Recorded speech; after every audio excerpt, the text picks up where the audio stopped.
Dorothy Regent is the prisoner of a native tribe in the heart of the Malay jungle, accused of killing a temple priest.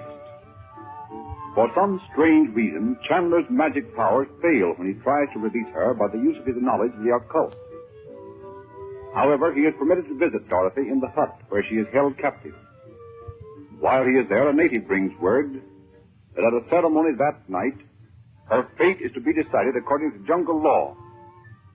The present act opens that night before the ceremonial fire. Chandu, the magician.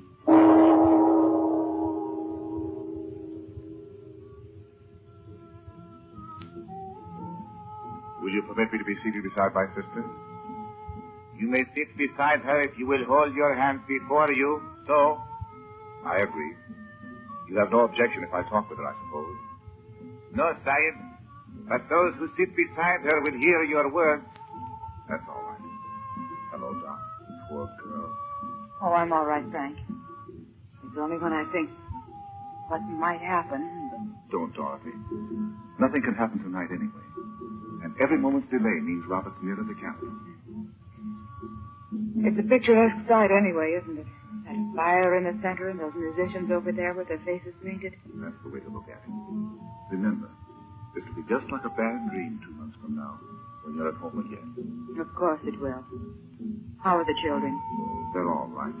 Isn't it a shame Dr. Shaw can do nothing to help us? He's been here as many years as he says. I should think he'd have a great deal of influence with the natives. He has. Or I would never be permitted to speak to you this way. I learned this evening he had made a strong plea to the chief of the village to have you paroled in his care. But they wouldn't agree to it. They're afraid that by some white man's method, you'll be spirited away beyond reach. Oh, if there only were somewhere that I could be. There will be, Dorothy. Something will have to happen, so we can get you away from them. You know, when you're safely at home and reading a magazine about these native rites and superstitions and all that, it sounds fascinating. You don't realize how terrifying it is to be at the mercy of their jungle code. No. But remember, it works both ways. It was just an accident that that knife trick of yours failed the other day in the temple. Oh, Frank, look. Look over there toward the temple. There's a whole procession of them with their bodies painted and knives in their hands. They're coming over here. It's just the regular ceremonial procession. It's that paint that makes them look so terrifying. You don't suppose they'll take me back in that awful temple, do you? Oh, those leering idols and that awful green light that flickers on the altar. And that terrible image of the man with the cobra's head. Oh, I can't bear it, Frank. I can't bear it if they take me in there. I'll go mad. Hush, they won't. They're going to have a whole ritual right out here. See? There's the man who's going to conduct it. Shaw told me this chap that's coming now is a very important man in the tribe. A sort of medicine man or witch doctor. He very rarely comes out of the jungle. He has a sort of hut in there where he's supposed to perform all sorts of incantations and cast spells and all that sort of thing. Oh, I can't bear to think my life depends upon what that man might say. Isn't it dreadful? But I mustn't let them know I'm afraid, must I? No. If they ask you any questions, try to tell them what happened as clearly as you can. Will they ask you anything, do you suppose? They may, of course, since I was in there when they dragged you away. And then, too, I saw the priest lying on the floor of the temple. Oh, it just goes round and round in my head all the time. I can see it over and over. That man creeping toward me with that horrible knife, and then the next second he was lying on the floor. I wish I could have got a chance to examine his body. What do you mean, Frank? You know what you're talking a little. I want to tell you something. I daren't move, or they'll think I'm trying to trick them. Can you hear me? Yes, Frank. What is it? I think that priest was killed by someone who was hiding there in the temple for that very purpose. I want to find out who it was if I can. Is that why you said you'd like to have seen his body? Yes. Don't you see, if he died from a knife wound or a poisoned dart, you couldn't possibly have killed him. Oh, I see. If they question me, I'm going to try to bring that out, in the hope that whoever did it will give himself away. It must be someone right here in the tribe. Oh, that's the first hopeful thing I've heard since they shut me up in that hut. Look, they're ready to begin. I speak in the tongue of the white man, my people, so that he who is accused may understand my words. When I have told you the story, the jungle god shall decide her fate. But first I draw about me the ring of fire, that the jungle god may enter in.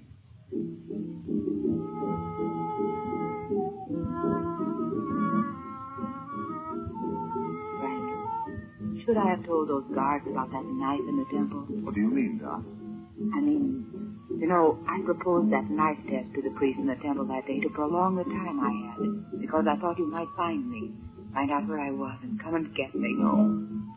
It's a good thing you didn't tell me that, because, don't you see, that would mean that the god had already decided against you. Oh, of course. So they probably wouldn't even bother with this farce of a trial if they knew that. Yes. But now that the priest is dead, it will never be known. Oh, why is it you can't help me with your magic powers, Frank? I can't understand I it. can't either. The times are good, my people. And now I call upon the Lord of the jungle to hear my word. Oh, that cobra. He took it out of the basket and he's holding it right in his hand. He'll put it down on the ground, you see, and leave it there until the trial is over.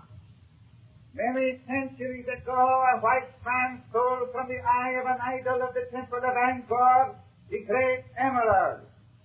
This you know.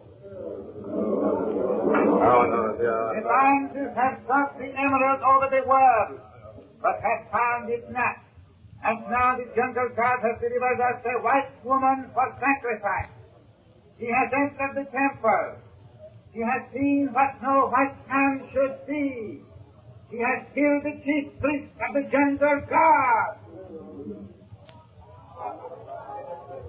Oh, Frank. They look at me as though they'd like to tear me to pieces. Look at their eyes glaring at me in the firelight. And their horrible shining bodies. Don't let them know you're afraid. Heads up. That's it. Does the white woman wish to speak? Shall I, Frank? Of course. Stand up, Doc. You have searched my belongings since I have been a prisoner here, and you know I have not the emerald. And I tell you, I did not kill the priest.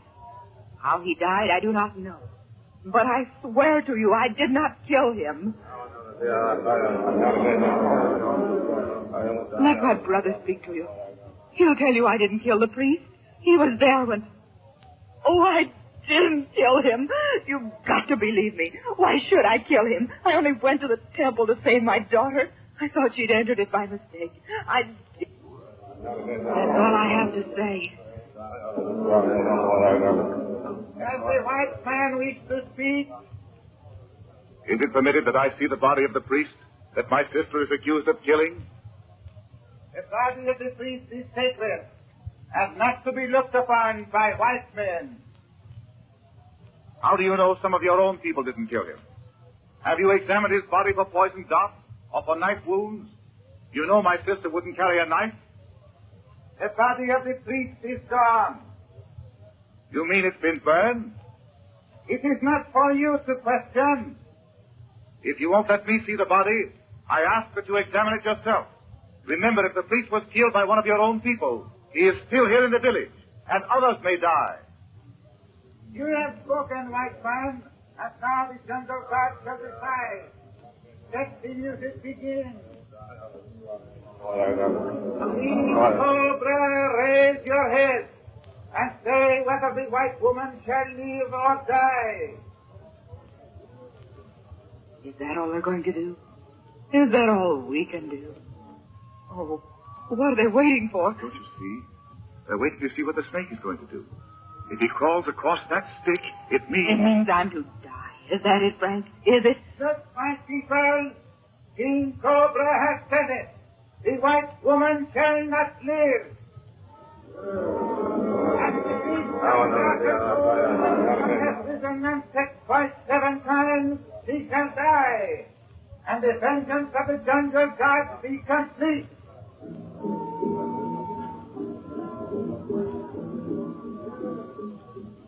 They're going away. Back to the temple. What did he mean? Did he mean 2 weeks? I'm to live 2 more weeks? Yes. And in 2 weeks, Robert will have had time to come back from the capital and... Oh, through the jungle? Yes. He has a native guide, you know. Or I may be able to reach the yogi. You mean to reach him mentally, or... Oh, you're not going away to India. You're not going to leave me here alone, Frank. I won't unless I... You better go with these fellows. Am I to stay in his hut for 2 more weeks? Dr. Shaw is still trying to see if he can't persuade them to let you stay over there at the inn. And he may find some way to do it. Have you tried bribing them? Yes. I told him to offer any amount. But they're so afraid of being spied on and caught accepting a bribe, they won't take money. Everyone watches the others. And then, of course, the man who really did kill the priest is here somewhere. Oh, I'd better go before they take me away. I can't bear to have them touch me. They won't if you go along with them. Good night, Dorothy. Good night, Frank. Don't give up hope. We'll get you out some way. Good night. Good night.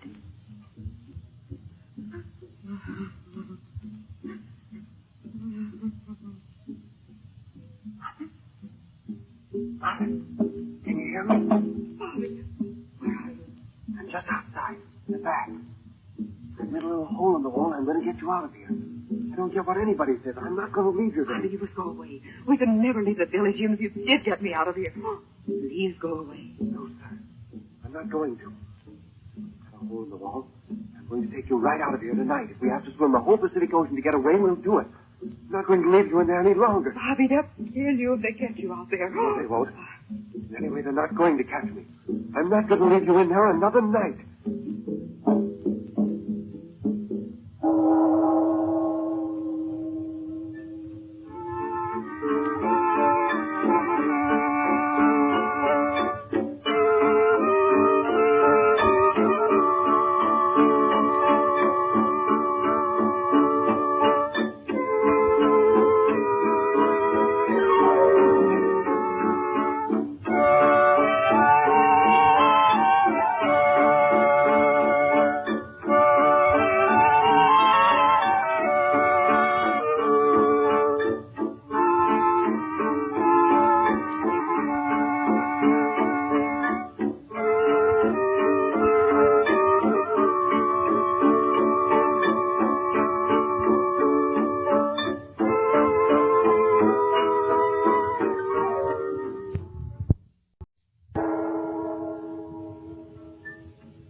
Despite her insistence that she is innocent of killing the temple priest of the jungle, Dorothy is condemned to suffer death, and Chandler is powerless to avert the sentence, which is to be executed at the Feast of Darkness 2 weeks later. Returned to the hut where she is held prisoner, Dorothy hears Bob's voice, whispering he has come to rescue her. She begs him to leave, but he is determined to set her free. Chandu, the magician. Bobby, please. You must go away. Don't you know they'll kill you if they catch you? But they're not going to catch me. I got that sharp knife I bought in Cairo. They cut through these walls like cheese. Only made of layers of dry leaves anyway, don't you know that? Oh, but Bobby, the least sound, the guard will be around there before you can move. Please go away. I'm not going to make much noise. Listen, Bobby. You must listen to me. Come over here next to the wall, Mother. Come right over here. See? That little place through already. Now they can't hear us. Oh, but don't you see? can't get out of here. We can't get out of this village. And even if we did, what do we do? Where's Uncle Frank? He's in his room over at the end. I hope he's sound asleep. I certainly didn't tell him I was coming over here. I knew he'd never let me do it. Of course he wouldn't. Oh, heavens, that noise, Bobby. Well, I suppose I'll have to tell you. Tell me what? Well, you see, I knocked the guard out. I sneaked up behind him when he wasn't looking, and I knocked him right out.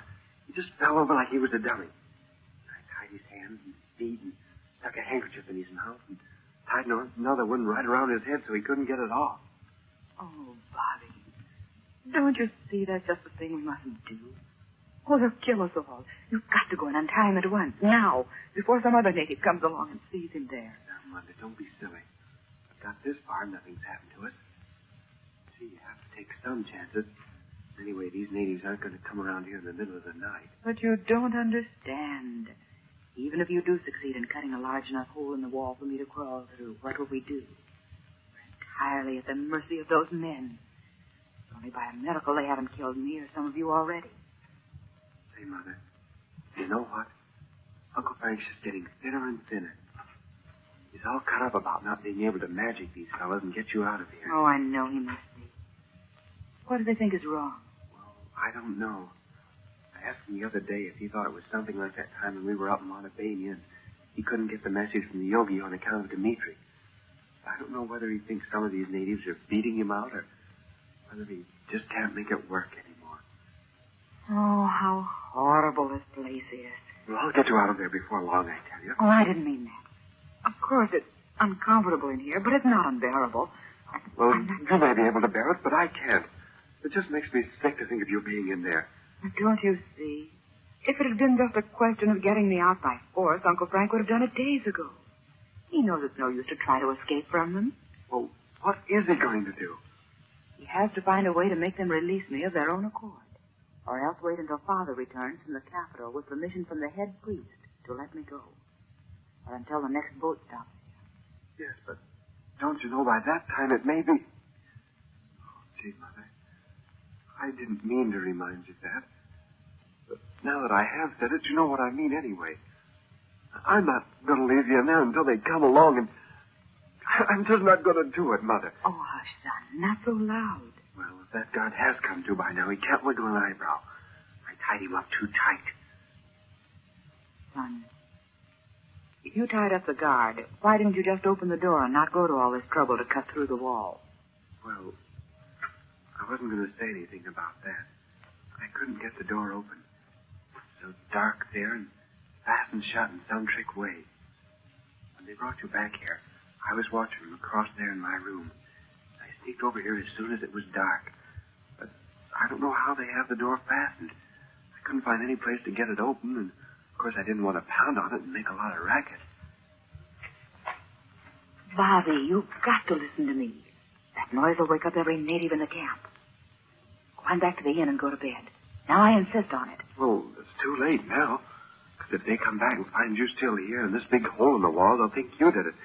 And then it just will be too bad. I'll have it big enough for you to get through in just a minute.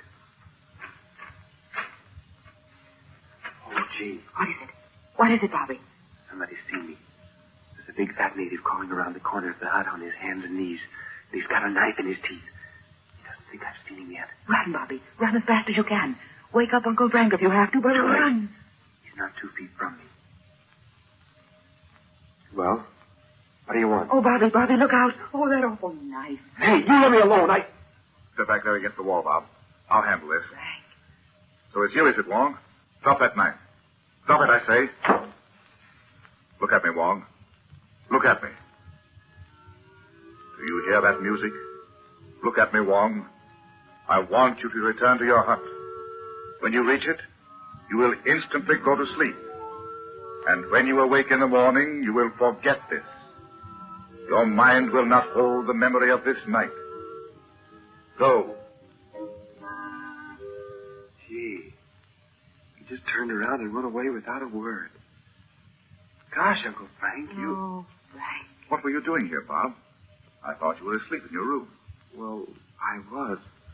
But Gee, how can a fellow sleep when his mother... What's this hole in the wall? Were you foolish enough to think you could help her escape from this hut?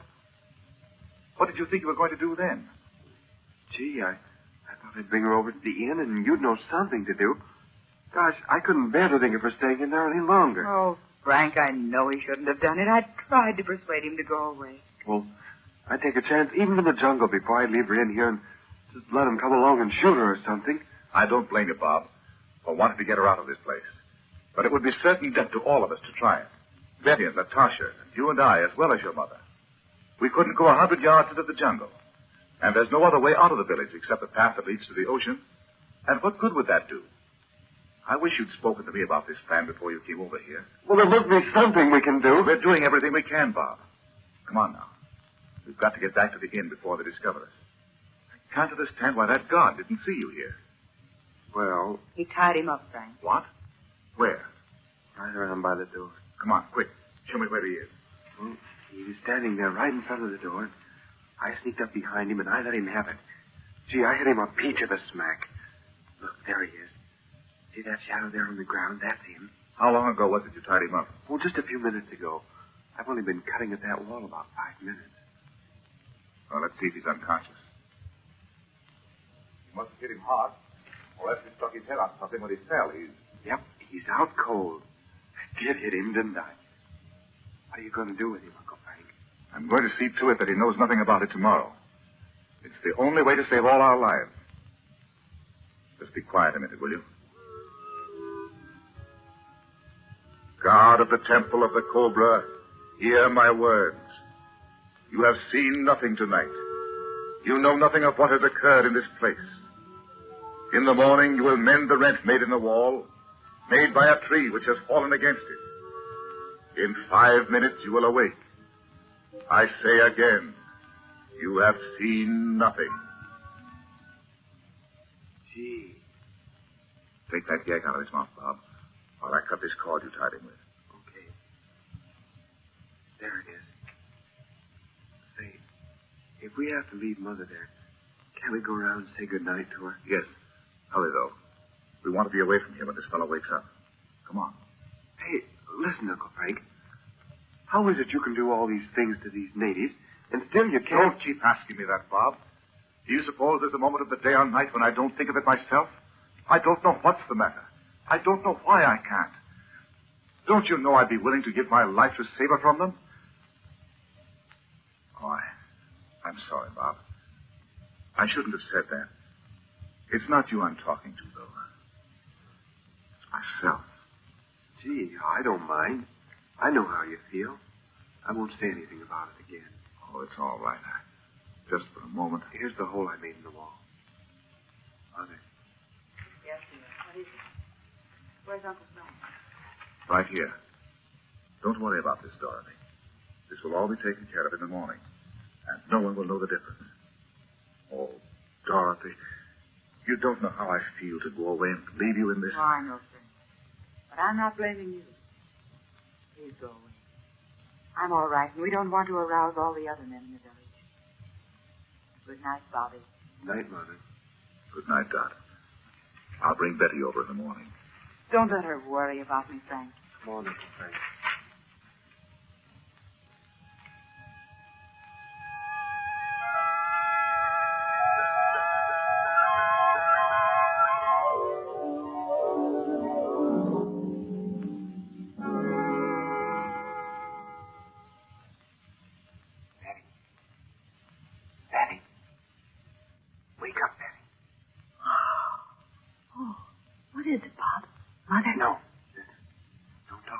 These boards are just like paper.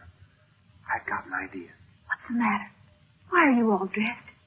Where have you been? I'll tell you about it in a minute. Listen, I've got an idea. Let you and I go over to that old temple and knock on the door. When the priest comes to the door, we'll tell him we'll let them take us if they'll let Mother go.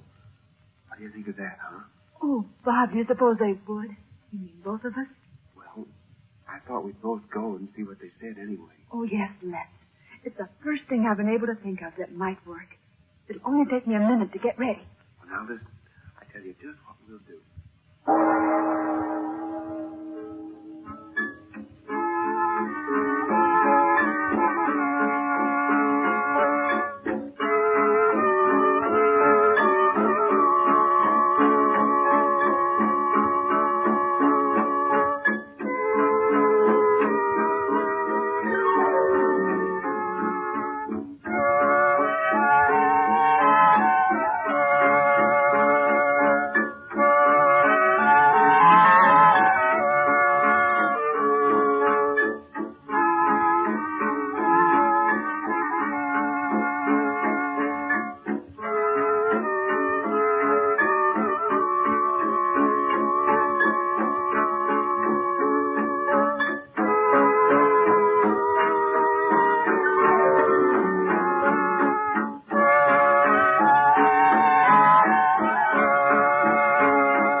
Although she swears she is innocent, Dorothy Regent has been sentenced to death for the killing of a native priest in the heart of the Malay jungle.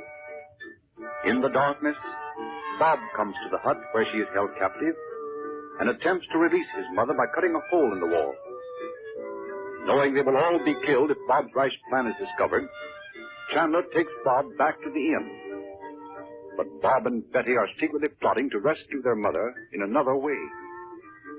Chandu, the magician. Hush, not so loud, Bob. Uncle Frank will hear us and we'll have to give it up. Gee, yeah, what he did.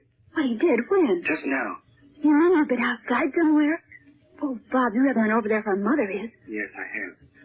I couldn't go to sleep thinking about Mother over there, and suddenly I thought, why couldn't I go over with that sharp knife I bought in Cairo and make a hole in the wall of that hut where Mother is and just get her out? How could you cut through the wall? Because those huts are made out of layers and layers of those big flat leaves, dried and stuck together some way. No trick to cut through them. What I knew I'd have to look out for was that guard they keep there by the door. Didn't he hear you? No. I sneaked over there just like an Indian. I didn't make one sound. I sneaked over there, and there he was, standing right in front of the door, just like he was made out of stone or something. Oh, Bob. Why, you're a regular hero yourself. Wasn't Mother glad to see you? Wait till I tell you. She wasn't so very. I mean, well, I sneaked up on that guard, and he never saw me at all. Can you beat that? Talk about the ears of savages. Oh, go on, quick. What happened? Well, I just sneaked right up to him and gave him a good punch in the chin. How could you get up in front of him without him seeing you? Well, I don't know how, but I tell you I did. I just stood along there in the shadow of the house, and I felt as though I only moved about an inch every hour. But he didn't see me. He didn't see me until I was right there. And when he looked at me, I let him have it. And boy, did he hit the ground. Oh, Bob, I never was so thrilled in my whole life. How did it happen you didn't bring Mother back with you? Don't talk so loud. I went around to the back of the hut, and as soon as I cut a little tiny hole, I could hear Mother crying. Crying? Oh, poor Mother. Yeah. So I called her, and she tried to make me go away. Well, why didn't she come with you? Oh, she said they'd kill us all, and anyway, she said there wasn't any way we could get away from the village, even if we got her out of that hut, because... But you could have brought her back over here, and Uncle Frank could have done Yeah, something. that's just what I thought. But you know what? She kept telling me to go away, and I kept telling her no, I wouldn't. All of a sudden, there was a great big native crawling right up toward me with a knife in his teeth. Oh, my. And just as he got up to me, there was Uncle Frank, right out of nowhere. And he grabbed that native and made him drop the knife. And then he just magicked him or something and told him to go away and not remember that he saw anything or anyone. He did? Yes, sir. And then he made me take him around to where I knocked out that guard. And, gee, I forgot to tell you, I tied him up with some cord I took from here and gagged him with a handkerchief. I'll never be mean to you again as long as I live. And I'll never tease you about Judy or anything. Well, I hope you don't. Well, Uncle Frank made me untie the guard and everything. Because he said even if we did get Mother out, they'd just take us all right out in the jungle and kill us without a word. Now, can you beat that? Do you suppose they really would? Well, that's what he said. He said that I was not only risking my own life, but yours and Natasha's and Mother's besides. And that Father'd come back here maybe with permission to let Mother go, and here we'd all be dead. Well, never mind. Nothing did happen. But say, when you came in here and waked me up, you said you had a scheme for us to go over there to the temple and everything. What are we going to do about that? Well, I thought if you weren't afraid, we could go over there and do just as I said. We could knock on the door of the temple, and when they came, we could say that if they only wanted somebody to sacrifice, maybe they could take us and let Mother go. At first, I thought maybe we could draw straws or something to see who wins, but that... Oh, no, I think we'd better both go. But what do you suppose Mother'd say? She'd never let us do it if she knew about it. She wouldn't even go away from that place if she thought they had us over there. You know that, Bob. Oh, gee, I suppose she wouldn't. Anyway, how would we know they'd let her go, even if we did go in there? Even if they told us they'd take us in her place? Well, I guess we'd have to see them let her go before we'd let them lock us up. Oh, yes. But if we saw Mother, then why wouldn't she see us? And what would Uncle Frank be doing all that time? Well, this is just what I thought. Maybe it won't work, but then maybe it will. You know what Mother told me when I was over there to the hut to see her yesterday? About how she got that guard of hers to talking. And he told her they had fellows that stood in front of the altar all night in the temple and burned fire and things so the god wouldn't have to be left there alone. Yeah? Well, those fellows must be over there now. We don't need to wait for it to be morning. We could go over right now. And then if they do it, if they let Mother go, I mean, we could watch from the temple, and we could see them let her go, and she'd just come back over here thinking nothing of it, huh? Now, wouldn't that work? Well, we have to think of everything, you know. So we have to think like Mother'd do when she found out we weren't here. Yeah, that's right. Well, what would she do? She'd go and tell Uncle Frank, and Uncle Frank would go and ask the man over there at the temple, or maybe that fellow that runs the village, and then they'd know. But what could they do? I mean, Mother couldn't do anything about it once we were there. You have to fix it some way so she won't know about it till it's too late. Because there's no use trying to persuade her to let us do it. Of course not. She never would. Gee, when we left home to meet Uncle Frank in Paris, we never thought we'd die here in this jungle and never come back, did we? No. Somehow, you always think that nobody but old people die. But let's not think about that. Certainly no worse for us than it is for Mother. No, it's not even as bad. Because, gee, she's already had such a lot of trouble with Father being gone all those years and thinking he was dead and everything. Yes. And you know, we've made her a lot of trouble, too. Even the first time we went over to Egypt, we were always doing some crazy thing like getting lost or going down in that underground place of Nadji's with Digger Crumb and that Arab. Yeah, and up in Malta when we went down in the catacombs without a guide, nearly scared Mother to death. Yes. Sometimes it seems as if she ought to be glad to get rid of us, doesn't it? It sure does. Hey, listen. What's that? There's somebody out there on the veranda. Nobody can see us in here. It's dark. I'm going to see if I can see who it is. Keep still now.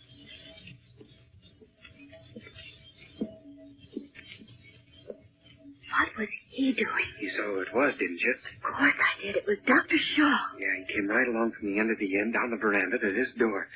He looked as though he was trying to see in here. Bob, do you suppose he's really mixed up with these natives in some way? How do you mean? Well, don't you know how funny he talked the other day when we first came? All about native superstitions and everything. You said yourself you thought he was kind of crazy. Gee, I know I did, but I didn't think he'd... Gosh, Betty, you don't think about a white man really being in with these natives that are mean and cruel and everything like these are. I'd like to know what he wanted. Why would he just come up and kind of peek in and then go away? Maybe he heard us talking. Oh, I don't see how he could have. We were talking so low, and we weren't talking at all when he came along here. Well, maybe we were wrong about him.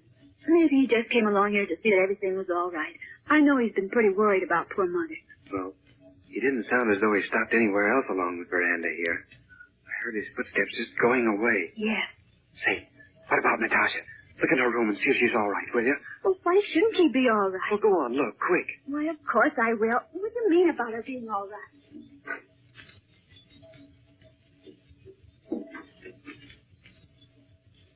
Now, listen. What's the matter, Bob? Well, I wasn't going to tell you, but Uncle Frank told me he was kind of scared about Natasha, because he said if these people found out she was a dancer, they might snatch her up and take her off to one of their places in the jungle. Because they have to have dancers for some of their ceremonies, you know, and I suppose they'd rather have a white girl than a native dancer any day, wouldn't you? Oh, Bob, but you don't think Dr. Shaw could... I don't know what to do. Well, what do you mean? You can't help what Dr. Shaw does. No, but if we go away and leave Natasha in there alone, and somebody comes and takes her away into the jungle while everybody's asleep... Gee, yes, that's right.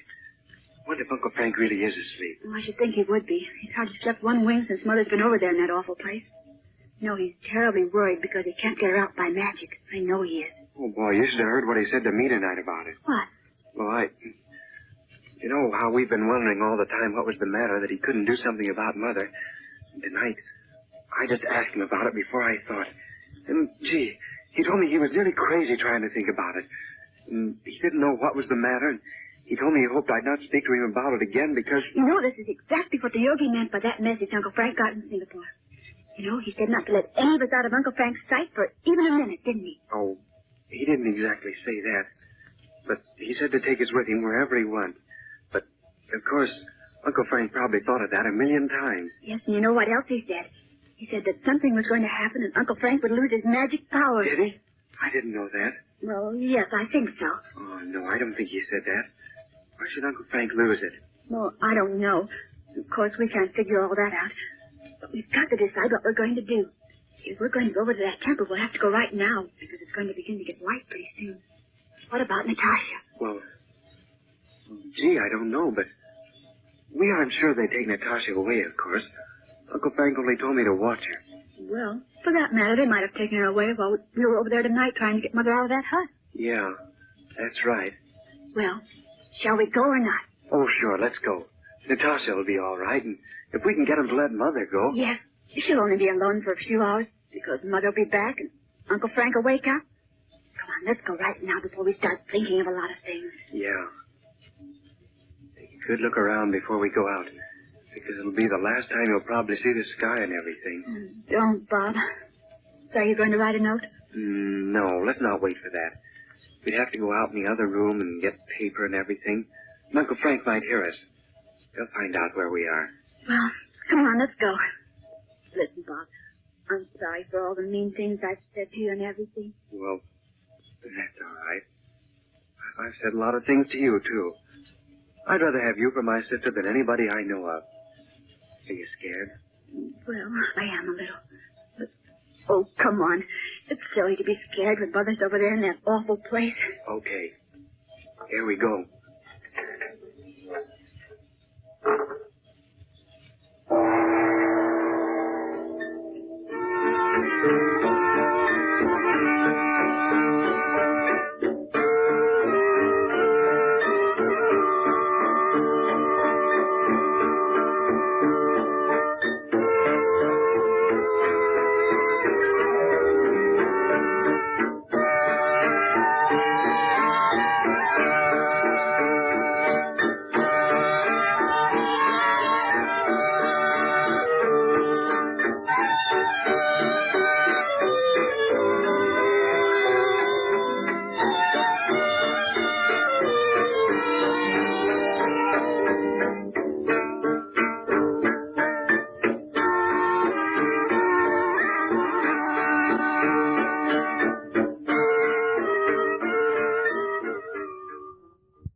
Betty and Bob sit in the darkness of Betty's room, discussing their plan to offer themselves to the priest of the jungle guard in Dorothy's place.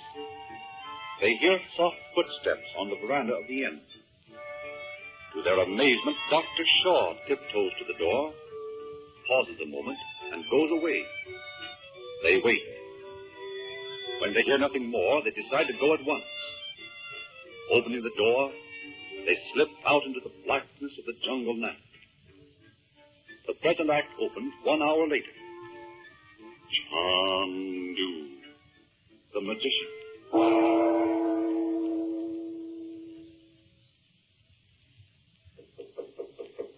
Yes?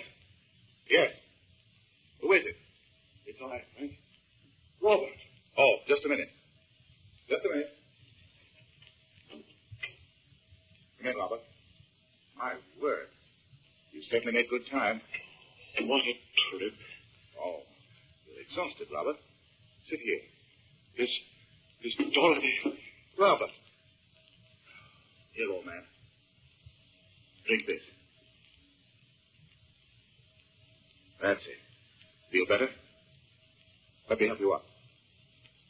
You can lie on this couch over here. Oh, I'm more tired than I thought. Take it easy. That's it. Now then, just stretch out there. Hungry? Want me to get you something to eat? No. We had some food a few hours ago. It was Dorothy. Still over there. Yes. She's all right, though. I mean, she's well.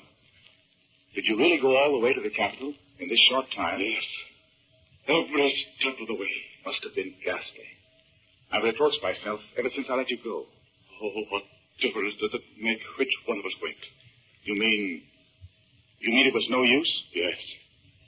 They won't do anything for us. Are you sure you saw the right man? I saw the fellow they told me was the head of the bonders in this country, and he refused to do a thing about it. Did you tell him who you were? No. That was wise, I think. I thought I'd better not bring up anything about who you were, or my relationship to you, or anything of the sort. I just put it on the basis that Dorothy was accused of killing this priest, and that she hadn't done it. And I wanted him to send word down here to these fellows to let her go. I suppose, as usual, he gave you no reason. No. That was the only time I wished I had let you come in my place. I felt you might have known how to prevail on him, at least to tell you why he refused. Oh, I wonder. I haven't made any headway with the natives in this village, you know. And I've tried. And so has Dr. Shaw. To persuade them to parole Dorothy to Shaw, but they won't do it. They're afraid we'll trick them and get her away somehow. They keep insisting that their dealings with white men have made them suspicious of all of them. Poor Dorothy. It's humiliating to think I've failed her when she's been so wonderful. Running through all sorts of danger to find me when one Bolton had me shut up in that ruin. And coming over to that forsaken little Montebello just because I was going to be in Europe. She didn't want to worry me for staying at Beverly Hills alone. Then you can imagine what this means to me, Robert. Even Bob's done more for her than I have. What's Bob done? Well, of course, he shouldn't have. But only tonight. He hit upon the plan of going over and releasing Dorothy by cutting a hole in the wall. But how foolish. Where did he think he was going to take her? Oh, he didn't know. He thought he'd bring her over here, at least, and then I could think of something to do. Poor kid. Always before, when they've been in trouble, they've known they could count on me to get them out. But now I'm as helpless as they are. Do you mind telling me, Frank, why you can't make use of these occult powers of yours to release Dorothy? If she were free, there's no reason why we couldn't leave this place at once, is there? I mean, you're not staying here on account of this business you have with Dr. Shaw, are you? Surely you don't think I'd let that stand in the way of releasing Dorothy? No. For some reason, I can't understand. I'm simply powerless to help Dorothy with any secrets I know. I've been sitting here ever since I brought Bob back from that hut, and I can't figure it out. The strange thing about it is, I seem to be able to do anything except that. What do you mean? Well, just this. Tonight when Bob went over there to try this foolish scheme of his, I missed it, of course, and somehow I knew where he'd gone. I ran over, and there he was, beside a hole he'd already cut in the wall, and a big native was standing beside him with one of those long knives. Great. Yes, I was just in time. Without stopping to think, I put into practice a thing I've known for years. I told the fellow to go back to his hut and go to bed. And in the morning, he would remember nothing that had occurred. Do you mean to say it worked? Of course it worked. And then Bob told me he'd tied him up. The guard they have at the door, after knocking him unconscious. Did Bob walk right up to the guard and knock him down? Yes, he did. I wonder the fellow didn't knife him. He didn't see him in time. Well, did you use this hypnotism or whatever it is on the guard as well? Yes. It's not hypnotism, of course. He'll be all right. He won't remember a thing about it. But what about the hole Bob cut in the wall? I told the guard to mend it, and that a tree had fallen near the hut and damaged the wall. You see, that's not so. Oh, but it is so. You don't mean to say you cut down a tree? No. I just caused one to fall in such a way that the branch hit the wall at that point. Does Dorothy know all this? I imagine she heard most of it. Those walls are pretty thin. Do you suppose... Oh, no, that couldn't be. What? Don't hesitate to speak of my failure, Robert. Nothing could possibly make me feel worse than I do. What do you mean? Well, of course, I know nothing whatever about these secrets. But I do know this. Many times when I've been in the midst of a particularly delicate or important experiment, I'd find that the one thing I needed would continue to elude me. Now, if you still have the power to do any of these things you've learned from the yogi, there's a reason why you can't release Dorothy. And it's not because you've lost the power. I know. I've been over it 1,000 times. And you're right that there's something. Just some one thing that's preventing me. I wish I could help you. No one can help me but myself. That's the irony of the whole thing. I've hardly slept an hour since they dragged Dot away from me, over there in the temple. I go over and over the circumstances. I've tried repeatedly to reach those priests through their native superstitions and fear. Hour after hour, I sit here in the darkness, working, and always with the consciousness that there's a high wall between Dorothy and me. I can't reach her. Listen to me, Frank. You can't go on like this. I've got some stuff here in this little medicine kit that Dr. Shaw gave me. He told me I might find it impossible to sleep in the jungle with all the fatigue and the nervous strain and so on. And he told me to take a few drops of this in water. Now, you've got to get some sleep. Won't you take some of it at least and sleep for a few hours? Let me fix it for you. No. Don't get up. You know if you get a little sleep, you'd have an entirely new slant on this whole thing. And I think the chances are you'd be able to solve it if your mind was clear. Oh, I know you're right. But it's been impossible for me to sleep, of course. Do you know what this reminds me of? Those first awful early days of the war. When our work was disorganized, and the enemy's secret agents were everywhere. And we didn't know what minute one of them would turn out to be someone we'd known and trusted for years. Yes. Except that was somehow impersonal. And you see, this is all my fault. I insisted that Dorothy should come over to Montebania. And that's led to this whole thing. But she wanted to come, Frank. You mustn't blame yourself. She said more than once she felt safer in Europe than she did at home. And she was glad to help you up there in Montebania. Yes, I know. Come now, Frank. Let's both get a few hours' sleep. Nothing can happen tonight. I mean, nothing worse can happen. No, that's one thing. We still have almost 2 weeks. Almost 2 weeks? What do you mean? Oh, didn't I tell you? Betty doesn't know it yet, but Bob does.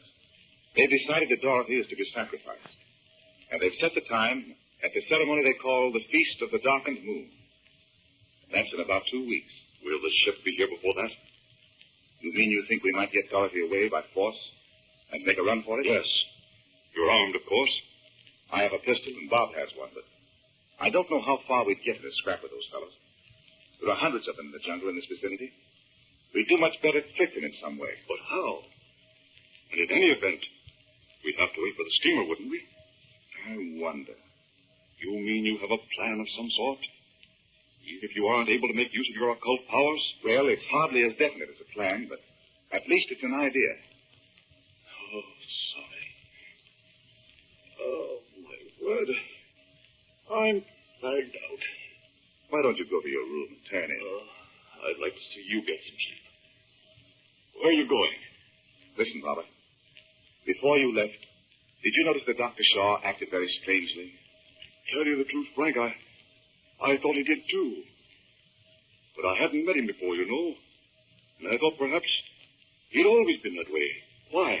There's something very queer about him that I'm going to investigate. See here, Frank. You don't mean you think Shaw is mixed up in this native mumbo-jumbo, do you? Why, it's unthinkable. When you've been in this part of the world as long as I have, Robert, you know nothing's unthinkable. You know what he said that day about being strangely affected by the native ceremonials? No. I didn't hear that. I'm going to see what I can find out about that workshop of his. He has a little back room there where no one ever goes except himself. And I've tried to get in there and see what he's up to. But you can do that in the morning, can't you? I invite him to go with me for a little walk down to the sea. While we're gone, you can explore as much as you like. How's that? Yes, that's right. That's just what I'll do. Poor old Robert. He'll have a sleep already. I'll just look in on Bob and see if he's really stayed in bed. Bob? Bob? It's just as I said. He's not there. You don't think? Where are you going, Frank? I'm going to see if Betty's in her room. Betty Lou. They're both gone. Do you think someone's taken them away? Quick, let's go and see what's going on over there, where that drum's beating. Hurry.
jungle night, Robert Regan returns from a fruitless trip to the native capital, bringing word that the head priest of the Bonzes will not order Dorothy's release.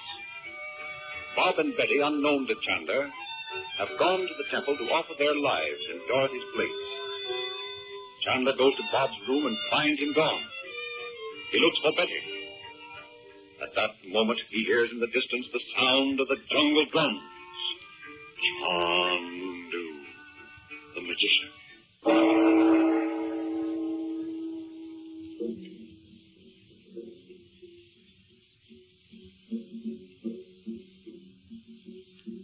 I'm going over there.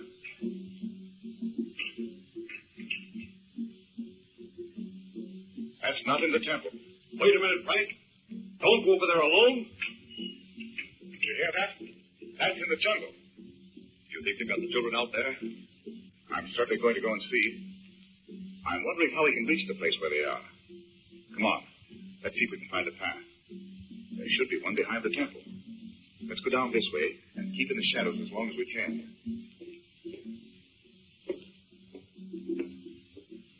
How could they get Bob and Betty out of their rooms without you hearing them? If you were sitting right there in the chair all the time. Bob and Betty have probably gone over there of their own accord. What? After that experience tonight? I know. But if they heard that drum booming and thought Dorothy had been taken out there to the jungle, they might go there. Here. Walk along by the temple wall. Let's see if we can find a path. Oh, there's something uncanny about this place. I felt it when we first came. I feel it again tonight. I've been to a lot of jungle since I left here for the capital, but this is the only place I've noticed that feeling of horror. It seems to fill the very air. You're right. Wait. What was that? Just an animal, I guess. What makes you think there's a path near here? I know there must be. They must have some way to come and go between here and the ceremonial place. But it's so black. We'll never find it except by chance. Stop here just a moment. You're directly behind the temple. Is there a door in the back wall of the temple? I've never seen one. Of course, I've never examined the place very closely. I've never had the chance. You can't tell where the sound of that drum is coming from. It seems to be hanging in the air. We'll build a fire soon, I know. And then we can tell where we are. Look here. Look. Isn't this the beginning of the path? You're right here. How can you tell? Yes, I know it is. Look here. I'll follow close behind you. I never could find my way through this undergrowth. It seems to be almost as dense as the rest of the jungle. No. There's a path here, all right. It probably winds back and forth over... Wait a minute. Step back here. Confound these white clothes. Yes. And they may have left guards along the path. Oh, I think not. They'd never think of attempting to reach that place in the jungle. What did you think you heard then? It sounded like someone walking very softly. Do you think it was the children? No. How could the children find their way in here? They couldn't alone. Look out. Here's a place where the path turns. You'll have to go faster. You mustn't be caught out here after daybreak. Look. There's the fire. We'll be there in a moment. I hope we don't burst out of this jungle and meet those fellows face to face. No, we mustn't do that. But if they're engaged in the fire ceremony, they won't be looking this way. What'll we do if they actually have Bob and Betty? Let's meet that when we come to it. Wait a minute. We're almost there. See that last thin strip of jungle there before the clearing? Do you think we'd dare wait right in the path? When their meeting's over, we'll be right in their way. Let's wait a few moments anyway. And see what's going to happen. Can you see them? Here, look through here. Right under this branch. Bob and Betty aren't there. Do you suppose they've hidden them somewhere? They may have. Although I don't know why they would.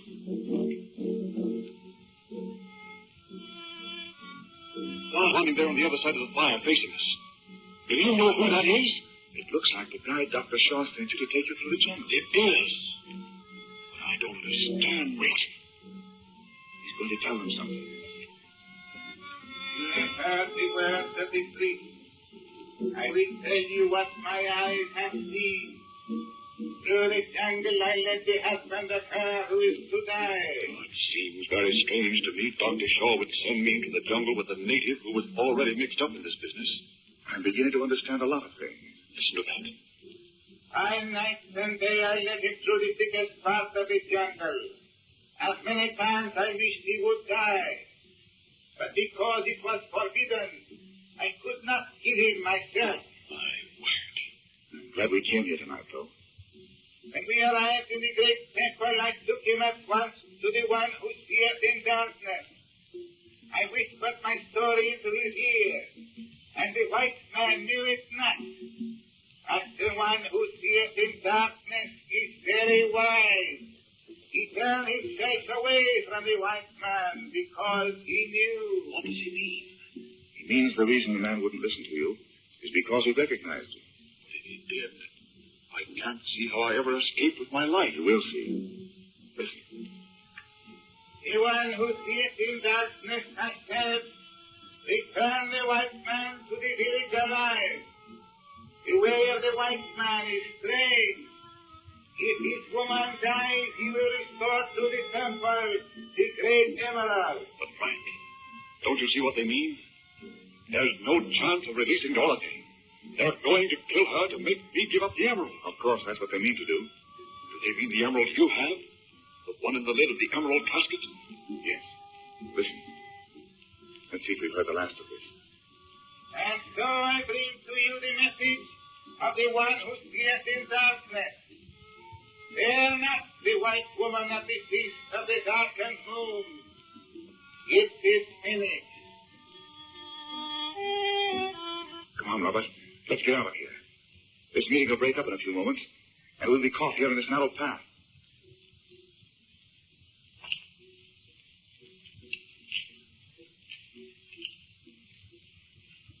Listen, Frank. Listen to me. Surely you'll return the emerald to these people rather than have Dorothy killed? Come along quickly. I'll explain as we go. I don't know how much longer that meeting will last, and there's no sign of Baba, Betty. The reason I don't give those people the emerald, Robert, is because it doesn't belong to them. Oh, but it must. Why do you keep going over this business of the theft of the emerald if it's not theirs? This tribe is a depraved lot who live by pillage, and they've admitted to their membership criminals of every nationality in the world, almost, who enlist with them, hoping they may profit by the robberies and murders these people do. And you mean you think that fellow took me to the wrong person, and not the head priest of the Bonzes after all? Yes. And don't you see what that means? I know. What does it mean? Oh, here we are at the back of the temple again. We've only a few minutes. But let's look around quickly and see if Bob and Betty are here. Are we to look inside the temple? I hope they haven't gone in, because I know they keep guard before the altar day and night. Yes, round this way. Look up at that branch there. Yes, thanks. Just missed running into it. It must be nearly morning, isn't it? Yes. It'll begin to grow light in a few minutes. We'll go up the steps very softly and put our ears against the door. We may be able to hear something, even though those doors are pretty thick. We're right through here. Hush. Stop a minute. What is it? There's someone sitting right in front of the door. Don't you see them? My word. You have eyes like a cat. See that shadow? It's someone sitting on the top step. What are we to do? If it's the guard, he's already seen us and the harm is done. I'm going up there.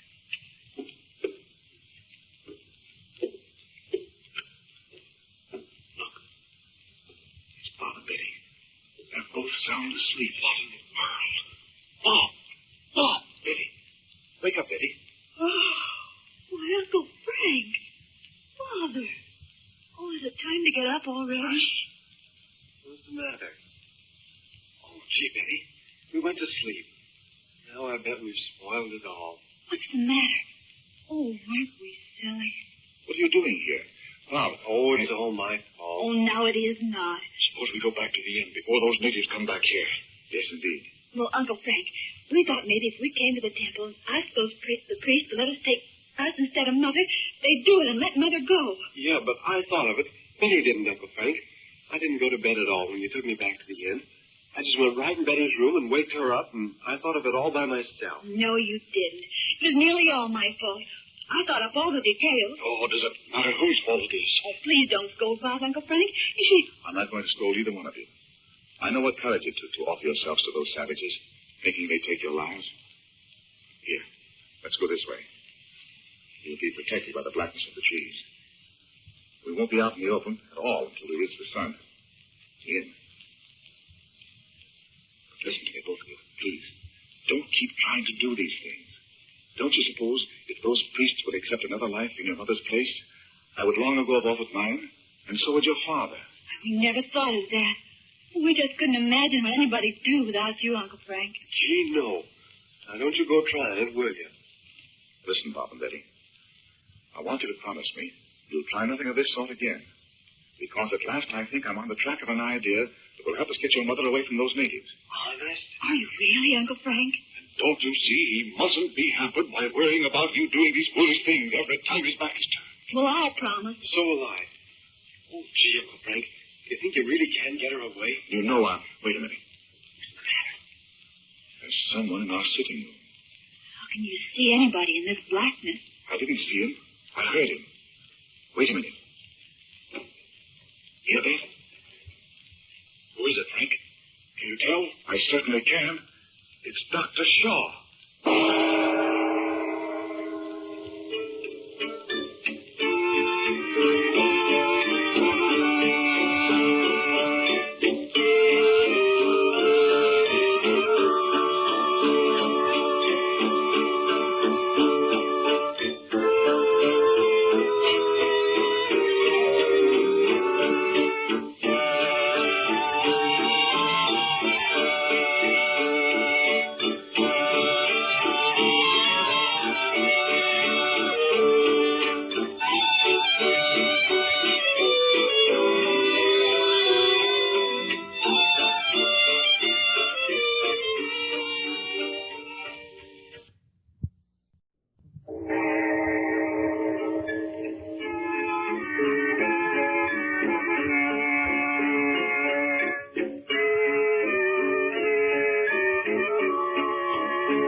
Regent, seeking Bob and Betty, make their way by a narrow path through the jungle to a small clearing where a native ceremony is in progress.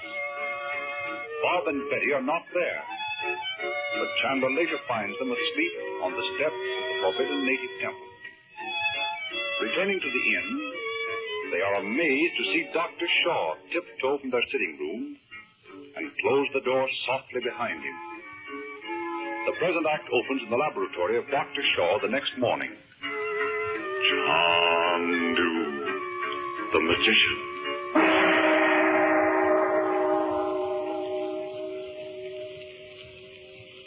And so there. Half a minute and I'll be with you.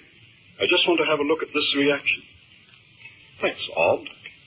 I must look into that. I'll come back to it later. Now, what were you saying? Oh, nothing of any great importance. I've been wondering about your work with the natives. Do you feel it's repaid you for the years you've spent in research work over here? Repaid me 1,000 times. Why do you ask? Oh, because I'm interested in that sort of thing in a small way myself, you know. But you're not a medical man. No. But your work with the natives has not been confined to medical research, has it? Ah, but these native cases are very interesting, Chandler. Very interesting indeed. But are they of use to civilization? Have you learned anything to take back with you? I mean, of course, except material for some highly technical papers, for the medical journals. The things I shall take back with me, Mr. Chandler, are not the things I should ever include in articles for the medical journals. No, not at all. My colleagues in London, I fear, would not look upon me kindly. No. You're right, Mr. Chandler. I have learned much more than the case histories of a lot of savages. What a field this is for original research. What a field.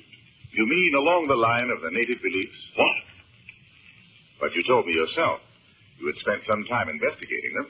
I mean, of course, along with your other investigations. Yes, yes.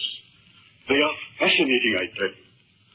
Why, Mr. Chandler, these natives are in possession of secrets that have been lost to science for thousands of years.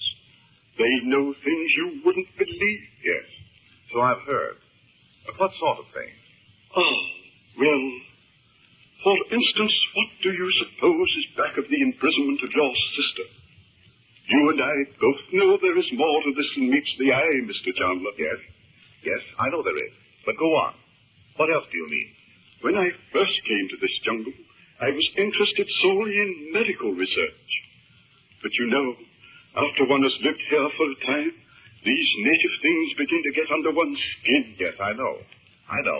So presently, I began to see that all knowledge was not confined to the West, and that these fellows knew things I hadn't dreamed of. And as years passed, and the natives came to trust me, they told me things. Mr. Chandler, if I dared to reveal them, things whose very existence is known to only a handful of men in the West, and they are unknown to each other. Oh, you can trust me, Dr. Shaw. You know that. I think perhaps I know what you mean. You know? Do you by any chance mean black magic? Are you? Where did you study? No one knows this, Chandler, but I studied under perhaps the greatest authority in the world. In Egypt. I think I begin to understand. There in Egypt, these things have been known for thousands of years. Tell me this. Tell me how these natives, most of whom have never left the villages where they were born, can understand, yes, and practice too, the black art of a land 4,000 miles away. You do not know, eh, Chandler? Why, I have a theory, of course. Yes, you have a theory, but I know. Can't you give me an example of what you mean? Listen, Mr. Chandler. Have you ever heard that in the reign of the Ptolemies in ancient Egypt, many a royal household was adorned with a Mongol princess? Have you heard that? Why, no. Is that true? It is indeed. How do you suppose it happened?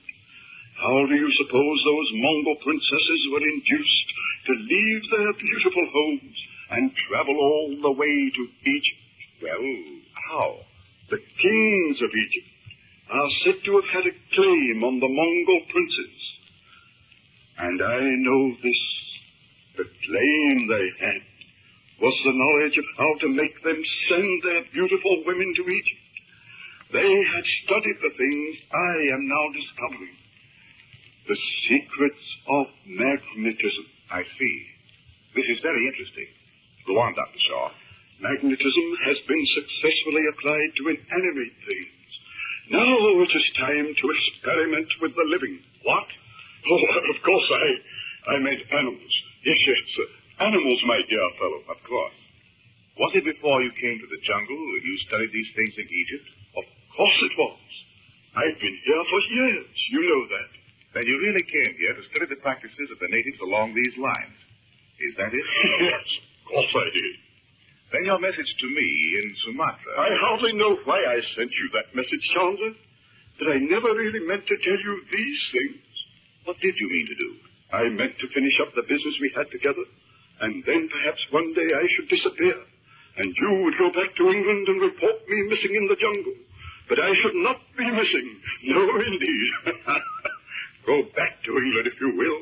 Tell them what I've said to you. No one will believe you. Oh, come now, Dr. Shaw. You know I'm not going back to England and tell those doctors all this. Don't you realize I might be able to furnish you a valuable collaborator in your work? You would work with me? You yourself? Oh, I couldn't. I'm not a scientist. But my sister's husband. Surely you've heard of him. You think Robert Regent would assist me in my experiments? I think it's possible. Come, why don't you tell me what it is you're up to? I know my brother-in-law would listen to me if I urged him to help you. He feels he owes a great debt, you know, because I rescued him from imprisonment in Algeria. You may be right. To think of Robert Regent interesting himself in my experiments. I might even... Shall I tell you what I hope to do? Yes, by all means. If I can perfect my latest invention, the scientific world will be rocked to its foundations. What sort of invention is it? Who knows the tremendous possibilities of man's, of one who is not afraid to use it to the limit of its power? Magnetism? You mean... I mean such magnetism as the world has never known. If it were not for the difficulty of procuring subjects upon which to experiment, I could long ago have presented my invention to the world. What sort of subjects do you mean? So far, I've confined myself to animals and to these natives. But I shall presently require subjects of a higher order. You understand, I'm sure, Chandler. Yes. But are these experiments in magnetism to be connected with your knowledge of black magic? You are remarkably astute, my dear Chandler. I wonder you've not thought of freeing your sister by some... What do you mean? Oh, I meant... As to say, I meant nothing. You startled me for a moment, Dr. Shaw. I thought for a second you were suggesting a bargain whereby Mrs. Regent might be released in return for a promise to become one of your subjects for an experiment. But, of course, you didn't mean that, did you? No, of course not. May I ask you a question, Dr. Shaw? Of course, my dear fellow. Did you ever know a man who calls himself Dmitri? Dmitri? Do you know Dmitri? Indeed. I know him well. We had a little business transaction in Montebello not long ago. But do you not fear to deal with him? Even I would scarcely dare approach him. No. Why? Did it ever occur to you that Dmitri might be the Prince of Darkness? No, I see it would not occur to you. You think I am mad, don't you? Mad? I can see you do. No, of course not. Certainly not. You're as sane as I am. But I think this talk of black magic is a little unsettling. Let's think of something else, shall we? Not so now. Oh, I wish you hadn't uttered the name of Dmitri. You can't tell what forces you may evoke by the mention of that name. Lawrence Gates! What's that? What's what, Dr. Shaw? Don't tell me you don't hear it.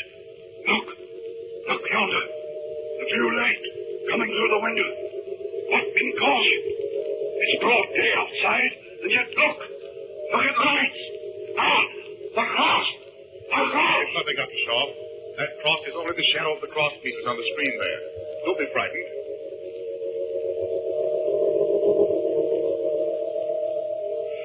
What is that uncanny sound? What is it, Chandler? Have you ever heard it before? Do you hear it now? Of course I hear it. I've heard it many times, but... What does it mean? Tell me. It's something I called up from the black depths of the world. Why did you come here talking of this? How dare you fire from my mind the precious secrets I have gathered so long? Don't stand there like that. Go! Get out of here! Oh, by the black god of the temple!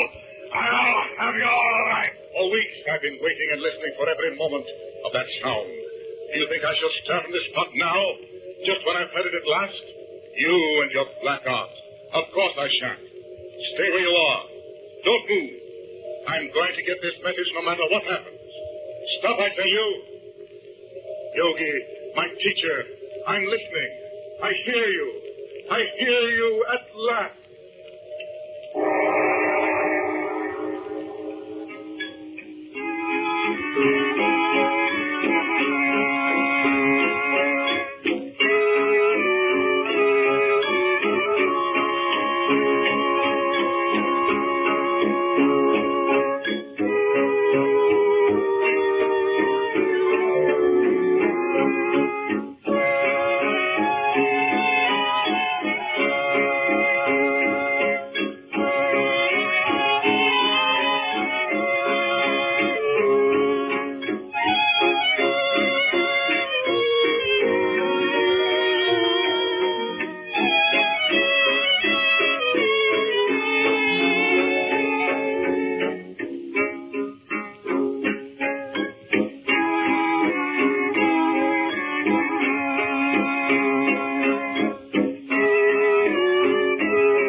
In the jungle laboratory of Dr. Shaw, Chandler questions him about his strange research among the natives.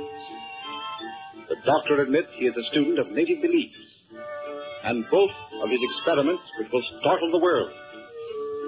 By a ruse, Chandler learns of Shaw's real purpose, the study of black art. Suddenly, for the first time in weeks, Chandler is able to hear the psychic summons and cries to the yogi that he hears him at last.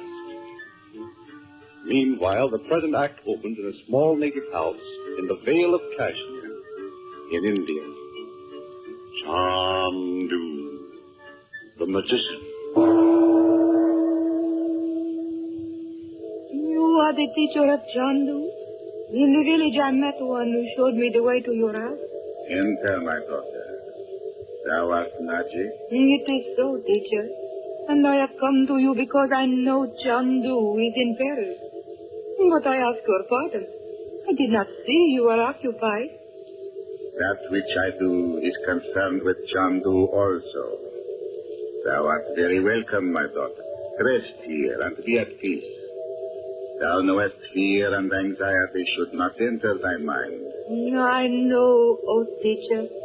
But lately, I have begun to see I am only a woman. Wisdom belongeth not to man alone, nor to woman alone. And this thou knowest, my daughter. How then didst thou know Chandu was in peril? The secrets of ancient Egypt, great teacher. I say again, my daughter, peace. Seat thyself here in this quiet place, and as thou knowest, lookest forth upon the beautiful Vale of Kashmir. Let thy thoughts be tranquil, and put fear far from thy heart. I am listening, great teacher. I tell thee this, and when again thou shalt see Chandu, thou shalt speak with him of these things. Many days ago I warned Chandu a time of testing was awaiting him. This I know. He spoke to me of it in a letter. It is not through fault of his that when I saw for him has come to pass. His sister's fear overcame her in a moment when she should have been strong, and like a frightened bird, she took no thought for what she did. You know then the nature of the danger Chandu is facing? You do not? No. For many weeks, his sister has been a captive in the hands of those who hate the name of Chandu. The bonds. You have spoken, my daughter. But Chandu, why does he not free her with the secrets you have taught him? My daughter, the danger he faces is greater than that which holds his sister fast. For if he fails, the work of his life is lost. What can I do to help him, great teacher? I have journeyed far to see thee. Before Chandu was sent to Montebania, I spoke to him of thee, my daughter, saying that when the time was right, thou shouldst come to India and see me. Many times I have tried to leave Egypt and come to India, but always something has prevented me. And didst thou not know then that the time was not yet right? Great teacher, I am trying to learn the way. Then I must give thee this warning. Do not permit thy love for Chandu to overcome thee, or thy work will be as nothing. I am trying, master, and whatever thou sayest, I will do. It is well. When I entered thy house, wert thou looking into the crystal, master? It is so. And didst thou see Chandu? This is what I am trying to learn. And Chandu also. When thou hast learned the lessons that go before, this power shall be thine. It could be thine at this moment, if thou hadst overcome thy fear and practiced the things thou hast learned. Wilt thou not tell me, master, why Chandu is powerless to help his sister? Oh, poor Dorothy, how terrible for her to be at the mercy of those jungle men. Peace, my daughter. Center thy mind upon the crystal. Since the sister of Chandu was made captive by the Panthers, I have tried to reach him in this way, but always he has shut me out. Are these the bonzes who seek the emerald, master? They seek it, But they are not those to whom it belongs. But do you not believe, Master, that Chandu may give them the emerald in exchange for the life of his sister? If he does, it must be. But I think he is wiser than to listen to their evil words.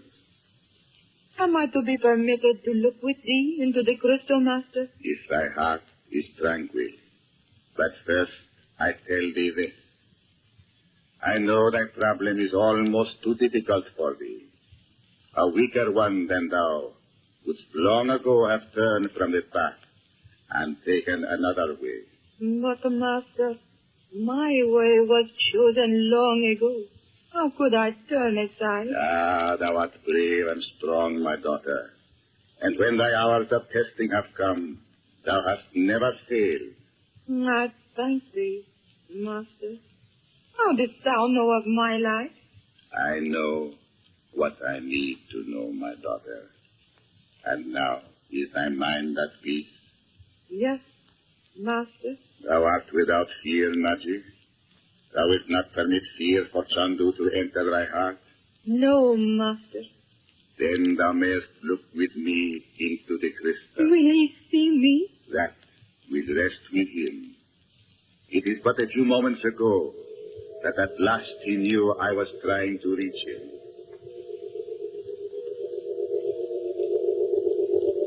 Look, my daughter, and tell me what thou seest. It is the room of a sorcerer. See? There he stands, tall, black of beard and eyes. And dost thou see around him the trees of the jungle? Where? But where is Chandu? There, before the man. Oh, the crystal is clearer now. I have seen that sorcerer before. In Egypt. I know I have. I know it. Master, dost thou know him? Watch. What dost thou see behind the sorcerer? Oh, it is a host of awful dark forms of evil gathered behind the sorcerer. Who is he, Master? His earth name is Dr. Shaw. Oh, we must warn Chandu. Those awful forms are Chandu. Lest thou think he sees us, Master. Look closely, Chandu, behind the man with whom thou speakest. Do you hear that, Dr. Shaw? Listen. All the hours I've tried to make myself believe I heard it. Do you hear that sound? My son, give up thy fear. Put it far from thee. I'm listening, my teacher, but I do not understand. What thinkest thou hast kept thy sister beyond the magic circle of thy protection? My teacher, I do not know. All other powers are mine, but this one thing I cannot do. What are you staring at, Dr. Shaw? You look as though you doubted my sanity. No, don't come nearer. Wait. If I break this thread of communication, I may not be able to reach him again. Master, why can we not hear the voice of the sorcerer? See how the clouds darken about his head. I see how those forms of evil are gathering about him. His thoughts are like fog, blown by the wind. Tell me more, my teacher. Tell me what I must do. I'm trying to understand. Did I not tell thee this time of testing would come to thee? In Sumatra? Yes. But somewhere I've made a mistake. Something's wrong. Or perhaps I've failed. Shall I come back to India? No, my son. If thou wilt stretch out thy hand, thy power shall return. But what am I to do? Knowest thou not, my son, it is nothing but thy fear that has prevented thee from releasing thy sister from those who seek her life? Hast thou not said to thyself and to thy sister's daughter that fear hath entered thy heart? Yes, I have. Of course I'm not mad, Dr. Shaw. Oh, but how could you understand the terrible clouds I've been under for weeks? I'm listening, my teacher. I tell thee this. Not but thine own fears have kept thy sister from thee, since first they led her to the altar of the Cobra God. The Cobra God? Is Dorothy at the mercy of those men? Remember what I have said, my daughter. Chandu, thou must not hurry the ways of fate. Seek thou the way thou knowest. There is no need for haste. When the time is right, and thou hast removed thyself from fear, thou shalt conquer thine enemy. Dost thou understand? Oh, what a fool I've been. Of course I understand. I'm not afraid now. I know I can do it. Stay where you are, Dr. Shaw. I don't want to miss one word of this. What do I care if you can't hear it? Listen, my son. I give thee a test of thy power. Look closely in the heart of the blue flame that thou seest. What dost thou see? It's Nadji. Is she there with you, my teacher? Nadji. If thou art indeed unafraid, my son, thou canst bring Nadji to thee in the way thou knowest. Dost thou fear to test thy strength? No, of course not. What shall I do? Look into the flame, my son. Dost thou fear to trust thyself to this knowledge, Nadji? No, Master, I am not afraid. I bid thee farewell, then, my daughter. We shall not meet again. Nadji, wherever you are, I call you to come to me, here in the heart of the jungle. Nadji! Oh, Chandu. Nadji, you're really here. I've won at last. Come on, quickly. Let's go back to the inn. Oh, Dorothy, I've won!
In the Vale of Kashmir in India, Princess Nadji visits the yogi to ask his help for Chandler, whom she believes to be in danger, but whose whereabouts she does not know.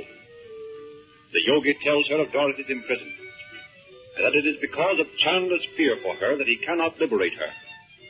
Nadji and the yogi look into the crystal ball, and at last Chandler hears the yogi's voice. As proof of his power, Chandler summons Nadji to come to him in the jungle. The present act opens in the native inn 1 week later. It is night. Chandu, the magician.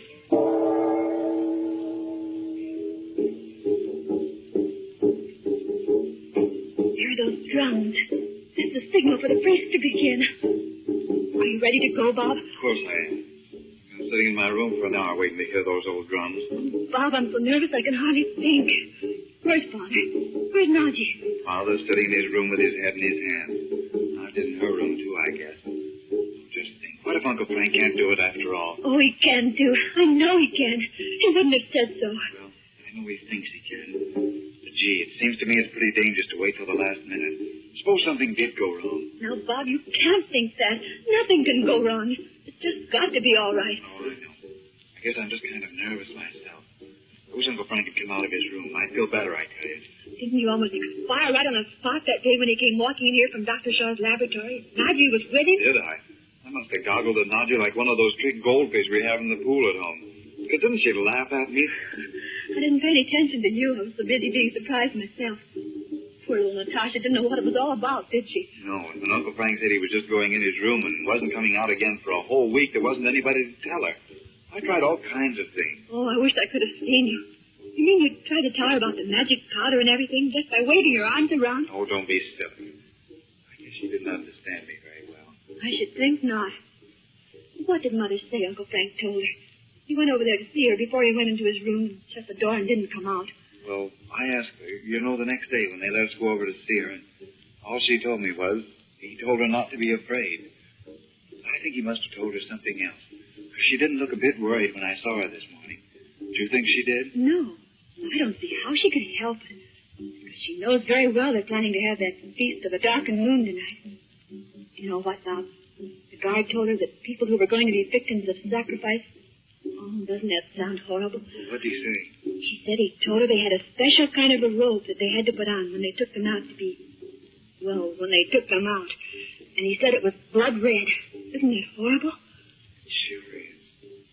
But then they're not going to do anything to her. Let's not think of that. Well, why don't you go and get Father and bring him out here? Uncle Frank will surely come out in a minute. He'll hear those drums. Yeah, I guess I will go in there. Hey, listen, Betty. What? You think Uncle Frank really hasn't eaten one bite for a week? Why, I know he hasn't. The servant has put trays down there every day in front of his door. They've never been touched. Why? Well, gee whiz. I'd hate to think how empty I'd be if I hadn't eaten anything for a week. Oh, so would I. You'd look like one of those empty shells we find on the beach at home. You know, those thin things that the animals just kind of dried up inside of. Father. Come on, Father. Don't just sit there. It must be nearly time to go. Don't you hear those drums? I'm coming, son. Oh, I'm wondering if I should take you children over there. Especially Betty. Oh, Father. Oh, now, Father, please. Why? Well, you heard what that native said, Bob. You mean because very few white people have ever been allowed to see this ceremony? That's not quite what he said, Bob. He said that very few white people have ever lived who have seen the ceremony. But, Father, Uncle Frank will be there, won't he? I don't know. Oh, he surely will. Because how's he going to get Mother away from those people if he doesn't go over there? I don't know, Betty. Where's Nadji? She's in her room, I think. I'll go and get her. Father, you really mean you want me to stay here with Betty? Because, gee, I'd hate to have anything happen to her just when Uncle Frank's about to get Mother out of that place.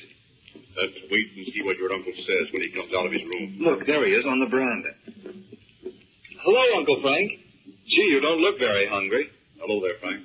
Hello, Robin. Hello, Bob. Ready to go? I was just saying to Bob that perhaps it wouldn't be advisable for him and Betty to go to the ceremony, Frank. Why not? You don't think there's danger then? Danger? Of course not. Oh, Uncle Frank, there you are. You aren't going to make us stay here, are you? Chandu, you have succeeded. Yes. What do you mean you've succeeded? Mother's still over there, isn't she? Never mind, Bob. Have you seen Dorothy today, Robert? Yes, this morning. They told us that was the last time we could see her alive. Oh, Father, how can you? Do not be afraid, Betty Lou. Bob, Uncle Frank looks so funny. He looks so he hardly knew it. Look how white he is. So would you look funny if you hadn't had anything to eat for a week. Don't be silly. We can go now. What about Natasha? I talked to her just a moment ago in her room. She doesn't want to go. She's afraid. I think we'll leave her here. You think I ought to stay here too, Uncle Frank? Not unless you particularly want to. This is one night there'll be no danger for anybody. Every native within miles of this village will be at the ceremony. What about Dr. Shaw? What do you mean, Betty? Well, you know that day you talked to him when you got Nadji back here? And, well, that last day you were out of your room. We haven't seen Dr. Shaw since that, have we, Bob? No. Have you heard anything about him, Robert? I only heard that he had gone away on a trip into the jungle. And the natives don't know why, or they wouldn't tell me. Well, gee, I'd hate to leave Natasha here and have that goofy old Dr. Shaw come back to the inn. She'd be scared to death. I think he's probably gone away purposely to miss this ceremony tonight. Well, why would he do that? Sometime when we're a long, long way from here, I'll tell you the whole story. Shall we go? Uncle Frank, do you really think you can get Mother away from them tonight? I'm trying not to be afraid. Honestly, I am. But aren't you going to take your pistol or anything? If you'll just trust me for another hour, Betty. Oh, of course I will. But you know how I feel, don't you? Of course. Come along.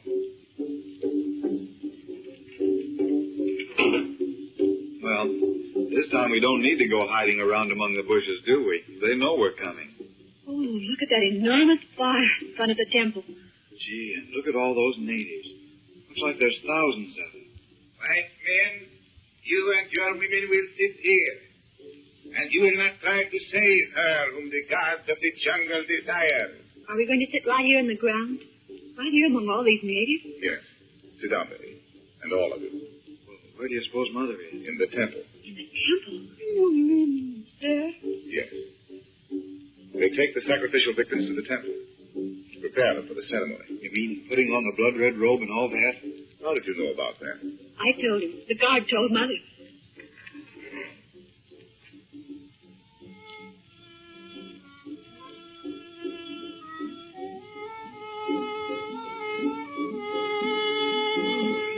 All those terrible natives painted up with stripes and white paint and everything. Don't this is awful? Gee, and there's Mother.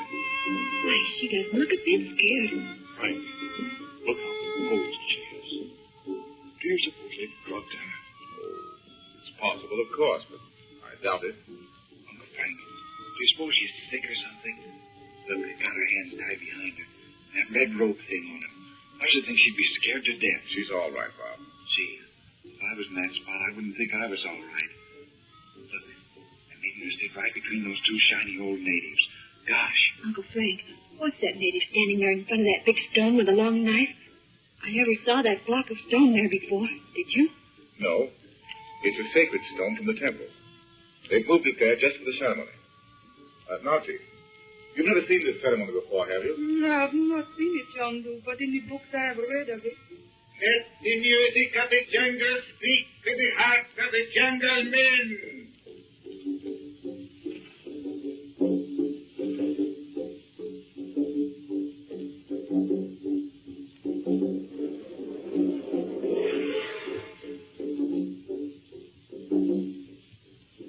Tonight is the feast of the darkened moon.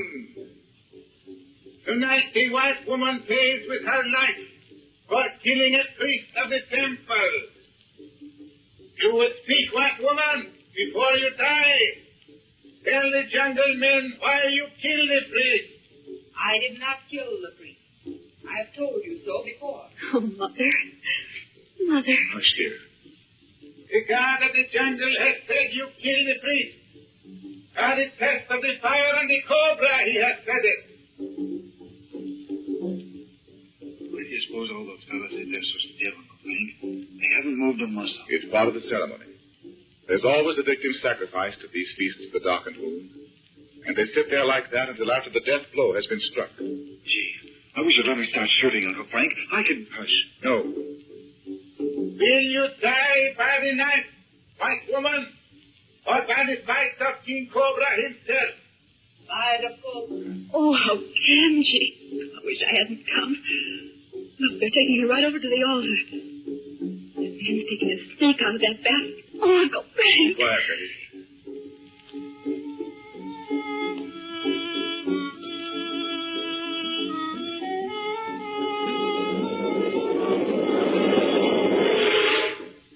Right, King Cobra! The life of the white woman is dying! Stop! Stop! I call upon all the powers of good in the universe to free her from the god of the jungle. Hear the rushing of wings. The sky is filled with birds to carry her away. Listen! The natives, they're just going down on their faces. Every one of them. Until I release you, you will stay here, powerless to move or speak. Cobra, king of the jungle, guard your people well. Life is here tonight, not death. Look at that snake. Standing straight up right beside her and not making a move. Dorothy! Dorothy! I've beaten them at last!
Aboard the yacht Polana, far out to sea, Chandler and Andra learn the propeller shaft is broken and cannot be repaired.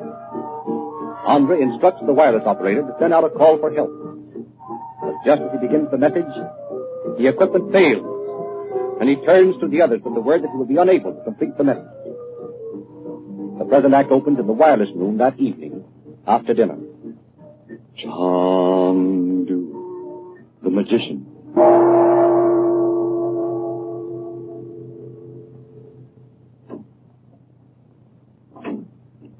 Is that you, Andra? Yes. Where are you, Mr. Chandler? Down here in the corner. And I think I've discovered the trouble. Did you learn anything from the wireless operator? No, Mr. Chandler. I'm inclined to think he doesn't know anything about it. I ordered him confined to his cabin as a matter of precaution, but I think we'll find he knows as little about this business as we do ourselves. What did you say you thought had happened? Look here. Do you know anything about the operation of a wireless set? Not the slightest. Well, sit down here on the floor, and I'll show you something. This is the transformer. Yes, I do know that much about it. Do you see these insulators on the top? Yes. Look here. It's just a bit of copper wire, isn't it? Yes, that's all. But it was connected between the two insulators. And what happened was that as soon as your man began to send the message, it short-circuited the transformer and burned it out. But that means the wireless set is permanently out of commission then, doesn't it? Yes, I'm afraid so.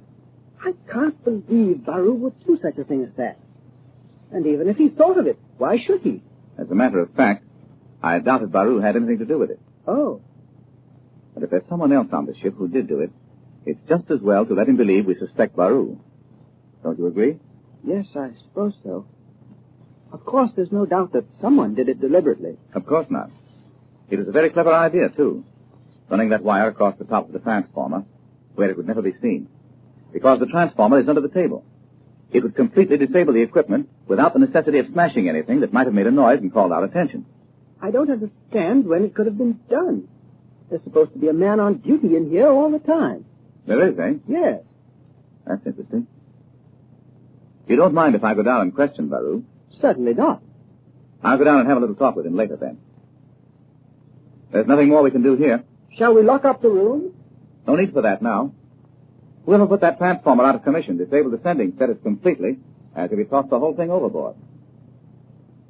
Where can this fellow be that we never see him or hear him?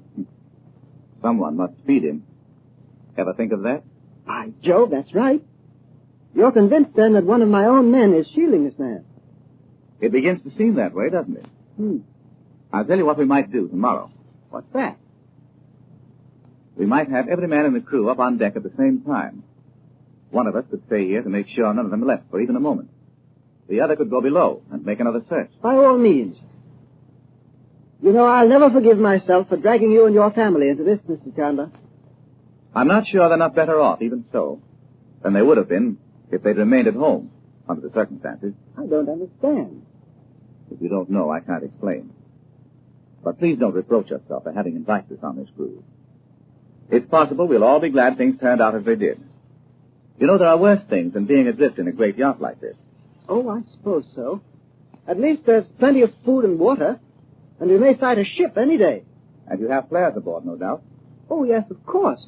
Why, the very thing. Why didn't I think of that before? We can go up on deck and send up a few and see what happens. Good. By the way, in case you're still inclined to blame yourself for the mishaps that have occurred on this trip, let me ask you something. You've been away from home for quite a long time, haven't you? Oh, yes, I've been gone nearly 6 months. And during that time, of course, you've had many guests aboard the yacht? Yes, indeed. It's just happened that in nearly every port where we landed, I've had letters to people from friends either in England or at home. And, of course, I've entertained aboard a great deal. And nothing of this sort ever happened before? Nothing has ever happened to the boat, nor to anyone aboard? Why, no, not that I can remember. You see, then, there's more than just your usual ill luck to blame for all this. Oh, I hope so. I'd like to think so. Of course. It's the only thing to think. By the way, were you supposed to reach Suva at any particular time? But that's another thing that worries me a little. I really should have landed there tomorrow. But of course there's no chance of that now. These 3 days we've lost make it impossible. Why do you ask? Because I knew you had a message calling you there. And I wonder, when you don't arrive, will anyone send out word by wireless to Trans-Pacific liners to watch for the yacht? Perhaps. That is, no. I mean, I doubt whether they would. It's too bad. That would have given us a very good chance to be sighted. Shall we go out on deck again? Yes. Are you going to tell your sister and the others what happened to the wireless? Yes. I can see no reason to keep it from them. What's the matter with your orchestra tonight? I told them I didn't know whether we'd want any music tonight. Why not have them play as usual? We don't want everyone aboard to feel that we're going to be abandoned and lost out here. Of course, I should have thought of that myself. I'll join you and the others in a moment, Mr. Chandler. Hi, Uncle Frank. We've been in the wireless room. Gee, I wish I'd known you were in there. I'd have come in, too. Did you find out what was the matter? Yes, we did, Bob. The transformer's burned out. Honest? Now we are sunk, huh, Uncle Frank? What does that mean, Frank? It means, Doc, that the wireless is completely out of commission. Where's Nadji? In her cabin. Isn't she coming up on deck tonight? Yes. She'll be up a little later. Shall I go and get her, Uncle Frank? Oh, no. Never mind. If she said she'd be up later. I hate to have her sitting down there alone. Listen. I thought the orchestra wasn't going to play tonight. Don't be silly. Why wouldn't they? Well, I don't know, but they haven't been. That man's going to sing. That man, the new Abdullah. I'd like to talk to him sometime, wouldn't you, Bob? Why don't you if you want to? Would it be all right, Uncle Frank? Why not? Well, I'm going to. I'm going to tell him we knew Abdullah. Hush, dear. Listen.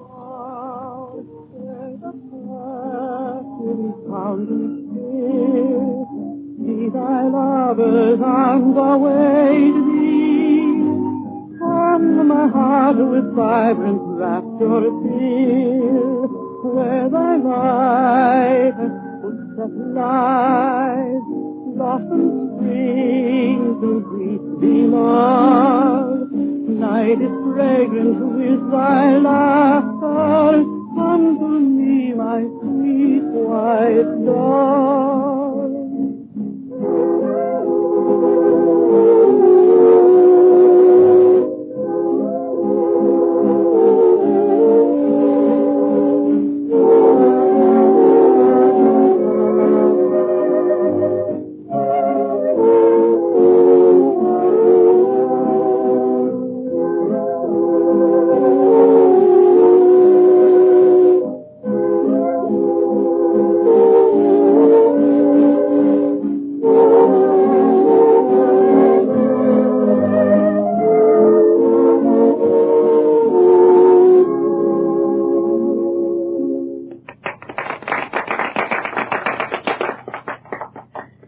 Thought of having him sing, Andra. That was beautiful. I'm glad it pleased you, Miss Betty. Mr. Chandler, shall we see about the flares? Flares? Yes. We're going to send up some signal. Won't that be keen? Can I help, Uncle Frank? Of course. And if nobody sees the signal, will we just stay right here for days and days and days and everything like the ancient mariner, Uncle Frank? Oh, it surely won't be as bad as that, Betty Lou. As idle as a painted ship upon a painted ocean. I wouldn't care if we stayed here forever. The moonlight would always be as beautiful as it is tonight. Would you, Bob? Well, I think it's keen to be out here, but we'd run out of things to do after a while. We had a nice swim today. That was something, wasn't it? Yeah, but I don't want to spend the rest of my life swimming round and round this yacht. Come on, Uncle Frank, let's go send up some flares. Where are they, Andra? I've spoken to one of the men. He's bringing them now. He'll be here in just a moment. Can I send up one, Uncle Frank? We'll see. Here I am, over here. Thank you. Here you are, Mr. Chandler. Do you want to light the first one? If you like.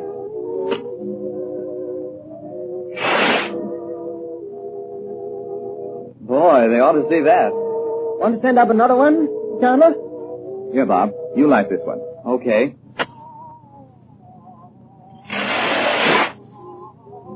Gee, that was a honey.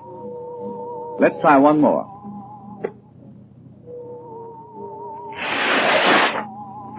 Boy! Now we must watch for a signal from somebody, mustn't we? If another ship sees us, will they send up a flare, Uncle Frank? Yeah. Oh, look, here's one of the sailors, Andra. Maybe he saw somebody answer our signal. Perhaps. What is it, Sundar? Master, I beg to tell you Captain Rainey presents his compliments. And Master, you will come with me where I may speak with you alone. Come along, Mr. Chandler. Let's see what this is, will you? Of course.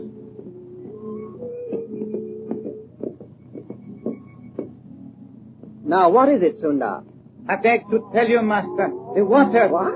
You mean the water supply is running low? You have spoken, Sahib. There is but fresh water enough to supply the Master's guests on the crew for one more day.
aboard the yacht Palana, a series of mysterious accidents has placed the party in grave danger. The wireless equipment has been disabled, so that they cannot send out a call for help. As they stand beside the rail, sending up signal rockets into the starlit sky, a member of the crew comes to Andra with the report that the supply of fresh water is running very low. They have only enough to last one more day. The present act opens a few minutes later. Chandu, the magician.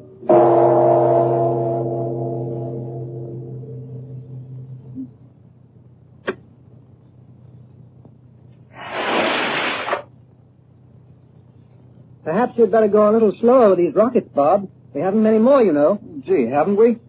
Well, I thought there was a whole lot of them in that box. This one, Bob? Yeah. No, it's empty. Oh, well, maybe we better not send up any more until we see what happens. Oh, Uncle Frank, look, isn't that a light? Where, Betty? Right there, way out there, right down close to the ocean. Yes, you're right. It's a ship. They must have seen the rockets, Frank. Oh, isn't it perfectly thrilling? It's really just like something out of a book, isn't it? Like being cast away on a desert island, I mean. Only, of course, I don't mean this yacht's like a desert island, Andra. But I mean, I think it's wonderful for them to see our signals and everything, just like... And not a minute too soon, huh, Andra? I heard what that fellow said to you. Who, Bobby? That sailor that came up and spoke to Andra and Uncle Frank a little while ago. He said we only had enough fresh water for one more day, didn't he, Uncle Frank? Yes, he did, Bob. But we hardly thought it necessary to worry your mother about it. Oh, gee. I'm sorry, Uncle Frank. Well, it's all right anyway, because there's that ship. Yeah, that's right. Let's send up all the rest of these rockets at once. Here, Betty, you take this one, and I'll take this one, and... Mother, why don't you send on up? You haven't sent up one yet. Oh, not I. Nadji, would you like to light one? Yes, Dorothy. Bob, you must show me how to hold the rocket. Here, I'll show you. Look, I'll light mine first, and you watch. Now, look, you light it right here.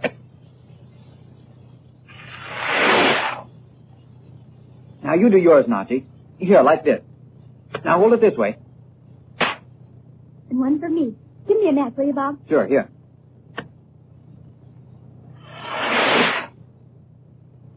And that's the very last rocket we have. Boy, that was pretty close, wasn't it? It was indeed, Bob. Chandu, I wonder where the ship will take us. What's the matter with you, Andra? What is it, Frank? Andra. It seems to me that ship is coming no closer. No, you're right. They haven't seen our signals after all.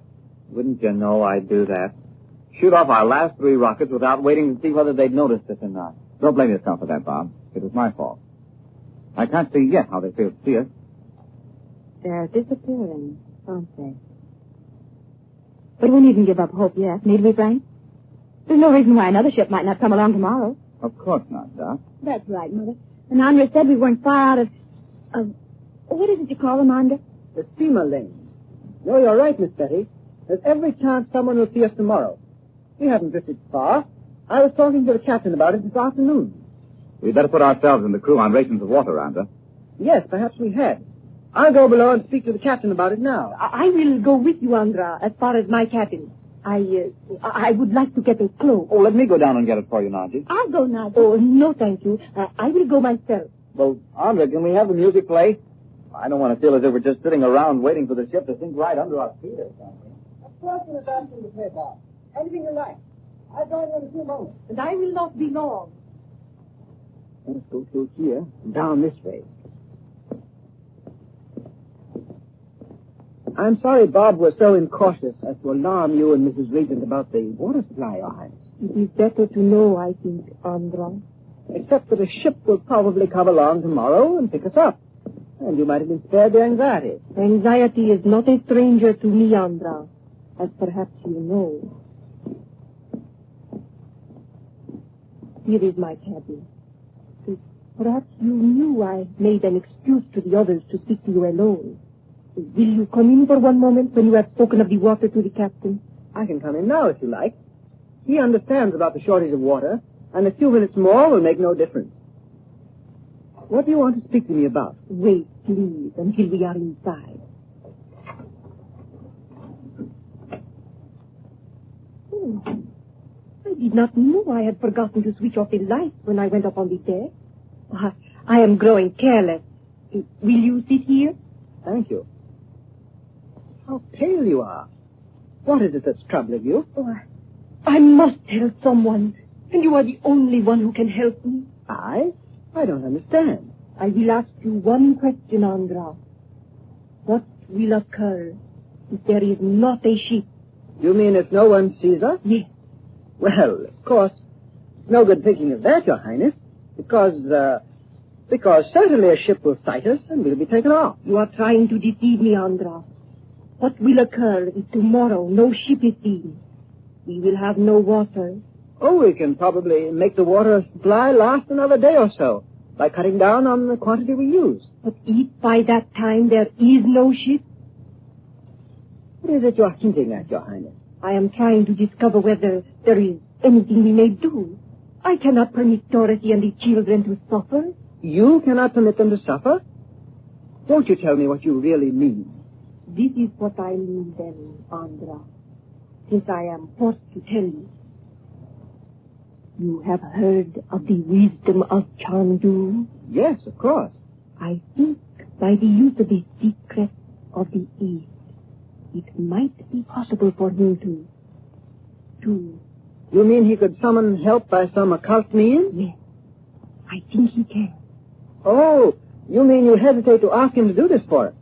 I'll speak to him about it myself if you like. Oh, no. It is not that. No? It is only that... Oh, Andra, do you not see? I cannot go to Suva. What if help comes, and it is a ship that will take us to Suva? Your Highness, I don't pretend to understand. Perhaps you'd rather not speak of it to me. But what possible harm could come to you in landing at Suva? It won't be more than a few days at the most before a liner from Australia or New Zealand calls there, and it will take you all back to California. But I must not go there. What? It is the one place in all the world where I dare not go. Even if this accident had not occurred to the yacht, I had intended to beg you to turn back. Chandu promised he would speak of it to you. Well, he probably didn't have an opportunity before we had this trouble with the propeller shaft. And now, of course, it's too late. Even if I could disregard the cablegram I received, there's no way I could help you now. I'm sorry. Truly I am. Your Highness, you don't know how distressed I am. Shall I call Mrs. Reed? No. I beg you not to call her. I will be myself in a moment. Will you not have a cigarette? You will find them in the carved box under the lamp on the table. Thank you. Don't you have one? No, thank you. I do not smoke. It is perhaps strange I do not, but I always bring with me cigarettes from Egypt. My friends enjoy them even if I do not. Yes. I smoke them occasionally, even when I'm at home. Are you feeling better now? Shall we go back on deck? Oh, not yet. I know now. I must tell you what it is I feel. And when you have heard it, perhaps you will... Oh, I know you will think it is impossible. Have you ever heard that near Suva is a strange, mysterious cavern in which strange pagan rites are held? Why, no. And even if they are, what have these things to do with you? Is this really what you fear? Oh, you have not heard it all.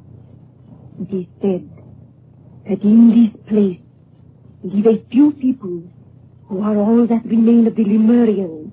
In the cavern on the island of Fiji? Your Highness, you've thought about this until you're overwrought. How could it be possible? Oh, I knew you would not believe me. But I beg you to think seriously of it. I tell you, I know. But what if it should be so? Why are you so concerned about it? Oh, I cannot tell you all. I say, Your Highness, let me go up on deck and get Mr. Chandler and tell him this amazing story. He'll reassure you. You'll think I don't take it seriously just because I know nothing of it.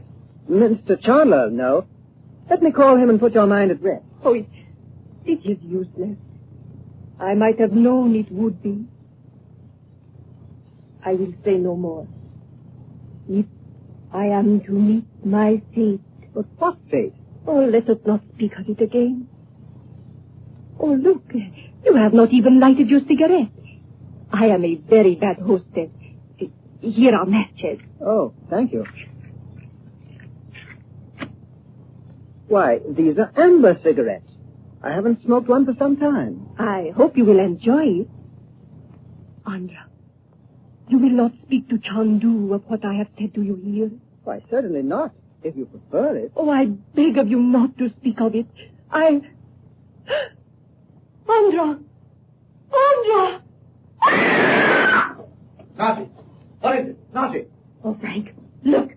We saw it in the crystal that day at home. The lamp, and the table, and the carved box. Oh, I knew it. I told you so that day. I felt it. There's death in this room.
Their supply of signal flares exhausted, the party aboard the Polana can only wait and hope that daylight will bring a ship to their rescue.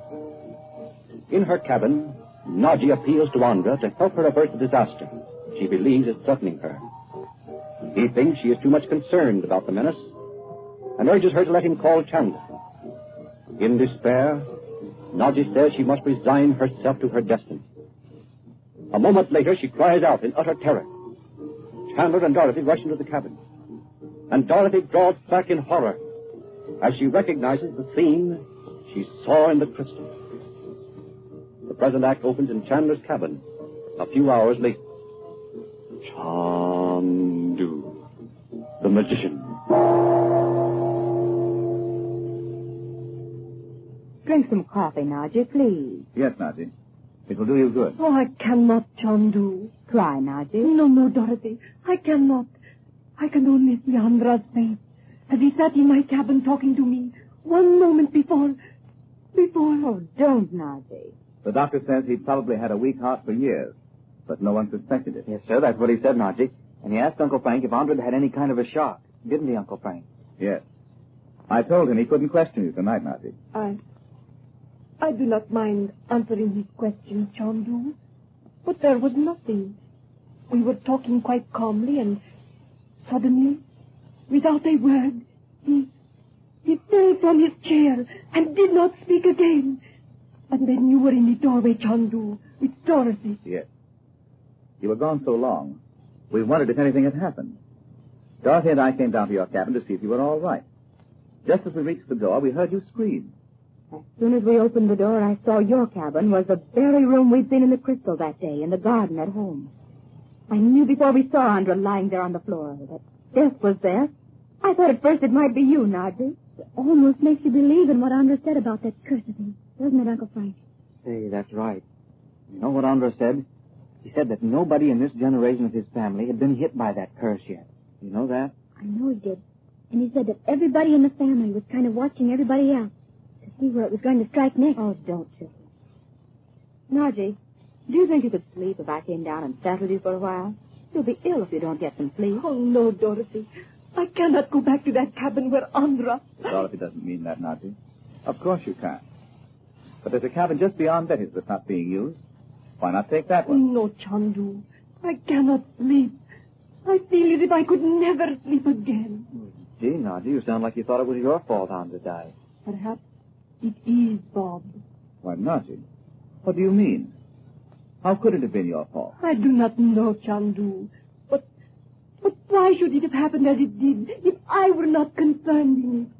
But how could you be concerned in it, Nadji? Any more than any of the rest of us? Oh, please don't feel so badly, Nadji. What if any of us had been talking to him when it happened? Oh, Betty Lou, you do not understand. Nadji, you must stop blaming yourself for Andre's death. As Dorothy says, how could you possibly have been concerned in it? You aren't thinking of what Vindion said, are you? Of course I am, Chandu. He said those tribal drums bring a message of death. And it is true. Well, what about that old family curse of Andre's? He said all the time he knew he was going to die after that little image in the cabin was broken. Frank, you don't think Andra took that seriously, do you? Yes, Don, I do. Oh. You know, in spite of his European education and his travels and all that, he never could succeed in ridding himself of some of those primitive superstitions.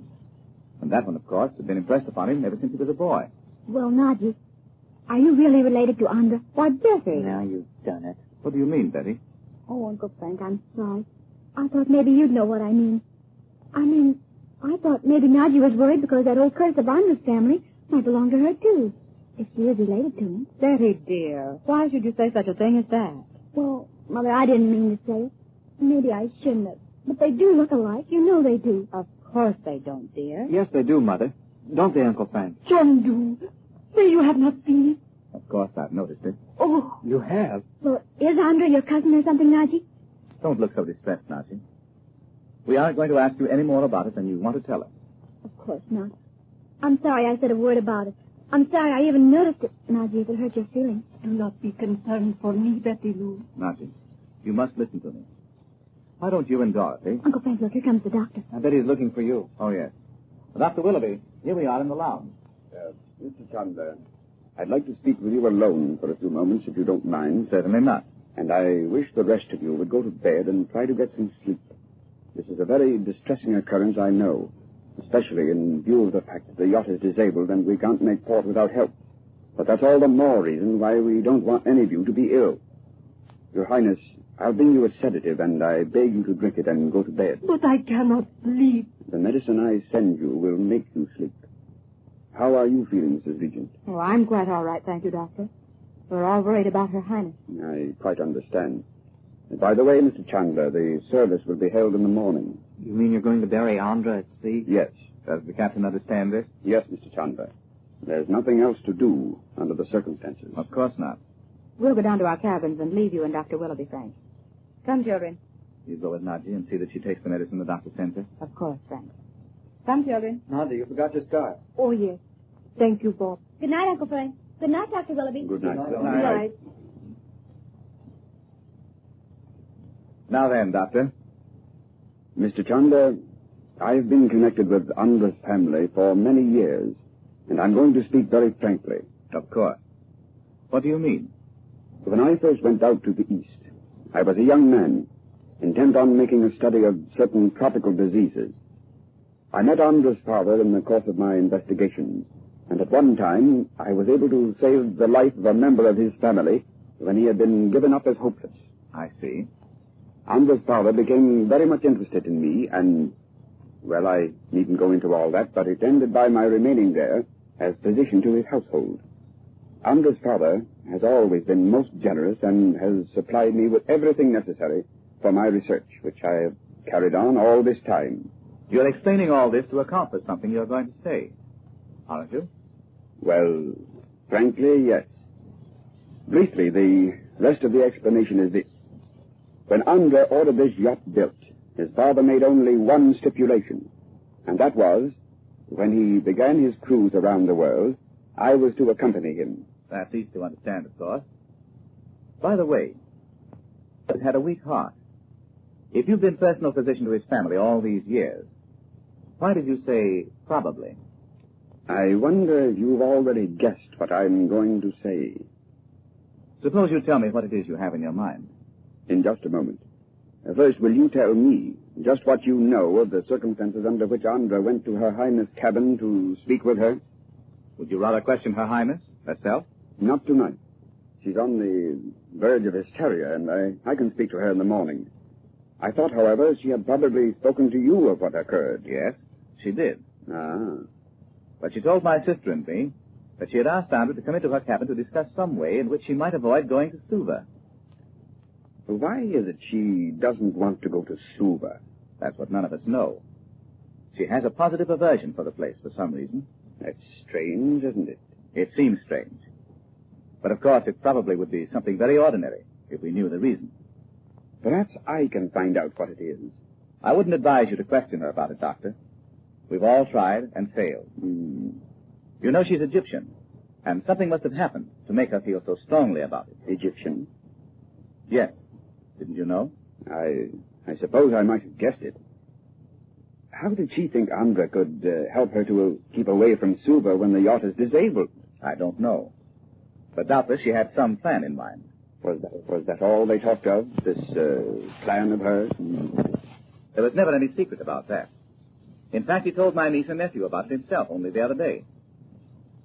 Mr. Chandler, you will forgive my insistence on knowing the whole truth about this matter.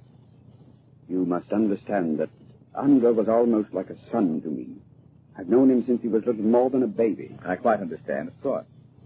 But why not be perfectly frank, as you said you would when you sat down? If I can answer any questions for you, I'll be glad to, you know. Although we've only known Andra for a few weeks. He was introduced to my sister and the children by a mutual friend in Beverly Hills. Yes, I understood that. Well, I'll tell you exactly what I think. I wonder if I've guessed it. Well? You've discovered Andra did not die of heart failure, as you at first said. Am I right? Yes, you are. In fact, you probably told me that about his having died of heart failure to prevent our learning what you suspected. Isn't that it? My word, Mr. Chandler. You're uncanny. Not at all. So, of course, there's only one more thing for you to tell me. And that's the manner in which you think he met his death. But I'm not prepared at the moment to be too positive as to the cause of his death. But I believe he was poisoned. And you're prepared to accuse Nadji of murder? Yes, Mr. Chandler. I'm sorry, but it's my duty to explain my suspicions to the captain. And until an investigation can be made, to ask that Her Highness be confined to her cabin.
the party aboard the disabled yacht Valona is shocked and saddened by the sudden death of Andra, their host. The ship's doctor has pronounced the cause heart failure. But later, in conversation with Chandler alone, he says he is convinced that Andra was poisoned, and he is prepared to accuse Nadji of murder. The present act opens in Dorothy's cabin the following evening. Chandu, the magician. That doctor makes me simply furious, Uncle Frank. Don't say that, dear. Well, he does, Mother. Yeah, he certainly does me, too. I'd like to give him a good poke in the eye. That's what I'd like to do. Now, son. Yes, Bob. He's only doing his duty. If he believes Nadji was responsible for Andra's death. But that's just what makes me so angry. He ought to know better than to think Nadji'd kill him. He doesn't know Nadji, dear. No. And you mustn't forget that Andra's death was a great shock to him personally.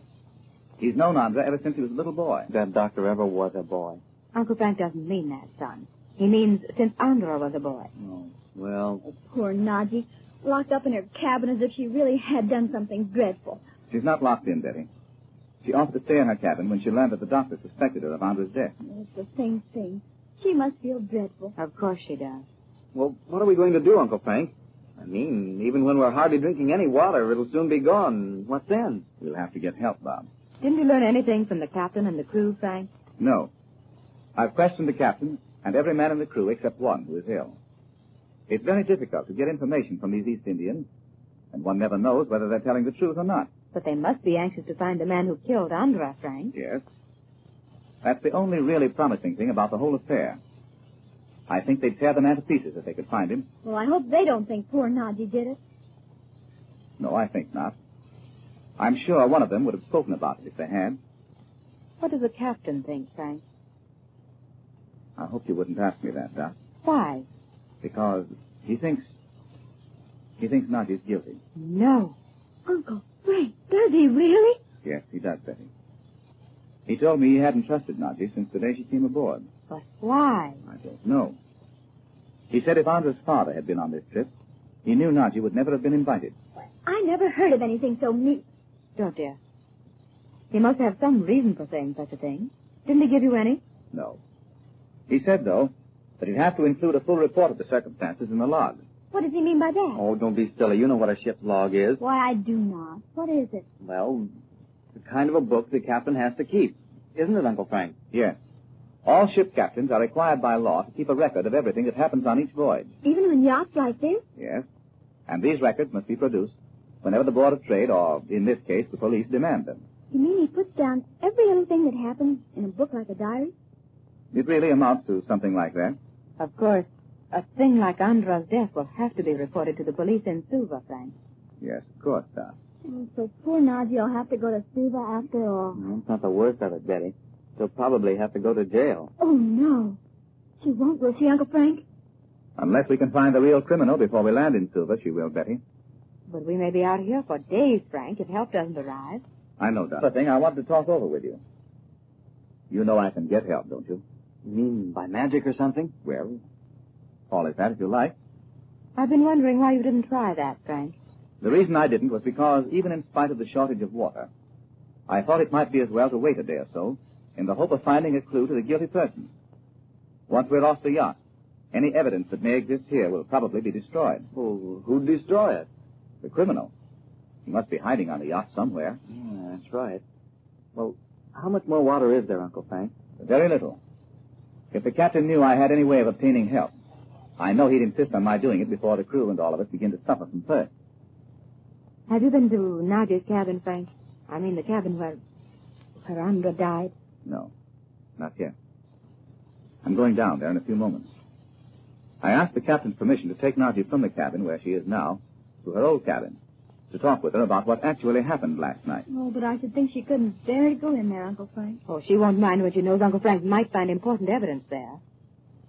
Uncle Frank, did she ever tell you why she didn't want to go to Suva? No, Bob. Why? Well, I was just wondering if she might know some people there she didn't want to meet or something. Oh, don't be silly, Bob. She wouldn't have to see them if she didn't want to, would she? Besides, she was afraid. I know she was by the way she talked about it. Don't you think so, Uncle Frank? Yes, of course she was. When are you going below to talk to Nadji, Frank? I thought I'd go now. You don't think it's too late, Doc? No. It's only 10:30. Is it as late as that? I'd better go right away. I'll come back up here at once, of course, if I learn anything. Well, I hope you'll find something that'll show that mean old captain she didn't do it. Yeah, tell her we know she didn't do it anyway, won't you, Uncle Frank? Yes, I'll tell her, Bob.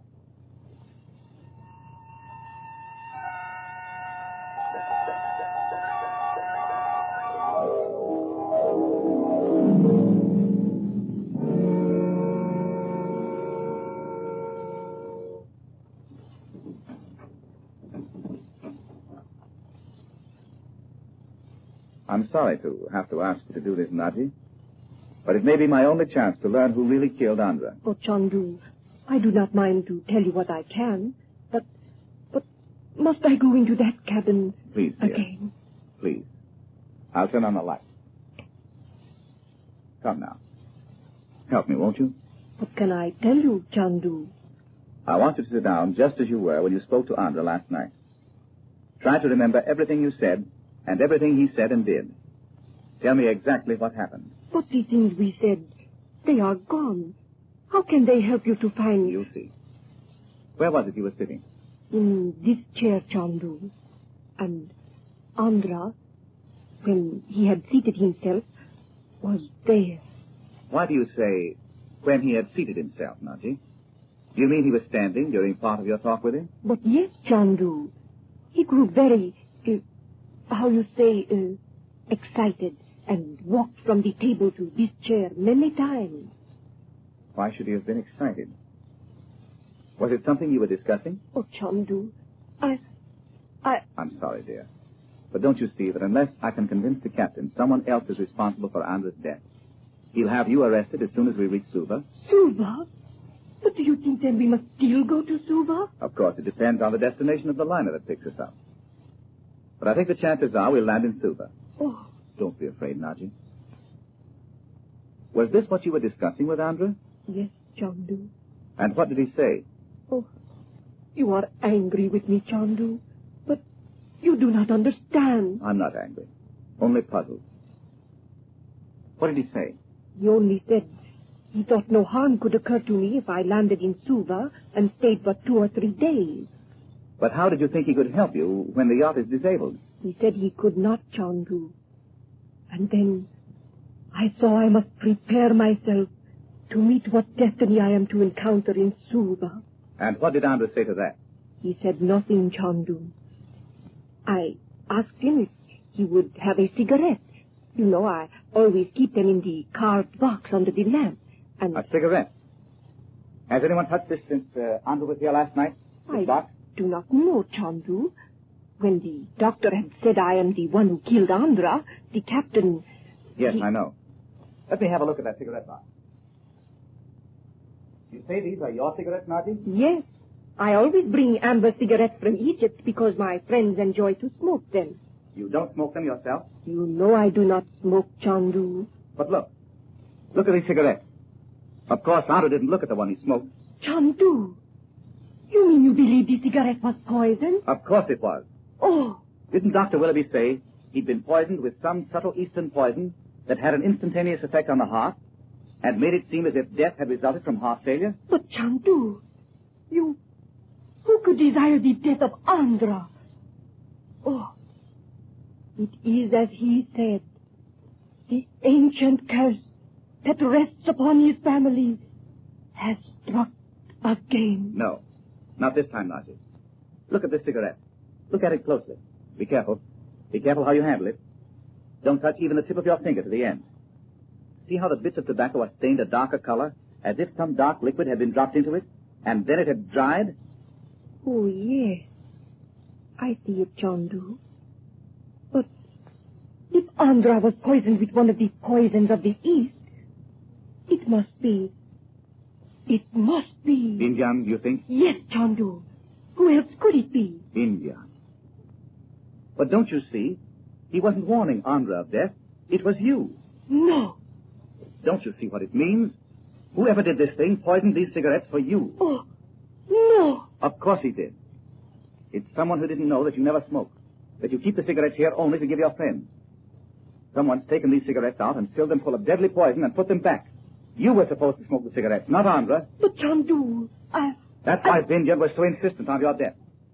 You were never to be permitted to land at Suva. Vindion knows something about this. And there's someone aboard who's planned the thing ever since we left California. Come on.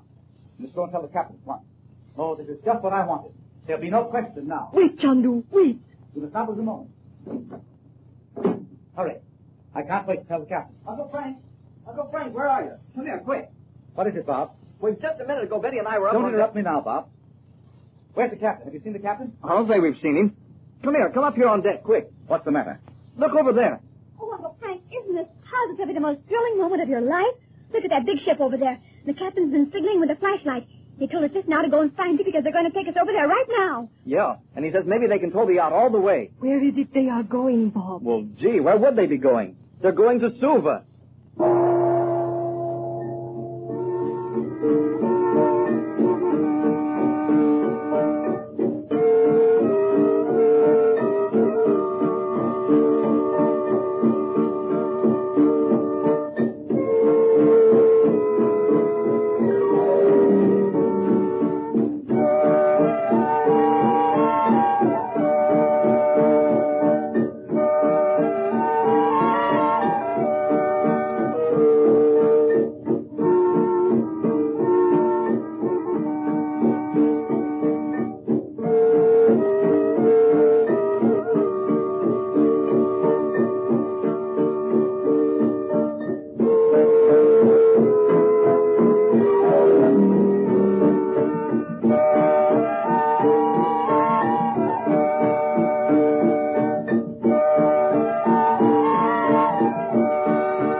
Princess Nadji had been accused by the yacht's doctor of having caused the death of Andra by poisoning him.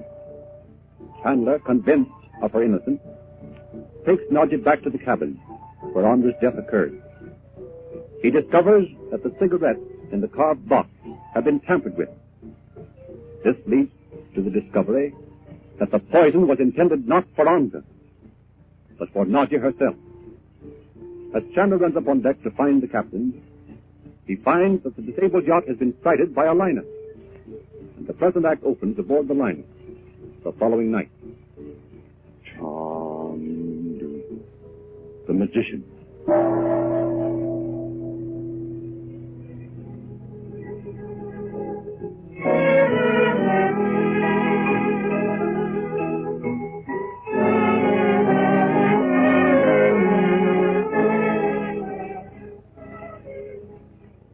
Well, like the costume party on the boat coming home from Egypt, isn't it, Betty? Yes, isn't it? The costumes are awfully pretty, aren't they? Yeah, kind of.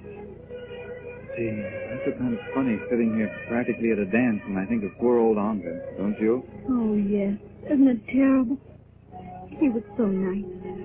But you know, Bob, he was just like people you read about in the book. There was something about that curse. I'm sure there was. Oh, now, how could there be? Oh, I think there was. Because, you know, you read lots of times about people that just have bad luck or something follow them around all their lives. Oh, well, just imagine. Imagine it. Look what happened to him. Uncle Frank said if he just hadn't happened to go in there to talk to Nadji that night, where that poison would have been in those cigarettes. Anybody might have picked one up and smoked it. It certainly seems as if fate or something was against him, doesn't it? Seems that way, but I don't believe it.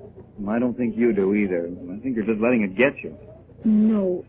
I just wonder if there might be such a thing as there being one of those curses on us. Why, Betty Lou Regent, if you aren't the absolute limit, what are you talking about? Well, you know. You've read about women in ancient days that were kind of fatal to people or something. You don't mean you think you're one of those people? You make me laugh. Well, what about Abdullah, and what about Roxor, and Dr. Shaw, and Demetrius? I suppose you think all those people just kicked off because they knew you. Oh, I don't mean exactly that, Bob. But people do seem to die all over the place wherever we are. Well, it's not because you've got some fatal fascination or something. Oh, I don't mean that. And besides, even if Dimitri did jump into the ocean, we don't know that he's dead. Why, Bob! We do, too. Oh, I couldn't bear it if I thought we'd ever see him again. Well, don't get all dithery. You never will, because I bet he'll never want to come within 10 miles of Uncle Frank again, even if he is alive. Oh, Bob, don't even talk about him being alive. I just can't. Please don't, Bob. Well, okay. You sit there and look like you're scared to death. People will think I'm sticking pins into you or something. Let's go back to the stern of the boat and see how the yacht looks. All right.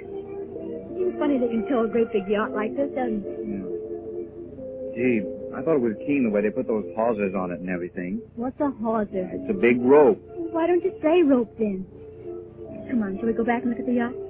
How many people did they leave on it? Oh, about 6, I think. You know what, Betty? They were talking about burning it up if they couldn't tow it. Burning up that big, beautiful yacht? Yeah, because they can't leave it floating around in the ocean where it might bump into other ships and maybe sink them. I never heard of such a thing. It's just like burning down a person's house. They were going to if they couldn't have towed it. For Pete's sake, what's the matter with you? I can't help thinking what you said about Dimitri jumping into the ocean. Maybe he's not dead after all. Why, Betty. Oh, Uncle Frank. Where were you? I didn't see you. I was coming in to look for you, and I happened to hear what you said. Do you mean Vindion? I didn't know you knew about him. Vindion? We were talking about Dimitri. What do you mean, Uncle Frank? You mean Vindion jumped overboard? Well, since I've given it away, yes, he did. When? Just as we were all leaving the yacht. We must have been already over here, huh, Uncle Frank? Yes. The captain thought it wouldn't be necessary to have Vindion put in irons because he was an old man and presumably quite feeble. But just as he was about to step into the boat, we rowed across here to the liner, he turned back and jumped into the water. He must have gone down at once, because they could find no trace of him. Was that what made you so long? Yes. Why do you suppose he did that? I wonder if he was the one that... At least we know he knew something about the whole thing. Oh, I think that's awful. Why, Andre said that Vindion had been with his family for... Why, he said he was with his grandfather, didn't he? No, he said his father. Well, even if he did say his father, isn't that terrible? Listen, Betty. Will you and Bob go below and get your mother and Nadji? I don't like to have them sitting down there in the cabin. Of course we'll go. Come on, Bob. I'm glad to go away anyway. But here comes that old Dr. Willoughby. Ever since he suspected Nadji of killing Andre, I can't bear it. Come on, Bob. Let's go. Okay. Ah, there you are, Mr. Chandler. I've been looking for you. Shall we sit here? What was it you wanted? I've been thinking of Vindion and the things he apparently said to Princess Nadji. Do you know what they were? I heard one of the two of the things. He said, why? I would like very much to know the reason why Princess Nadji is so averse to landing at Suva. I don't know, I'm sure, Dr. Willoughby. But we're going back to California on the first boat leaving Suva after we land. According to the captain, there should be a Canadian-Australasian liner in 3 days. You wonder why I mention these things, no doubt, Mr. Chandler. Not at all. I've become very much interested in such things during my long residence in the East. What do you mean by such things? Oh, mental quirks, such as this one of Princess Nadji's about hating to land at Suva. I've gone pretty thoroughly into a lot of the Eastern customs, you know. By the way, it's odd that they should come up here at the moment, but I've just remembered that I used to hear a good many curious things about a man with the same name as yours. In India? Yes. He was an American, it appeared, too. Did you ever have any relatives living in the Far East? Not that I know of. They used to say of this Chandler that he learned a lot of strange things from yogi teachers. And he was said to have been remarkably successful in all sorts of occult practices. Is that so? Yes. A man named Thoma used to speak to Andra's father about this Chandler. Are you sure it couldn't have been a relative of yours? Quite sure. By the way, have you sent a wireless to Andra's father? Yes, but it will be several days before he gets word, even so, because he's in the interior and the mail service is very irregular. Oh, here comes your sister and the princess now. Your Highness, we were just speaking of you. Good evening, Doctor. How do you do? Would you mind telling me, Your Highness, just what it was Vindion said to you the day he pretended to predict the future for you? I think you're very unwise, Dr. Willoughby, to question Her Highness about this at this time. Oh, I don't insist that she answer the question if she'd rather not. I have nothing to conceal, or any reason to wish to conceal from you what you ask.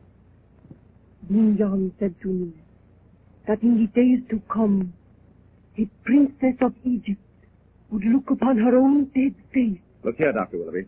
This has gone far enough. I must insist that you at least wait until morning before asking her any more questions. You can see for yourself how disturbed she is. Very well.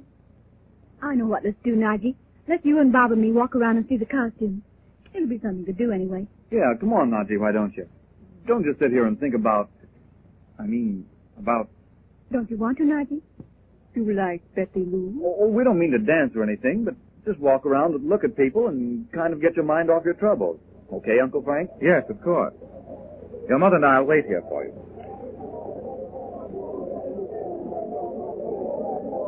And of course, on an evening like this, I can say...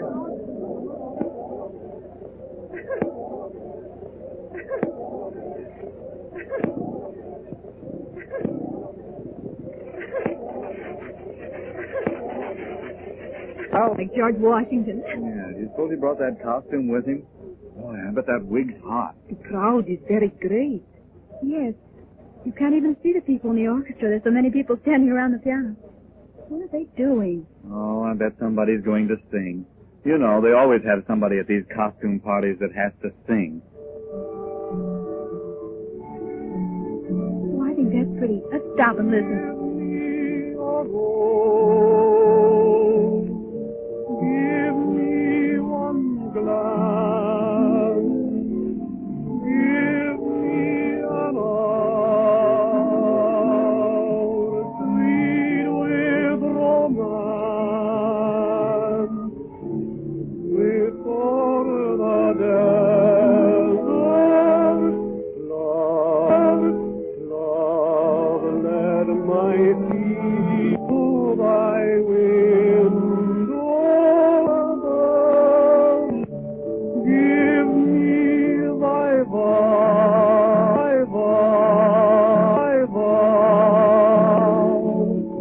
never shall we part.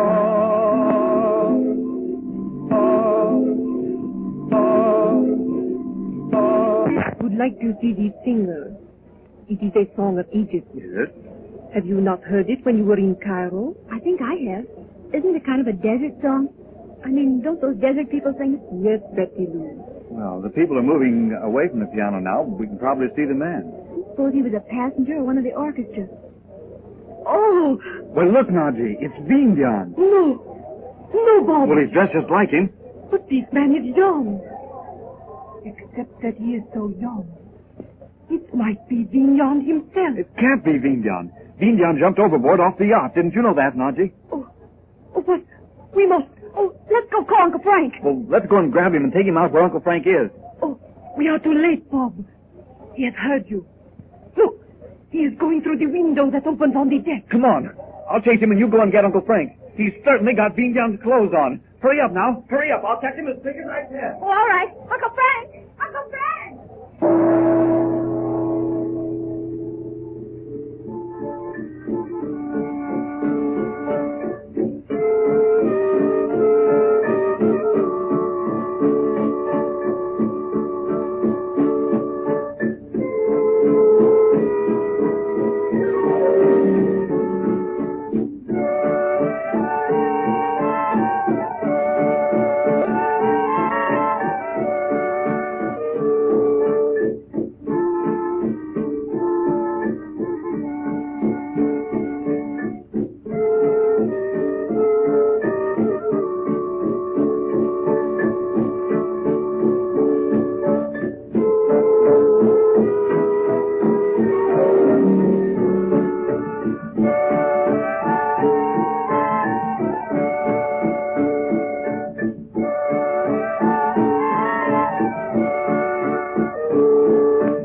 During a costume party on the liner, which has rescued Frank Chandler, Nadji, and the Regents from the disabled yacht Alana, Bob and Betty discover a man exactly resembling Vindion. Although Vindion has jumped from the yacht and is believed drowned, Bob dashes off in pursuit of the man, while Betty and Nadji hurry to inform Chandler of their discovery. The present act opens the following day in Dorothy's room in the hotel in Suva, capital of the Fiji Islands. Chandu, the magician.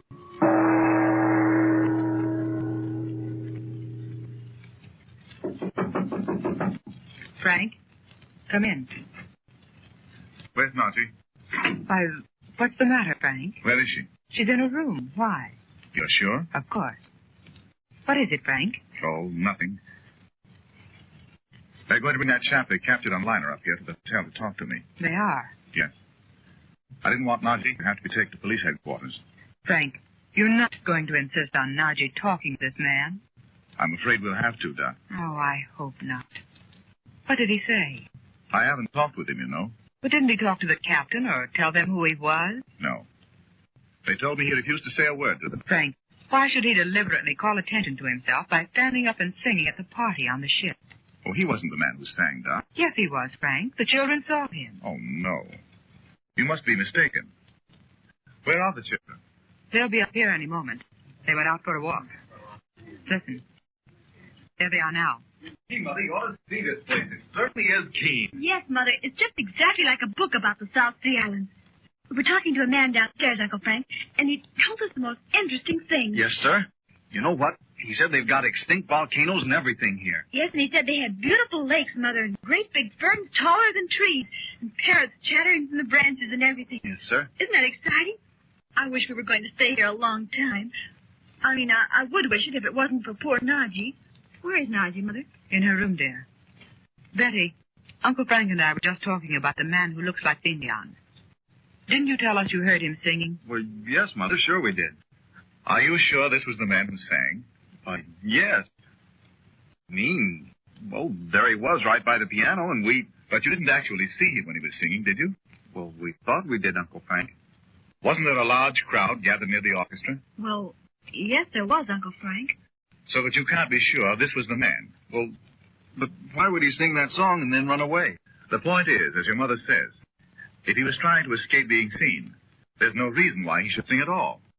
Say, you don't mean you think there's still another man, do you? I mean, besides this one that looks like Vindion, and Vindion himself, and then another man that would sing? But you know this man can't possibly be Vindion.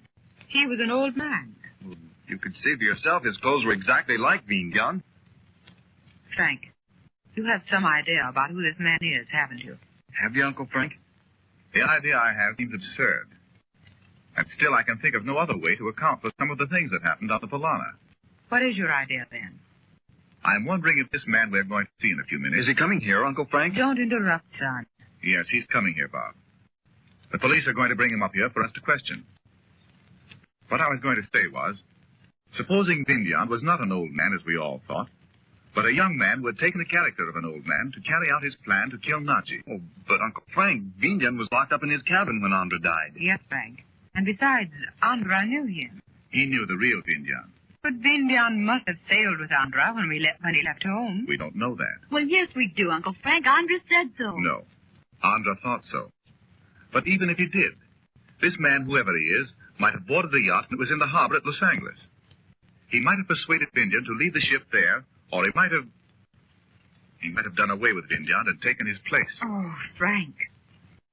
But if this man actually sailed from India with Andra, that means he must have made that plan to kill Nadji months ago. And besides, Uncle Frank, how would he know Nadji was going to be on Andra's yacht? I know. I told you it sounded absurd. And still, there are a lot of other things that do fit the theory.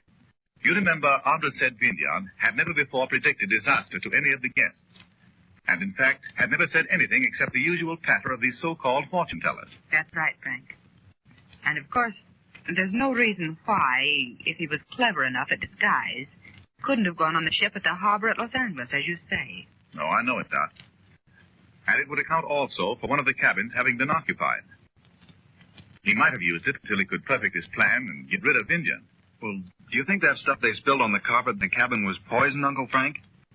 I don't know. I left that bit of stained carpet with a man the police department told me of. He's going to have the stain analyzed, if possible. We'll find out about that later. Oh, there's Nadji.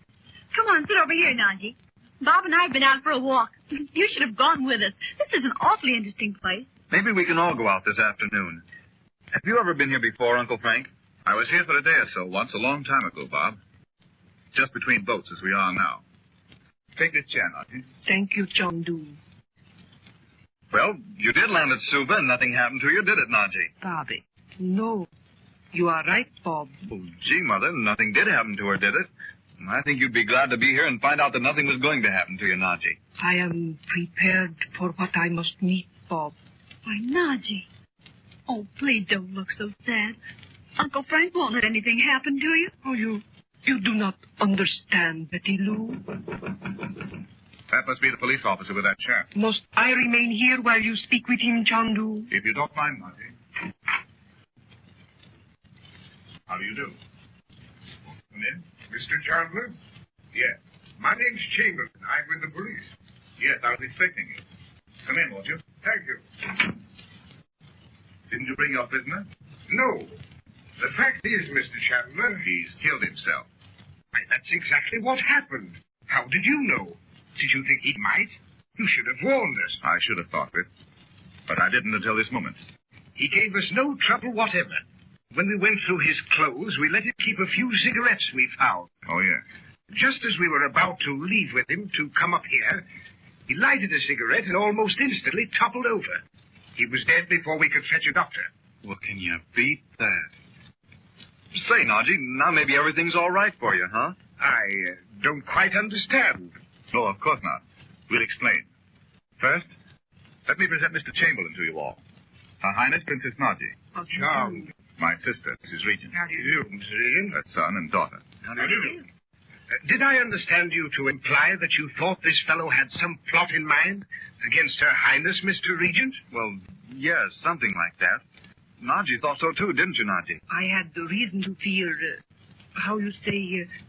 something of the kind, Mr. Chamberlain. Well, this must be a most unusual case. Sorry the beggar killed himself before we had a chance to question him. Yes. By the way, what sort of things did you find in his clothes? I thought you might like to have a look at them, so I brought them along. There weren't many. I put them into this small box. Here you are. Am I to keep them? If you like. There seems to be no one else to claim them. Did you ask the captain of the Polana to have a look at this chap? Yes, indeed. I understood you had asked to have him come in. Did he know who he was? No. And he had another chap with him from the yacht. The ship's surgeon, I believe. Oh, yes. Dr. Willoughby. Yes. And they both insisted they'd never seen this chap before. Well, I wanted to come along and tell you the news and bring you these things of his. I suppose this definitely closes our case, if indeed there was a case. Yes. You really meant to accuse him of the murder of young Andre, did you? Yes, indeed. Although, as I told the inspector this morning, I'm certain he meant to kill Her Highness here. And it was only by accident that Andre smoked the poisoned cigarette. Well, I suppose we'll never know what was really at the bottom of the affair. Some of the things that turn up out here in this corner of the world are amazing. Yes, they must be. Goodbye. Perhaps you'll drop in on us before you leave Suva, Mr. Chandler. Thank you. I will. Goodbye. Goodbye. Goodbye, Mr. Chamberlain.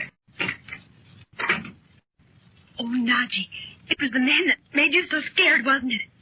You look different already. Do I indeed, Betty Lou? I hope it was the man. Did he? Then if you're not afraid, Nadji, we can go on a little trip around among the islands, can't we? I mean, the little boat won't be along for 3 days, and why can't we have some fun and see the place while we're here? Why can't we, Uncle Frank? There's no reason at all why we can't.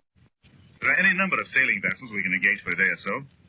Would you like that, Dorothy? Yes, I would, Frank. How about you, Nadji? Oh, I will be glad to go, Chandu. That'll be keen. Are there lots of islands around here, Uncle Frank? Oh, yes. There must be 250, including the small ones that are really just dots of coral on the surface of the sea. Well, do people live on all of them? No. I understand that only about 80 of them are inhabited. Well, I think that'll be slick. When can we go? We can go tomorrow, if I can get a boat. Oh, goody. I want to buy one of those cute hats. You know, like people always wear in moving pictures of the South Seas. Kind of like a helmet. You would. Well, I don't care. I think they're cute. I think Mother Nadji's the cutest of them, too. Come on, let's go down and see if we can find a place to buy one. Come on, Mother. Oh, not now, dear. Let's wait until after luncheon. I doubt if we'll need that hat here anyway. You can come with me when I go to see about the boat, if you like, Betty. Oh, goody. Aren't you going to open that box Mr. Chamberlain left for you, Uncle Frank? Yes. We may as well see what's in it. There. What a pitiful handful of things. What's that little gold thing, Uncle Frank? Looks like a locket. Oh, no. Chandu, it cannot be true. Do you not hear them? What's the matter, Nadji? I don't hear anything. What is that thing, Uncle Frank? It's a little gold... Oh, can you not see, Chandu? It is the small image of the tribal drum. The drum of the jungle.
the hotel in Suva, Chandler is visited by a police officer who tells him the prisoner they took aboard the liner has killed himself by smoking a cigarette, like that which killed Andre. The officer gives Chandler a small box containing the man's personal effects. Chandler finds a tiny gold charm of native workmanship. Nadji, terrified, cries that it's an image of a tribal drum, the symbol of the unknown terror. The present act opens in a cafe, much frequented by tourists. It is evening. Chandu, the magician.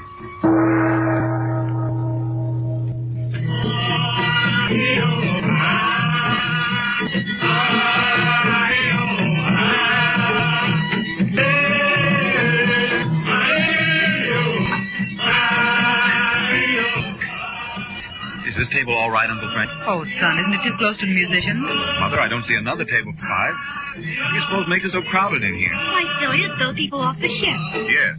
That boat leaves for Sydney at midnight, Dolly. Would you and Nadji rather go back to the hotel for dinner? Come here tomorrow when it's not so crowded? Oh, I don't know. Would you, Nadji? Oh, Nadji, please say no. What difference does it make if it is crowded? I think this is thrilling. Just because I've seen them. They look positively like cannibals, isn't they? Yeah. Look at their bushy hair. Don't you think they're picturesque, Bob? Yeah, sure. I think this is keen. What do you say, Nadji? Oh, Bob, I do not mind to stay. Well, let's stay then. Come on, sit down. Do you suppose they have a lot of funny food, Uncle Frank? No, except, of course, tropical fruits.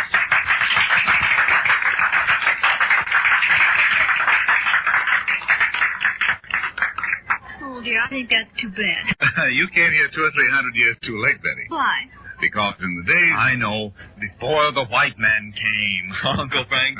Yes. Well, I bet you'd get tired of living on coconut and bananas, Betty. Oh, but don't they have something to eat they call kava? Oh, kava's not something to eat, Betty. It's a drink. And a very strong drink at that. Well, all right. You'll have to be satisfied with the thrill of having orchids on the table, Betty. Why, Uncle Frank, are those orchids in that bowl? They don't look like the kind we have at home. Yes, they're orchids. They grow wild here, you know. If we take a trip to one of the neighboring islands, you'll probably see them growing. Oh, won't that be fun? I feel like a motion picture star with orchids on the table. Even if those green things don't look like orchids. I bet fellows don't send orchids to the girls over here, do they, Uncle Frank? They probably send them a subscription to the New Yorker. Yes, I'm sure the native girls would appreciate that, son. Frank, some of these waiters are Hindus, aren't they? Yes, they are, Doc. Almost half the people over here are Hindus. They are? Yes. The first ones were brought over to work on the sugar plantations. I noticed the servants at the hotel were dressed like Hindus, but I didn't realize they really were. Yes, they are. Oh, look, Mother. Look, Nadji. See that man standing up there by the street? I wonder what he's going to do. He's probably a Fiji Island crooner.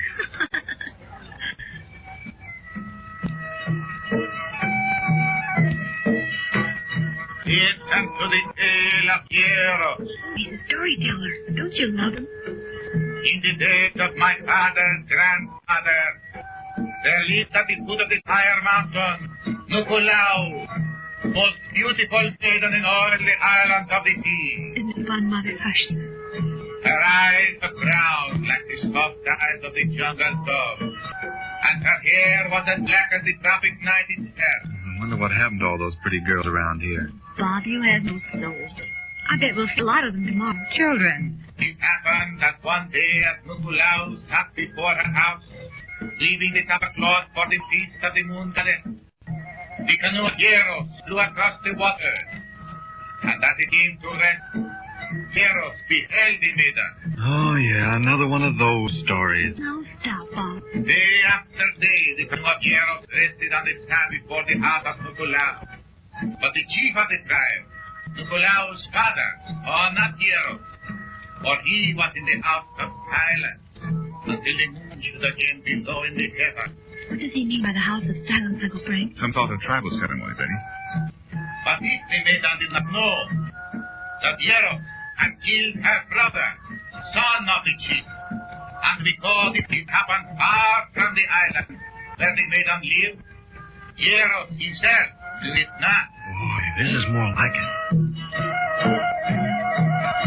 At last the father of Nukulau came forth from the house of silence and beheld Horus seated beside the maiden. The House of Silence has given the Father of Tulao great power over land and sea and over the hearts of men. What does he mean? Means he was a witch doctor or something, huh, Uncle Frank? Yes, I think so. Listen, children. Suddenly, upon the heart of Jeros, the Father of Tulao cast a spell. And without looking backward, Jeros sprang into his canoe, hearing not the cry of the maiden. And as she looked after him, the sky and a great storm swept the face of the sea. Oh, what does that mean? Far out into the angry waves the canoe of Jeros sailed, until at last it sank beneath the pounding of water, and Jeros was never seen again. Thus was the vengeance of the tribe fulfilled, and the law of the jungle obeyed. It is finished.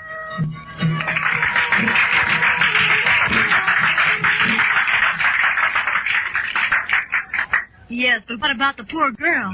Served her right. Oh, Bob, you're perfectly heartless. Hush, children. Frank, is that man in the white linen suit looking for you? Where, Doc? Oh, I wonder if he is. Good evening. Are you Mr. Chandler? Yes? My name's Steve Wilson. I understand you're looking for a sailing vessel to take your party on a short trip. Yes, I am. A friend of mine named Chamberlain, a police officer, told me to come and see you. He said I'd find you here tonight. That's very kind of you. Won't you sit down? Thanks. I'll just pull up this chair and sit here. I've had my dinner long ago. You'll have a glass of wine with us? Thanks. How many is in this party you want to take? Just the 5 of us here. Princess Nadji, may I present Mr. Wilson? I am charmed, Mr. Wilson. Howdy. My sister, Mrs. Regent. How do you do? Pleased to meet you. Her son and daughter. How do you do? How are you? So, you want to go for a little sail around the island, eh? Oh, yes, we can hardly wait. You understand we can stay but one day. We're to take the steamer back to the States. You mean the New Zealand boat? Yes. That's all right. There's an island about a day's sail from here where you can see things just as they were before white men came to this part of the world. Oh, gee, that's keen. You mean a regular desert island? Well, that's not what you'd call a desert, miss. It's full of tropical fruit and parrots and things. Do many tourists go there? No, not many. It's too far for most of them. They like to stay around Suva here or take a little trip inland. Is this island inhabited? No, there's nobody lives there now. There used to be natives on it, but they haven't been seen for 20 years, I guess. Oh, it sounds perfectly fascinating. Shall we go there, Uncle Frank? Would you like to, Dorothy? Yes, I'd like very much. Would you, Nadji? If you like, Dorothy, it will help us to pass the time until the ship arrives from New Zealand. Well, let's go early in the morning, shall we? Because we'll have longer to stay. You'll have to stay overnight, you know. How could we do that? No one lives there. But when I've taken people over there before, I took camping equipment along. We pitched a little camp on the beach. Oh, Mother, let's do that. Oh, I don't know. Well, you see, Mrs. Regent, it gives you another day to see the place. You'll still have almost a whole day to wait for the boat when you get back. What do you say, Mr. Chandler? It's for the ladies to decide. Oh, please, Mother. Nadji, you don't care, do you? No, Bob. Shall we go back to your hotel and settle this thing then? So as I can have the boys put the stuff in the boat tonight? Why, yes, if you like. Oh, wait a minute. Count me, Uncle Frank. Those men are going to sing again, and I want to hear them. Oh, yes. Do you mind, Mr. Wilson? No, of course not.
You can be glad you'll be away for a day or so. What's the matter? Do you mean you're alarmed about that song, Mr. Wilson? Those fellows are new to Suva. I've never seen them here before. But there's going to be trouble. What do you mean? What kind of trouble? I don't know exactly. You heard that song they sang. Uncle Frank, do you suppose it's some kind of a warning, like the gypsies used to sing in Albania? Is it a warning, Mr. Wilson? It's not exactly a warning, but I know that song. I've been in these islands for years. They never sing it unless they're getting ready for some of their tribal ceremonies. Isn't that exciting? Maybe we can see them. I hope not, miss, because the ceremonies that go with that song are the kind it's just as well for white people not to know about.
cafe in Suva, Frank Chandler and the Regents meet Steve Wilson, a trader, and agree to engage Wilson's sailing boat for a trip to a neighboring island the following day.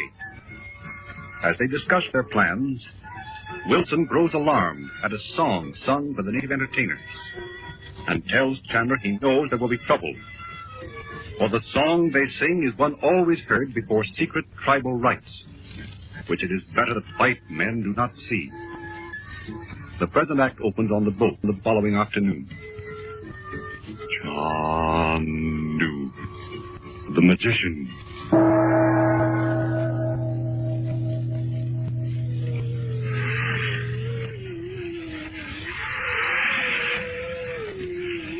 Hasn't it been a perfect day, Mother? Yes, it has, dear. I've never seen such a beautiful day in my whole life.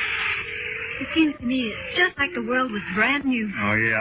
I suppose you think that island ahead of us is just rising from the sea or something. Don't tease her, Bobby. Oh, I don't care, Mother. I don't mind what he says today. Well, you aren't sick or anything, are you? Oh, don't be silly. Don't you think it's wonderful, Nadji? Indeed I do, Betty Lou. I wonder how much longer it'll take us to get to the island. Seems to you, Bob? Oh, I think we are. I'll go ask Uncle Frank if you want me to. Oh, never mind. He's talking to Mr. Wilson anyway. Yeah, I know. I wonder what they're talking about all this time. Why, Bob? Nothing. I just kind of wondered. I'm getting so I think every time I see anybody talking to anybody else, they're getting up a plot of some kind. I know you are, son. I'm glad there's no one on this island who ever going. You certainly have no grounds for suspicion over here. When Uncle Frank comes back here, I want to ask him more about that man. Because I don't see how he could have done it anyway. Done what? Dressed up like Vindion. Oh, don't they? Let's not talk about that now. Poor Nadji. Dorothy, you must not feel that you are not free to discuss what you will. I do not mind to speak of it. Oh, here's Uncle Frank. Let's do ask him about it. Ask me about what, Bob? Uncle Frank, we were talking about how that fella could dress in Vindion's clothes and make everybody think he was Vindion. You talked to the captain of the liner about him, didn't you? Yes. He told me that when they were transferring the crew from the yacht to the liner, this fellow had suddenly appeared in the water beside the boat. The little boat that the crew was in, Uncle Frank? Yes. The captain thought he'd fallen out of it in some way. He presumed, of course, he was a member of the crew. Frank, why didn't some of the others think of it to him? You mean the others in the crew? Yes. I should think they'd have told the captain the man was an imposter. I know it does seem strange, Dorothy. I'll say it seems strange. Why, Uncle Frank, you don't suppose all those fellas in Ronda's crew are ganging up on him to kill him? Of course not. It was never intended for Ronda to die. That's right. They were after Nadji, weren't they? Bobby, please. It is over, Dorothy, so why should we not speak of it? Yes, son. But it is strange that the crew would shield this man who was posing as Vindion. I think Dr. Willoughby hated me, Chandu. Why, Nadji? Yes, it is true. And I think you have learned of it before now. Did he not say to you that if Andra's father had known, I would not have been permitted to sail on the Palana? Why, yes, he did, Nadji, but... Do not think to spare me, Chandu. There is more in this than you know. Well, at any rate, it's definitely over. Dr. Willoughby will go back to India with the Palana as soon as the captain gets repair made. Are they going to wait for that before they go home? Yes, sir.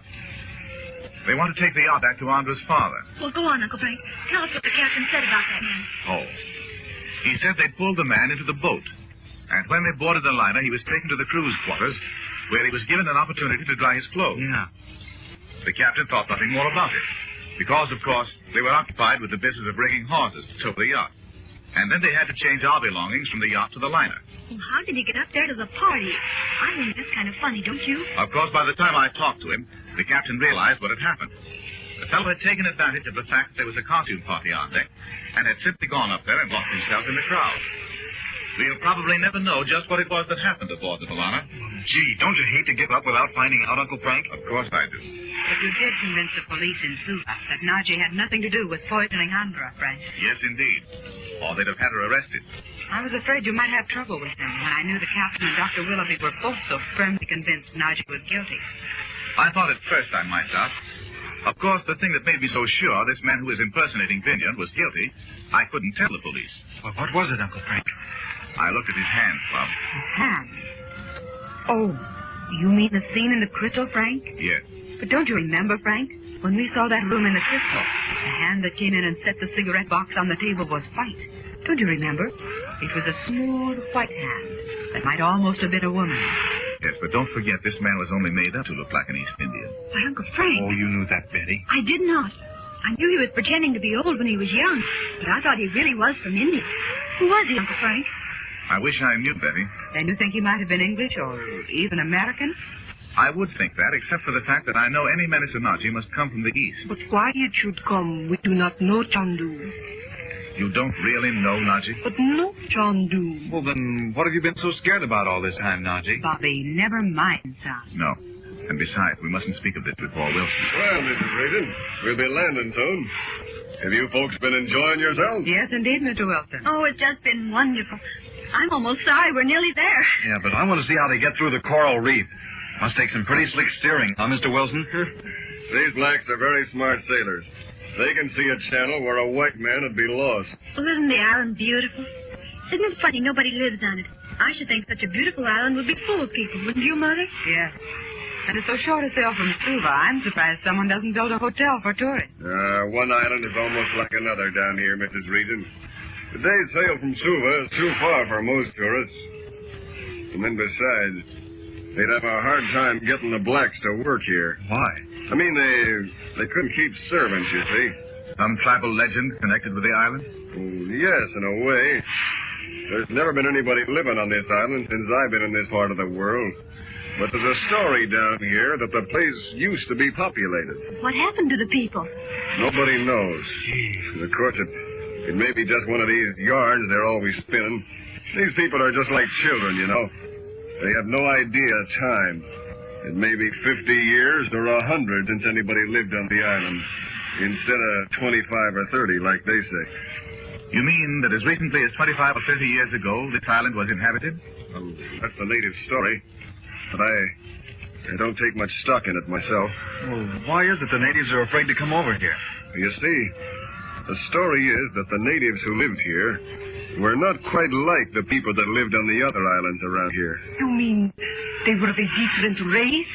Well, that's the only thing I can make out of it. The English people that live here, well, that is a few of them I see, they don't pay no attention to the yarn at all. What race were they supposed to be, Mr. Wilson? I don't know why I should be telling you all this rubbish. I don't believe it myself. Oh, please go on. I'd love to hear about it. Well, they were supposed to be descendants of some people who crossed to the island centuries ago. Where were they supposed to have come from? That's part of the story. No one knows where they were supposed to have lived before they came here, or why they came, or what kind of boats they had that they could cross the Pacific. You mean they actually came from Australia, or... I don't know why I think so, but I've always kind of imagined that these people came from Java. You really do believe it, don't you? Oh, no. No, of course I don't. Well, you sound like it. Bobby. Frank, do you think there could be anything in that? Do you think people could really cross the ocean from Java in small boats? It doesn't seem likely, does it? Mr. Wilson, does the legend say what these people looked like? Well, they were supposed to be light-colored. And sometimes you even hear that they had blue eyes. If I'd only been a few years earlier coming down here, I might have seen some of them myself. Wouldn't that have been thrilling? I don't know about that. I am kind of interested in them. You've been over here lots of times? Oh, yeah. Yeah, I've been over here maybe 25 times. And you've never seen anyone living here? No, not a soul. A little ways inland, there's a lot of shrubs and yams and things like that look as if somebody lived here once and grew stuff to eat. But it's all overrun with jungle now. Boy, isn't this keen? Don't you think so, Uncle Frank? Yes. I think it's very interesting. Well, I'll have to leave you for a minute. We're going through the reef into the lagoon. Hey, steady there. How skillful they are. Yes, we'll be through in a second. Oh, and isn't this water beautiful? What a place for a swim, huh, Uncle Frank? You suppose there are any sharks down here? We'll ask Wilson if you like.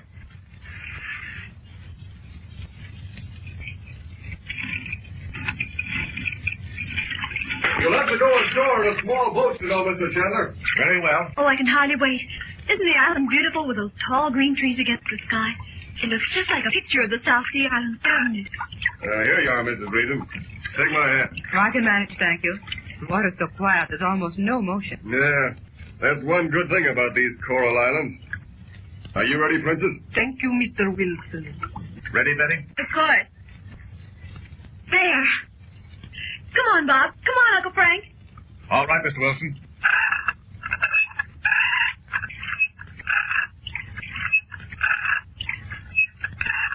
I'm glad it's only a little way. Pete's sake, sit still. I'm so excited. I feel as if we were the first people ever to come here. Don't you, Bob? Yeah, Robinson Crusoe's or something, huh? Yes. Oh, this is the most beautiful place I ever saw.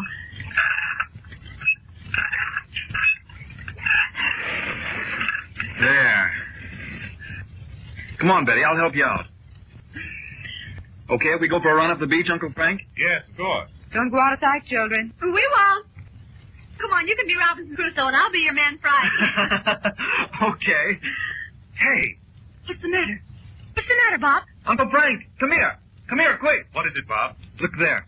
I thought he said nobody had been on this island for 50 years or something. Look at that. Why, yes, it's a footprint. It is just like Robinson Crusoe. What's the matter, Frank? I'll tell you in a moment, Doc. And you see, Bob, this isn't the print of a barefooted man. No. It's funny looking, isn't it? Yes. It's the print of a sandaled foot.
sailing vessel of the trader Steve Wilson, Frank Chandler, the Regent, and Princess Nadji have gone to the island of Lura, a supposedly uninhabited island a day's sail from Suva, about which strange legends are told.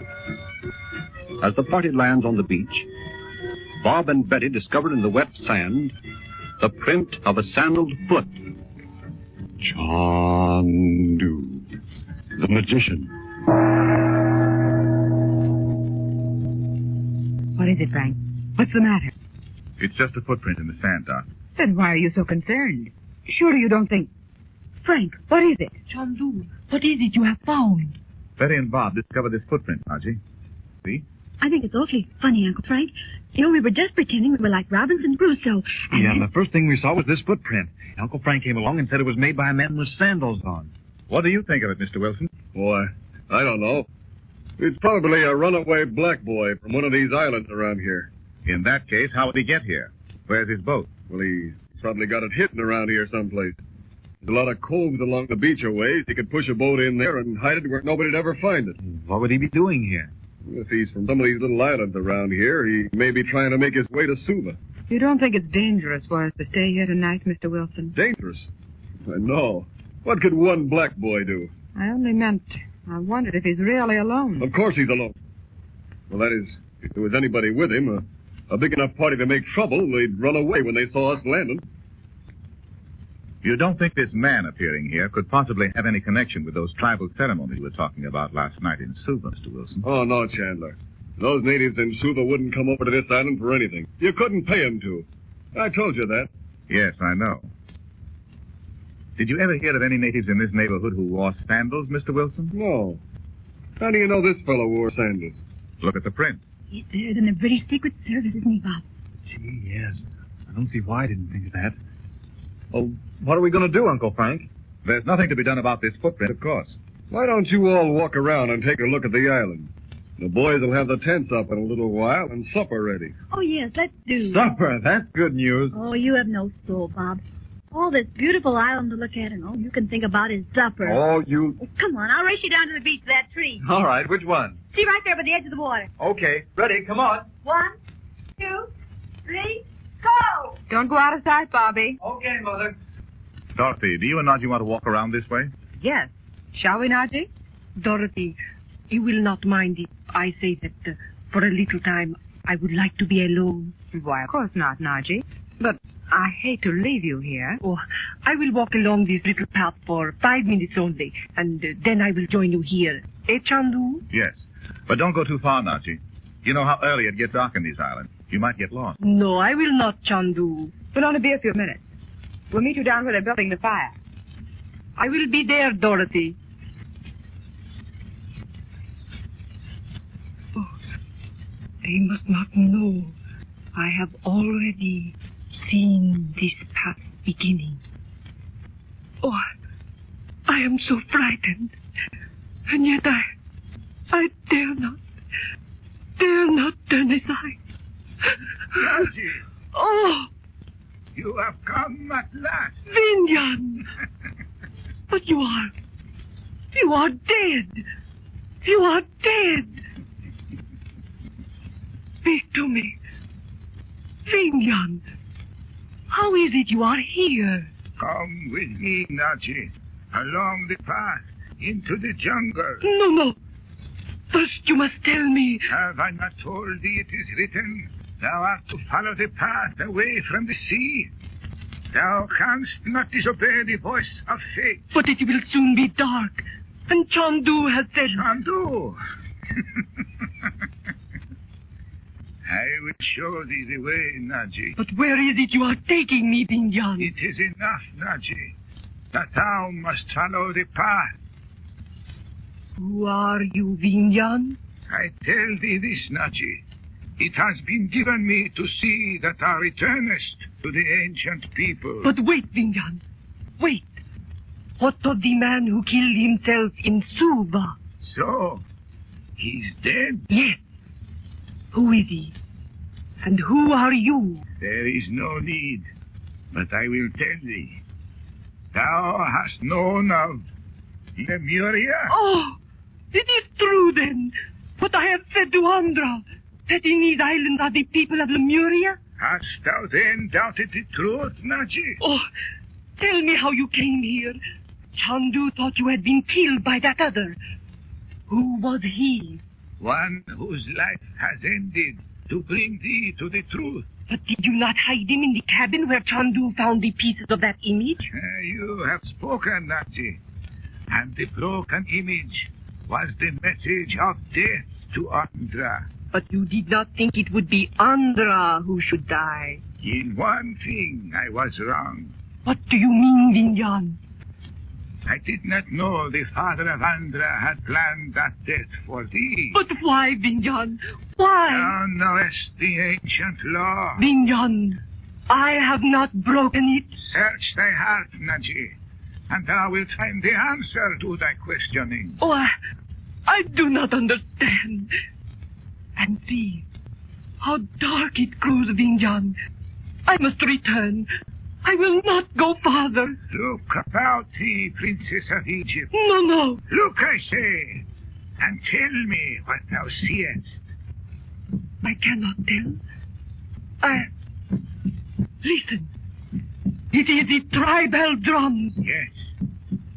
But dost thou not see? The two tall trees. The hidden entrance to the cave. When hast thou looked upon this cave? It was the night in the cabin when I... Oh, Chandu! Where are you? Thou art calling to the wind to ask for help, Nadji. Oh, but they will be anxious. They will think I am lost. Vindion, I tell you I will not go farther. Thou must. No. Hear the jungle drums. They are calling thee back to the ways of thy people. But my people are not here. I am of Egypt. You know it, Vindion. When thou hast reached the center of the cave, Nadji, thou wilt know many things which thy heart concealest from the light of day. Oh, wait. Tell me this. How did you come here? That is not to be revealed to thee. Did you plan to bring me here? Oh, it is that traitor, Mr. Wilson. He has done the thing. Oh, no! You shall not bring Dorothy and those children into this dreadful thing. No, Vindion, I will not. Silence, Nadji. It is written that it shall come to thee. Thou shalt not escape thy destiny. But in this talk of destiny, what of my friends? If I must meet my fate, I am ready. But not these others. Oh, Chandu! Help me! Chandu! Thy cry will avail thee nothing, Nadji. Dost thou not know thy voice is lost among the trees? Vindion, you must tell me. Is harm to come to those I love because of me? Unless they bring the harm upon themselves, it will not occur. But whose was the footprint in the soft sand at the edge of the sea? It would be well for the one thou callest Chandu and all his family to forget they have seen the print of the sandaled foot. For never shall they see the man who made it. Now dost thou see the entrance to the cave? Yes, Vindion. I see it. Enter and leave behind thee all questioning. But where are you going, Vindion? When I have brought thee to the altar, my task is done. Wait, Vindion. There are many things I have to ask you. You have not told me how you left the yacht and how you arrived in Suva. Why do you not... Thou art waiting to hear the footsteps of him that calleth Chandu. But it is not to be. Yes. Thou hast gone too far along the path to turn back. Listen. Someone is walking to the trees. Chandu! I am here! Silence! Thy life as Princess Nadji is finished. Oh! Here is the entrance to the cave. Come. Oh, but it is dark. It is dark. In the inner room it is not dark, where the green flame burns always upon the altar. But you cannot do this, Vindion. Chandu will come to seek me out. He will remain here on this island until he has found me. He will never find thee. He will think thou hast become lost and died in the forest, or that thou hast been drowned in the lake in the volcano. Oh. And finally, he will cease to seek thee, and he will sail away to Suva. No, no, I cannot, Vindion. Thou must take thy rightful place. Thy destiny lies before thee. There is nothing to do but yield, Nadji. No. Remember what I have told thee, that in the days that are to come, a princess of Egypt will look upon her own dead face.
On the island of Lura, Bob and Betty follow a path into the jungle. There they hear the ominous throbbing of jungle drums. Returning to the beach to tell Chandler of their discovery, they learn from Dorothy that Nadji has wandered away into the jungle alone, and that Chandler and Wilson have gone to seek her. None of them has returned. Meanwhile, at the black mouth of the sinister cave into which Nadji has vanished, the present act opens. Chandu, the magician.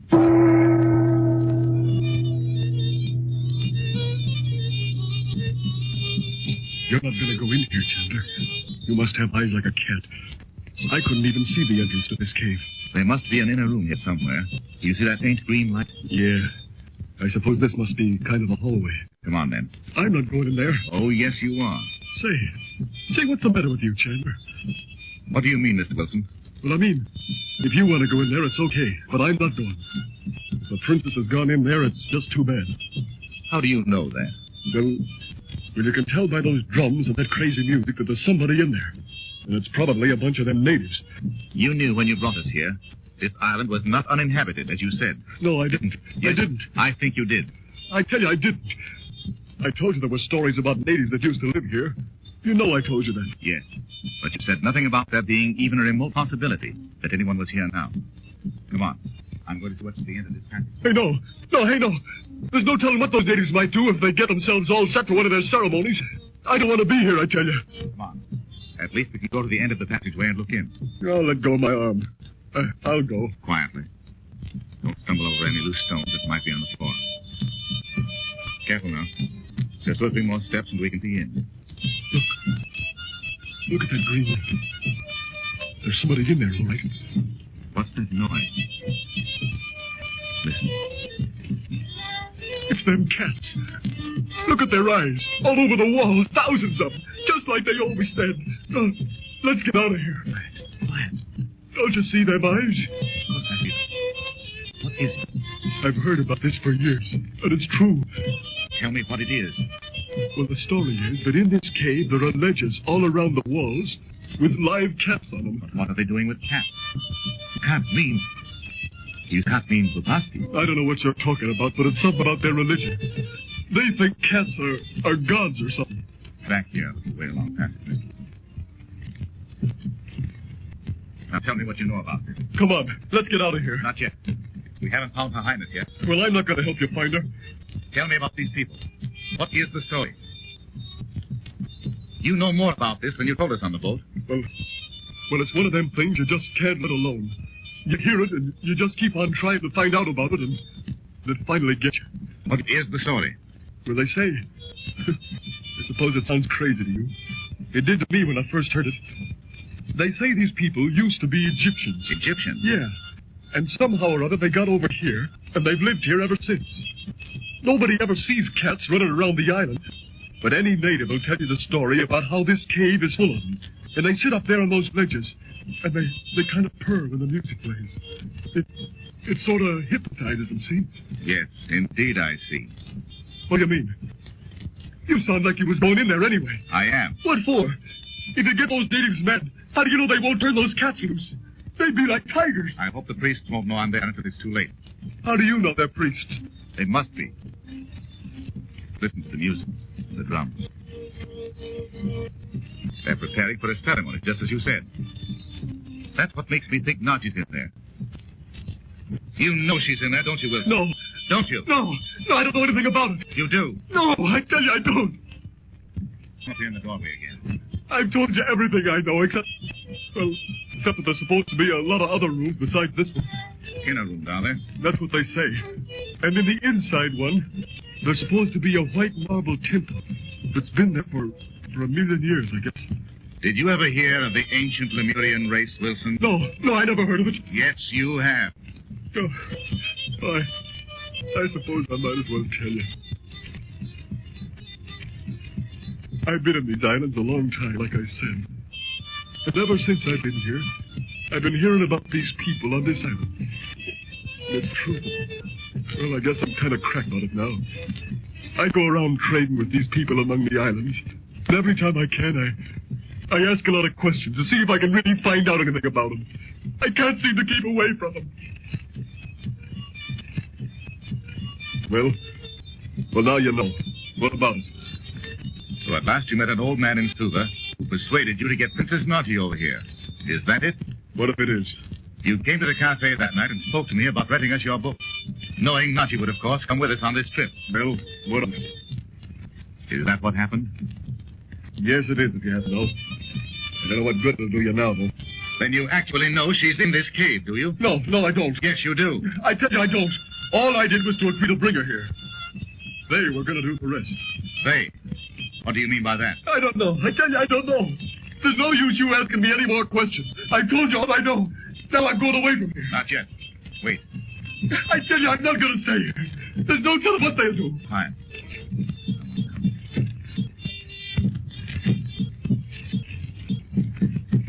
I bow before the green light on the altar of the cat brother Bugatti. It's Vindion. I might have known that drowning was a trick. I tell you, we gotta get out of here. Them cat eyes and that green light. Still, we've got to hear this. He may tell us where Nadji is. I tell you, you can't do anything about it if she is here. What are you gonna do? I say unto the goddess, the work of Vindion is finished. The tribal gods have received unto themselves the body of the princess of Egypt. They must have taken her into one of the other rooms, Chandler. She's not here anywhere. It's so dark here, we couldn't see her if she were. Unless she stood between us and the green altar light. Say, what's the old man doing? Can't you see? He's just prostrating himself before the altar. Oh yeah. I thought for a minute he just disappeared right into the air. Pull yourself together. We've got to get Nadji out of here. If you get her out of here, you'll get her out alone. I'm not going to get mixed up in this. You're already mixed up in it. And if they catch you in here now, it'll be as bad for you as if you wait a little longer and help me. Good heavens, how can a white man... Say, when you've been in these islands as long as I have, you'll know people can do a lot of things you wouldn't think of doing when you first come here. Besides, I'm not even sure I am white anymore. I tell you, I can't stand those drums. How do we know the natives aren't all around us? How do we know they aren't sneaking up and back of us and going to cut our throats? I tell you, you have them down on us. Yeah, like a lot of cats. Their eyes shining at you in that green light. I tell you, Listen to me. Oh. I'll go in if you won't. Wait here for me by the doorway. Will you do that? Yeah, I'll do that. All I want you to do is let me know if anyone comes in. I'm going up to the altar and look around. I'm sure the doorways that open into the other rooms must be visible from the altar. Ceremonial processions probably come that way. Well, what'll I do if anybody does come? Take this flashlight and point it toward the ceiling and press the button. I'll be watching for it. It'll make no noise, and a man could stand beside you in this darkness and not suspect you were giving me a signal. Even if he saw the light on the ceiling, he wouldn't know what it was, you see? Yeah, I'll do it. Say, I hope we can find our way out of here. Why do you say that? Because I think you just stumbled onto the entrance to this place. I've always heard there were a dozen of them. We'll get caught in here like rats in a trap. That's what'll happen to us. Pull yourself together. I've been thinking about this for years, I tell you. Oh. Hey, what became of that old fella? You know. Vindion? Yeah, where is he? If you go up there to the altar, you'll step on him, and he'll squawk loud enough to raise the dead. Worry about that. Oh, there he is. He's standing here. Say, did you see those steps going up the side of the altar? Yes, I see them. Why? I'd forgotten about them. What about them? Don't you see how they go up 7 steps? And then there's kind of a landing. And then 7 more? Yes. What of it? You'll see. You mean Vindion's going up the steps to the top of the altar where the fire's burning? You watch. Of course he is. See, he's starting right now. 1, 2, 3, 4, 5, 6, 7. 1, 2, 3, 4. What's he going to do? There's a big pit down under that fire, they say. 5, 6, 7. No! He's jumped into the flame. I tell you, there's a big pit there. And they say it goes right down into the ocean. What? Somewhere underneath the island. Look how bright the fire is now. Look, you can see all around the room. Get back here in the shadows. See those cats? They're all waking up. The light shining in their eyes. Look on that couch in front of the altar. There's somebody there. I'm not going to stay here. I can't stand it. I wouldn't stay here another minute if it made me £1,000,000.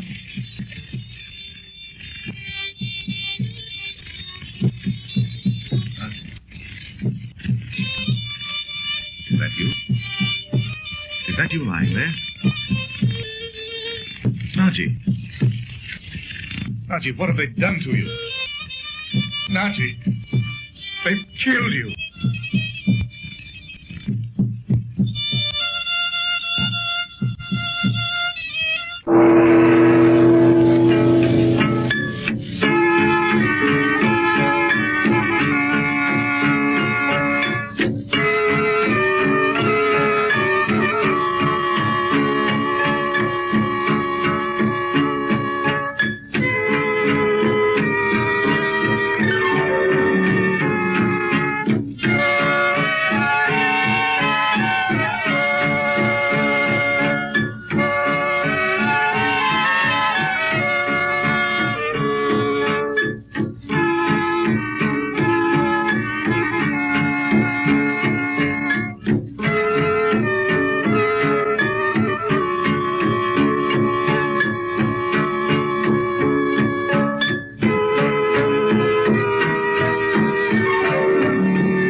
Has made his way with Wilson, the trader, to the hidden cave where the jungle drums beat out their savage rhythm.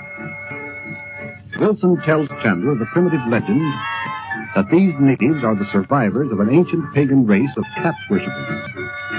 Overcome by terror of the sinister jungle rites, Wilson rushes to the cave, and Chandler, advancing to the altar, sees the body of a woman lying on a golden couch. As the drums thunder through the cave, Chandler cries out, "Nadji, they've killed you." Meanwhile, the present act opens on the beach, near the temples. Chandu, the magician.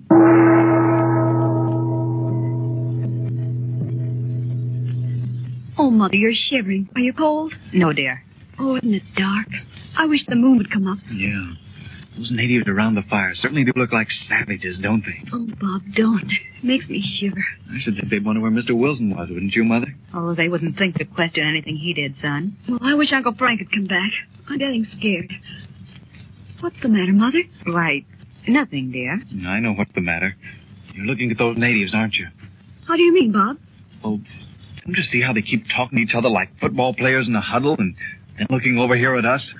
They look scared to me. What would they be afraid of? Well, you know what Mr. Wilson said.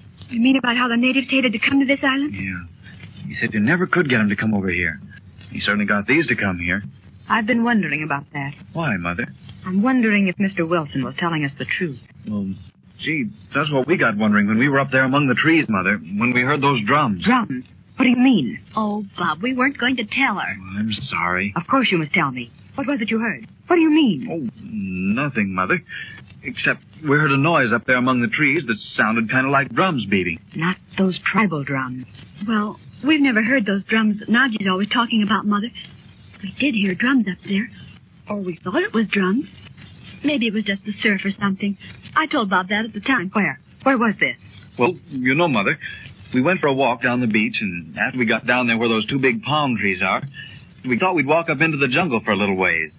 There's a little path there, and it's all overgrown with kind of moss, and... Yes, and great big ferns, as tall as trees. And orchids growing right on the trees, Mother. Oh, it was marvelous. It really was. Yeah. And I thought I heard a noise, kind of like drums beating. And I put my ear down on the ground like the Indians used to do.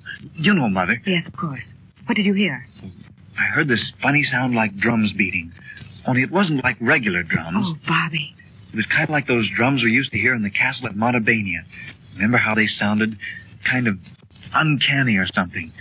Betty heard them, too. Yes, I did, Mother. Goodness. You couldn't hear them when we were standing up. At least I couldn't. Bob thought he could, and that's how we happened to listen on the ground that way. But when you put your ear down to the ground, you could hear it. It was kind of an irregular sound, like, what are those things? Oh, like tom-toms. Oh, heavens. Didn't you see anyone? No, we didn't, Mother. Anyway, the sound kind of seemed to come from under the ground somewhere. Under the ground? Yes, it did, Mother. How dreadful. We didn't wait to look around to see if we could find out where it was, because we thought we'd better come back here and tell Uncle Frank. Maybe I better go back and see if I can find it again. Maybe... Oh, no, of course you mustn't. You must stay right here. Well, maybe it wasn't really drums, Mother. You know how the surf pounds on the rocks at home. You know, down there at Laguna where those caves are. It sounds almost like drums sometimes when the tide's high. Yes, I know, dear. You think it really was drums, don't you, Mother? Oh, I know it was. It must have been. Well, where do you suppose Uncle Frank is? Do you suppose he might have found out where the drums are or something and... He's going to look for Nadji. And maybe they're both lost. Gee, I wish we could do something. I don't like to just sit here. Look at those natives now, Mother. Look at them, Bob. Huh? They certainly look as if they were afraid. They keep looking over their shoulders like animals or something. Maybe they aren't really. They must have been here lots of times before. Mr. Wilson said he'd been here 25 times. He certainly must have had somebody to sail that boat for him. I bet these men have all been here before, don't you, Mother? Yes, they probably have, son. But that makes their behavior all the more strange. I wonder if you could go down and talk to them, Bobby. See if you can make them understand and ask them if they know of any place where Nadji might have wandered off and become lost. I'll tell you what I'll do. I'll start in by telling them we think it's time for dinner. And, boy, I do think so. I'm starved. Of course you must have some dinner, son. Tell them that we'll have our dinner now, without waiting for Nadji and Uncle Frank and Mr. Wilson. I'd go myself, only I know how they'd resent being questioned by a woman. Why, Mother, how do you know that? Well, I'll go, Mother. You wait. I'll make them understand me. You're scared, aren't you, Mother? Oh, I'm not afraid for myself. But I know something must have happened to Nadji. She said she'd only be gone 5 minutes. She couldn't have gone far in that length of time. She'd go right into the jungle? She took that little path over there between those 2 tall coconut palms. I thought at the time it ran along just inside the tree. I didn't realize it would probably plunge right into the jungle. Well, I don't see how she could go very far that way. Because, look up there, Mother. It's awfully dark. And you can see there's a great big cliff there. I noticed it when we came in. It's just a great big rock. Where could she go?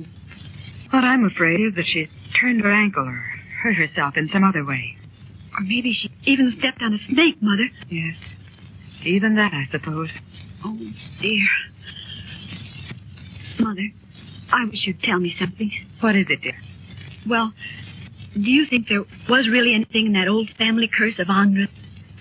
Oh, please tell me what you think, Mother. I don't know, dear. It doesn't seem possible. And yet... Yes, but a lot of things that we know about don't seem possible. All those things Uncle Frank knows how to do, and I was talking to Bob about it only the other day. And if they could be possible, why couldn't that? I don't know, dear. And we can't tell whether there's anything in it or not. Well, we know Andra died. Yes. That doesn't prove there was anything in the curse, you know. I've often thought the whole thing existed in Andra's mind. You mean you think he died because it was in his mind? I think it's very possible, dear. Mother, Just a minute, dear. Here's Bobby. Well, that's that, Mother. What is it, son? Couldn't you make them understand you? No, I couldn't, Mother. They just make a lot of funny motions, and I couldn't understand what they wanted. But I think they want to talk to you. Well, why wouldn't they come up here, then? I tried to point up here and make motions and everything. But I think from the way they're all kind of huddled around in a bunch down there, they're afraid to come any farther up the beach. Why don't you come down with me and try to talk to them, Mother? Very well. I'm coming, too. Of course, dear. Did you try to ask them about dinner? Yes, I did. And they understood that all right.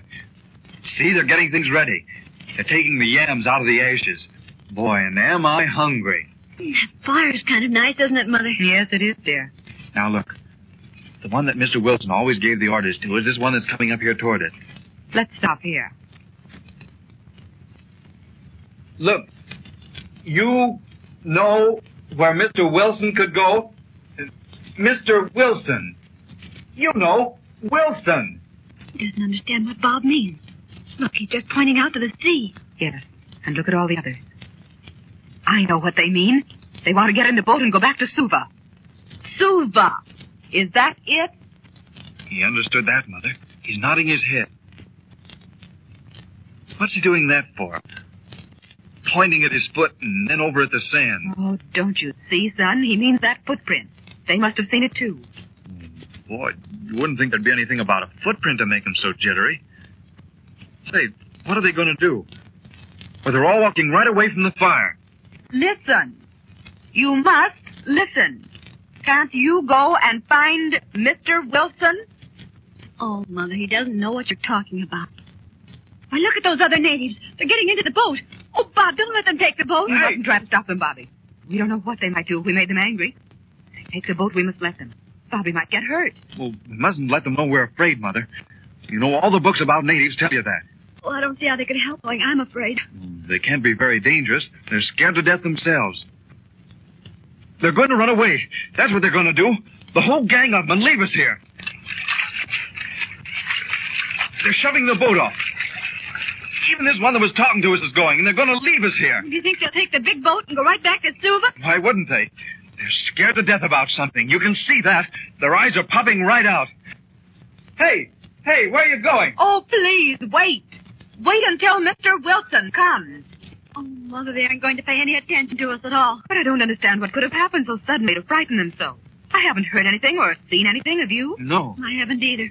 They were just sitting there around the fire. Oh, look, here comes Mr. Wilson. Hi, Mr. Wilson. We were just beginning to get kind of worried about you. Did you see Uncle Frank? Or Nadji? Sure, I saw him. Hey, you blackheads, wait for me! Where are you going? What's happened to my brother and Nadji? Mr. Wilson, where are they? The princess met that old fellow she called Vindion in there. What? Oh, but wait. Mr. Wilson, you can't mean Vindion. Yes, I do. Gee, no, Vindion's drowned. That ain't nothing to what you'll find out before you get away from here, I tell you. Oh, what do you mean? You can't tell whether the people they got in there are alive or dead or what. Well, did you see Uncle Frank and Nadji, Mr. Wilson? Of course I saw them. I went in there with Chandler. We saw that princess laying there on a kind of gold couch in front of the altar. She's dead. Oh, are you sure? You bet I am. Are you sure it was Nadji? Sure. She must have walked right into that place the minute she left you here on the beach. Gosh. Say, Mrs. Regan, you better come with us. Back to Suva? Sure. Is that where you're going? Yeah. And it won't be a minute too soon for me either. You better come along with me. Chandler will never get out of that cave alive. Say, wait a minute. Why don't you tell us what happened? You mean those people have captured Uncle Frank or something? They probably have by now. Say, are you coming with me or not? Because I'm going to get out of here. Well, you don't think we're going to go and leave Uncle Frank and Nadji in there and not try to do anything for them, do you? Why don't you and Betty go on back to Suva and let me stay and see if I can find Uncle Frank? Of course not, Bobby. This man must be insane. Let them go away if they want to. Yes, I wish they would. They scare me. You'll be all right here. Uncle Frank will probably be back in a little while. Well, how do we get back to Suva? I don't know, sir, but I'm not going to go with that man. Are you coming or not? No, Mr. Wilson. We're going to stay right here. They're going then, you fellas. You better not go near that cave. Them cats got the princess, and they got Chandler, and they'll get you.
pale white beach of the mysterious island of Dura, Dorothy, Bob, and Betty anxiously await the return of Nadji and of Chandler and Wilson, who have gone in search of her.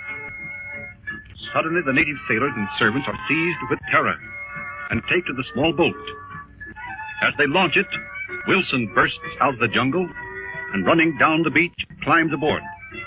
To the frantic questions of the regents, Wilson only answers that Nadji is lying dead in the cave, that Chandler will never return alive, and that they had better come back with him to Suva. When they refuse, he curses the natives into action, and the boat disappears into the darkness of the tropic night. The present act opens in Betty's tent 2 hours later. Chandu, the magician. Betty. Betty, are you asleep? Wake up, Betty. What? Betty, listen. Bob, is that you? What's the matter? Did Uncle Frank come back? Don't talk so loud. Mother will hear you. No, he's not back yet. That's what I want to talk to you about. What about it? I want to go and hunt for him, and I want to tell you where I was, so when Mother wakes up, she won't be scared. But where are you going to go to look for Uncle Frank? Well, I'm going to follow that path that Mother said Nadji took and Uncle Frank took.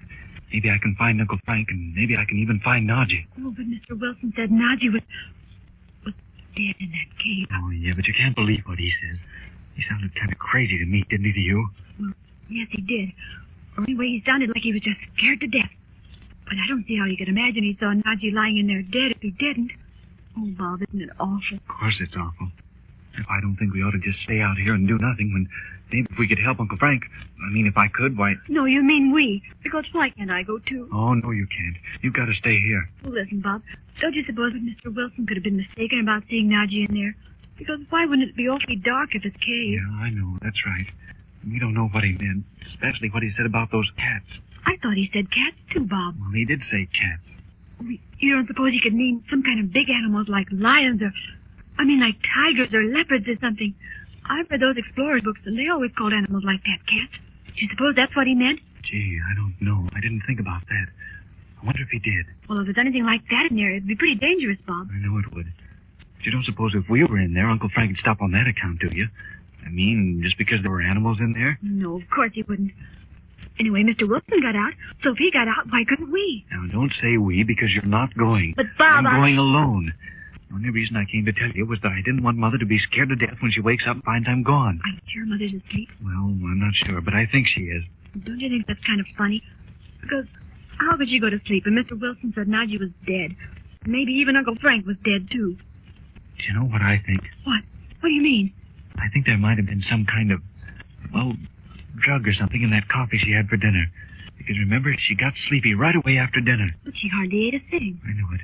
She said we had to eat, but she just pretended to eat herself. But she did drink some of that coffee that those natives left when they ran away. They had dinner already before they went. I know they did. Why would they put anything in the coffee? I don't know, unless Mr. Wilson told him to. Did you drink any of it? No.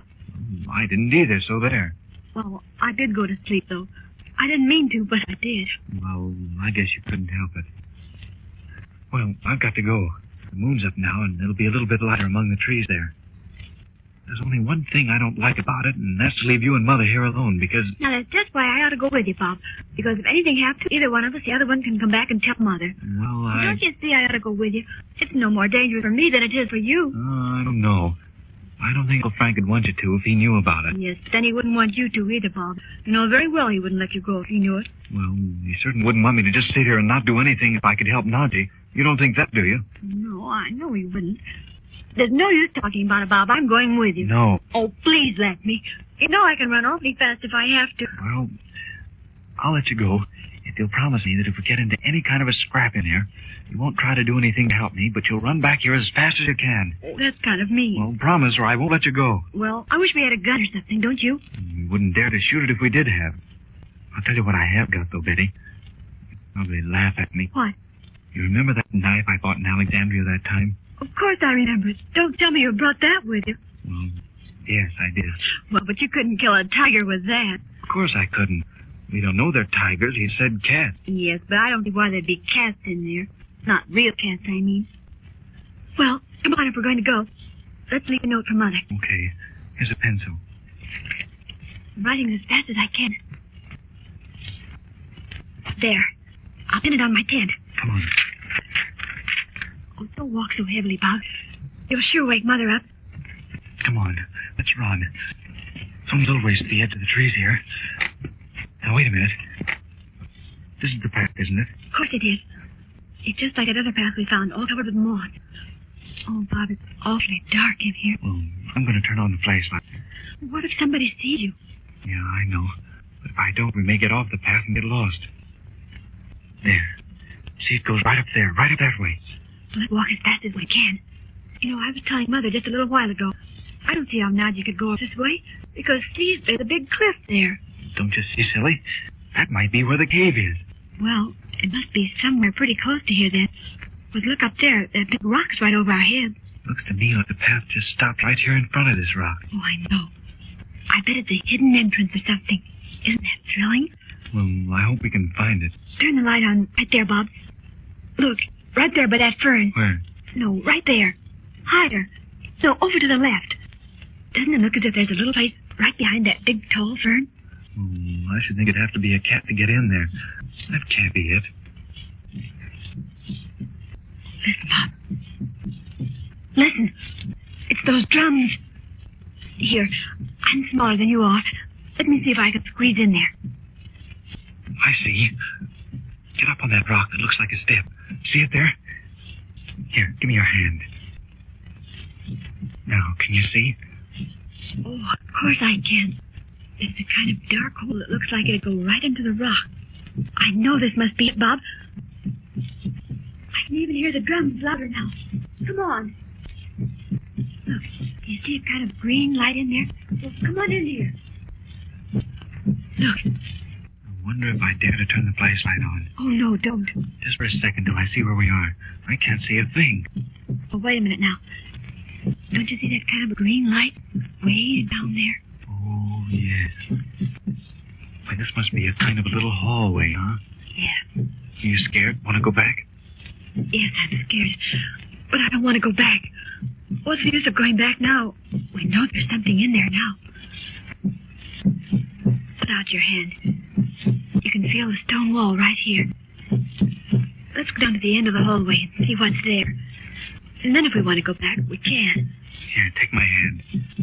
Now remember, you promised if we got into a scrap, you'll go away and leave me. I know. Come on. Oh, look there, Bob. It is cats. Huh?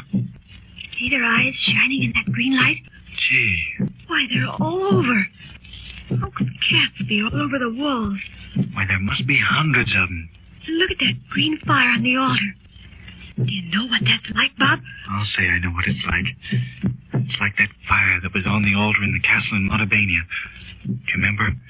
Where they had the cat-headed gods on each side of that little altar? Where we found Dimitri. Oh, I know it is. Look how bright the fire is now. Yeah. Well, that's one good thing. They're real cats. They're not tigers or anything. What do you suppose they're here for? Gee, I don't know. What do you suppose Mr. Wilson meant by saying the cats caught Nadji and Uncle Frank? They aren't doing anything but sitting there. And you know what else he said?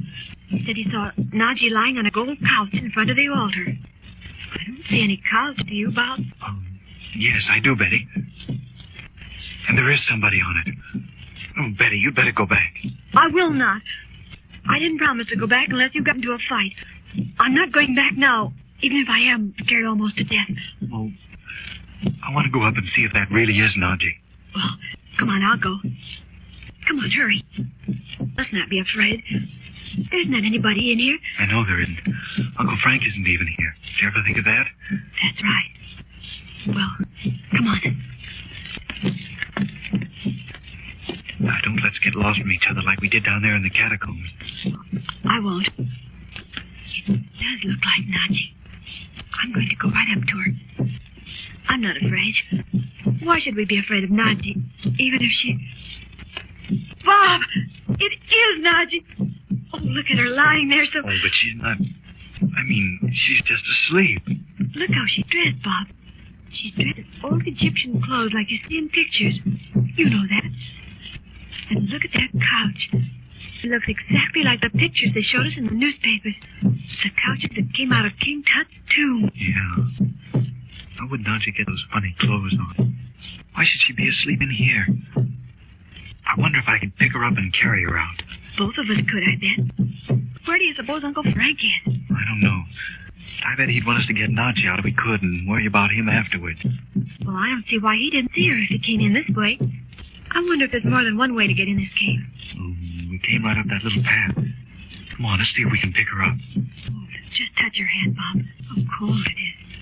Oh, do you suppose she really... Oh, please! You must go away! You must go away at once! Why, that's Nadji. Where do you suppose she is? This can't be Nadji. Of course it's Nadji. Nadji, where are you? Chandu! Are you in here also? Oh, why did you not leave me my face?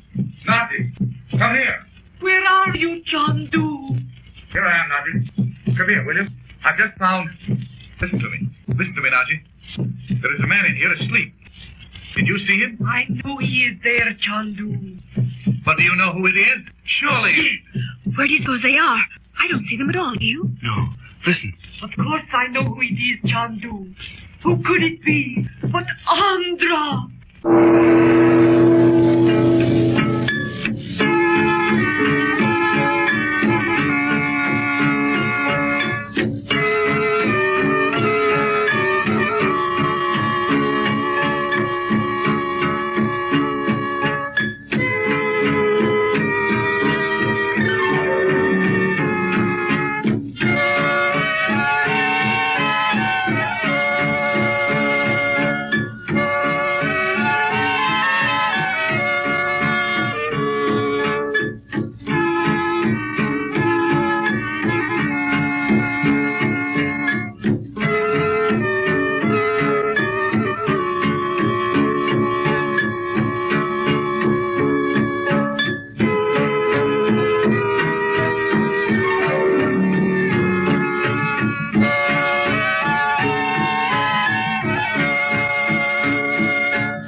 At night, while Dorothy sleeps in her tent, under the influence of a drug administered by Wilson's native servants, Bob and Betty plan to seek Chandler and Nadji. They follow the path into the jungle and stumble upon the hidden entrance to the cave. Making their way by the weird green light to the altar, they see the figure of Nadji lying on a carved golden couch. They decide to attempt to carry her out of the cave. But at that moment, they hear from a distance her voice and the voice of Chandler. The present act opens in an inner room in the cave. Chandu. The magician.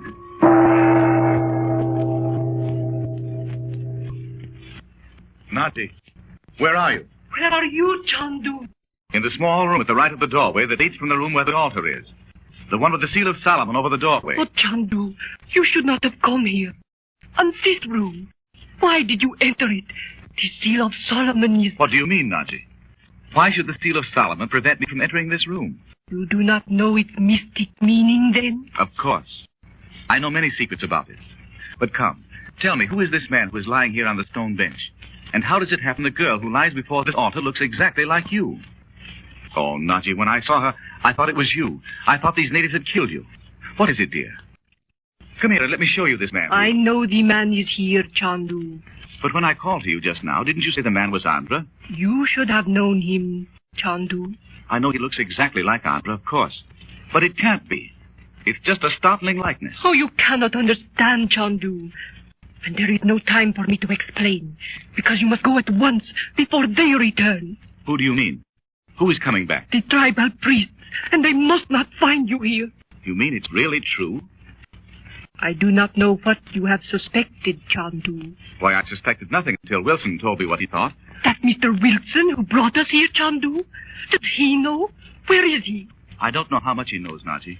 But for years he's been investigating a native legend that this cave holds the secrets of the ancient Lemurian race. Oh! He's never been in here before, though, until tonight. He is here now? No, not now.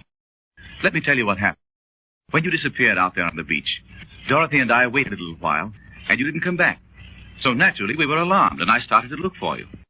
I wandered around in the jungle out there for a time, and presently Wilson came along and said Dorothy had decided something had happened to me, and she sent him to find me. But how did you learn of the cave? We couldn't discover any path that branched off the one we were following. So we searched the rocks against the cliff out there, and presently found the entrance. But all this is nothing now that I've found you. But where is Mr. Wilson? When he saw the figure of that girl lying on the couch out there before the altar, he was so terrified he ran away. But I'll tell you this, Nadji. While we were standing in the little passageway outside the cave, he told me someone had engaged him to bring you over here from Suva. Do you know who it was? No, Chandu. I know only this. For many years I have been visited by an ancient sorcerer. Dorothy saw him once in Cairo. I know. She told me. That was the night he told you if you persisted in your friendship for me, my life's work would be of no avail. Is that the man? Yes. But it wasn't Vindion? No, Chandu. It was another who bore in his heart the ancient wisdom. On the night he spoke to Dorothy and me, he disappeared, and it was said he returned to... What? You mean he came back here? Do you really think that? Oh, I do not know, but that is what was said. But who told you this? Someone from India? I cannot speak of this to you, Chandu, nor to anyone. Oh, I beg you to go away and leave me here. Of course I won't. Oh. What is it you think keeps you here, Nadji? Who is that girl out there who looks so strangely like you? Since you have guessed that this cave holds the secrets of ancient Lemuria, Chandu, I will tell you it is true. But what has all this to do with you? These amazing series of caves. And those cats out there. You have seen the cats? You understand their meaning? That's the only thing I do understand about this whole affair, Nadji. These priests, whoever they are, seem to worship the cat goddess Ubasti. But that doesn't explain what you're doing here. I am here because I have been summoned, Chandu. I cannot tell you more. If you had not heard me when I cried out, you would not have known I was here. Ah, but I did hear you. And I'm going to take you away. I'm going to take you out of here. There's something horrible and malignant in all this. When I heard your voice a few moments ago, I was so glad to find you, I paid no attention to what you said. Chandu, you must listen to me. Destiny is stronger than we are. And since I have come this far on my journey, I must fulfill the decree of fate and never return. Never return to Egypt? Why, Nadji. Oh, come, dear. Let's leave all these explanations until we're safely away from this place. Tell me this. Are these two people hypnotized, or are they really dead? This boy who looks like Andra, I mean, and the girl who looks like you. Oh, but you do not understand, Chandu. But you can tell me all this when we're far away from here. I'm not going to ask you a lot of questions, nor worry you to tell me the whole story if you'd rather not. Come, let's get out of this place before the priests return. What is it that you think, Chandu? Let me ask you this. Did you meet Vindion in the cave? Yes, Chandu. But I cannot yet see how he did not drown when he sprang into the sea from the Palana. I've been thinking about that, Nadji. And I believe Wilson probably had a man in another boat waiting for Vindion when he jumped overboard. But this was far out at sea, Chandu. I know. But Wilson could easily have gone out there in his sailing vessel and approached the Palana with all his lights out.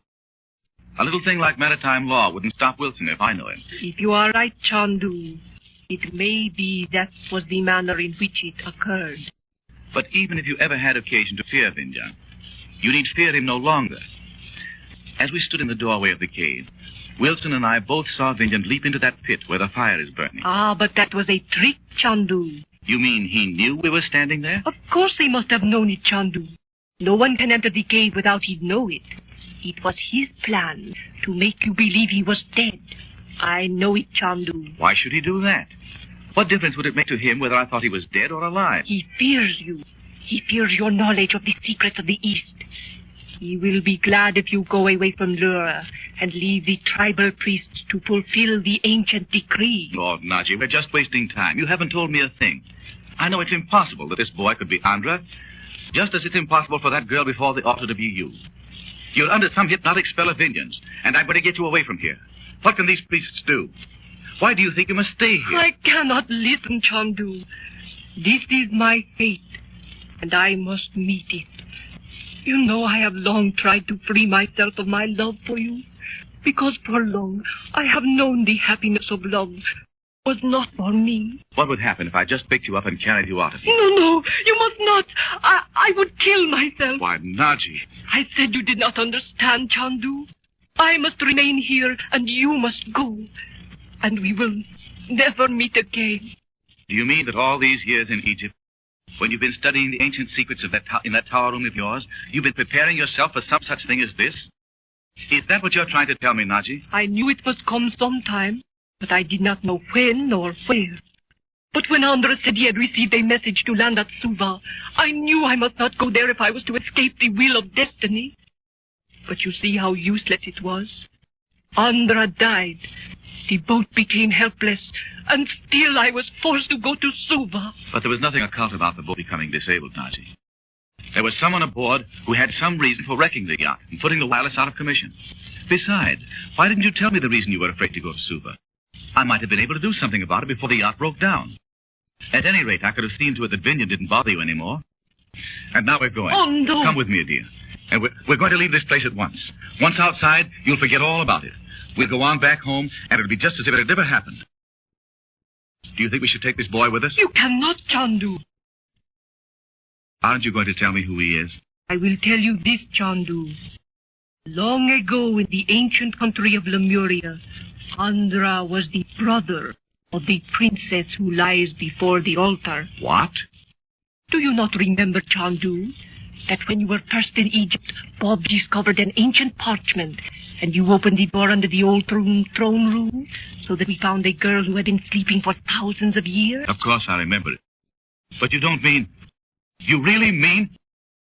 Why, Nadji, it's unbelievable. No, it is not. It is true. Nadji. And now you see why even when thousands of years have passed, the tribal curse of Andra's family and my destiny must still work together to keep me from you forever. I tell you, this is all the doings of Vindion. He's hypnotized you as he did that night in the cabin. Oh, no, Chandu. I am but returning to the life of my people. And we have talked too long. Bob and Betty Lou may be in danger if the priests return and find them there. Find them where? Did you not hear me call to them? I heard your voice. But as I told you a few minutes ago, I was so glad to hear it, I paid no attention to what you said. Where are Bob and Betty? When I saw them, they stood before the altar. And if they do not lay their hands upon the sacred symbol, nor touch the diamond of the girl who lies before the altar, they may find their way from the cave unharmed. What are they doing in here? I think they thought to... I know. They've come here to find you and me. Oh, how foolish. Where are they? I must get them out of here at once. Oh, Chandu! It must be that they have profaned the sacred symbols by their touch. Go quickly or you will be too late. Bob, Betty, where are you? Wait there for me, Nadji, and I'll come for you as soon as I find the children. Bob! There they are. Just beyond the altar. Betty, come here. Stop, Uncle Frank. Don't come any closer to us. Look out, Uncle Frank! Frank! Look out for the cat!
small inner room of sinister cave on the island of Lura, Chandler discovers Nadji.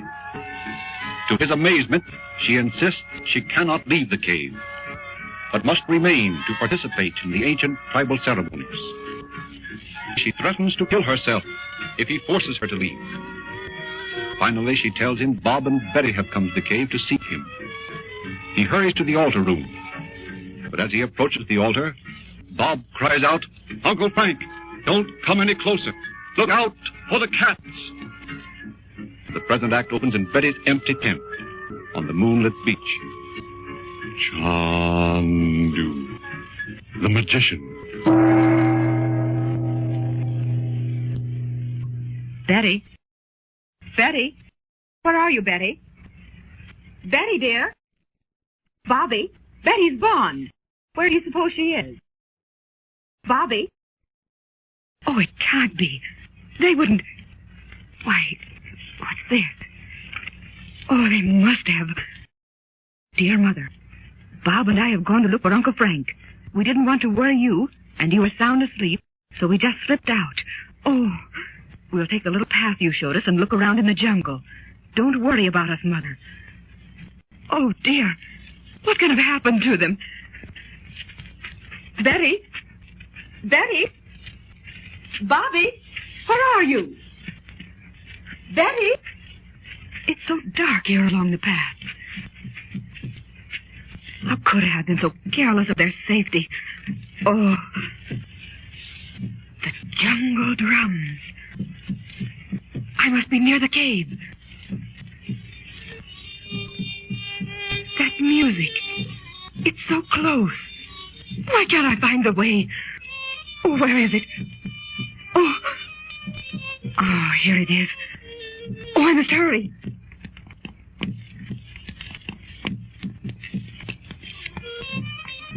I bow before the altar of the great goddess Vasti. Vindion. In the green light that burns forever, Who has entered the cave?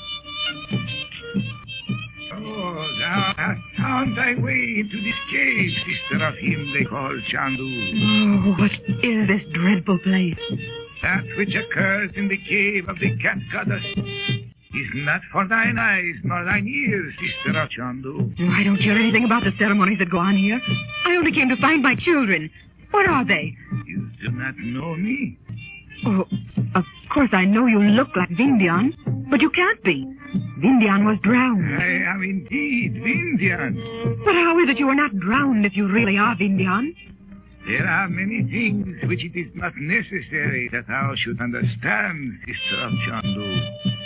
Nadji has returned to her own people. You don't mean she's gone back to Egypt? Well, tell me where the children are and my brother. I tell thee, Nadji has returned to her own people here in this cave. Oh! Thy brother is to be sacrificed, for he has deserved the wrath of Upasti.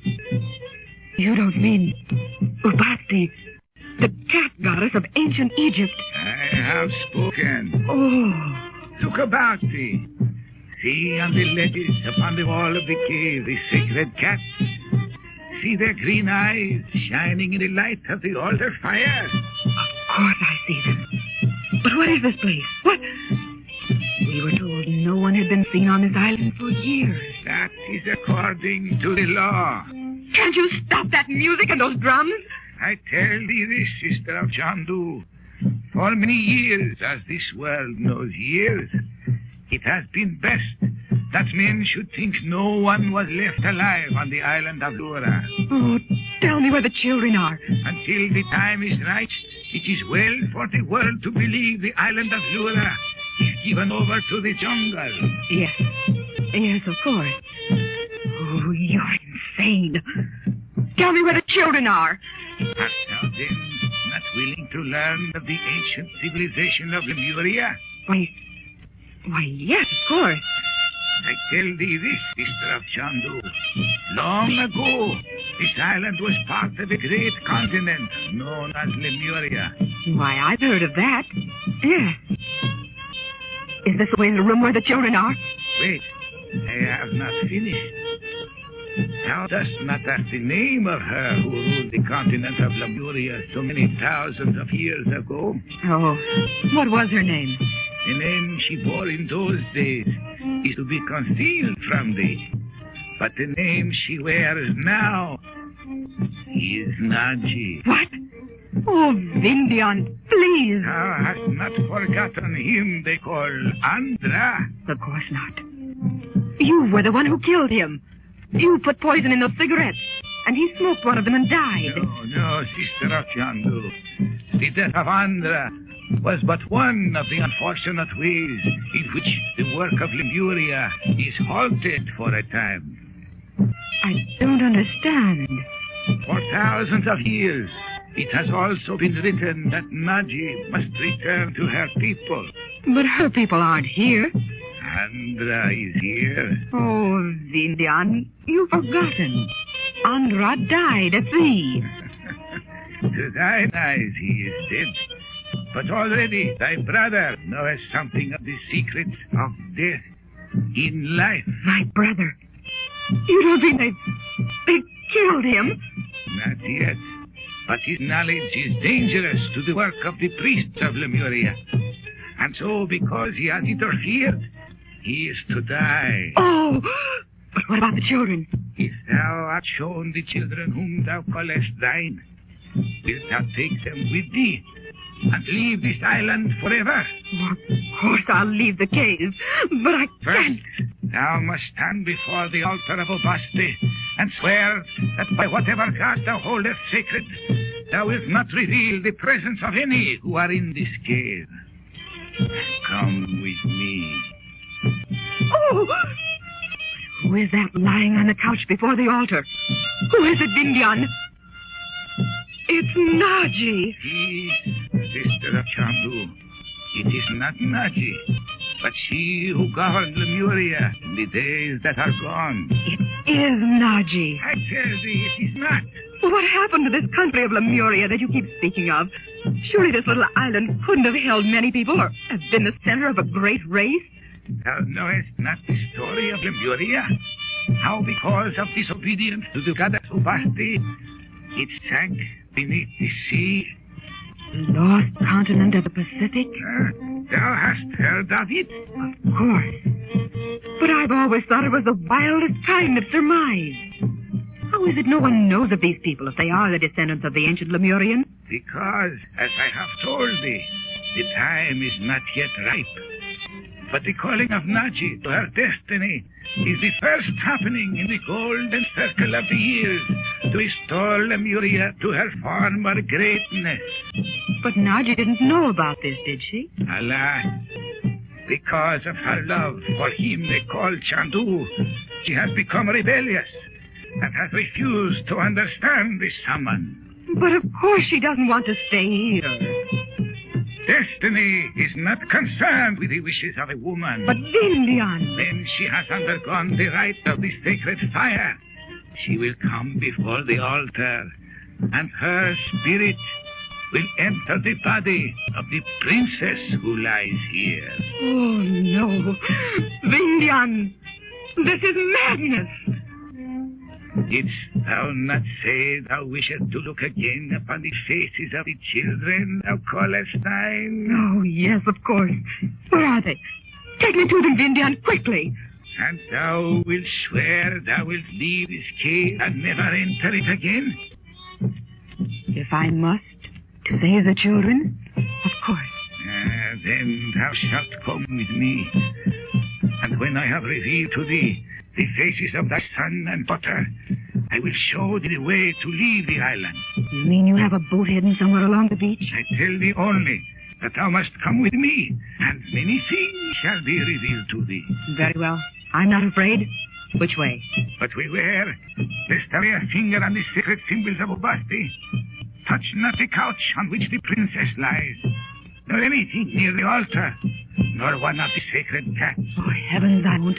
I promise. You're sure this is where the children are?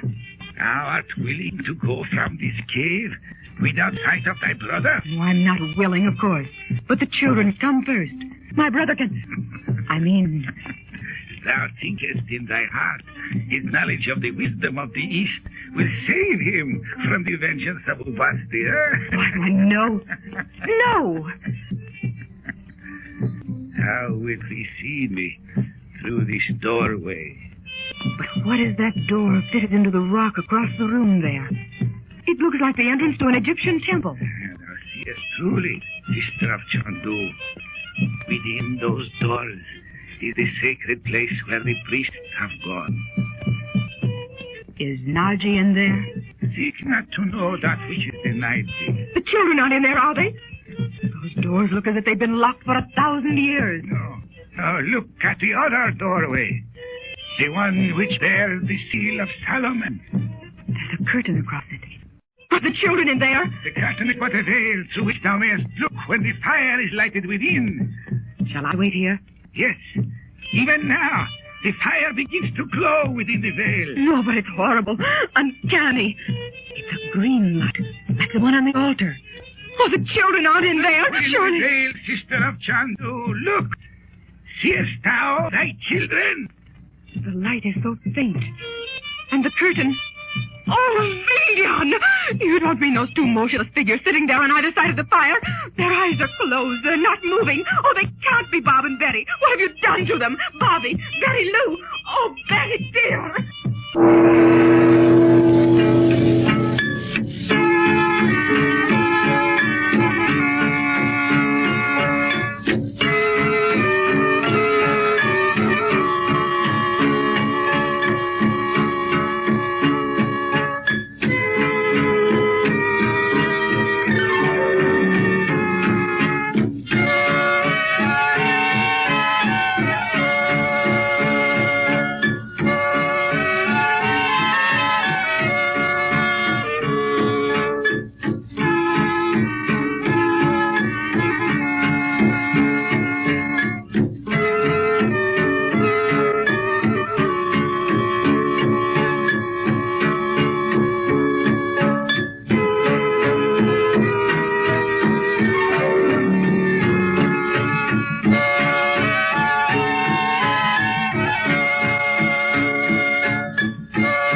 In the hidden cave on the island of Lura, Dorothy is seeking Bob and Betty, who in the darkness left the camp on the beach and entered the cave in search of Chandu.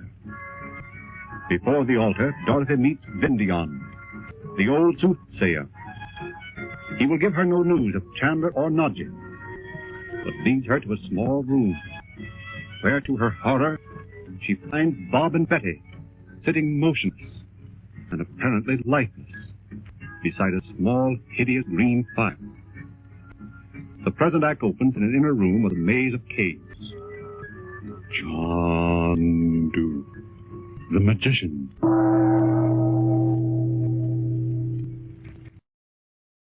Why have you returned, Chandu? Are Bob and Betty Lou? I sent them away. You saw that they were outside the cave? I didn't actually take them out myself, but I spoke to them, and I waited to see that they reached the doorway leading into the corridor before I came back here. Then the cat did not attack them? No. In fact, Bob and Betty were trying to warn me of the cats. There were about a dozen of them who leaped down from their ledges and were snarling and spitting like tigers. What vicious beasts they are. Bob and Betty must have touched some of these sacred symbols, or Vindion would not have even the word. Nadji, do you mean those cats are kept there ready to attack anyone who enters the cave or touches the altar? You still do not understand, Chandu. The cats are ready to defend the altar of the cat goddess. What a horrible idea. Do they never leave the cave? No, they are never seen outside the cave. Where are the priests you've been telling me about?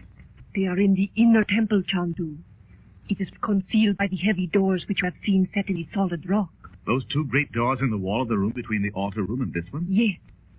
You mean they're having some kind of ceremony in there now? Yes, Chandu.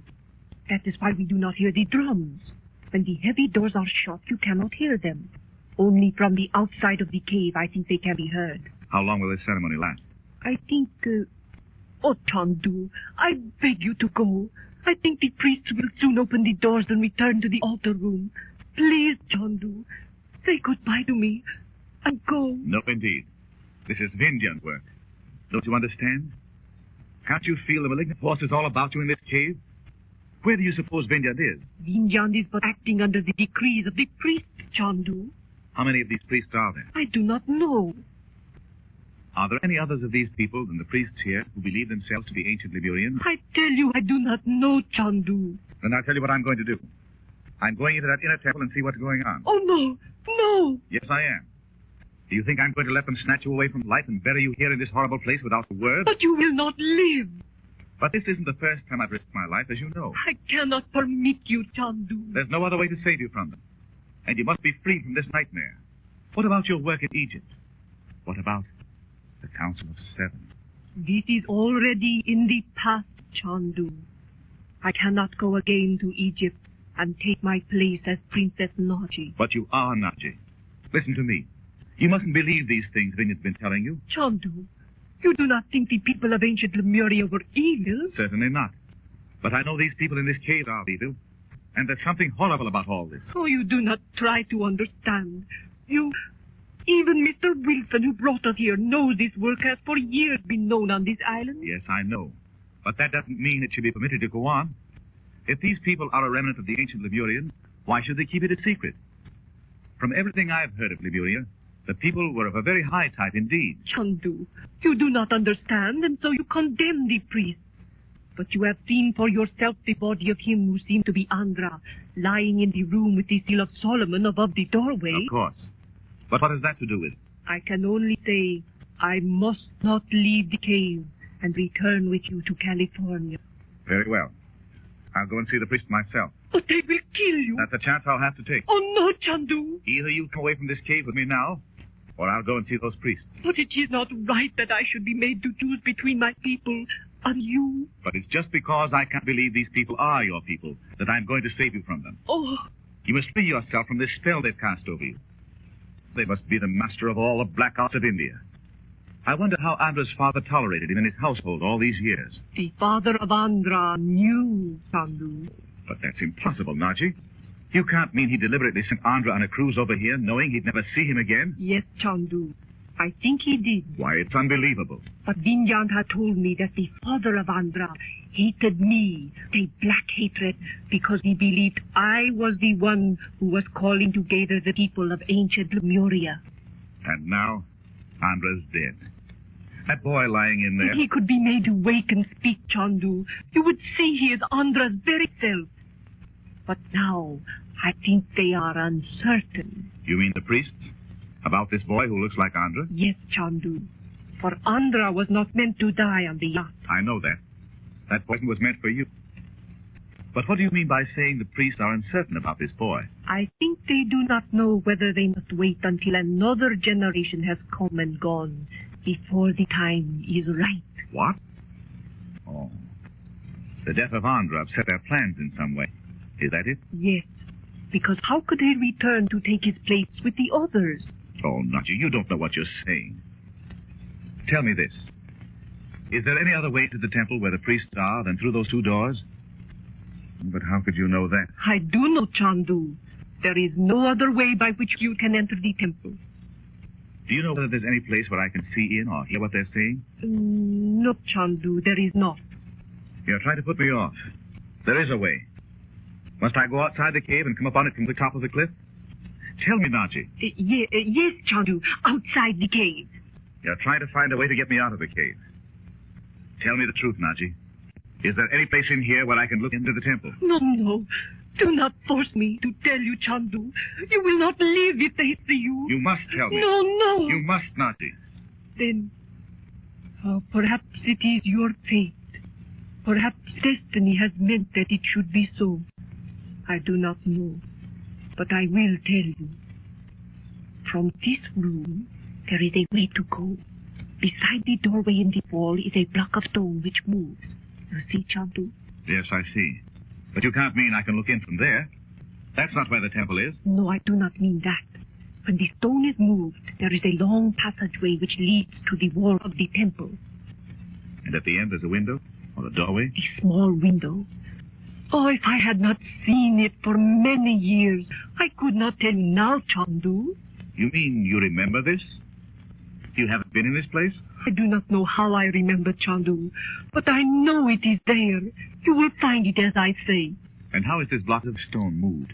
The one that conceals the entrance to the passageway. It slides down to form a step.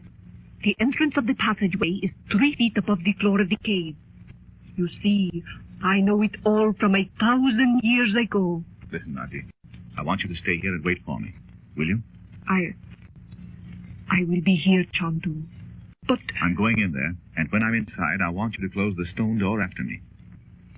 Do you know whether there's any way to open it from the inside? No, there is not, Chandu. But what is it you are to do? I want to see if I can understand what those priests intend to do. If I can, I'll come back here. Do you think you can hear me if I knock on the stone from the inside? I will be listening, Chandu. Very well. I'll go in there and listen till the ceremony is over. When they start out, I'll come back here. I want to meet them as they come out of the door. But what is it you are to do? Leave that to me. Now remember, put the stone back in place after I'm inside. Then wait close to the wall for my signal. Come, let's see how the stone works. Is it over here? It is there, beside the doorway. Are you sure you didn't read the directions for putting this stone in some of those old records you used to study in Egypt? I am certain, Chandu. This is the way.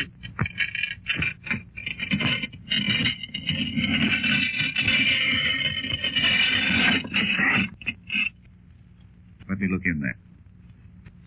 You're right. There's a light at the other end. You're sure you know how to move it back? Yes, I am certain, Chandu. All ready, then. If anyone should come and see you standing there... Frank, are you in here? Oh, please. Dorothy, what's she doing in here? Oh, she must not stay. Frank, can you hear me? Dorothy, here I am. Where are you? Oh, Frank, here I am. Oh, she's right there. Just beyond the doorway. In here, Doc. In here. I must go and find her. Wait here. Promise you'll wait? If I may, Chandu. But I must not speak to Dorothy. I will step inside this passageway we have opened. She will not see me. Frank, come with me, quickly. Vindion has cast some horrible spell over the children. The children? Did they go out of the cave when I told them to? Oh, I don't know what happened, Frank. But they came in here to look for you. I was asleep, but... Never mind now. What do you mean when you say Vindion cast a spell over them? Oh, he took me in there to see them, and they were sitting there as if they were not alive. Then he said something to them in a language I couldn't understand, and they both stood up. Frank, it was horrible. They looked at me, and they didn't know me. They don't know me now. They're in there now, walking about aimlessly. I don't know what to do. Oh, Frank, come quickly. You've got to help me. Of course, Doc. You know I will. Where are they? In that room. Oh, and Frank, Andra's in there. He's lying there on the couch as if he were asleep. What hideous kind of place is this? Oh, Frank, when you see Betty... Come, quick, Doc. Tell me where they are. I tell you, they're in the room with Andra. In the room with Andra, guarded by the seal of Solomon. It is beyond thy power to help them now, Chandu the magician.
refuses to leave the sinister cave and threatens to take her own life if Chandler forces her to go.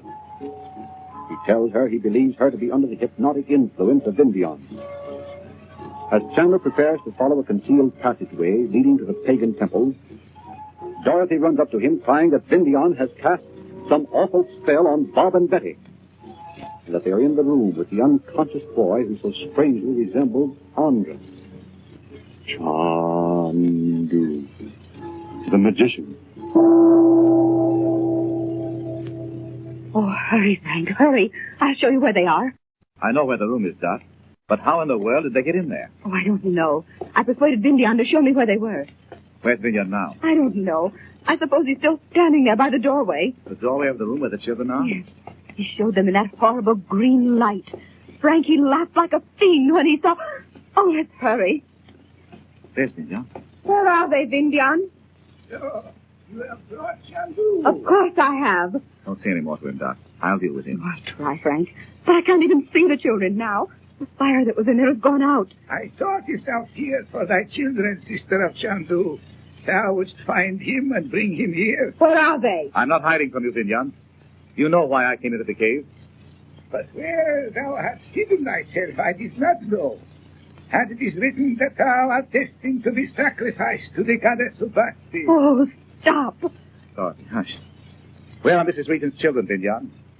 Look within the veil which hangs before the door of the room guarded by the seal of Salomon. Oh, you see, Frank, he has some way of lighting a little fire in there.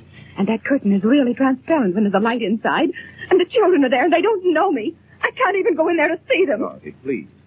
If I'm going to get the children out of here, you've got to help me. What do you want me to do, Frank? I want you to control your fear. I know it's hard, but... Oh, I'll try, Frank. Don't you see them in there? There they are, standing so still. Betty! Betty! See, she doesn't even hear me. Unless I give the word, sister of Chandu, the maiden will never look into thine eyes again. You see, Frank? You see? Vindion. I am here, Chandu, the magician.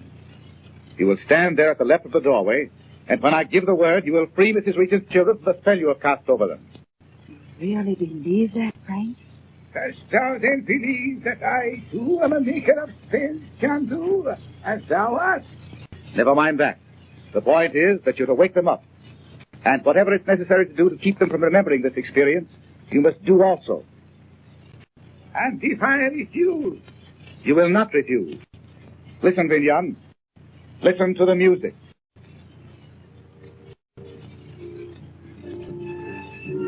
Listen, I tell you, Vindion, to the music of the East. Remember, I have the power of the 3 times 3. In the name of that power, I call upon you to awaken these children and to erase from their minds the memory of this hour. I am not without power of my own, Chandu. Silence.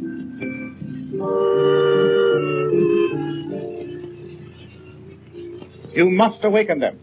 You cannot disobey my voice.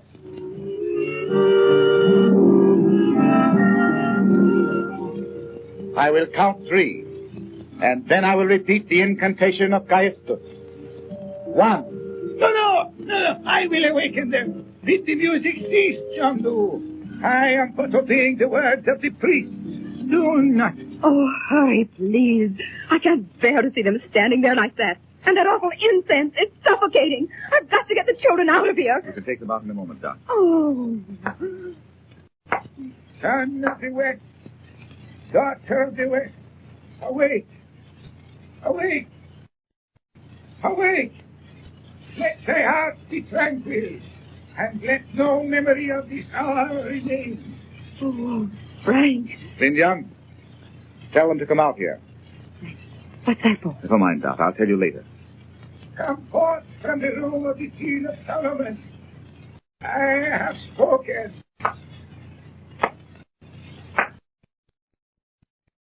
Well, Betty. Betty.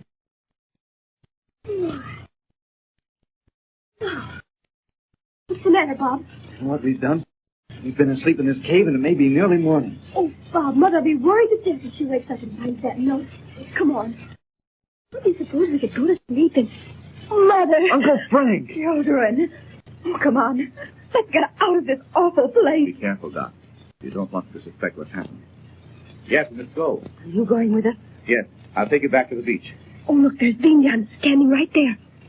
Uncle Frank, is he really Vindion? Let's go back to the beach. Well, what about Nadji? Never mind now. Uncle Frank, tell us. Betty, dear, let's discuss all this later.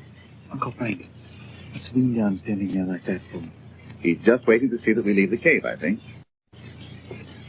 Do we have to go through that room where the cats are? Yes, Betty. Oh. But if you go straight through to the corridor over there, you'll be all right. Did you or Bob touch anything on the altar when you first came in here? Why, yes, I touched Nadji's hand. We were going to pick her up and carry her out. Only just as soon as we touched her, a lot of those cats jumped down from those ledges and... Oh, it was awful, Uncle Frank. We're almost there. I have a flashlight. Just a minute. Here's the house right here. Why, it's still dark. And did you think it was morning? You know what we did? We fell asleep, Mother. Were we asleep in there when you saw us?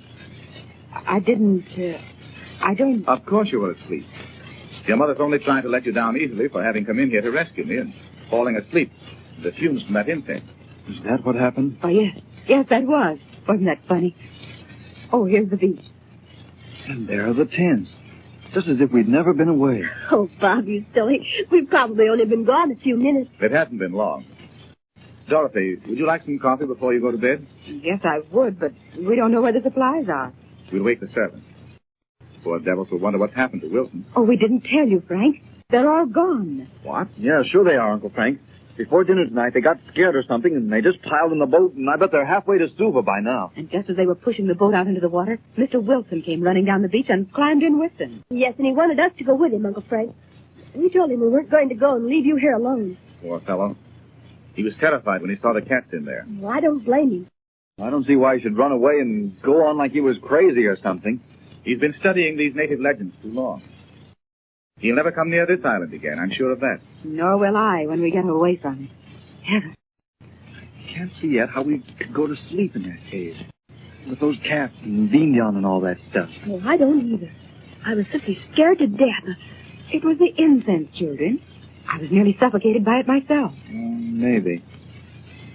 Something funny about that, Betty. I bet... I know there is. They're trying to keep him telling us something. You can only tell when Mother's trying to put one over on you. She's told the truth too long. What's so funny? Oh, nothing. Uncle Frank, aren't you going to tell us whether that really was Nadji in there in the cave? Nadji's in the cave. Yes, Bob. But what about that girl that's lying here in front of the altar on that couch? Mother, you know that place is just exactly like those King Tut ones in the Egyptian Museum. Yes, I know it is there, but... Yes, and you know that girl's dressed just like those old Egyptian pictures. And why is it she looks exactly like Nadji, if she isn't Nadji? Uncle Frank, are you sure she isn't? Yes, Betty, I'm very sure. And now I'm going back to the cave. Oh, yes, I suppose you must, Frank. But why didn't I see Nadji? Where was she? She was quite close to you there, Doc. But she didn't want to see you. She didn't? But why? Oh, I can't stop to explain it to you now, Dorothy. I must go.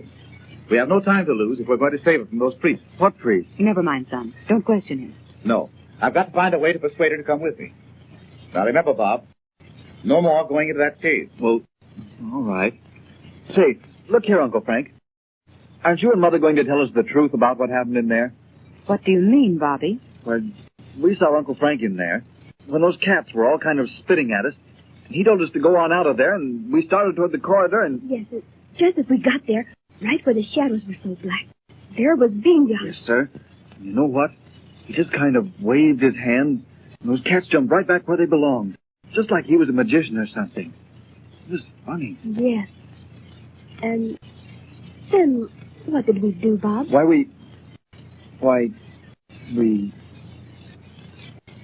did we do? I can't remember what we did. Come now.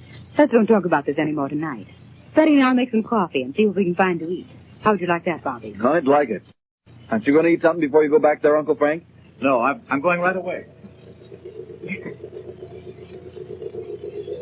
Like he's coming. Oh, you haven't had a message from the yogi for ages, have you?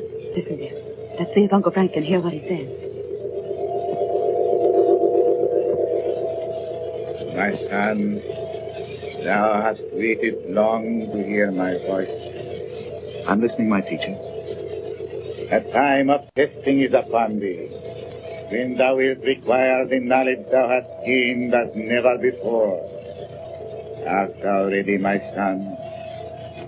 My teacher, I'm ready. I tell thee this. Go thou into the cave and stand before the door which bears the seal of Solomon. Thou knowest this. I know, my teacher. Power shall be given to thee to awaken the one who sleeps within. Bob, he means that boy who looks like Andra. Hush, Betty. I'm listening, my teacher. When thou hast awakened him, if thou hast used thy knowledge wisely, it will be given thee to understand the words he speaketh.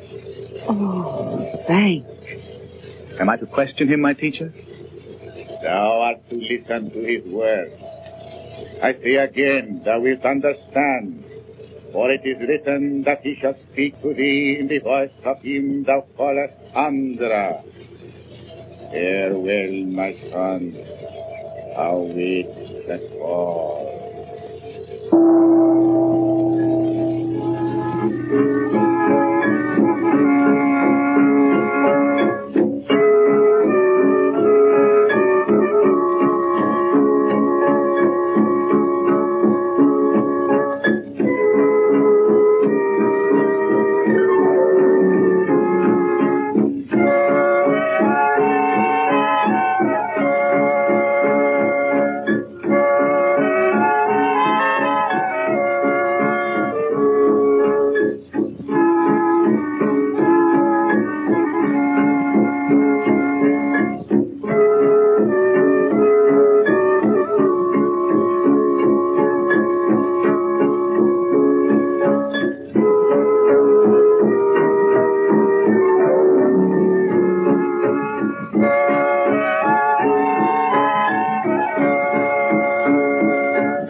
By the use of his occult powers, Frank Chandler frees Betty and Bob from the hypnotic influence of Vindion, the sorcerer, and takes them from the cave to the camp on the beach.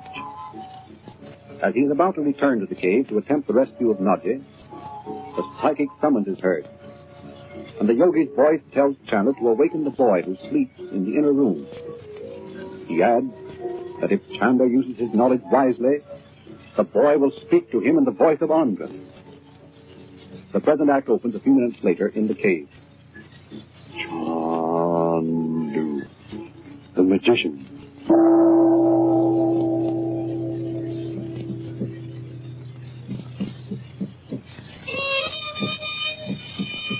I bow before the altar of the great goddess Suva.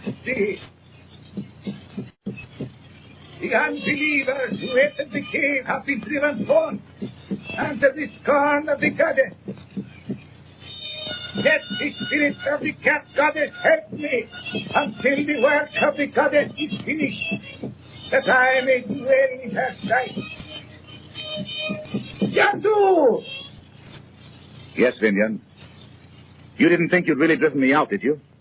Ah! The anger of the goddess will consume thee. Thou shalt be burned in the fire of her wrath. Nadji will not depart from the cave with thee. What would you say if I told you I haven't come back for Nadji?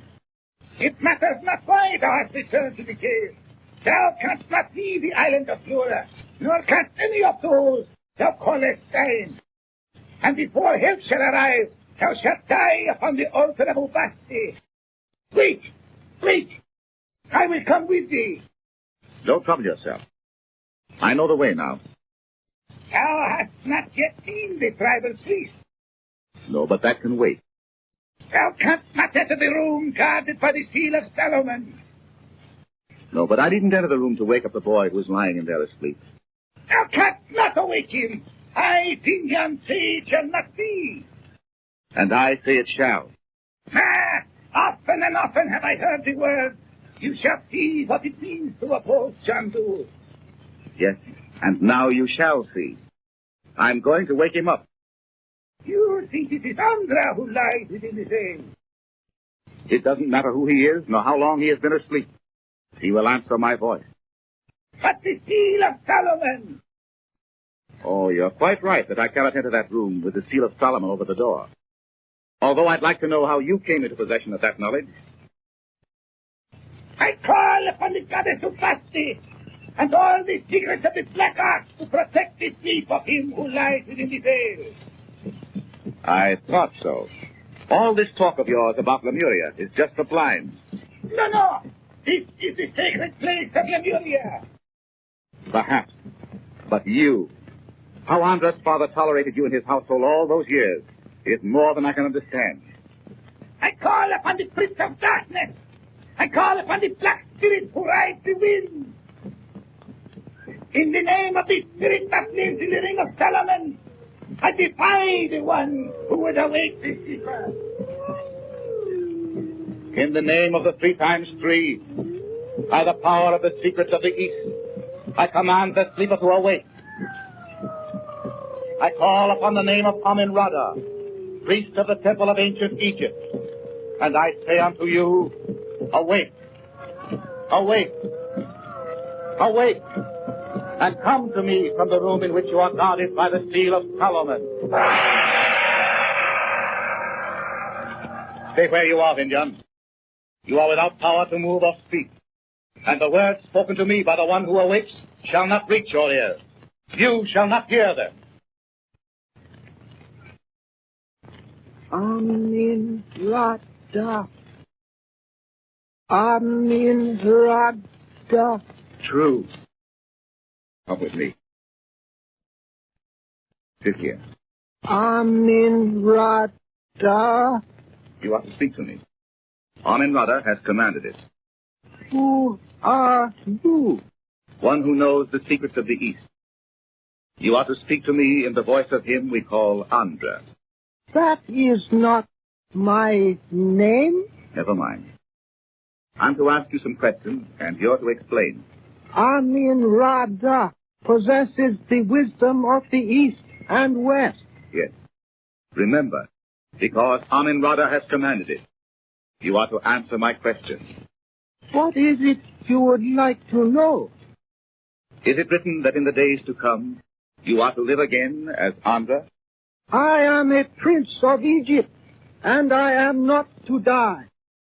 Amen-Ra has mastered the secrets which make it possible But you have lived before? Yes. Before, I was a prince of Lemuria. And it is written that when many thousands of years shall pass, Lemuria shall rise again from the sea, and her people shall be summoned to return, and my sister and I shall rule as in the days that are gone. What is your sister's name? But the names of those who ruled in ancient Lemuria are to be secret until the time for their return. You have learned many things. You speak of the future as if it were known to you. Because I know the secrets of Egypt, time is my servant. Can you tell me what year this is? You speak strangely, and perhaps you will not understand. But it is written that when 5,000 years have passed, there shall be born one who will change the ways of all the world. 5,000 years before Christ. And still you speak of Lemuria ancient. As years on earth are known, Lemuria sank beneath the sea uncounted hundreds of years ago. This is incredible. Is it true your sister is known in Egypt as Nadji? It is true.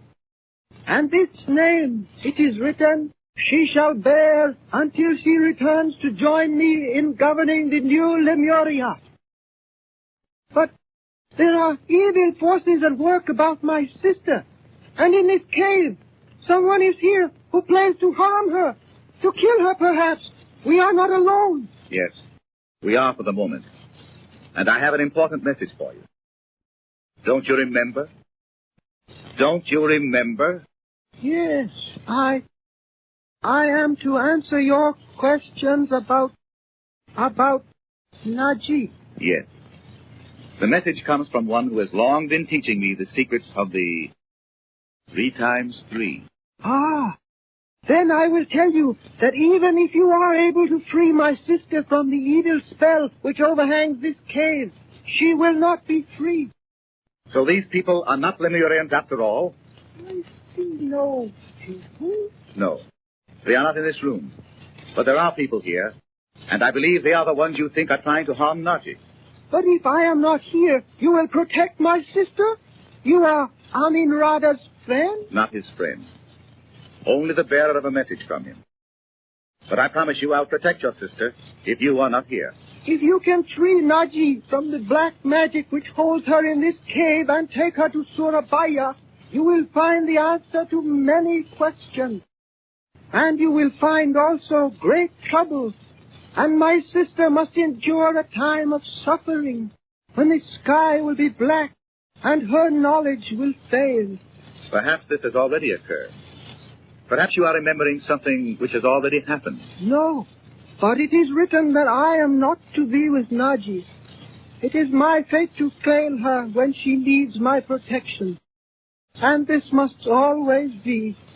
So countless lifetimes shall come and go, and the years unfold themselves until man shall lose their reckoning.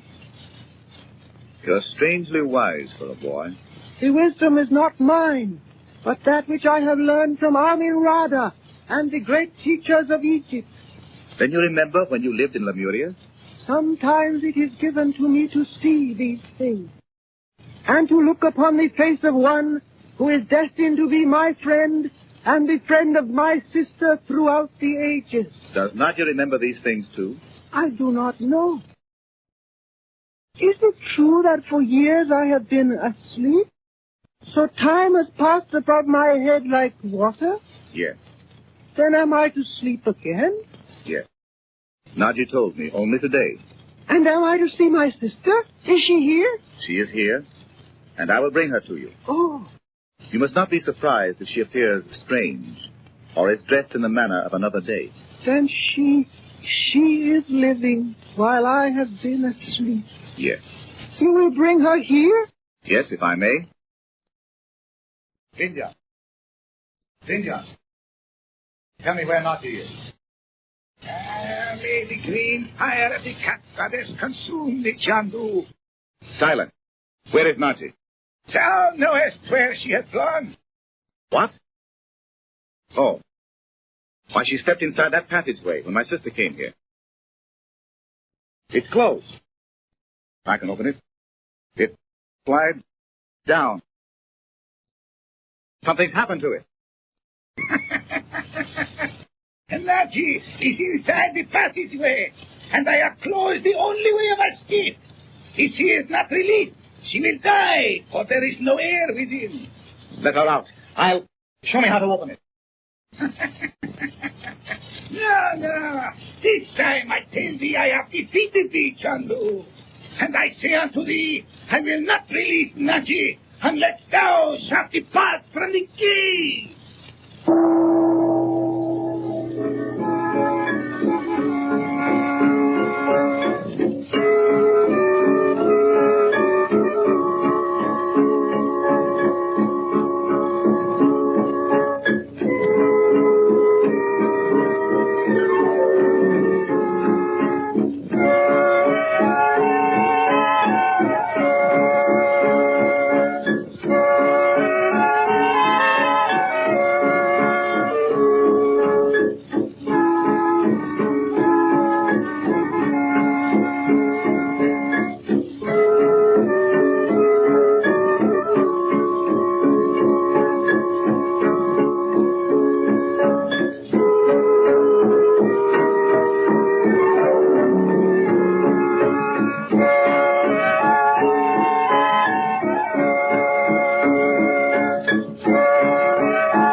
Obeying the message of the yogi, Chandler awakens the boy who sleeps in the inner room of the sinister cave. The boy tells Chandler he believes it will be necessary to take Nadji to Java before he can overcome the malevolent influence of Vindion, the sorcerer. Chandler goes in search of Nadji, but finds that Vindion has locked her in a stone-blocked passageway, where she will soon suffocate unless she is released. And Vindion will not release her unless Chandu leaves the cave at once. Meanwhile, the present act opens on the moonlit beach. Chandu, the magician.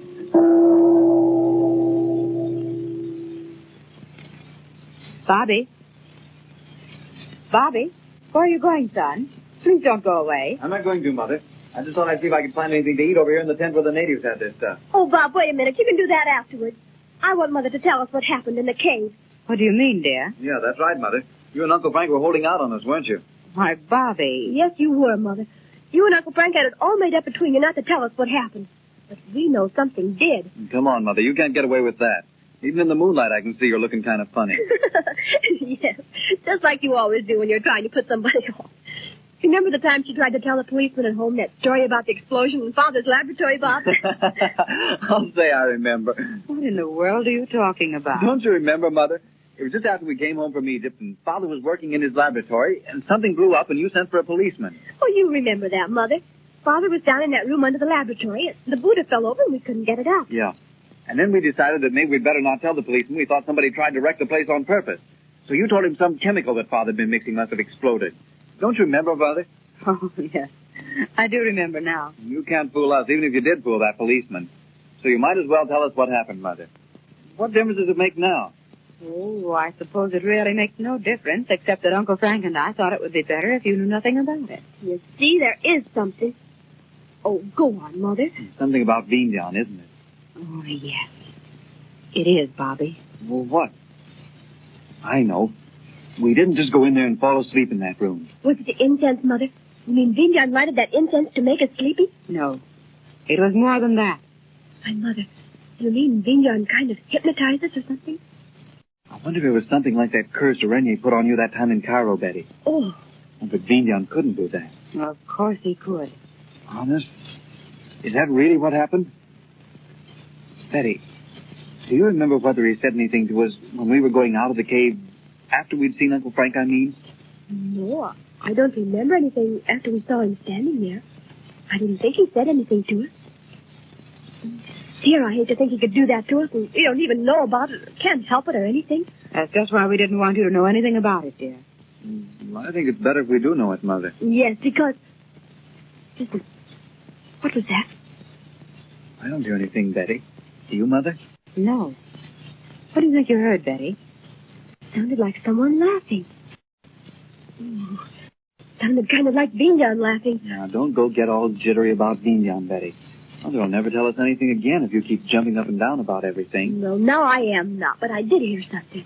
Listen. Do you hear it now? No. I don't know, Mama. I hope when Uncle Frank comes out of the cave with Nadji, he'll think of some way to get back to Suva. I don't see why Mr. Wilson couldn't have left us one of those other boats. I don't see why he had to take the only one we had. Well, how would he get out of the ship if he left the boat here? It's partly my fault. I should have thought of it myself, but he was making such a noise I didn't think of it until it was too late. I could have gone out in that boat with him to the ship and brought the boat back here. And then we'd have had it. Oh, you couldn't row that great big boat all by yourself. I bet I could. It's only a little ways out to where the ship was anchored. Well, too late to worry about that. Come on, let's go over to that place where they were cooking and see if we can't find something to eat. Come with us, will you, Mother? Yes. We might make some coffee, so if Uncle Frank does bring Nadji back... If he brings her back. You sound like you thought he might have to leave her in there. I don't understand it myself, son. But it seems to me Nadji has been made to believe she must stay there. Well, what makes you think that, Mother? Vindion... What did he say, Mother? Of Lemuria. Vindion told me this island is all that remains of that continent. It's supposed to have sunk into the sea thousands of years ago. Yeah, like that Greek island not so very long ago. Yes, something like that, I imagine. It's true? It's supposed to be. But I don't see why Nadji would know it. That Vindion's crazy, I tell you. I think myself he is. He told me a long story about how the people on this island are the only descendants of the ancient Lemurians. And that for hundreds and thousands of years, they've been planning to summon the few who remain and... Oh, there was a great deal more of it about establishing a perfect race on the earth, which would eventually absorb all other nations. And that girl we saw lying on the couch in front of the Sleeping Beauty or something. Oh, that's just too wild. That's exactly what Vindion said, though, Bobby. What about that fellow in that little room where we were that looks like Andra? Oh, yes. Did you see him, too? Did you see him, Mother? Indeed, I did. Come, children. Let's not talk any more about this tonight. Here's the tent. Let's wait until Uncle Frank comes back, and you can ask him as many questions as you like. Okay. I'll go in and see what's in here. Got your flashlight, Bob? Yeah. Gee, there's a lot of stuff in here. I thought Mr. Wilson said we were only going to stay here one night. Come on in. I think Mr. Wilson said whatever suited him at the moment. Someone paid him well to bring Nadji to the island. Well, look at all this stuff, Mother. We aren't going to starve anyway. Look at all the cans and things. See if you can find some coffee. Well, that's one thing they have over here that's good anyway. Remember how terrible the coffee was in Egypt? Oh, I like it. Oh, you would. I don't see any coffee, Mother. Oh, no, you're looking for it in a can. They wouldn't have canned pan. They wouldn't have canned coffee over here. That's right. Hey, what's that right there by your foot, Betty? Look, I'll turn the light on it. Where? Oh, why, it's a black tin box. Look, Mother, it's like that one you used to keep all those things of Father's in when you thought he'd been drowned. Let's see it.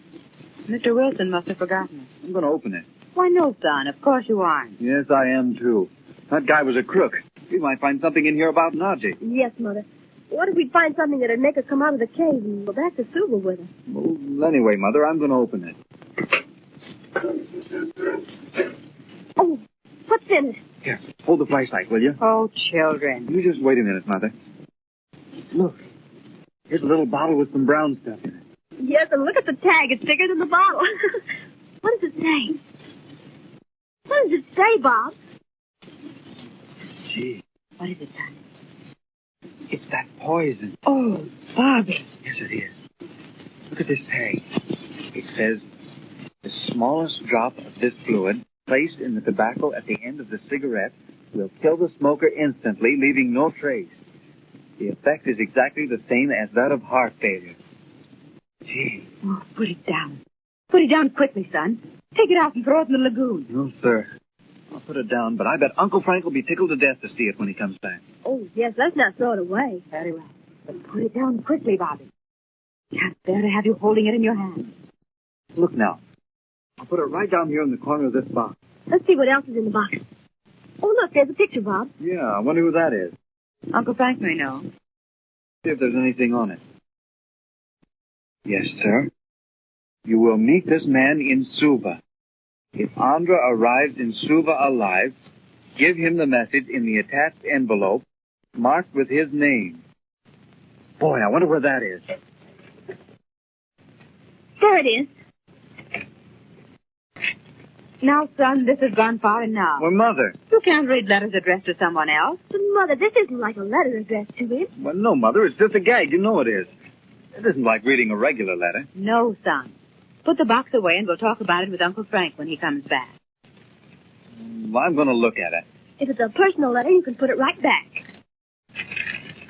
Now, look there. It is a gag. I said so. Listen to what it says.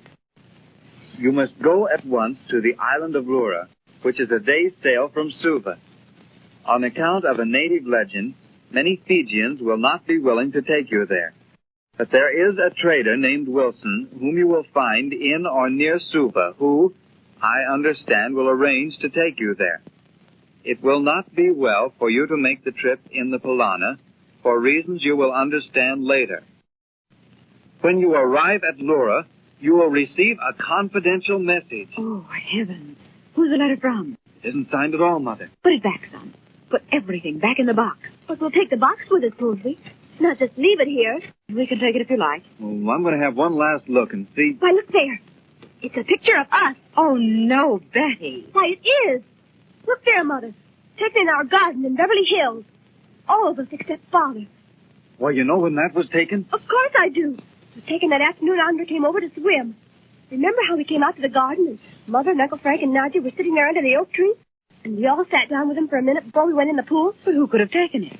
How could anyone have come close enough to us to take that picture without our seeing him? Who's that behind Nadji in the picture? Somebody's there. It's kind of foggy. Why, isn't that funny? There wasn't anybody else there that day.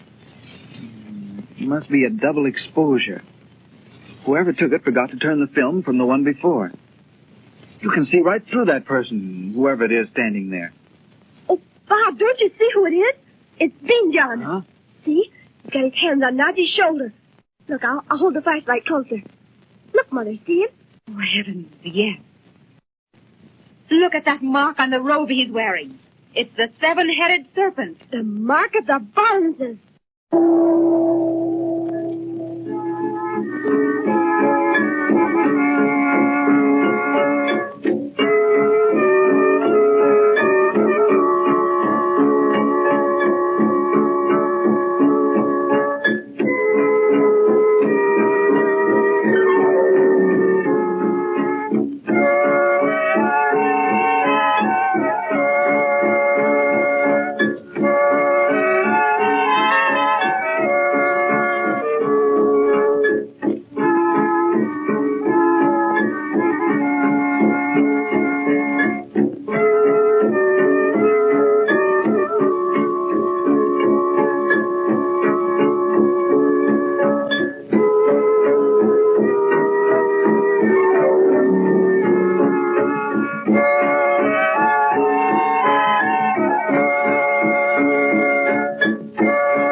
In his study in the house in Surabaya, Frank Chandler receives a call from Geoffrey Marshall, the young Englishman who is a guest at the Palace of the Secret Star.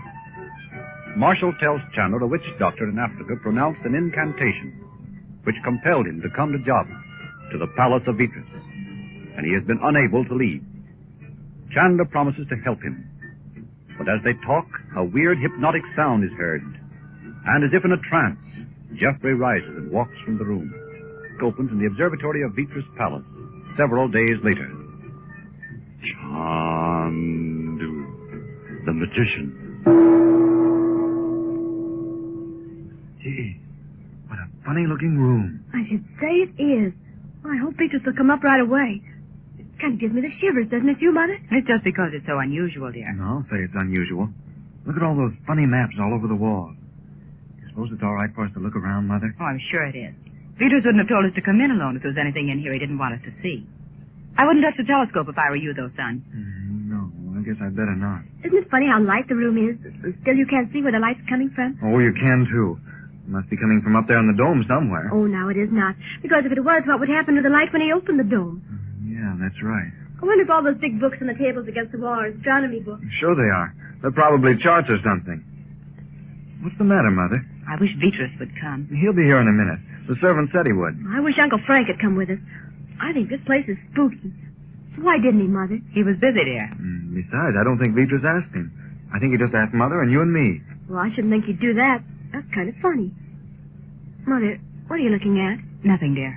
But I have the strangest feeling that someone's watching us. I don't see where they could be watching us from. There aren't any windows.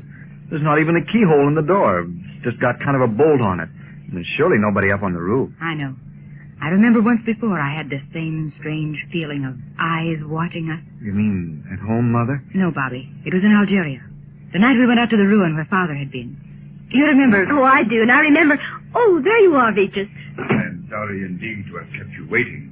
But why have you not seated yourselves so that you would be more comfortable? We've been looking at these interesting maps on the wall. I thought you would find them interesting. Of course, you know our very existence is bound up with the movements of the stars and the planets. Why, what makes you think that, Vitrius? In the West, you do not believe in the influence of the stars on human destinies? Oh, I didn't mean I didn't believe in it. I only said I never thought of it before. I wondered what made you think that was true. Many things. Mrs. Regent, you are interested in examining the records of some of my discoveries? Yes, indeed. I don't recognize any of these maps. That is not strange, madame.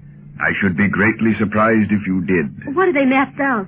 I hope I can explain that to you in time, Miss Betty. Your brother is engaged tonight. He wouldn't know what he's doing. Bobby. Uncle Frank got a lot of letters on the boat this afternoon. Indeed.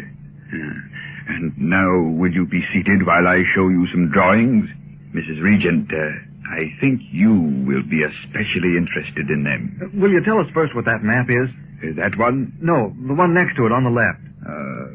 Why do you select that particular map, Mr. Regent? I don't know. Why? I wondered if you had any reason for choosing it. That, my dear young man, is Lemuria. Is it really? Isn't that exciting? Well, can you beat that? May I ask why you are so surprised? Perhaps you are among those who doubt that Lemuria ever existed. Oh, no. I never even heard of it until we were on that island of Laura, and I wouldn't have known anything about it then if... Bobby, Vitrius can't possibly be interested in what occurred on that island. Oh, no, I guess not. Do you think that island of Laura really is Lemuria, Vitrius? You think the word Lura is all that is left of the ancient word Lemuria? Oh, no, I didn't think of that. I wonder if it is. Well, never mind about that island, Betty. What? We came over to see some of Vitrius' drawings and look at the telescope. Why don't we do it? Is it dark enough yet to look at the stars, Vitrius? We shall look at the stars in a few moments.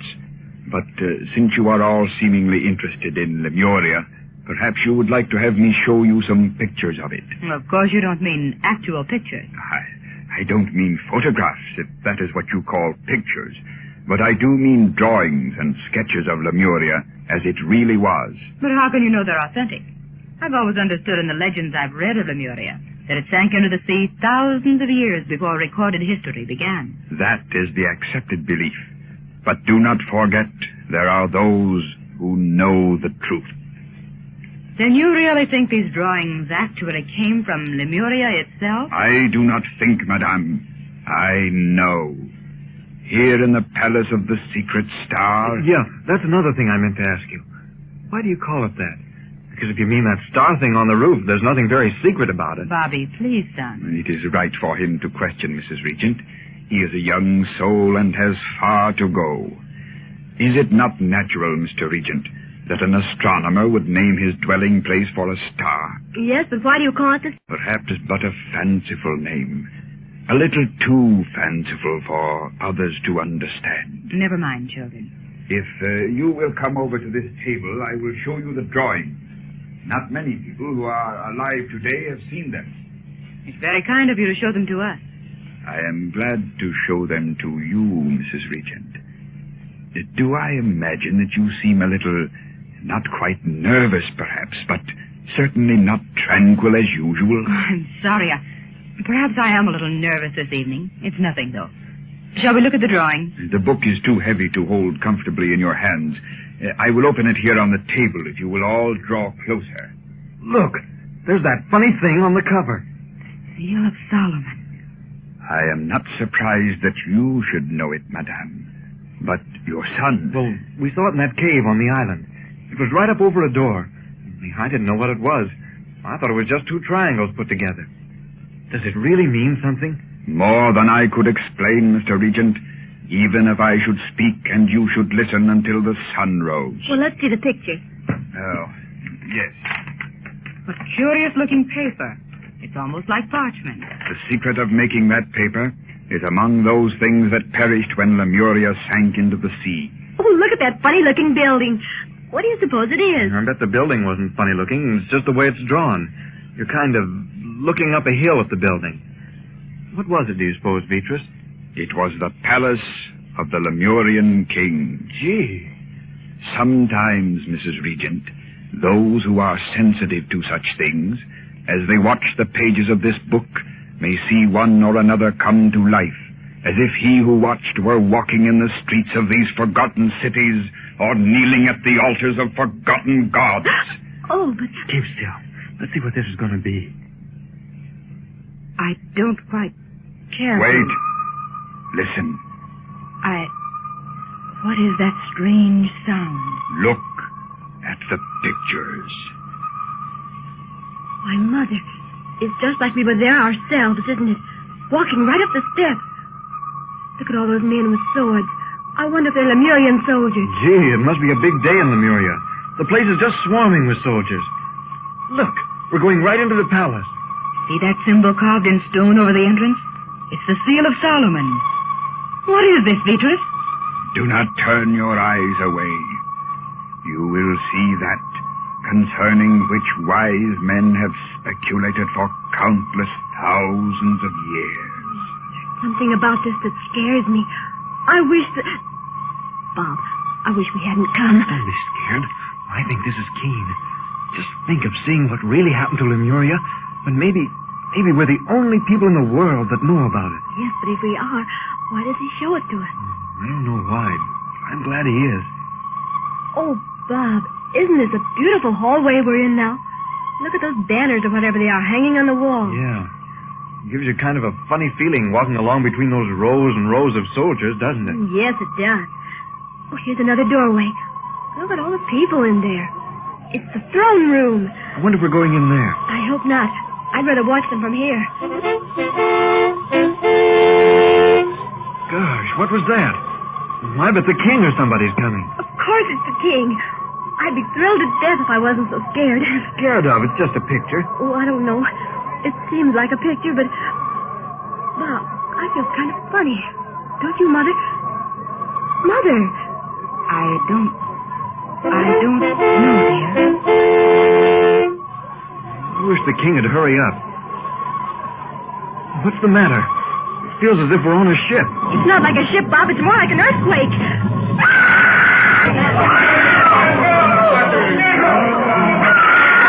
The walls are swaying. Look out!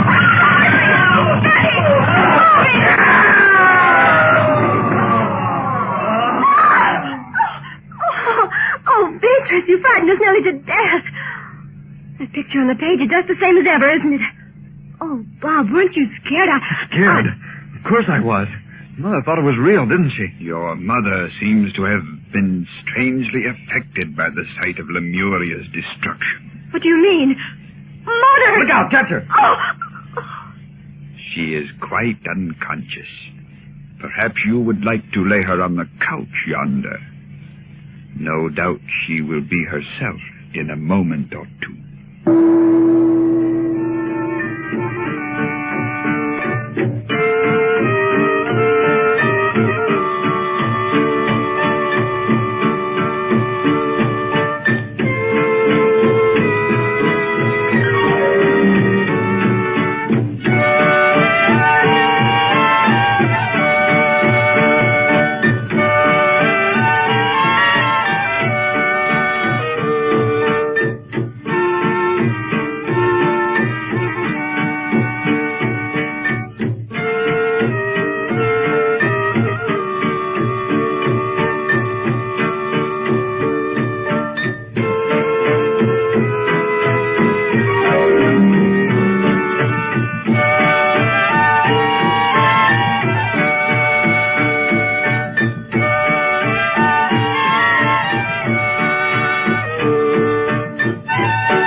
In secret, Betty and Bob have worked out a plan of their own to help Chandler defeat the scheme of the astronomer Vitrius. Chandler knows Vitrius to be employing the sinister powers of black magic to control the destiny of Jeffrey Marshall and of Nadji. The present act opens in Chandler's study. Chandu, the magician. But I cannot go to the house of Vitrius again, Chandu. I cannot. Of course you can, Nadji. Just why are you afraid to go there, Your Highness? It is only that I cannot keep it from him, that I fear him. And, oh, I am ashamed that it should be so. But don't you see, Nadji, the only way we can hope to defeat him, if there's really anything in this power of his, is for all of us to act as if we noticed nothing. You, Dorothy, the children. Oh, but Vitrius is much too clever for that. He must know we suspect his purpose in remaining in Java. I don't mean to underestimate Vitrius, of course. But I believe if we all try, we can prevent him from becoming too suspicious of us. You've given me the only hope I've had since I was in the African jungle, Mr. Chandler. But don't you suppose Vitrius knows I've asked you to help me? Suppose he does. Has he said anything to you about not coming here? No. Then he must be confident there's nothing I can do. That's exactly what I want him to believe. But what can you do? I don't know yet, of course, because I haven't learned how he works.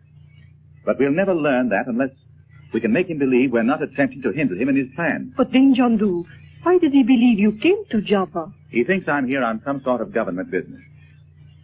Come, both of you.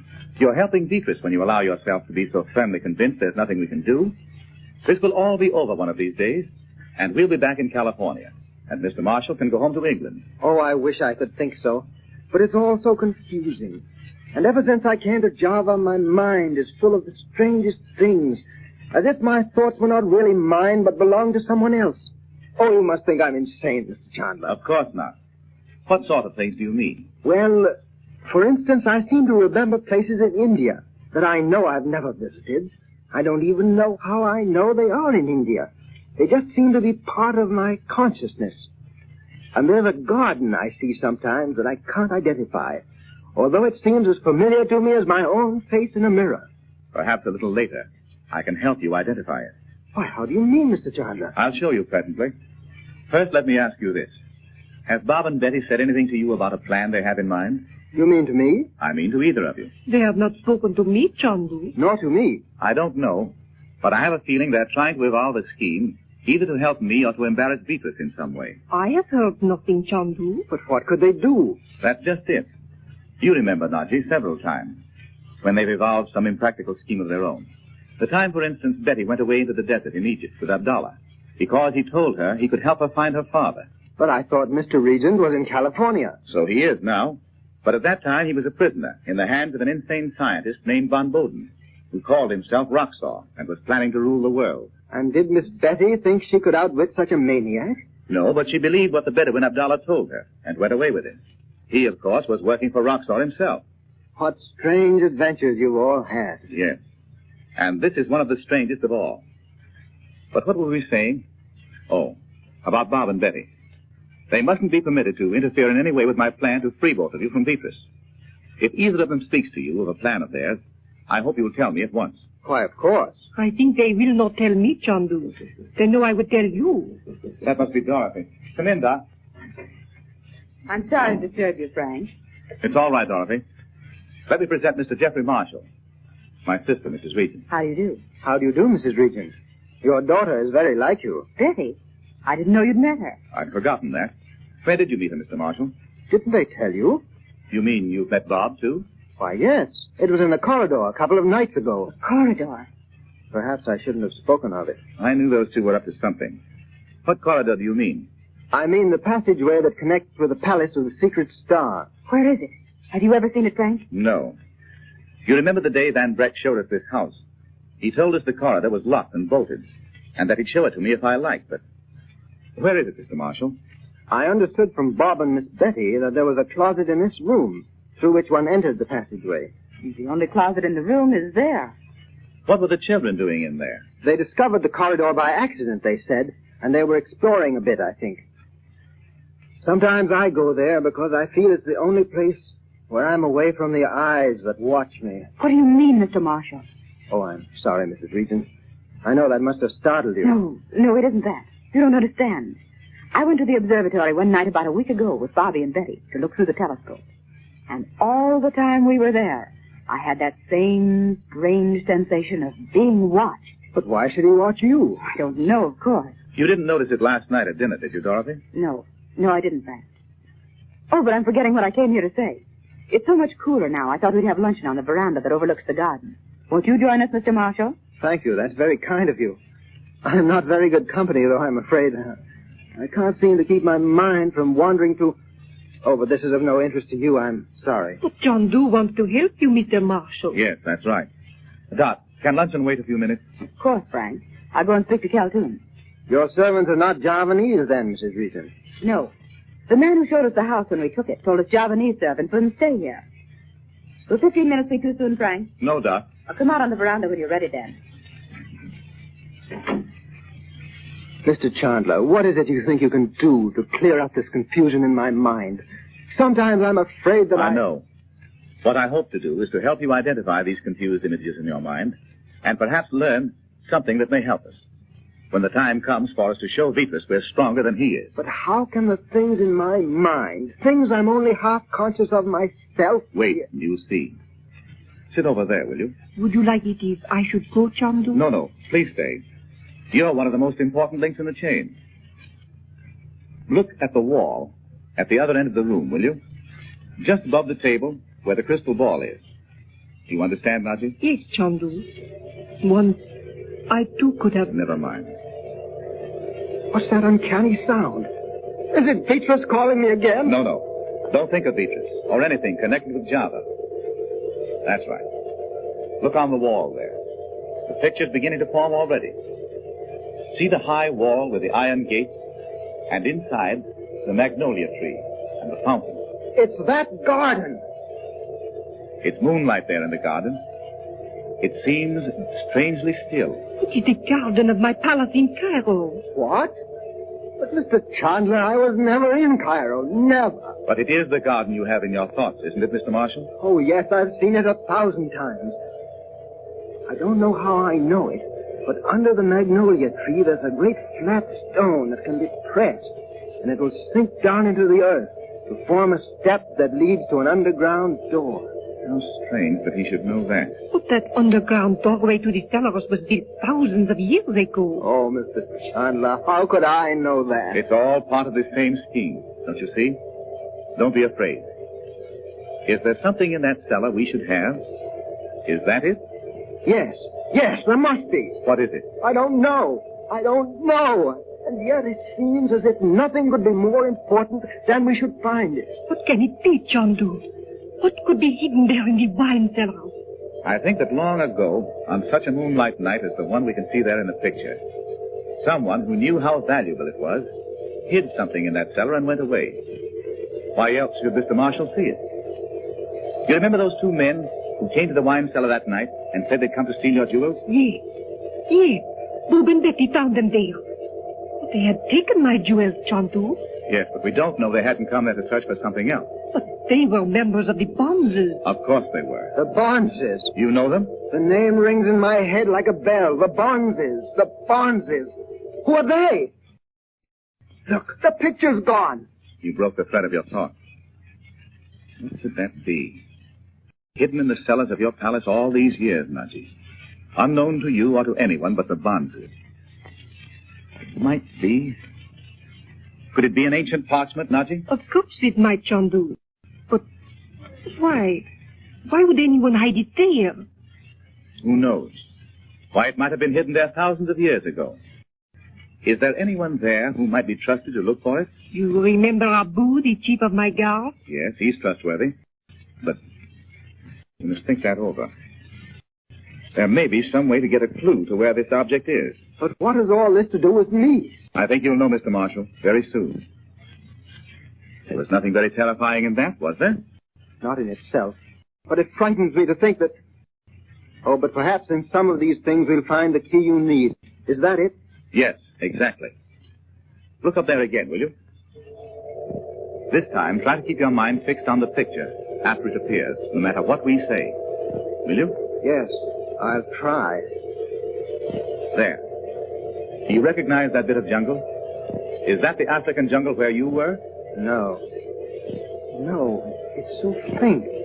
Just the thick undergrowth and the tall trees and a small clearing. It might be any jungle village, or again, it's a... Uncle Frank! Uncle Frank! Quiet, Betty. But Uncle Frank. Bob, close the door quickly. Oh, I'm sorry, Uncle Frank, but... Why, it's the psychic summons. Still, Cassius. That picture on the wall. Mr. Marshall looks like he was asleep or something. You recognize it now, Mr. Marshall? No. I know I've never been there. It looks strangely familiar to me. Uncle Frank, I know what it is.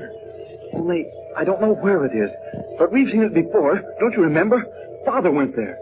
And those cobras were going to bite him, and you magicked him or something. Don't you remember? Where was that place? That's right, Bob. I remember it perfectly.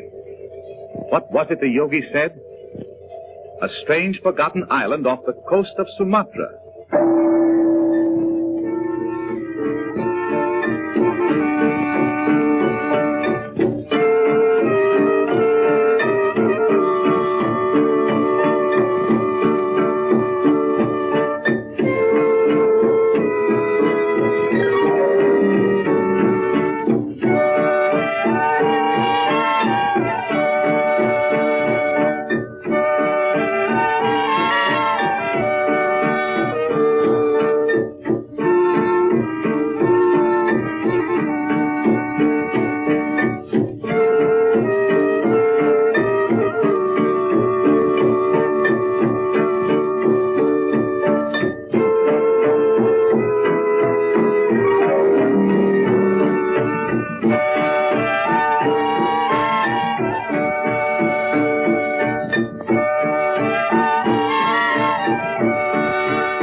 and Betty returned from a shopping trip to find Chandler and Jeffrey Marshall trying to identify a picture which had appeared on the wall, reflected in some occult way from Marshall's tortured mind.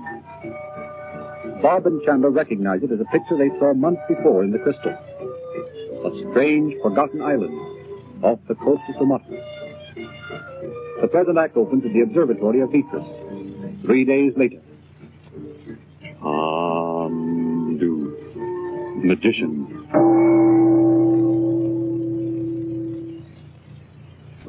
right. Let us come up here again, Vitrius. Thanks. I hope you will feel free to come here whenever you like, Mr. Regent. Oh, well, we wouldn't want to be in the way. No. But you will let us come here some night and look at the stars ourselves, won't you? Yes, indeed. I've been hoping to complete some observations I've been making so that I might ask your charming mother to come here again. I'm sorry, Vitrius. But you know, she was so scared the other time when we looked at those pictures of Lemuria. Oh, I would not wish to alarm her. Oh, dear, I'll be glad to have her come back. It seems so funny without her. I did not understand your mother had gone away. Oh, yes, she's been gone away about 2 days. You know, Bob, I should think if Uncle Frank wanted anybody to help him, he'd send for you. Because what could Mother do to help him? Besides, he had Mr. Marshall with him. It's kind of funny about Mr. Marshall anyway, isn't it? What did you mean by that, Mr. Regent? Oh, I only meant I shouldn't think he'd have time to go prowling around on some island with Uncle Frank. How do you know he has gone to one of the neighboring islands?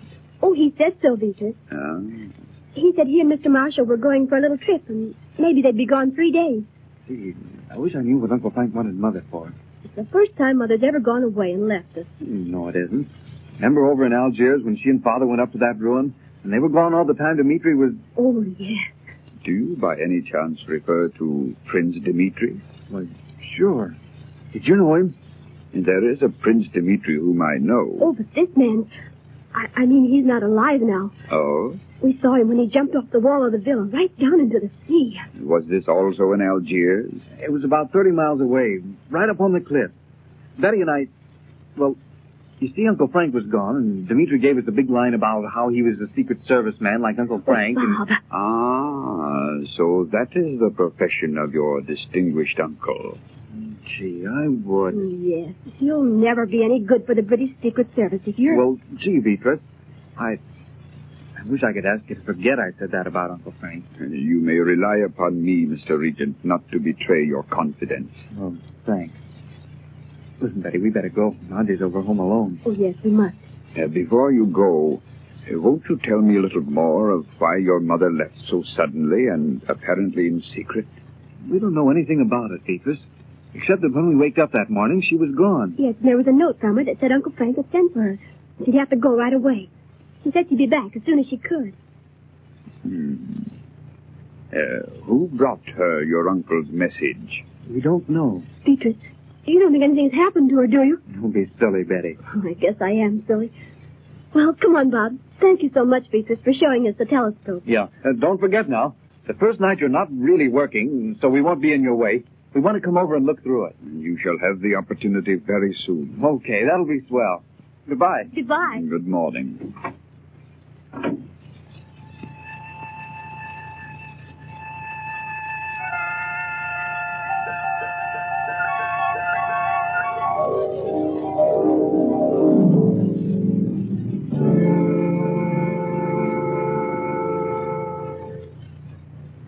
Wait a minute, Betty, before we go in the house.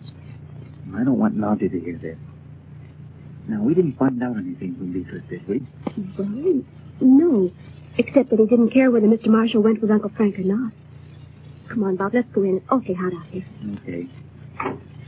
Nadji! Nadji! I am here, Bob, in Chandu's study. It's getting hotter every minute outdoors. Say, Nadji, you don't think anything's happened to Mother, do you? Why should you think of that, Betty Lou? Oh, I don't know. Uncle Frank wouldn't take Mother any place where it was dangerous. Gee, it'd be great if we could look into Uncle Frank's crystal over here and see where they are. Oh, wouldn't that be exciting? Oh, I wish we could. Nadji, why don't you... Yeah, Nadji, come on. I cannot, Bob. Oh, sure you can. I bet it's just because you think you can. Come on, try. I do not mind to try, Bob, but, you know, I am no longer a sorceress. Well, let's try anyway. I'll put the crystal over here. Now, you sit there, Betty. Nadji, you sit here, and I'll sit here. Now, let's all think hard. I don't see a thing, do you? Mm-mm. Are you trying hard, Nadji? Wait. For a moment, it was almost as if I might succeed. Oh, gee. Still, Bob. Listen. It's those drums like they had in the cave on the island. Do you hear them, Bob? Of course I hear them. Wait. Wait. There is a picture for me in a crystal. Oh, Bob, it's that island where we saw Father that time. The island where Uncle Frank is, I bet. I bet it is, too. See that little open place and the huts all around it? How clear it is growing. Oh, the jungle drums. Yeah. And there's a bunch of those natives coming out of the jungle. Look at that big one in front with the crazy-looking kind of a mask on. Do you not see who it is? The witch doctor is Vindion. It isn't either Vindion, Nadji. I mean, how can it be? Vindion's an old man. Indeed it is Vindion.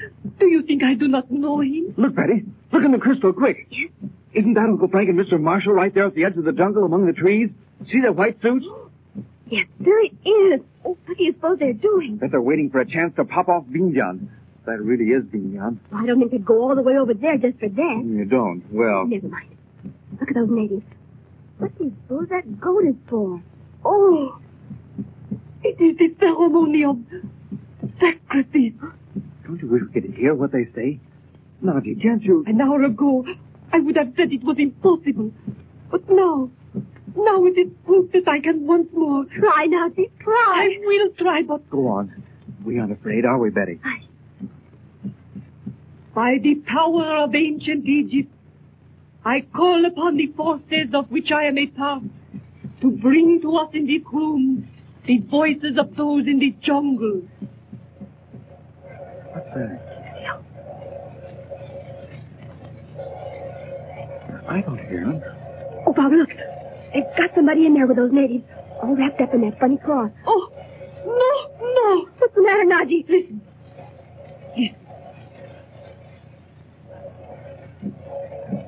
It is the jungle drum. It means we can hear them then, doesn't it?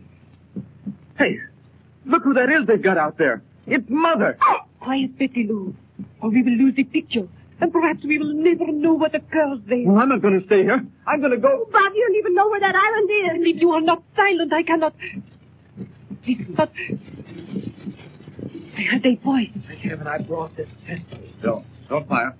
Our only hope of saving Dorothy is to keep them from knowing we're here. Don't you see that? What are we going to do? I can't understand how they ever got her here. Why she'd come with them. Or why they should select her. Great Scott. She must have been gone from the house in Surabaya for 2 days to reach here. And they'd never think of looking here for her, would they? No. As far as I can learn, no one ever comes here. Marshal, look. This is more than the native ceremony of sacrifice. Why? What do you mean? I mean that mask doesn't belong. What? It's neither native nor Javanese nor... Vindion! It's Vindion. But you're not Vindion. You can't be. Vindion's an old man. What does Mrs. Regent's mean? Most amazing thing I've ever known. If he really is the same man. On the boat, and again when we saw him on the island of Flora, he was an old man. Thin, shriveled, and his hands were like claws. Where had he come from, Mr. Chandler? As far as we know, he came from India. Why? Because I've seen just this sort of transformation take place in the people in the African jungle. They eat the bark from a peculiar jungle tree. What is it you're going to do? My brother isn't here. I, sentence has been spoken, sister of Chandu, and the power of Ubasti shall not fail. What do these natives have to do with the cat worship? I don't think they have anything to do with them. I think this fellow's tricked them into believing Dorothy's a powerful witch doctor from another island. Oh, stop! Stop those drums! No! The drums shall go on, and on, and on, beating out their rhythm of death. That's what Nadji said. Nadji has escaped the spell of Ubasti, only to lose herself in the black pool of the secret star. What do you mean? What are we going to do? Oh, these silent men who stand about you, sister of Chandu, you are but another victim for the sacrifice. For I have said to them, the God of the jungle has spoken, and they know there is one who must die. I'm not afraid to die. Chandler, what are we going to do? Listen, watch, and be ready to go with me instantly. Sister of Chandu, once before thou hast looked into the face of death and hast escaped. This time thou shalt die. Chandu shall be defeated, and Ubasti shall have her revenge. But my brother will never know. He will hear the word of the jungle. The God of the jungle is angry. They're running away. The witch doctor's hut has caught fire from the lightning. They must think it's an ill omen. All but Vindion. He doesn't mean to let her go. Look! Stop! Vindion! Stop! Chandu! Frank! Oh, take your hands off my throat! Stop, Vindion! Let her go! Look, the natives are coming back. They've seen us. This is the end for all of us. Oh, no, it isn't. By the power of the Emerald Casket and of the 3 times 3, I say to you both that we are even now in Java. Mother! And you beat that.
Bob and Betty persuade Nadji to attempt to locate Chandler by means of the crystal ball. At last, they see the jungle island, and Dorothy, held captive by the natives, while Chandler and Marshall watch from the jungle, apparently helpless. But suddenly, Chandler calls upon the powers of the East, and as if it were the next moment, Marshall, Dorothy, and Chandler appear in the study in Surabaya. The present act opens in the observatory of Vitrius. The magician. My dear Mira, the time has come when you are to meet the man Chandler. I am quite ready, Vitrius. Have you received a message from the temple? I have not wished to go to the temple because in some unaccountable way this Chandler has learned of it. Then why has he not gone there himself? He does not know where it is. I am convinced of that. That is for you to reveal to him at the proper moment. And who will you tell him I am? You are my ward. You have been traveling in Europe, and you have just returned. Ah. That will account for the fact that although Chandler and his sister and her family have been guests here in the palace on many occasions, they have not seen you. You think of everything as usual, Vitrius. You have also invented a story to account for the presence of Jeffrey Marshall, I suppose. He is a young man, not in the best of health. Have you convinced Mr. Chandler of this? I do not know, but by permitting Marshall to accompany Chandler on this journey of his, I hope I have made Chandler believe I do not suspect him of interfering with the plan. It is unfortunate there is no way in which we can be sure of it. Didn't you say it'll be only a few days before the plan is to be completed? But there is a way. You forget Chandler's young niece and nephew, who have become greatly interested in this observatory, and who are extremely anxious to be allowed to use the telescope. The telescope? But you're not planning to tell them the telescope is only a... We may speak freely in this room, Mira. You were going to say the telescope is only a blind to cover my signaling device. No, not that it could not be used as a telescope, you understand, my dear Mira. But strangely enough, each time the young regents have asked to see it, it has been in use for the other purpose. Then you have been able to learn something of this man's plan through his sister and her children. I met an unexpected obstacle in the sister, I regret to say, Mira. When I showed her the Lemurian drawings, she identified herself with them so strongly that both she and the children saw the destruction of the palace as it actually occurred. But Mrs. Regent is not one of us. No, I have at last convinced myself of that. One more question. Have you told them to expect us this afternoon? No. I think it better to go there unannounced. There is no one at home but the Regent's children and Nadji. Nadji? But do you not fear she will recognize me or at least suspect me? Certainly not. Why should she? But if she is in love with Chandler, No, what can she have to do with the love for one who is of this time and plane? The path of her destiny has been marked for countless thousands of years. Then why do you concern yourself for a moment with Chandler? Because there is more in his efforts to break the law of Lemuria than his affection for Nadji. Besides, he is wise in the ways of the East. I have heard amazing tales of his powers. But come, we must delay no longer. Are we to be surprised that Mr. Chandler is not at home? No. If you have an opportunity, you might drop a hint to Miss Betty that you are afraid of me. That should gain her sympathy. Oh, yes, no doubt. And remember this, Mira. You must keep Chandler from interfering with the plan. He must be made to forget his attempt to free Nadji from the law of destiny. He has already made one powerful enemy whose sorcery has hindered Chandler and so helped us. Who is it? Vindion. Vindion? And he has certain powers learned from Dmitri. From Prince Dmitri? Yes. Now that we have Marshall to take the place of that other, Nadji is the last vital link in the chain of fate. Remember this, Mira. Open the door.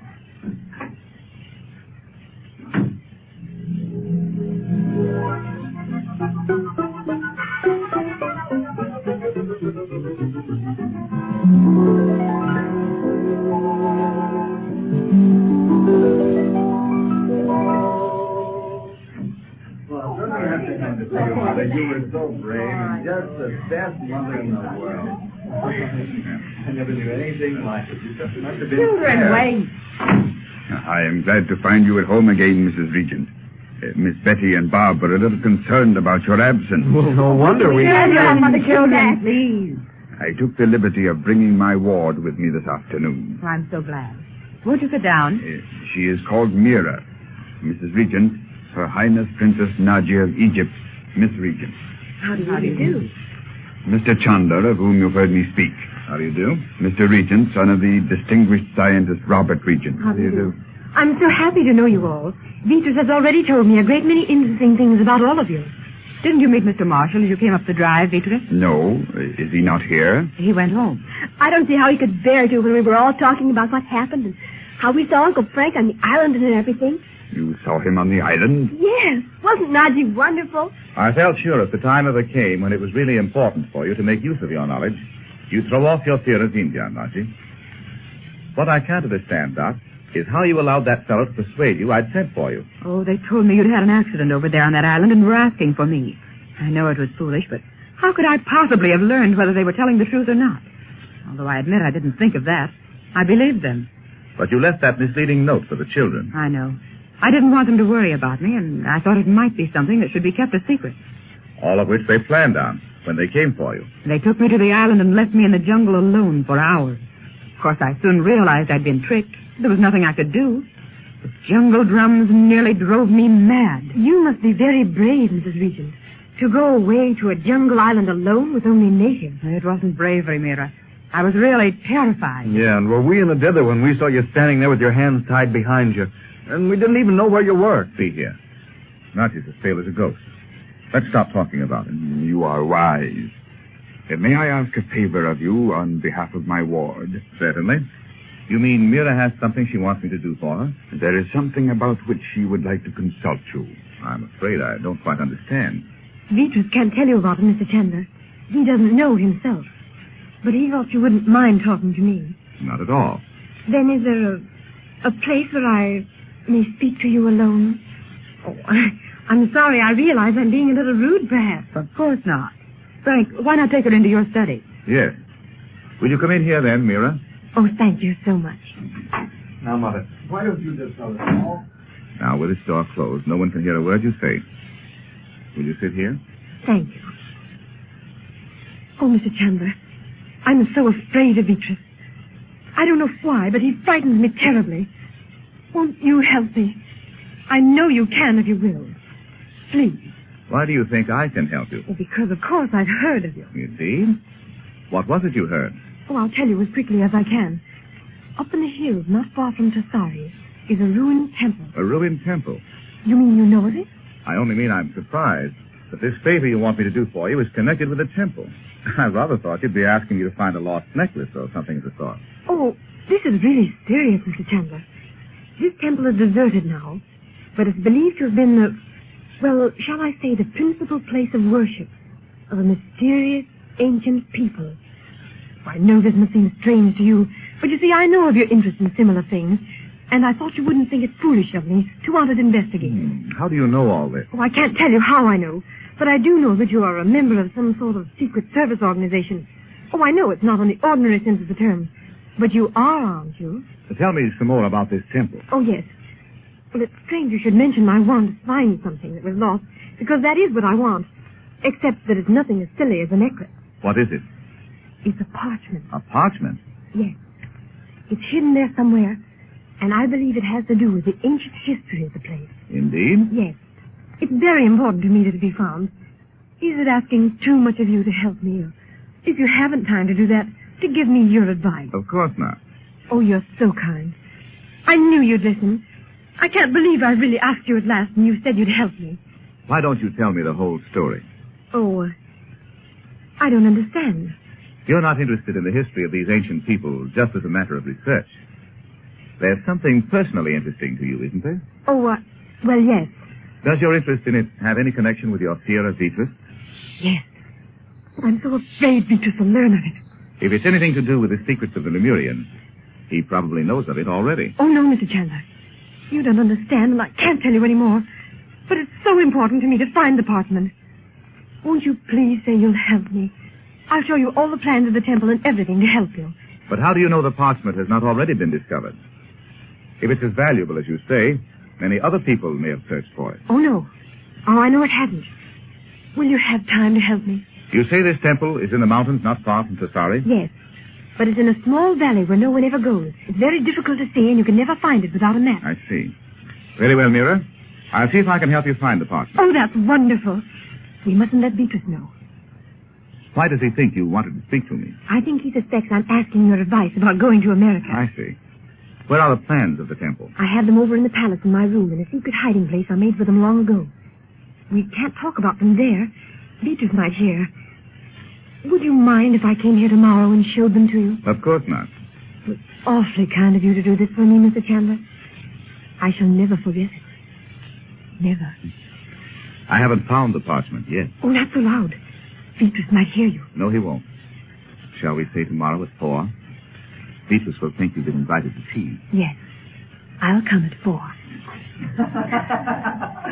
What about that? I am waiting, Mira. We must go. Yes, Vitrius. Let us say goodbye for the moment. Perhaps another day you will be good enough to repeat the invitation. Good afternoon. Goodbye. Bye. Well, did he suspect you? No, Victor. You are very sure? Oh, yes. I think he likes me very much already. So, here at last is the means of defeating him. We shall see, Chandu the magician, if you can defeat the law of Lemuria.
Vitrius, the astronomer, introduces to Chandu and the Regent a young woman named Mira, who is to be used to learn Chandler's plan and defeat her. She pretends to ask Chandler's help in finding an ancient family portrait, supposed to be hidden in a ruined jungle temple. He agrees to help her. The present act opens in Chandler's study the following afternoon. The magician. And as you suggested, Mr. Chandler, I told Vitrius I had been invited here to tea. Here are the plans of the ruined temple. I'll unroll.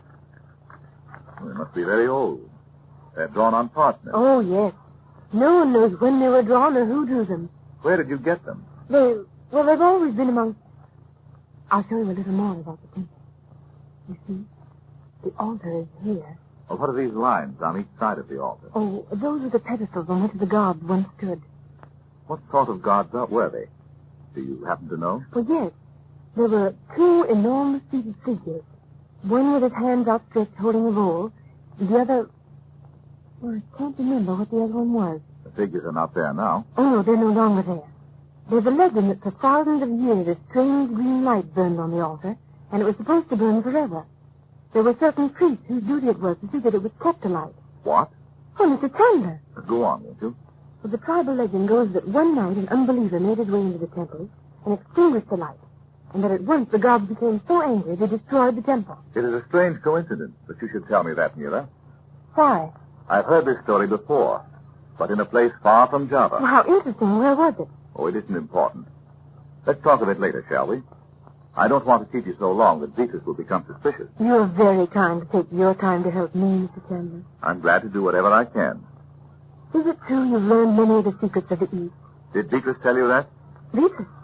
Oh, no. No, By the way, may I tell you something about Jeffrey Marshall in confidence, Mr. Chandler? Certainly. He's supposed to be writing a book on Java. But the truth is, he's had some sort of mental shock, and his people in England sent him to Java for a long rest. Did Mr. Marshall tell you this himself? No. Vitrius told me. Oh, yes. The night Vitrius gave the dinner for Nadji, he said Mr. Marshall was not well enough to dine with us. Peter's Nadji is a fascinating woman, isn't she? I suppose it's partly because there's an air of mystery about her. An air of mystery about Nadji? Yes. There is something mysterious about her. Something that doesn't seem quite to belong to this world. Sometimes when conversation is going on all about her, she seems to be 1,000 years away. It's strange you should say Nadji seems a little unearthly, because that's precisely the impression you give. I? Yes, indeed. Oh, I think I must go now. Perhaps it would be as well. I'll study this plan of the temple later and speak with you again about it. Mr. Chandler, there's something I'd like to ask you. What is it, Mira? I'm wondering if... Do you really trust me? Of course I do. Why should you ask me that? Well, I mean, I know you must have many experiences with plots and perhaps quite unconsciously suspect everyone. No. But I must have time to go over the plan and decide how to proceed. You can see that. Oh, of course I can. I'm awfully sorry. And I'll go now, so I needn't interrupt your work any longer. Goodbye. Goodbye. Oh, I'm sorry, Your Highness. I'm just leaving. Goodbye. Goodbye, Mira. Chandu, may I come in for a moment? Of course, Nadji. Come in. Did you manage to decipher the parchment we found on the island? No, Chandu. I have studied it ever since you brought it to me. But there was nothing to give me the key to the writing. Isn't it maddening? I feel the whole secret within our grasp.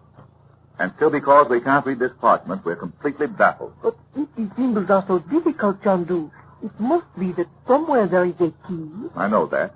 And only a few moments ago, I came to this conclusion. We know there's something hidden in the wine cellar of your palace in Cairo. Yes. Do you think that is the key? It may be. Or it may be the other half of this parchment. You're right. But if it is, we are still without the key. I wonder if we are. I've just learned that in a certain ruined temple here in Java, a parchment has long been hidden. Suppose that were the key. But if it is, how will you find it? I think I have a means of finding it. I have sent a code message asking Abu to have the cellars of the palace searched. I hope he can find the hiding place. Abu will find it. He must pull the palace to the ground. As soon as he has found the parchment, he will send me a message, and we will know what we must do. Yes. But you're not going already. Dorothy has something to say to me, Chandu. I told her I would not be long. I'll see you at dinner then. Yes. Dorothy. Here I am, Nadji. I want to talk to you before Bobby and Betty come down. Shall we go into the garden? No. I'm afraid someone will hear us. Let's sit here, shall we? What is troubling you? Nadji, I want to do something to help Frank. But you are helping him by simply remaining in Java, Dorothy. He has spoken of it to me more than once. That's nothing. And he's done everything for us. Dorothy, you are not proposing to speak to Vitrius. But I think I know a way. Vitrius is always urging me to become a sort of an assistant to him in his work in the observatory. But, Dorothy... I'm going to try it. Suppose I could learn that Vitrius had some sort of occult powers that he was using against Frank. Oh, don't you see how important it would be for Frank to know that? Yes, Dorothy, but you must not. We know Vitrius has certain powers, whether they are only hypnotic or whether they extend far deeper into the unknown. It is not for us to question, especially for you. Oh, if you should fall under the spell of Vitrius, I should never forgive myself, but I won't. There's no reason why I should, and it may be possible for me to learn, any number of things. And there's no reason why I should waste time trying to cast a spell over me. Oh, do not make light of his powers, Dorothy. You do not know what forces you may be invoking when you defy Vitrius. Oh, I'm sure he won't harm me. And anyway, if I can learn something that can help Frank, well, I'm not going to be afraid to try. I'm going over there now. Must you go at once? Of course I must. I'll just run over as if I'd become bored and decided to avail myself of his offer. I will be thinking of you, Dorothy. Don't take it so seriously, Nadji.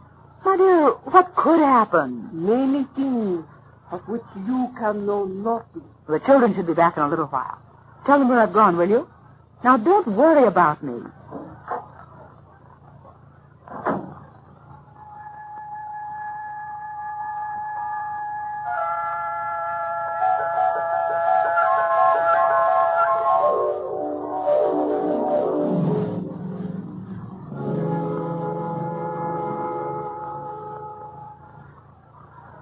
And I thought if you still wanted me to help you, Vitrius, I'd be glad to try.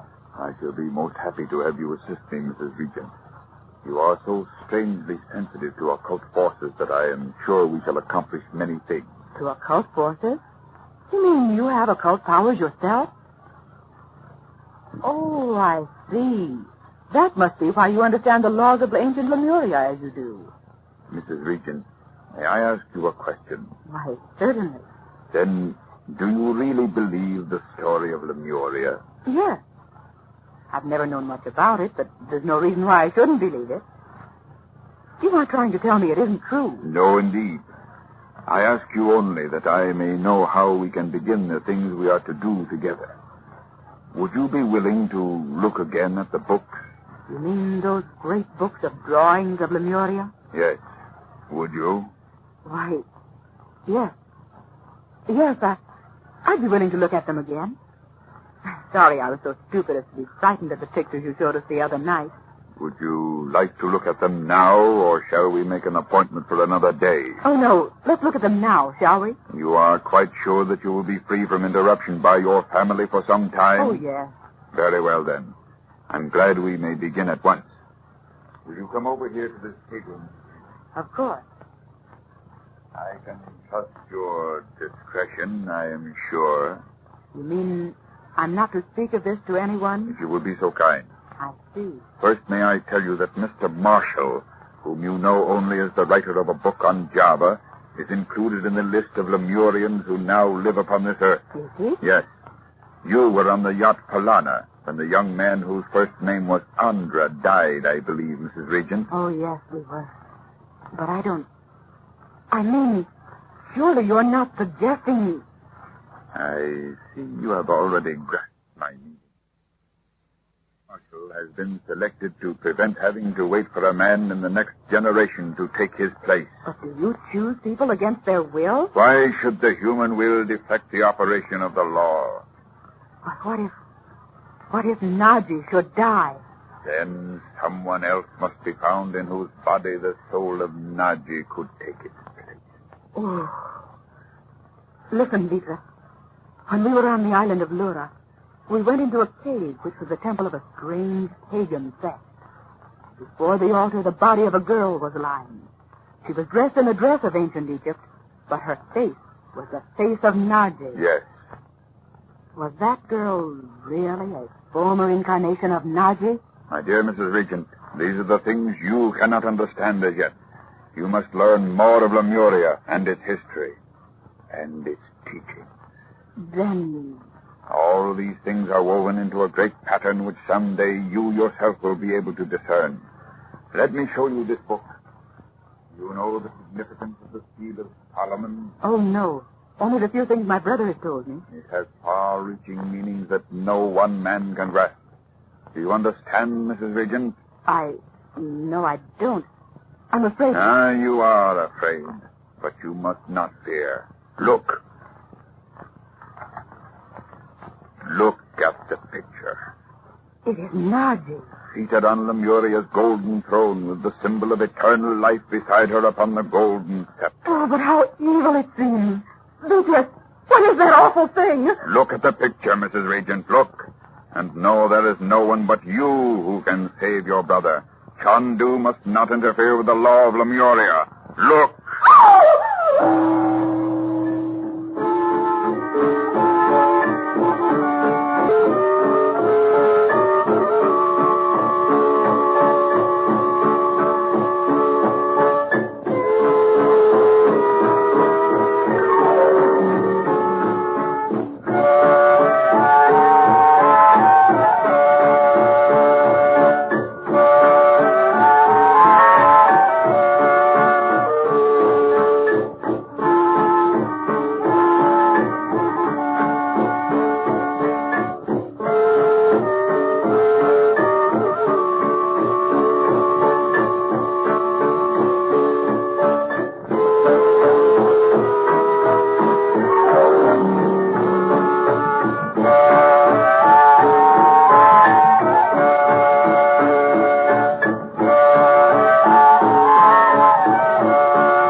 Chandu and Nadji had been unable to decipher the parchment he found on the jungle island.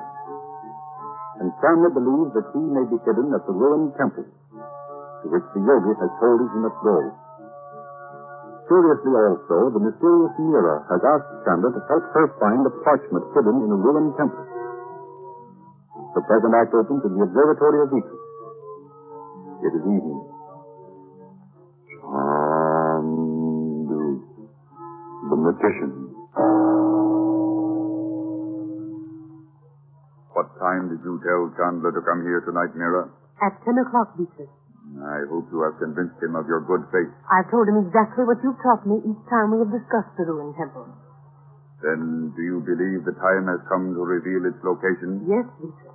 You have made sure he knows you are a beautiful beautiful woman. I have done my best, Vitrius. Very well. What reason did you give Chandler for asking him to come here when you have steadfastly refused to discuss this matter here at the palace? I told him the location of the ruined temple was shown on a map which was too large to be put into the wall without attracting your attention. Good. Mira, I have changed my plan about Chandler. Vitrius, you're not thinking of admitting him to the mystery. No, but I have decided to permit him to look into the Hall of the Azure Light. But unbelievers are never taken there. I have a reason, Mira. But Princess Nadji has not yet been brought here to the palace. Once Chandler has gone to the temple, we may summon Nadji to the palace to complete her initiation. And what am I to tell Mr. Chandler about the Hall of the Azure Light? You are to pretend you are taking him there in secret. Am I to take him there while the ceremony is in progress? Yes. Now, I will leave you alone. Chandler should be here very soon. Why not leave by the other door, Vitrius? You might meet him. Yes. I will go this way. Her Highness, Princess Nadji, and Mr. Chandler, who is wise in the ways of Far East, but not wise enough to understand the ways of a woman.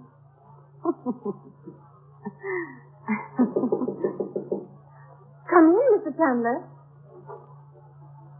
Good evening, Mira. Good evening. Jesus is really gone? Well, he's not left the palace, But I thought you said it would be dangerous for you if I came here to discuss this matter with you when Devious was at home. Oh, but he will not return for hours. He's engaged in... I shouldn't tell you this, but he's engaged in a secret ceremony in the Hall of the Azure Light. There's a room in this palace by that name? Why, yes. Did you ever hear of it? No, it was only... But you were going to tell me the location of the ruined temple, where you believe the parchment is hidden. Oh, yes. But, I'm afraid it may be terribly dangerous, Mr. Chandler. Never mind. Show me the map. It's this one hanging over here on the wall. Do you see this town to the side? Is the temple near there? It is not far. Do you remember a narrow cart track that winds through the mountains past a stone grotto? No, I don't. But it's been years since I've been in Java. Oh, well, as soon as you pass the grotto, you must turn sharply to the left. You must leave your horse there and proceed on foot. Is there a path? There is a jungle trail, kept open, some people say, by superhuman power. No one ever goes to this temple now, and still the trail is never overgrown with jungle plants, as one would naturally suppose. And no one knows it's there. Well, there may be some of the natives who know it is there, but they wouldn't approach the temple for all the jewels in the world. Oh, Mr. Chandler, I'm sorry I ever asked you to go. I know it is too dangerous. I ask you now to give it up. Of course I'll go. Just let me make a small pencil sketch of this part of the map. But you will not attempt to go alone. I thought of taking Jeffrey Marshall. Do you think Vitrius would permit him to go? Permit him? Do you think Mr. Marshall is not free to come and go as he pleases? But he is not, is he? Well, no, Mr. Chandler. Oh, how wise you are. I wonder if after all... What are you thinking? I wish I could show you the ceremony in the Hall of the Azure Light. I will show you. There's a place in which we can look in unseen. But Vitrius might discover you've taken me there. Oh, no, he will not. He'll be absorbed in the ceremony. Come quickly while they're still in progress. Through this door. Now along this corridor. You have to step carefully. Here, down these steps. How musty it is. This must be... Look. From here you can see the ceremony. Let the Prince of ancient Lemuria stand before the sacred symbol. Thou art about to take the first of the 7 steps which will bring thee into possession of the ancient secret. It's Marshall. But I tell you, Vitrius, all this is against my will. By the 3 names of the ancient gods, he who exists, he who possesses, and he who beholds, I command thee to cease thy efforts to break the spell of Lemuria. I care nothing for the laws of Lemuria. I only want to be free. Prince of Lemuria, thou hast taken the place of another. I can't let him go on with this. Please, Mr. Chandler. Can't do this. Silence! Swear thou wilt not further attempt to escape thy justice. I won't. You can't make me promise. Swear it. I know what you're doing. You're trying to drive me insane. Let me go. Let me go. Never shalt thou see the light of day until thou hast yielded to the law. No, no. Hey, Peter, you big cheese, let him go, why don't you? You ought to have it. Bob. Oh, Chandler, Peter will kill him. How can I get in there? There's a door here, Mr. Chandler. But Peter... Never mind. Go back upstairs. Then he'll never know you've been out of this observatory tonight. Stop, Vitrius. Stop. Uncle Frank, he's got Mr. Marshall in here.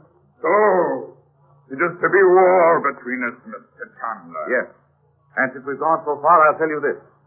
No matter what influence you think you have over Nadji, I'm going to take her away from Java, and you'll never see her again. Neither you nor any man can interfere in the workings of the law. We'll see about that. Come with me, Marshal. Where's the door, Betty? Right over here.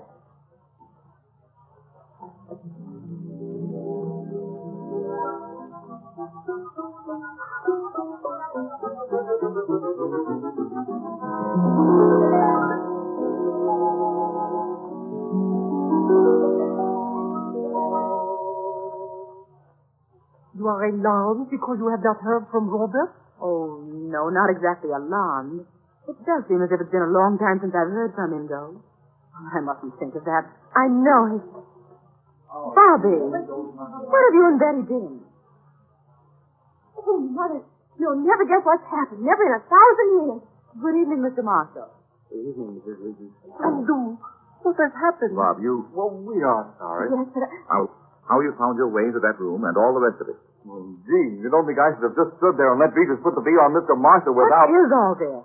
Well, you see, Mother, Betty and I thought we'd... Uncle Frank, we thought if Vitrius really was at the head of a band of jewel thieves, maybe you A band of jewel thieves? Well, we thought maybe this Lemurian stuff was just a lot of baloney to cover up what he really was doing in Java. How long have you been following this theory of yours? Ever since Bob discovered that star on the roof spelling out messages in code. Oh, you discovered that, did you, Bob? Sure I did. And we thought maybe we could find out about the jewels and tell you and then... Oh, Frank, it's just another one of their schemes to help you. Let's be glad it isn't any more serious. We don't know how serious this may prove to be, Doc. You see, I was watching that ceremony from a little grilled window. Chandu, you saw the ceremony of blood and fire? No, Nadji, not that. What was the name of the ceremony, Mr. Marshall? I don't know.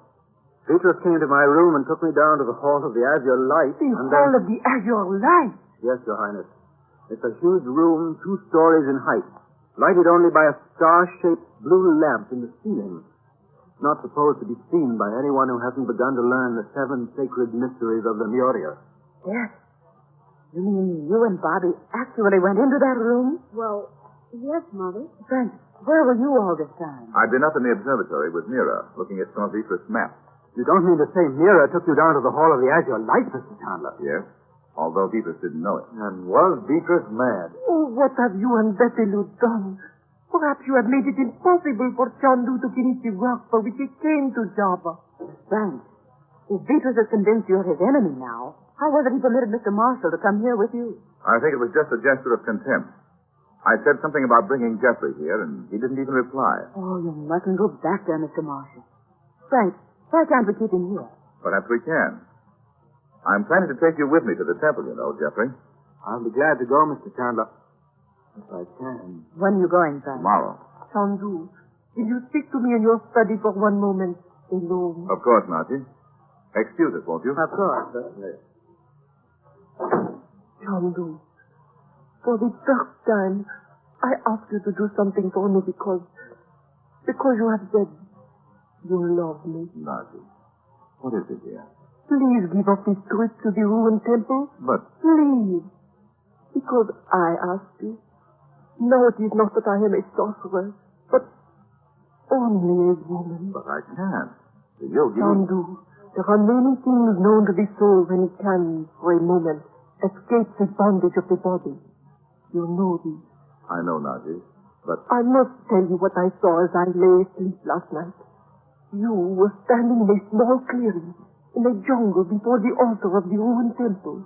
It must be the temple the yogi meant. Oh, I do not know, except that you must not go there. There is a spirit of evil all about it. But, Nadji, If the key to the cipher is really there, I must go there. It may be the only way to defeat Devious.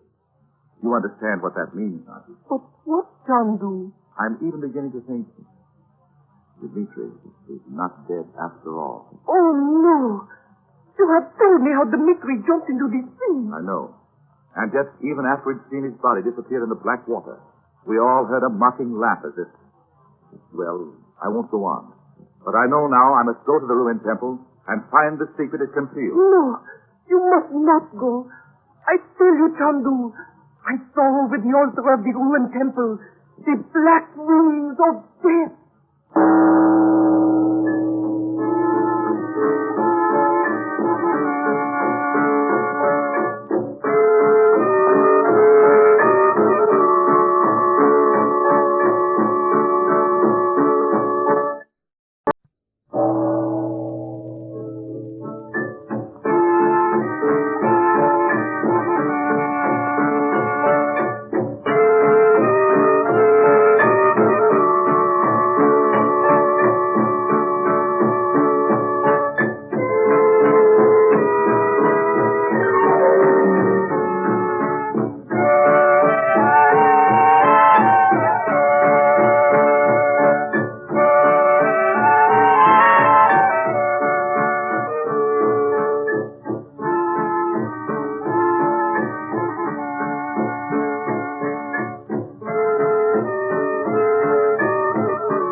Bob's mistaken attempt to free Jeffrey Marshall from Vitrius, the astronomer learns of Chandler's enmity. In obedience to a message from the yogi, Chandler departs for the ruined temple. Although Nadji warns him, she believes death is awaiting him. The present act opens in the garden of the regent's home. It is late afternoon. Chandu, the magician. Bob? Bob! What do you want, Betty? Why, Bob Reed, you look like a perfect alligator lying there in the grass under that tree. What's the matter with you anyway? Oh, stop talking, can't you? Too hot to breathe. What did you want when you came out here? Oh, I just wondered where you were. Oh, I can't believe you came out to find me just because you enjoy my company. Where's everybody else? Nadji took Mother shopping. Listen, Bob, you know what I heard? Well, come on. Sit down here on the grass. Why do you stand there like a flamingo or something looking for a fish? Oh, I do not. All right, I'll sit down now. Because I want to tell you something. I think Mother's really worried. About us, you mean? Yes. Oh, no, she isn't. She knows after all Uncle Frank said last night, she'll never have to worry about us again. No, I don't mean that, Bob. But you know, she didn't get a letter from Father on that boat yesterday. Don't be silly. She knows better than to worry about that. Father's probably forgotten there are such things as boats. I bet you anything he doesn't even know we're gone. He knows we're gone, Bob, because he came down to the harbor when the Polana sailed. He went all over the yacht with us. Well, he's forgotten it by now. No, sir. Mother's worried. She's worried about something else. What makes you think she's worried? Because I can tell by the way Nadji's acting. You know, Nadji hardly ever says anything about going shopping. She's used to sitting there in her palace in Cairo and having people bring things to her to look at. She never thinks of going to shop like we do. What of it? Well, she's pretending to be all excited about going down with Mother to get some things. That's not like Nadji. You know it's not, Bob. No, I don't see how you can tell that, Betty. I think all women are alike when it comes to shopping. Oh, you make me simply wild, Bob. If you'd thought of this, you'd have been anxious to have me listen to you. But just because I thought of it... Listen, wait a minute. Isn't that mirror coming through the head? Yes. We don't want her to hear us fighting, do we? We haven't had a good fight for a long time, have we? No. I bet that's what Mother's worried about. She thinks we're sick. She's gone down to the drugstore to get us some Javanese cod liver oil. Mira, we're out here in the garden. Mother and Nadji aren't home. Come on out here, Mira. I was really coming to see you and Bob. Bob, go over there on the terrace and get her a cushion. Oh, no, thank you. I much prefer to sit here on the grass. Well, you certainly look cool, Mira. Cool? Oh, I never give a thought to heat. It's the only way to defeat it. There, you see? What'd I tell you? Oh, I'm sorry you find the heat oppressive. I came over to ask you if you'd like to go with me to a puppet show. Oh. There's a very fine one being given this evening, and I know a Javanese who can see that we get good places. Really, Mira? We've seen one or two small ones since we've been here, but I've been just dying to see a really big one. I'd love it. Yes. You know, Mira, we've almost got a whole set of puppets. We're going to have a keen time when we go back.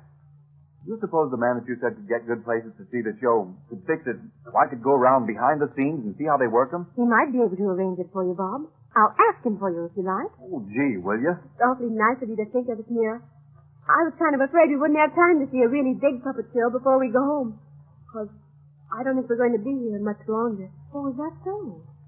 Mr. Chandler's work here is nearly finished, then? Yes, we think so. Say, Mira, what happened over at the palace last night after we went away? Did he just say anything to you about what we did? He was very angry, and I knew something was to happen. So where did you say Mr. Chandler is this afternoon? Oh, he's gone up in the country. He may not be back for 3 or 4 days. You don't happen to know whether he's gone to visit a ruined temple in the jungle? Why, yes. Did he tell you he was going there? Yes. Why, that's funny, Mira. Uncle Frank never tells anybody what he's going to do. He never even tells us. Well, you see, Betty, he's doing something for me also. Yes. What's he doing? Oh, maybe you'd rather not tell us. Oh, I don't mind you knowing it now, although it was a secret at first. You see, I have reason to believe that an old document relating to my family is hidden somewhere in that ruined temple. Oh, but that's not what Uncle Frank's going there for. We know that, Mira. The yogi sent him there. The yogi? What yogi? We don't know his name. Uncle Frank never calls him anything but the yogi or his teacher. But it's the yogi Uncle Frank studied with for 10 years in India. Yeah, and he kind of tells Uncle Frank what to do. When we were on the island of Lura, it was weeks ago before we came to Java, Uncle Frank got a message from the yogi, and he told him to go to a ruined temple. He didn't know where it was. Uncle Frank didn't, I mean. How perfectly amazing. Well, yeah, we know it is kind of funny. We hardly ever say anything about it because people think we're a little, a little balmy. I think your American slang is delightful. Oh, I don't think that's American. I think we got that from, where did we get it, Betty? Don't say we. I don't say it. No, let it go. But listen, Mira. What did Vitrius say the other night when all that happened? Uncle Frank said you took him there in the Hall of the Azure Light, and Vitrius didn't know anything about it. Vitrius find out you took him down there? Why did you think you were? In the observatory. I'm kind of sorry we can't go over to the observatory now that Vitrius is so sore at Uncle Frank, because I did want to look through that telescope. Besides, I had a kind of a theory about it. Did you ever notice the wires that are attached to the telescope? Sure I did. Did you know they were there? Well, don't be silly, Bob. Of course you knew they were there. How could she help seeing them? We saw them ourselves. I'm going to ask her if I'm right. Mira, I figured it out that Vitrius uses those wires to send messages from that star thing on the roof. Is that right? Why, Bob, how interesting that you should have learned that by yourself. Well, that's very exciting. Uncle Frank didn't think so, did he, Betty? Well, I guess Mira doesn't care about that. No, I guess she doesn't. You mean Mr. Chandler didn't approve of your visiting the observatory? Well, not exactly. He thought we were just snooping. Oh, I'm sure he didn't understand. By the way, did you say you could read any of the messages you've seen being flashed from the star on the roof of the palace? I couldn't do that. I tried to figure him out one night when I saw the star flashing. I couldn't make any sense out of it. Do you know how it works? Oh, yes, it's very simple. You see, I've often seen Vitrius sending out the signals. There are code words and phrases, you see. Honest? Gee, Betty, I wish we could tell Uncle Frank this. Maybe he'd think... Oh, but you wouldn't want us to tell anybody you told us, would you, Mira? Well, no. Oh, I wouldn't care if Mr. Chandler knew. I've told him a great many secrets already. Yeah, I wish I could send a message myself. I have one I'd like to send this afternoon while Vitrius is away. Well, why can't you? I don't know. I think it must be because my fingers are not steady enough. Before I went away, I often used to try to send messages, but I never could. Oh, gee. Suppose we could help you, Mira? I mean, if Vitrius is gone, maybe we could send a message for you. Oh, Bob. How could Uncle Frank think there was anything wrong in that? Because he's certainly mad at Vitrius. He wouldn't care what we did to him. When's Vitrius coming back, Mira? I mean, we wouldn't want to have him come back and catch us there. Oh, there'd be no danger of that. I don't expect him back until late tonight. Mira, is the message you want to send going to to a man? Yes. Yes, it is, Betty. Isn't it positively the most romantic thing you ever heard in your life, Bob? Oh, you're the absolute limit. I thought you'd got over all that stuff about romance and love. Why, Bob! Well, I'm sorry, Mira. You don't know how silly she is. Oh, is that so? Well, I'm not going to quarrel with you, Bob. Listen, Mira, if we're going to help you send a message, we'd better go right now, hadn't we? I'll say we'd better go right now. Because if Mother and Nadji come back and can't find us, you know what'll happen. I'd like it very much if you could come with me now. Well, come on, then. We can go through the gate in the hedge.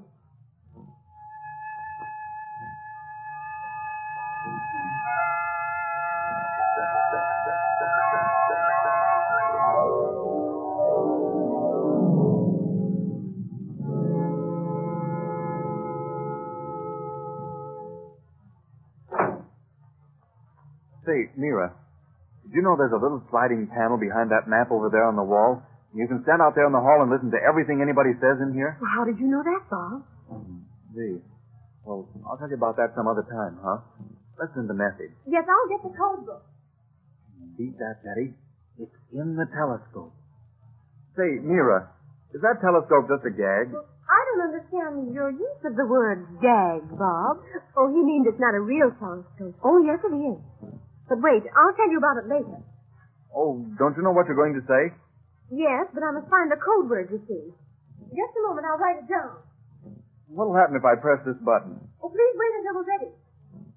3 long flashes means we're prepared to send the message. Oh, isn't that thrilling? I feel like a regular Mata Hari or somebody, don't you, Bob? I don't even know who Mata Hari is. Oh, you're perfectly hopeless. I have my message ready now. Shall I send the 3 flashes that say, look out for the message or whatever it is? Yes, will you? Well, Mira, when Bob presses the buzzer, does that make the star flash just the way he works the buzzer? Yes.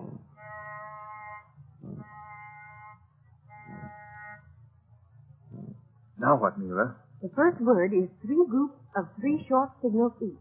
Okay.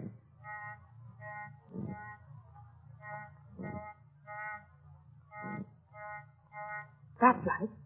Oh, you do it beautifully, Bob. The next one is really a phrase. 2 short signals, a long one, and another short one. All right.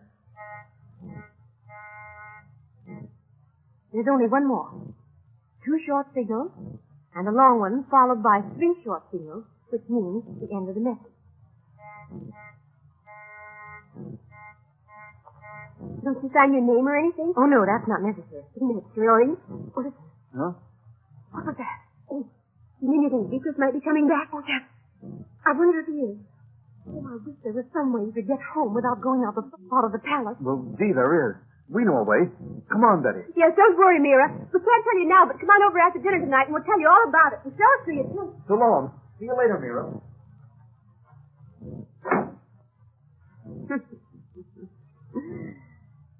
It succeeded beyond my hopes. Bob and Betty. I wonder what you'd say if you knew that the message you sent for me read, Chandler has gone to the Temple of Death.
Chandler has gone to the jungle temple.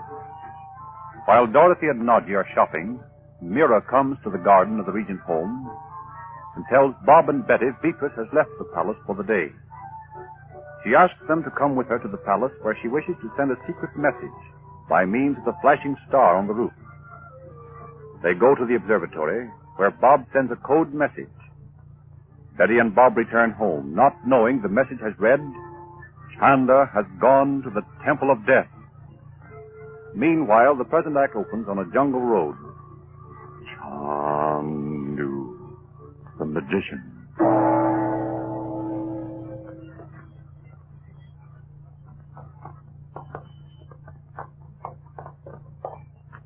We must be nearly there.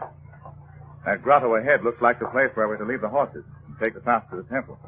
That grotto is an amazing-looking thing, isn't it? Those long green vines trailing in the black water look like the tentacles of some horrible green octopus waiting to strangle whoever comes too close. Oh, come. Don't let this jungle get on your nerves. Oh, You've surely seen similar things in the African jungle. similar, yes. But there's an air of horror over this whole place that I've never known anywhere else. Don't you feel it yourself? You're imagining things, Jeffrey. This is a good place for the horses. We'll tie them and leave them here. Just a minute, will you, Mr. Chandler? What's the matter? I almost forgot my pistol. Jeffrey, you haven't brought that pistol with you. Of course I have. But you know firearms are not allowed in Java. If we meet a native and he sees that pistol, you'll be turned over to the police. I can't help it. But what do you expect to do with it? I don't know, but it's the only protection I have, and I'm not going to let it go. Oh, Mr. Chandler, you don't know what it means to be ridden night and day by a horrible, haunting curse you can't even fight. Yes, I know. I do know. But don't let yourself be stampeded by fear into shooting that pistol. Unless it's actually to save your life. I won't. But there must be someone up here. This jungle trail is as plainly marked as if it had just been made. Yes, I know. Mira told me there was a legend that this trail was kept open by some supernatural power. What? And that although natives won't venture near here, and no one ever does any work on the trail, it's always just like this. That's why I found it so easily. When you're up here among these trees that seem to press in on you like ranks of black ghosts, it's easy to believe almost any native legend. What do you expect to find up here? I expect to find a parchment, which I believe is the key to the cipher you and I found in the witch doctor's hut on the jungle island. Then Princess Nadji couldn't read the symbols on that parchment? No. We decided we never could read them unless we found the key. By that time, Mira had asked me to come up here to get a certain old family document for her, and I believe it's the same parchment I'm looking for. But if it is, why should Mira be interested in finding it? I don't know yet, but I'll tell you this. I thought it was important enough to delay my real work in Java until I had learned what the contents of that parchment were. Then you really think you may be able to defeat Vitrius? Of course I do. Although Vitrius must have been very sure there was nothing I could do, or he would never have allowed you to come with me. Is that what you think, Mr. Chandu? What else is there to think? What do you mean, Jeffrey? Oh, I suppose it was too much to hope for. But I thought perhaps that night in the Hall of the Azure Light might have weakened Vitrius' power over me. Don't you see? That may be true. But come, don't be so discouraged. We've only begun. I tell you this. I've made up my mind never to obey that summons of Vitrius again. If I cannot escape it any other way, well, there's always this pistol. Life's not worth living on such terms. Why do you speak as if we were already defeated? Oh, I don't know. It must be this horrible jungle. I've never seen a place that seemed more filled with menace. The air is thick, stifling. All jungles are like this. Yes. How silent it is. Yes. Stop a moment. Look ahead, where the sunlight is so bright. That must be the clearing. Yes, that's the temple directly ahead. It's curious the jungle hasn't covered the ruins long ago. Come on. Let's go in. Why, there's nothing in here but a mass of fallen stones. Have you any idea where to begin searching, Mr. Chandler? We can never move all this stone if we stay here for a year. Fortunately, I have a crude sort of map Mira gave me. Oh. She said she'd found it in the palace, and Vitrius didn't know she had it. Here, hold this end of it, will you? I'll unroll it.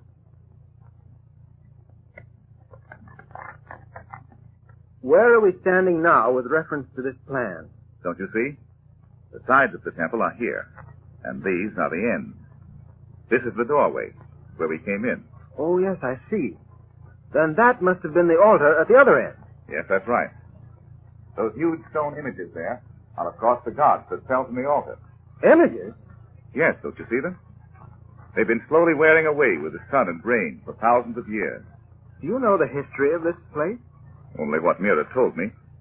The legend is that for countless generations, a green flame had burned on the altar, and that at one time an unbeliever had extinguished the fire, and the gods had become so angry that they had hurled themselves from their pedestals and caused the temple to be destroyed.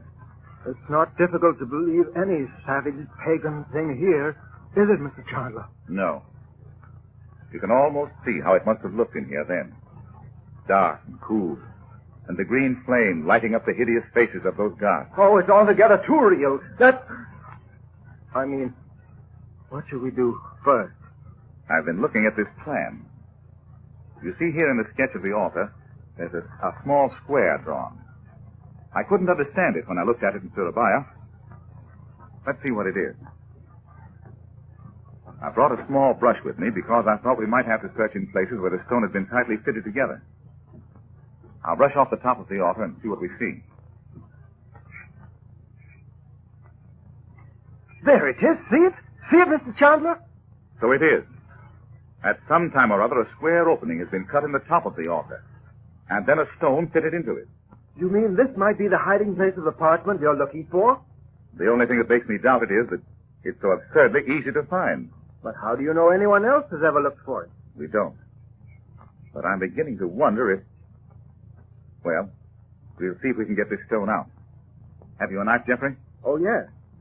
Then will you scrape out those bits of stone there and there while I loosen these around the edge? Yes. I think we'll find there are projections that we can slip our hands under and lift the stone right out. It's probably only a slab of stone a couple of inches thick. Look, Mr. Chandler, it's quite easy. I can almost brush it away. Shall we try to lift it out? We'll have to climb up on the altar, I think. Yes, that would be easier, wouldn't it? Now, you take that end if you will. Right. I'll take this end. Are you ready? Yes. Pull. There. Let's put the stone down here. Look out for snakes in there, Mr. Chandler. Well, there couldn't be snakes in there. How could they get in? There's just a square hole in the stone about a foot deep. And there's the parchment. Where? Let's get down. Now, let's have a look at it. Be very careful. We don't want to crack it. Is there anything on it that you can identify, Mr. Chandler? Let me see. Yes, there is. What? There's the symbol of a snake and the triangle. And there's a flower that might almost be the lotus. Exactly like the ones we saw on that other parchment. We found it. There's no doubt about that. Then there's no reason why they can't go away right now, is there? I mean, now... Oh, listen. Mr. Chandler. It's Vitrius. He's calling me. Don't obey him. Stay here. I can't. It's the curse of the jungle. I might have known no one could help me. Goodbye, Mr. Chandler. Jeffrey, come back here. I tell you I can't. Goodbye. Oh, this is what we have come to with your magic, Mr. Chandler. Can't do the magician. Marshall is dead, and all of Lemuria must await the coming of another. He's not dead, but he is free from you. Free from you forever, Vitrius. What do you mean? I heard the shot that killed him, and there is more. Firearms are not permitted in Java, and I shall have very great pleasure in delivering you into the hands of the Javanese authorities when you return to Surabaya.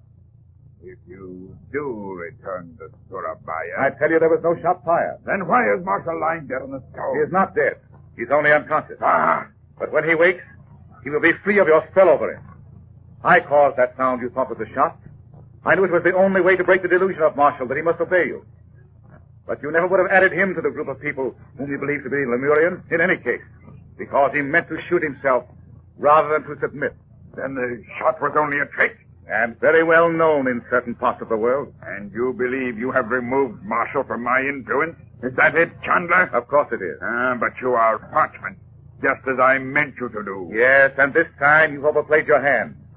When the parchment was so easy to find, I knew we'd been tricked. I was waiting for some of your men to show their faces. If I had not believed Marshall had shot himself, you would never have seen me here. Nor would you have looked on any man's face again. This is the end for you, Chandler. You and all the tricks of magic you brought with you from the Far East. This time, Lemuria will come into her own. I'm not easily frightened, Vitrius. It's too late for your trickery. This temple will be destroyed as the palace of the Lemurian kings was destroyed.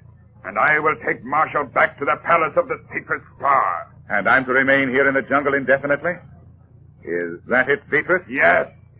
Buried beneath the fallen walls of the ancient temple that is guarded forever by the fallen gods of Lemuria, upon whose names now I call to help me in the temple's destruction. Goodbye, Chandu the magician.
Bob and Betty persuade Nadji to try to see in the crystal ball the ruined temple in the jungle.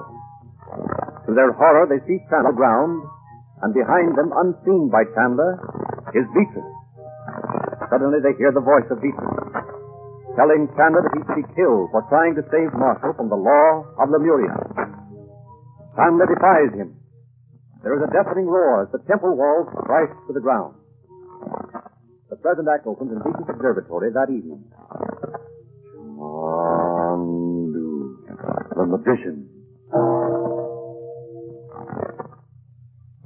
Then what happened, Vitrius? The rest was very easy, my dear Mira. After I received your message, there was nothing for me to do but wait there in the jungle near the temple until they arrived. Vitrius, you have not yet told me, Wait, but I will tell you. As Chandler and Marshall turned to leave the clearing, I called Marshall with the call he has learned to know. Did Mr. Chandler try to keep him from answering the call? Chandler had done his work with Marshall well. For Marshall, although he knew he could not resist me, decided to rebel by shooting himself. Then he is dead? No, it was some trick. Before Marshall could fire the pistol he had brought with him, Chandler made Marshall believe a shot had actually been fired. Oh. Marshall fell to the ground. That was when I had that strange feeling that perhaps Marshall and Chandler had not come to the temple alone. But they had, of course. Yes, but I had a feeling that someone was watching. Someone I could not see. It's probably only another trick of Mr. Chandler. I think it was something different. I think it was Nadji. But Nadji did not go to the jungle. She had gone shopping with Mrs. Regent when I called Bob over here to send a message to you. No, I don't pretend to understand just what it was, but at any rate, it's over now. And we shall never see Chandler again. You have killed him, then? Yes. The north wall of the temple crashed upon him as he stood there, daring to defy me. But where is Mr. Marshall? That is the detail I told you had not worked out according to my plan. When I turned to look for Marshall, after seeing the wall crash down upon Chandler, Marshall had disappeared. What? Are you sure he has not come back here? Oh, no, Vitrius. I surely would have seen it. Oh, well, as I said, it is unimportant. He will come back. Let him once enter the palace again, and I will play my last card. The card that will bring the Lemurians to this palace as if they were drawn by a magnet. The stars do not lie, and I shall be victorious. I, Vitrius, High Priest of Lemuria. You shall return to the place from which I brought you. Marshall shall not escape me again. You cannot deny the forces of destiny. And Nadji will be here, too. I have not forgotten that. Mr. Marshall is still trying to insist with me. What do you mean? Only that perhaps he has come into the palace secretly to take away whatever belongs to him. I wonder if he would dare. Did you know Mr. Chandler was killed when the wall fell? He must have known. But you told me he was unconscious. You thought he was dead. I know. Yet he was gone. It isn't possible that he too might have been buried under the falling stone. So that even in death, Chandler might defeat me? Is that what you mean? I do not understand, Vitrius. You think Chandler took Marshall with him in death as a final gesture of defiance? No, I will not believe it until I must. That would mean to admit that I have not known how to deal with Chandler and the forces he controls. There is one more thing, Vitrius. Where is the parchment? Parchment? Yes. Don't you think it dangerous to us to leave the parchment for someone else to find? And whoever finds the parchment can learn the truth if the two original pieces of the cipher are ever found. Yes, I know. There were two pieces then? Of course. Then they have been found. Why have you not spoken of this to me before? Because I did not understand. You kept me from understanding many things, Vitrius. And this time... What have you learned? Mr. Chandler and Mr. Marshall found the parchment and he zipped off his copy of Rendevouz Island. Bob and Betty told me that. But it is of no use without the other part. And that is concealed in a secret hiding place in Nadji's own palace in Cairo. I think it has been found. What? Then you should have persuaded Chandler to give it to you. You should have seen to it that he gave it to you or destroyed it. I will go and see if Marshall has been here. If he has, there is still much that can be done. Wait for me here, Mira. That's the time comes.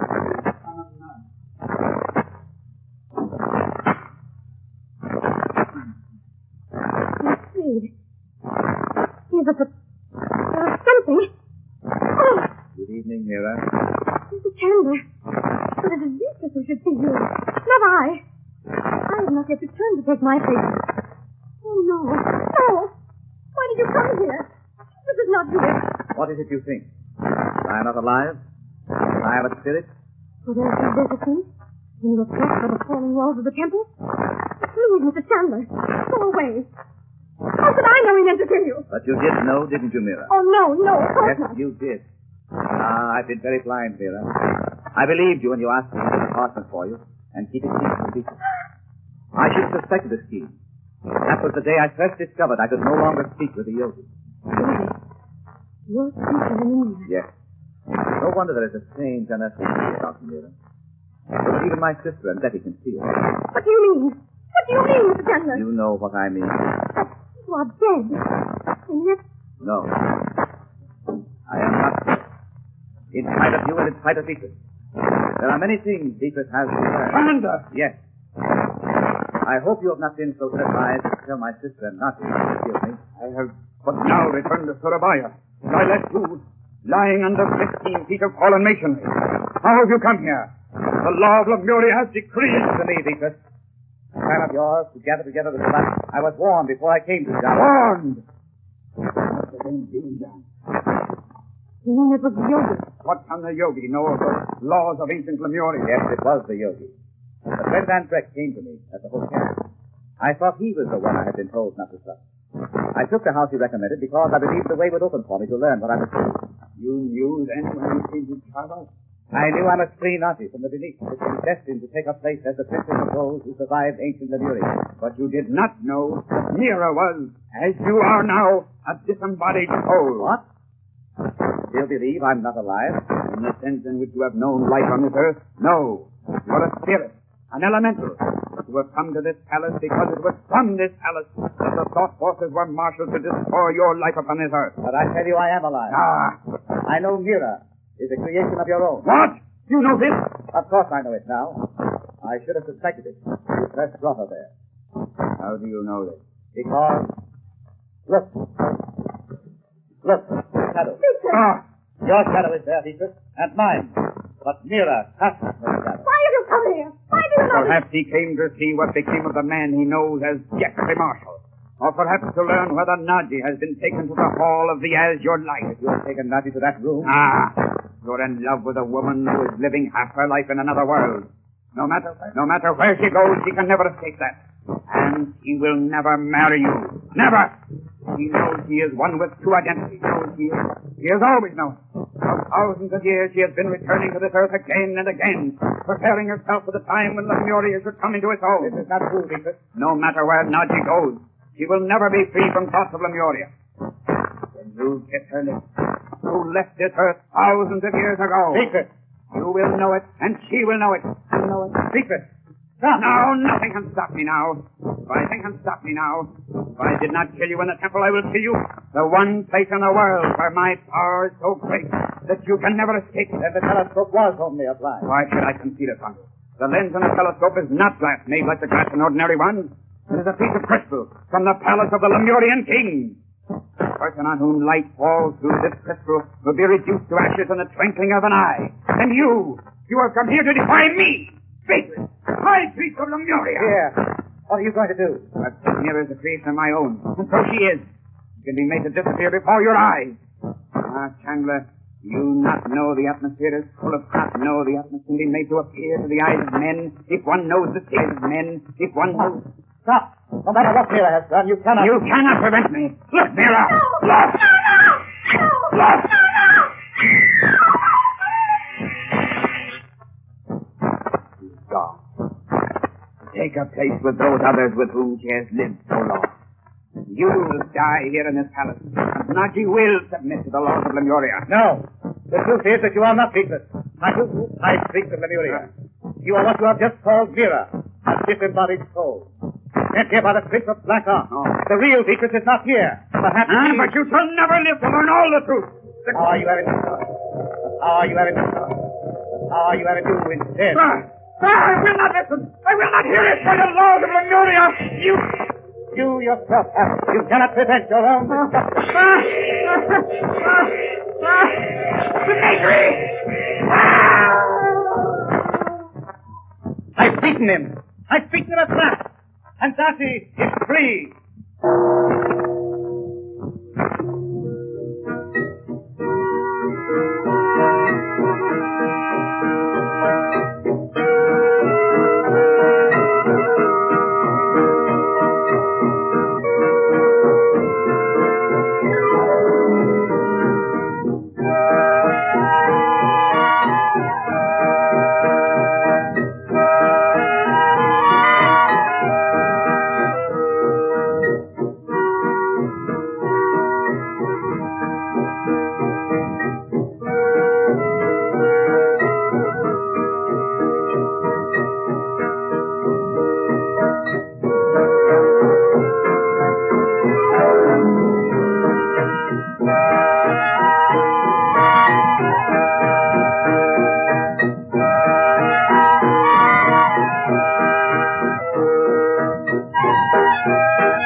At a dinner dance in the Orange Hotel in Surabaya, Chandler has handed a cablegram. Dorothy, who has been concerned over the fact that she has not heard from her husband for several weeks, asks if the message is from Robert. The gay party is shocked into silence as Chandler replies, "No, Doc. It's about Robert. He must go home at once." The present act opens 6 months later in the office of a firm of attorneys in Los Angeles. Chandu, the magician.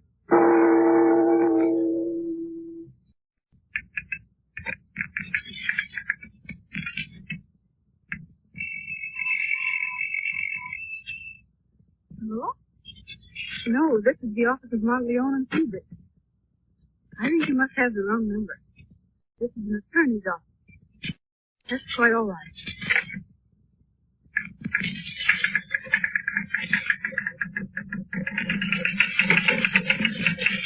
Good morning. Good morning. Mr. Montleone in? Yes, what's your name, please? I'm Mr. Chandler. You had an appointment? Yes. Will you please tell Mr. Montleone we're here? Certainly. Won't you sit down, Mrs. Regent, the widow of Robert Regent? Won't you take a chair, please? I'll tell Mr. Montleone. What's the matter, Doc?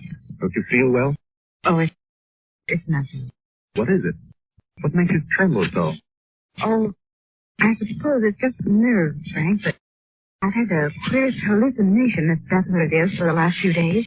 And it came again just as we were walking down the corridor. What? What are you talking about? Well, it seems as if everything were turning red. Turning red? Oh, I know it's ridiculous, but the whole room seems filled with a tinge of red mist. I suppose it's just a... Wait, Doc. Montleone would like to have you come in, Mr. Chandler. Thank you. Oh, good morning. Good morning. Good morning. I've been expecting you. We received your letter, Mr. Montleone, and came in, as you suggested, to have a little conference. Just take this chair, Mrs. Regent. Thank you. Right here, Mr. Chandler. Thank you. You were abroad, I believe, when your husband died, Mrs. Regent. Yes. We were in Java when the cablegram reached us. We came home as soon as we could. May I extend my sincere condolences to you both? Thank you. I can particularly appreciate your bereavement because of the tragedy which occurred so close to me recently. You mean? I'm referring to the sudden death of my partner, Mr. Seabury. Oh. He was not only a partner, but my closest friend. How tragic. Yes, indeed. You see, Mrs. Regent, it was Mr. Seabury who had taken care of some matters for your husband. He used to handle the preparation of our cases very largely, and as a rule, I handled the court work. Yes, I can see how that would be. As a matter of fact, I heard Mr. Regent's name mentioned only casually once or twice in conversations with my partner. But Mr. Regent was engaged in scientific work, I believe. Yes. I've been going over the files in our office in connection with the various matters Mr. Seabury was handling for your husband. Yes. And apparently, Mr. Regent had paid little attention to financial matters. I'm sure of it, Mr. Montleone. It was quite a shock to discover that a considerable sum in investments and cash has disappeared. I'm afraid that is the case. Although Mr. Regent consulted Mr. Seabury several months before his death in an effort to salvage something out of the wreck. You had a joint account, I believe, Mrs. Regent. Yes. We've always held all our investments jointly. Well, the memoranda which I've been going over in Mr. Seabury's files indicates that the failure of the Tupper Bond Company's enterprises completely sucked away your holdings. I fear that loss is complete and final. My sister is quite prepared to face that, Mr. Montleone. Yes. And even the money I suppose was in the bank had been withdrawn by Robert. I think I can explain that. Mr. Regent apparently attempted to save the situation by putting more cash into investments. And these went by the boards along with everything else. However, I believe the Beverly Hills home was in your name, Mrs. Regent. Your name alone, I mean. Yes, fortunately. We are negotiating a sale of this property, Mr. Montleone. You see, I couldn't live there now after. Yes, I can understand. We've been a little in the dark, see, because my brother-in-law gave his family no inkling that there was any emergency here. I suppose our investments were in securities that nothing could affect. Naturally. You think then, Mr. Montleone, there's no possibility of recovering any portion of the estate? Well, I would say that there appears to be no possibility. However, there is just one rather strange item. I haven't much confidence in it. But it was really with regard to that item that I wanted to have a little talk with you. I see. What was that, Mr. Montleone? As nearly as I can piece the story together by examination of our files and by inference, your husband had brought to Mr. Seabury everything he could find among his own papers that might be converted into cash. Poor Robert. He wanted to spare me any worry. Among Mr. Seabury's papers, I find a deed to a certain tract of land in Burma. In Burma? Yes, India. Here's the deed.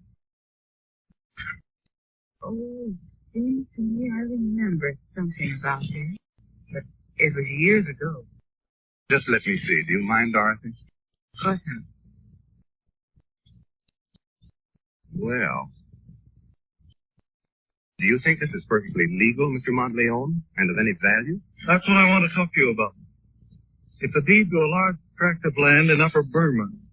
And attached to the deed, you will notice a memorandum regarding an ancient Burmese legend.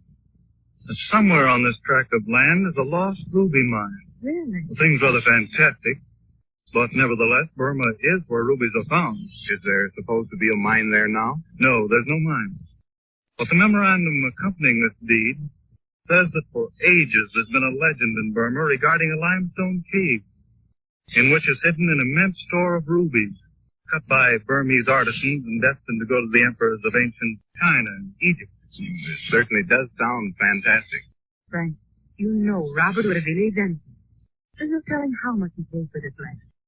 Probably worth it. Here's a rather curious thing. He didn't buy the land at all. He didn't? No. It was given to him by the British Colonial Office in return for some scientific discovery which he had turned over to the government. That's certainly remarkable. I remember that incident vaguely.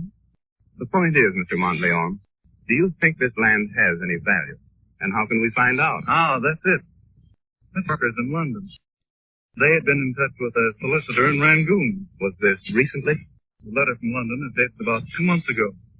Then you will follow this through for us? Yes, I will. But I thought I'd like to have a talk with you first. Because among the papers I found some notes in my partner's handwriting. Oh. It appears this lost ruby mine is mentioned in a number of works on Burma. Oh, yes? And there's a popular superstition in Burma. The enormous wealth represented in those lost jewels will never be enjoyed by man. Because for ages, whoever has sought these rubies has come to a tragic end. India is full of myths and legends like that. Oh, it sounds like nonsense, Frank. I don't know. Something warns me against. I'm not at all superstitious, nor do I pretend to be psychic. In fact, I'm too busy a man to be interested in psychic or metaphysical matters.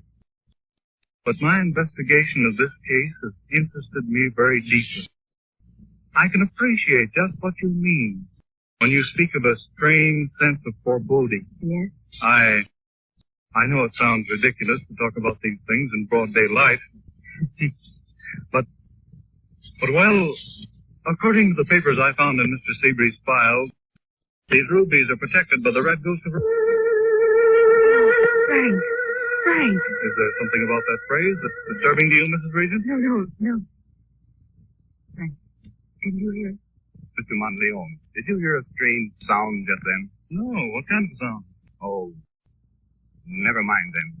It's just something we can't explain. Are you all right, Doc? Yes, I think so. But the red mist. You saw it again? Yes. Just fading away now. Why, how very extraordinary. My sister and I have seen many extraordinary things. But we can discuss that later. Shall we go ahead, Doc, and get this over? Yes, Frank, you heard it? Of course I heard it, Doc. What were you saying, Mr. Montleone? Well, I was saying that I made some... Well, my curiosity was so aroused by this memorandum about the ruby mine that I began to make some researches myself. What's the matter, Mr. Monteleone? Are you ill? Shall I open a window? No. That's all right. I'm all right. I was just going to say that I made the amazing discovery. Oh, Frank. Wait. Wait a minute. I'll get some people in the other office. Come here, will you? Mr. Monteleone is ill. He's just fallen over on the desk. He's probably fainting. See if you can loosen his collar, Dorothy. Isn't there a doctor's office directly across the hall? I thought I noticed one as I came in. Yes. I'll give Dr. help. Frank, see if you can get his collar unfastened. Yes. Open another window, will you? Quickly, please. Here he is. See what's the matter with poor Mr. Monteleone. He's been working too hard. Yes, just help me lift him back in the chair, will you, Mr. Yes. Do you want to lay him down on the floor? No, just a moment while I make an examination. We were discussing some business with Mr. Monteleone when he suddenly fell forward on the desk, Doctor. He must have fainted. Mr. Monteleone has not fainted. He's dead.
Chandu, the magician.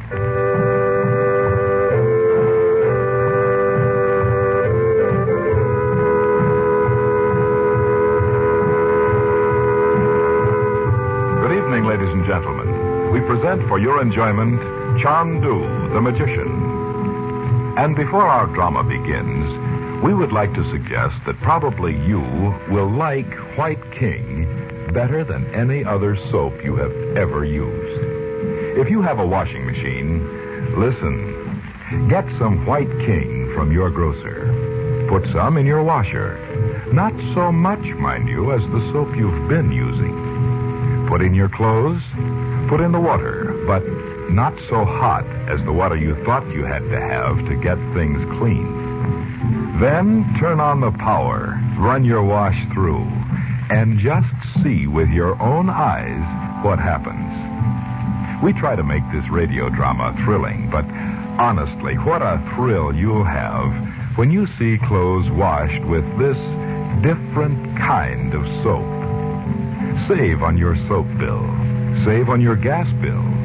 save on your clothes bill. You'll say, I love White King granulated soap.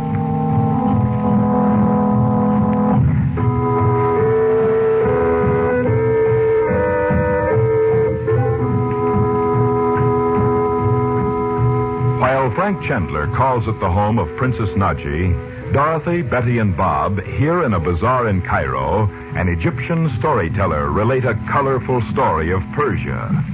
A moment later, with Dorothy and Bob only a short distance away, the storyteller whispers to Betty that he will find a way to see her again. Dorothy returns just in time to see him before he disappears in the crowd. She cries out that he is wearing a ring which belonged to her husband, Robert Regent.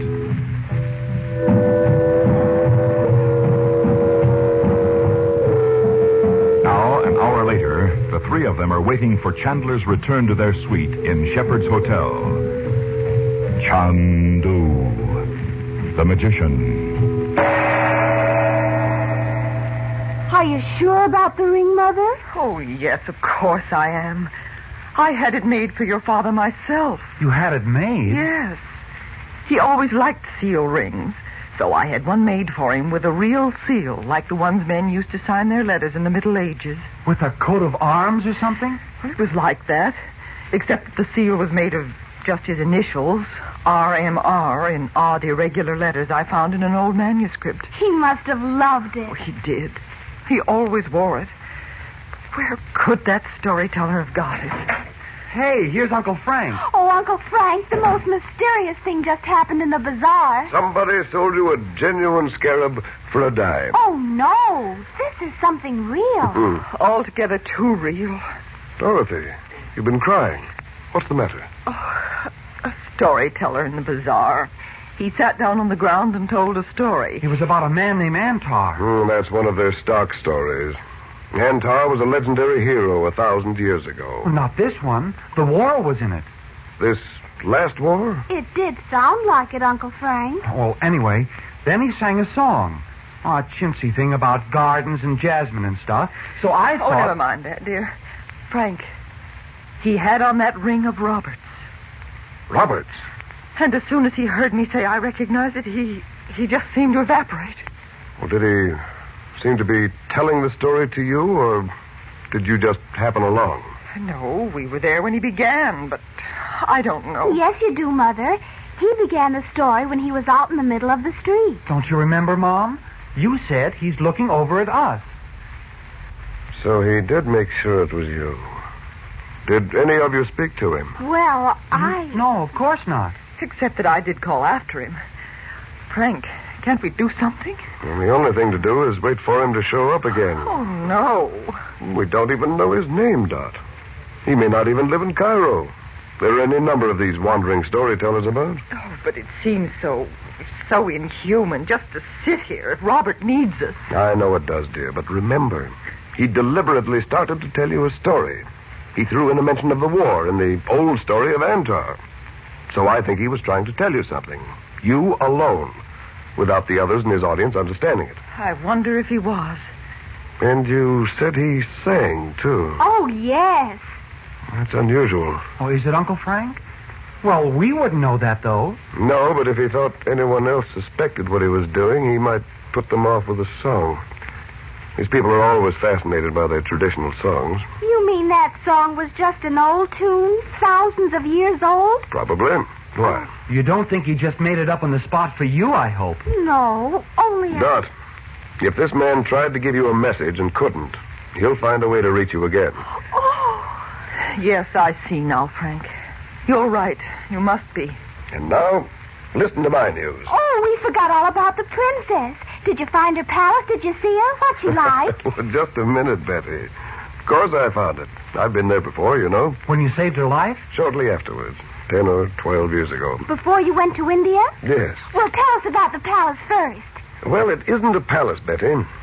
It's a large house in a big walled garden that runs right down to the Nile. Oh, lush and oriental. Oh, tell us all about it. Oh, darling, how can he? Give him a chance to talk. Oh, I'm sorry. I won't say another word. Well, the place is at the end of a narrow street, Hardly more than a lane. One of the oldest in the city. If she's a princess, why doesn't she live in the king's palace, Uncle Frank? Well, she doesn't belong to the family of the present reigning house, Betty. Who is she, then? Well, she's the last of a very, very old line, I understand. There's always been a bit of mystery about it. Don't you even know? There are lots of things I don't know, honey. Nadji went to school in Europe for a time, I know that. But as I told you, she has the reputation of being a sorceress. Go on, Uncle Frank, go on. Well, there's a great iron gate in a high wall. I rang the bell, and a huge Arab servant let me in. Did he know who you were? He seemed to. He took me through the courtyard, and he left me in a great oriental drawing room. Well, I must have waited an hour before he came back. Then, to my astonishment, he said she wasn't there. Why keep you waiting all that time? I can't imagine. Well, where is the princess? Didn't he say? No. I asked as many questions as I could without seeming discourteous. I learned exactly nothing. But if she expected I'll bet that old Roxor's got her. Do you think so, Uncle Frank? Well, I think she may have gone away somewhere to get out of his reach. You do? Oh, don't you remember what she said to him that night? Oh, the night we saw her in the crystal talking to Roxor? Yes. Why, it was that conversation that sent us over here. She certainly didn't seem afraid of him. I'll say she didn't. She said everybody else could fall over on their faces if he said the word, but not her. Yes, she did.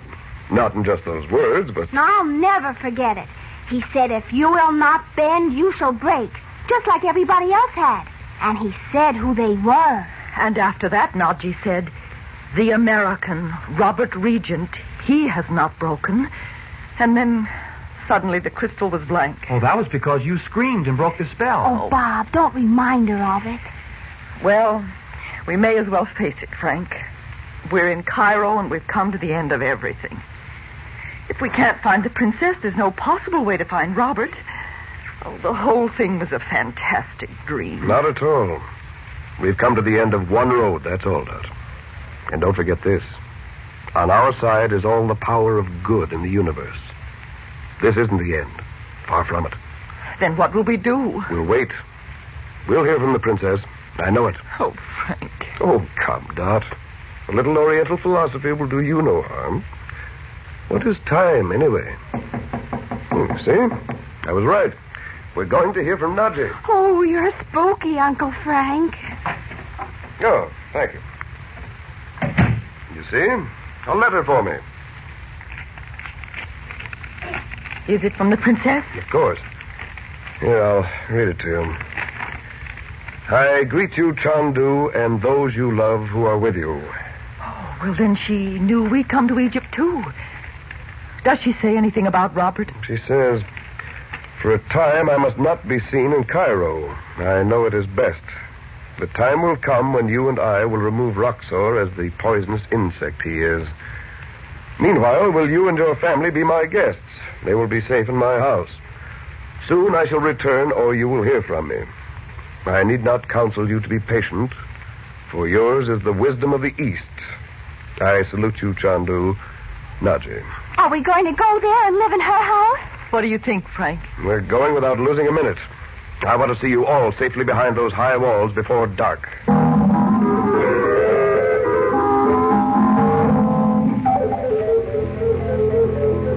Isn't this a beautiful room, Mother? The big lamp's like a moon. With a nutmeg grater around it to let the light through. Oh, Bob, you have no soul at all. This time I'll have to agree with you, Betty. Oh, I hope that means dinner. I'm starved. It does. There's Abu in the doorway. Is that his name? He looks fierce, doesn't he? If you will come with me. The princess begs you to make her house your own. What a beautiful table. Rose petals sprinkled all over the cloth. Be good enough to seat yourselves. Effendi, it is well that you have come to this house. You think so, Abu? Why? For many reasons, Effendi. I will order the dinner to be served at once.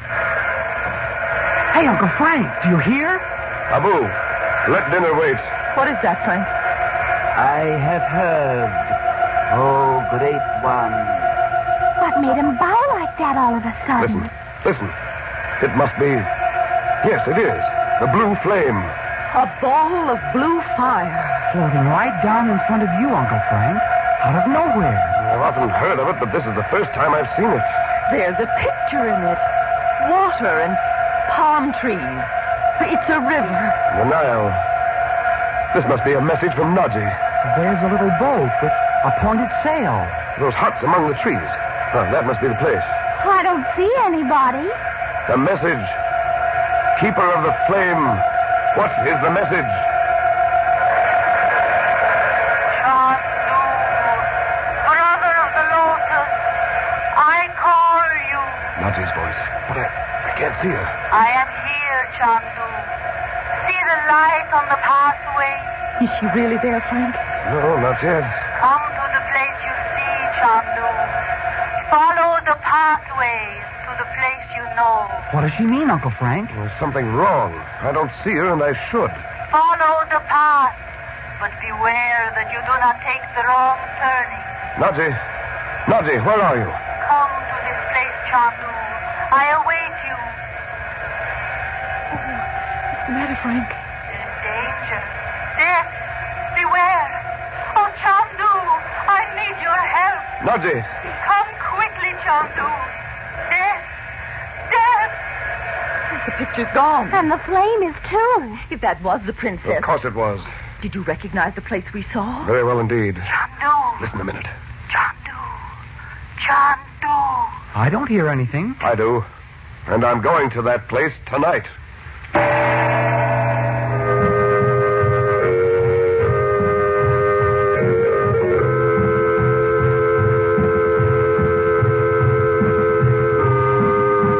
Our drama has come to a close until tomorrow night.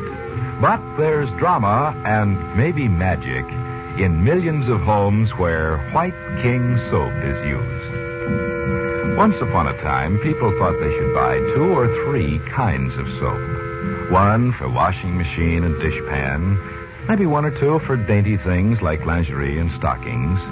But more and more people discovered White King. The one and only one soap you ever need, no matter who you are, where you live, or what you have to wash.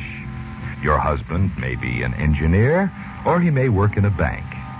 You may have sheets and pillowcases no end to wash, or you may live in a hotel with no laundering problem other than your nylons. Now listen to these wonderful words.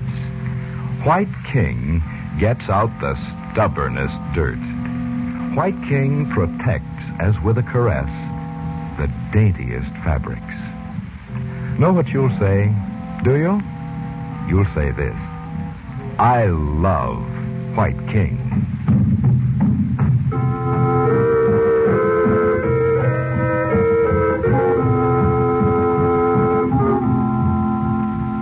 Chandu the Magician is presented for your enjoyment every weekday evening. Your announcer is Howard Culver. The makers of White King invite you to listen tomorrow at this time when the story resumes. Chandu the Magician. This is the Mutual Don Lee Broadcasting System.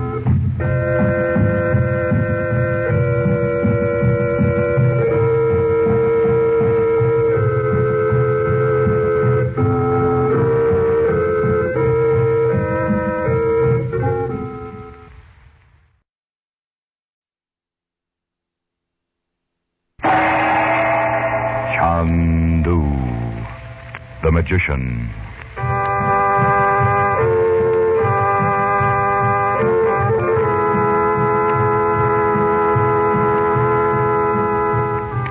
Good evening, ladies and gentlemen. We present for your enjoyment tonight and every weekday evening at this time, Chandu the Magician. Before our drama starts, I would like to tell you some news, some very good news. We think it's safe to say that if you would like White King granulated soap, you can probably get it now from your grocer. You know, it has been awfully short and in many cases difficult, if not impossible to obtain. This was because during the war years, we wouldn't let White King quality down.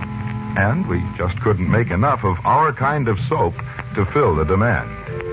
Then, too, lots of people moved out west from the east. And once they tried White King, they found it different from, and many like it better than, any soap they'd ever used.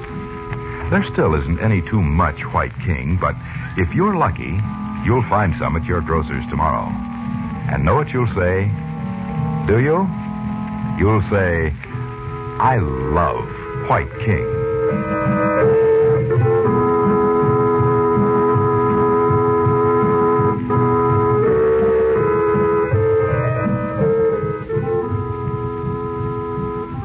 Frank Chandler, his sister Dorothy Regent, and her son and daughter are guests of the somewhat mysterious Princess Nadji in Cairo.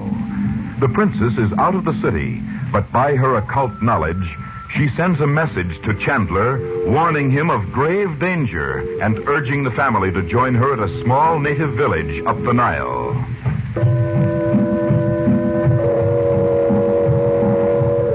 Now, late that night, a sailboat showing no lights is moving slowly up the dark river. Chandu, the magician.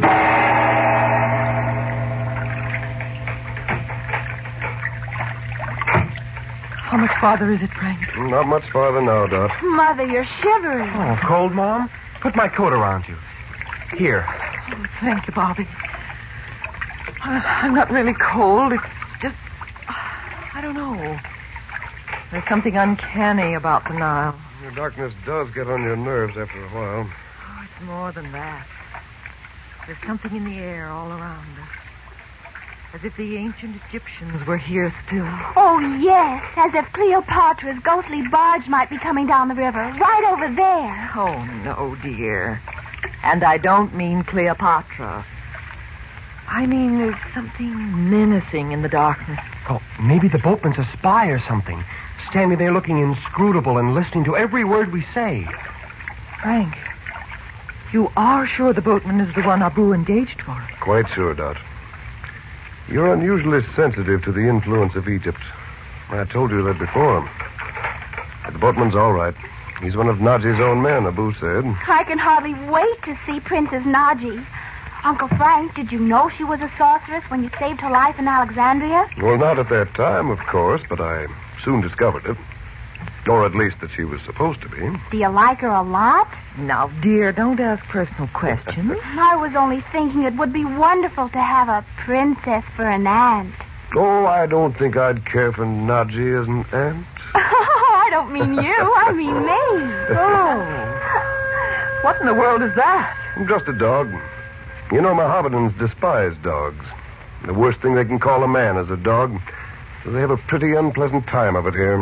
Oh. Don't think about it, Mother. Think about the princess. Uncle Frank, is she beautiful? Well, you know how she looks, Betty. You saw her in the crystal. Yes, but I was looking at her clothes and thinking how strange it was. The whole thing, I mean. And watching that wicked-looking man she was talking to. Well, I saw her. She has smooth black hair and big black eyes. And did you notice her hands, Uncle Frank? Kind of... Well, listen to you. Hands like butterflies. That's what the prince said. Huh? The storyteller, I mean. Oh, that's right, he did. Do you suppose he meant the princess by all that stuff about the beautiful girl in the garden? I wonder. You know, Dot, I'm sure now he meant to give you a message, but for some reason decided it was dangerous to come right out with it. Oh, if we only knew who he was. Say, Betty, why do you always call him the prince? Why, he said... I mean, that's what he... Betty, did that man say something to you that Bob and I didn't hear? Well... Come on. He did, didn't he? Well, what did he say, the big lug? Listen, Betty. That storyteller may be a man who can help us find your father, if he's alive. Or he may be in the pay of Roxor. If he said anything to you privately, there was a reason for it. Did he? Well, yes, he did. How do you like that? What was it he said, honey? It wasn't very much, Uncle Frank. Just that he was really a prince and... Darling, you should have known better than to talk to him at all. Was that all he had to say? No. He just said that if I liked the stories he told, he'd come and tell me another sometime. Something like that. Well, how did he think he could find you? Did he ask you where you were staying? No, he just said, I will come to you again. And the next thing I knew, Mother came up and said he had on that ring that was Daddy's. And the prince was gone. The prince. Why didn't you tell me, dear? I was going to, but, well, it was kind of an adventure, and I didn't think about it being a spy or anything. You know, I'm beginning to think he wanted you to see that ring, Dot. Well, then why should he vanish like a puff of smoke when he knew I did see it? Because of whatever interrupted the story. You know what I wonder? If the prince, the storyteller, was trying to tell us where the princess is hiding. Oh, that awful sound. I don't think Nadji is hiding from Roxor. You don't? I think she may have discovered something that would lead her to him. She must know where he is, Frank. No.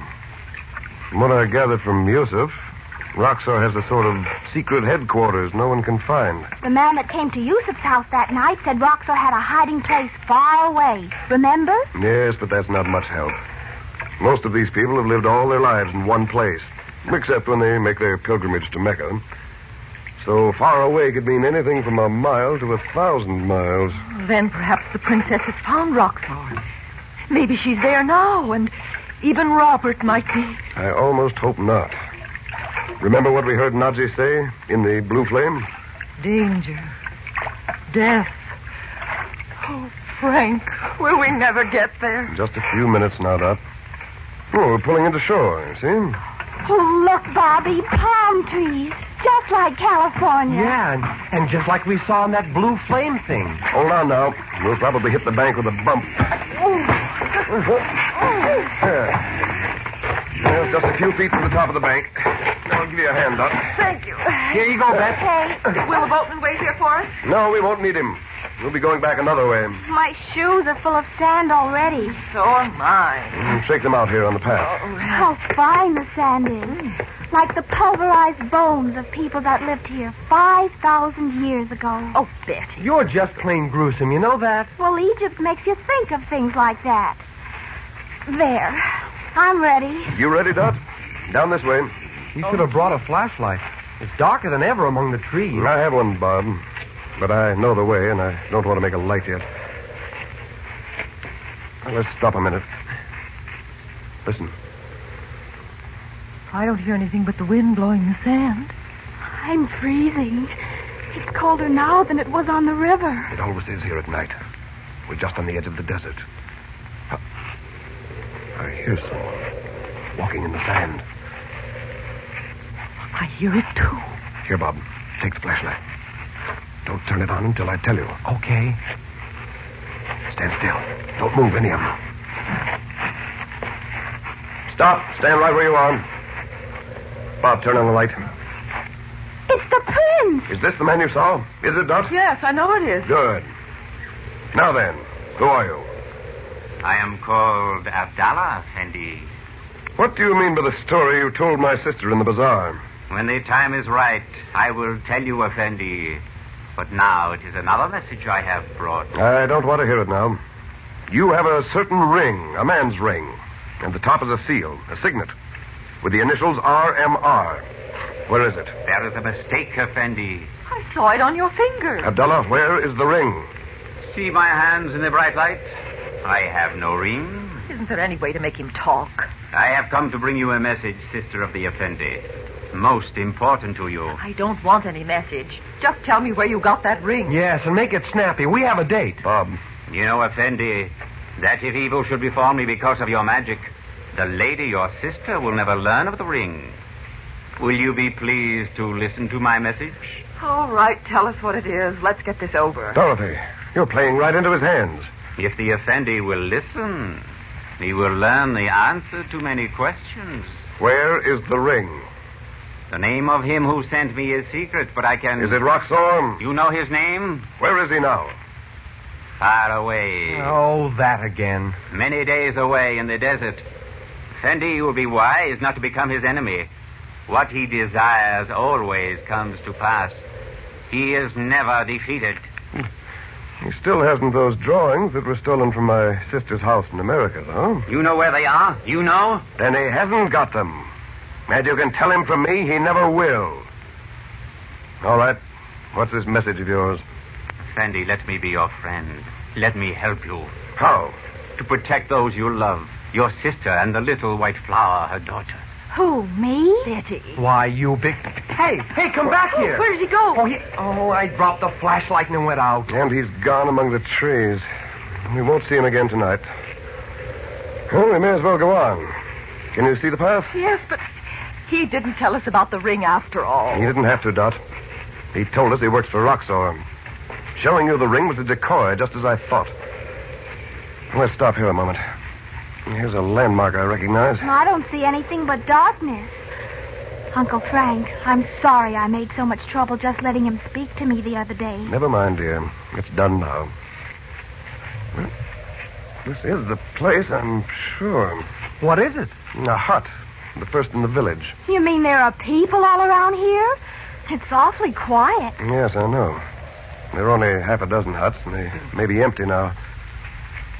Around the corner here, the door should be right here. The princess can't be in there, Uncle Frank. It's all dark. What a place to meet a princess. Nadji. Bob, where's the flashlight? Right here. I hope it isn't full of sand. Ooh, what a closed-up, musty smell. Are you sure this is the place, Frank? Turn the light on, Bob. Oh, it's stuck or something. There. Empty. How could anybody live in an awful place like this? There isn't a thing in it. Where could she have gone? This must be the wrong... Look over there on the floor. Turn the light over that way, Bob. What? It's a piece of silk. It's a scarf. Look. It must be Nadji's. She was terrified when she sent me that message. Death, she said. Death. But whose death? Whose death does it mean?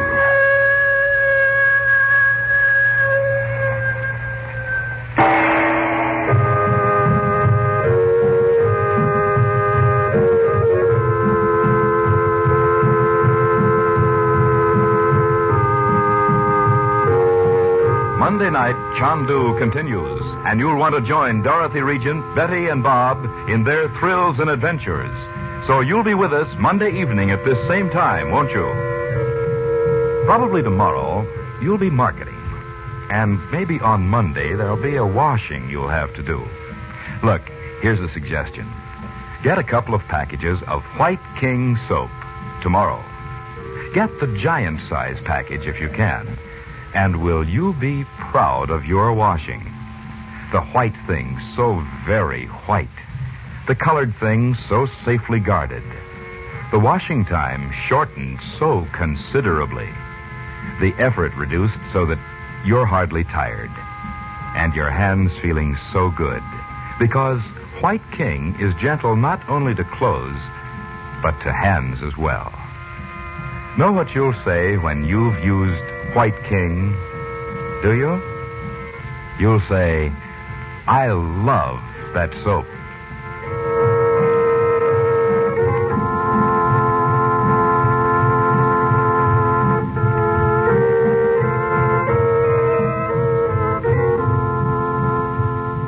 Chandu the Magician is based on the original radio drama created by Harry R.A. Earnshaw. The makers of White King invite you to listen Monday at this time when the story resumes. Chandu the Magician.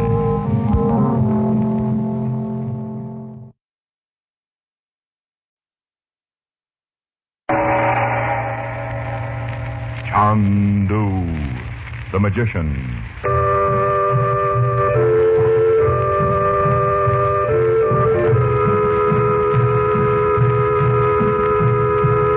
Good evening, ladies and gentlemen. The makers of White King granulated soap present for your enjoyment tonight and every weekday evening at this time, Chandu the Magician. Listen, and you will travel to strange lands. You will thrill to high adventure, romance, mystery. The magic of Cairo and Baghdad and the East, with their strange secrets and mysterious ways, will hold you spellbound as our story unfolds. You will come to love this drama as it is played against a backdrop of oriental color and intrigue. And just as you will like our story, so will you like the soap we make. White King granulated soap. It is so easy on hands that thousands and thousands of ladies say it's just like magic. There are many tales told on the radio, but only one, Chandu. There are many soaps on your grocer's counters, but none like White King. You will love White King granulated soap. And when you buy White King tomorrow, save the box top and tell your friends to save White King box tops too. Now, let the play begin.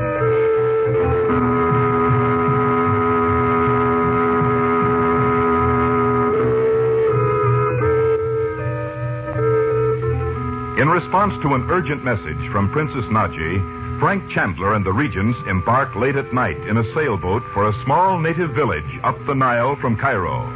As they land, they encounter Abdullah, an Arab, who proves to be the storyteller Dorothy, Betty, and Bob had met in the Cairo bazaar.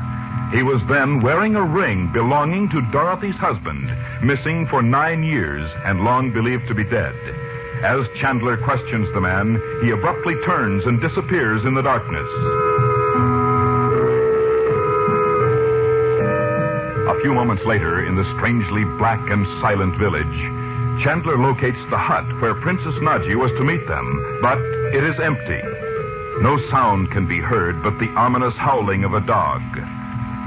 Chandu, the magician.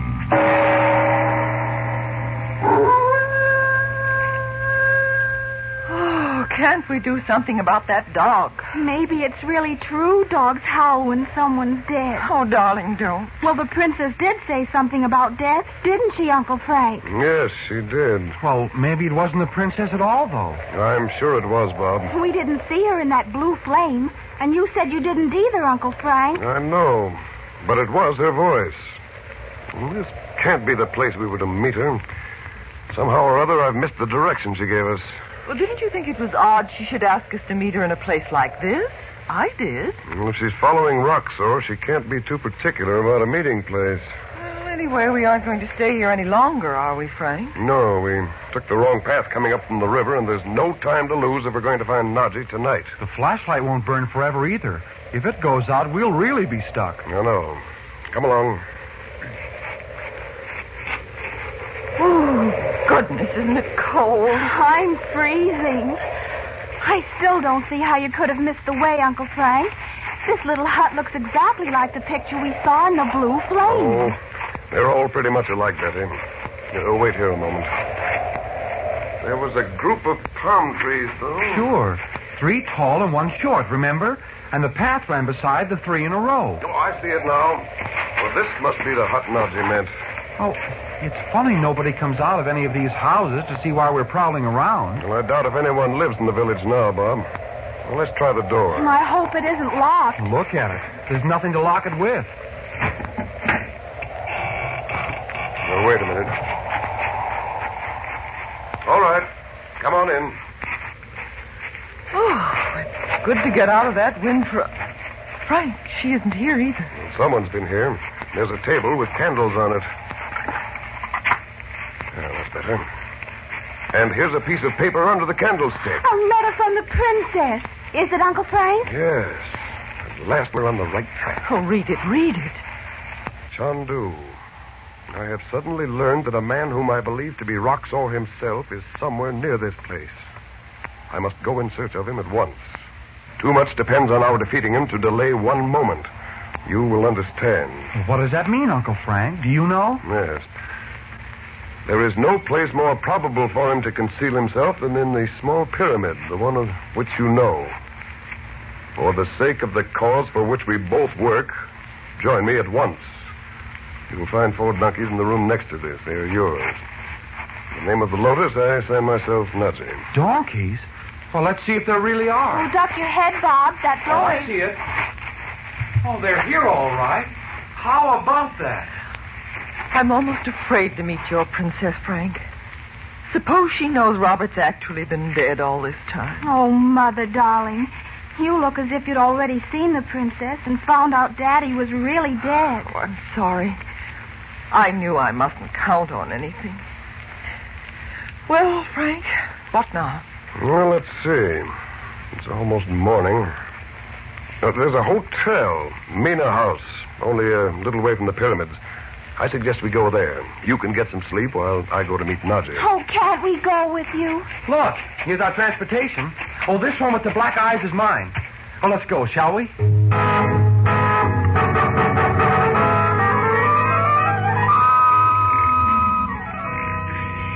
I don't care what you say, Bob. It just wasn't right to build a great big modern hotel right here in the face of the pyramids. Imagine. You didn't think so when we got here. You were glad enough to get a hot shower and a breakfast on a tray. Oh. Where's Mom? She was talking to Uncle Frank when I came down. Well, I hope she talks him into letting us go with him up there. I bet she will. Look, why don't we leave word at the desk and walk up there to the pyramids? It's not far. Oh, yes, let's. And you know what? I'm not even going to look back down here. I'm going to pretend the pyramids are out in the middle of nowhere, like they were 5,000 years ago. Oh, sure. You don't have to look so superior. I can just hear Napoleon if he came here now. 20 centuries looked down upon you and your golf course and lavender sheets. So it's not picturesque enough to suit you, huh, Betty? No, it certainly isn't. Oh, Mother, you look wonderful. Nobody'd ever know you'd been up all night. Oh, I'm glad of that. Frank, when will the car be here? Any minute now, Dot. Bob and I are going to walk up to the pyramids. Oh, you better leave your coat here, Bets.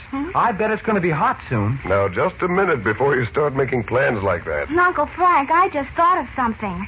How did it happen that our trunks were waiting for us here when we left them in Cairo? I've been meaning to ask that too, Frank. Only I thought... You ought to know the answer, Mom. Uncle Frank whipped him here through the air, like that marble column they showed us in Cairo. What?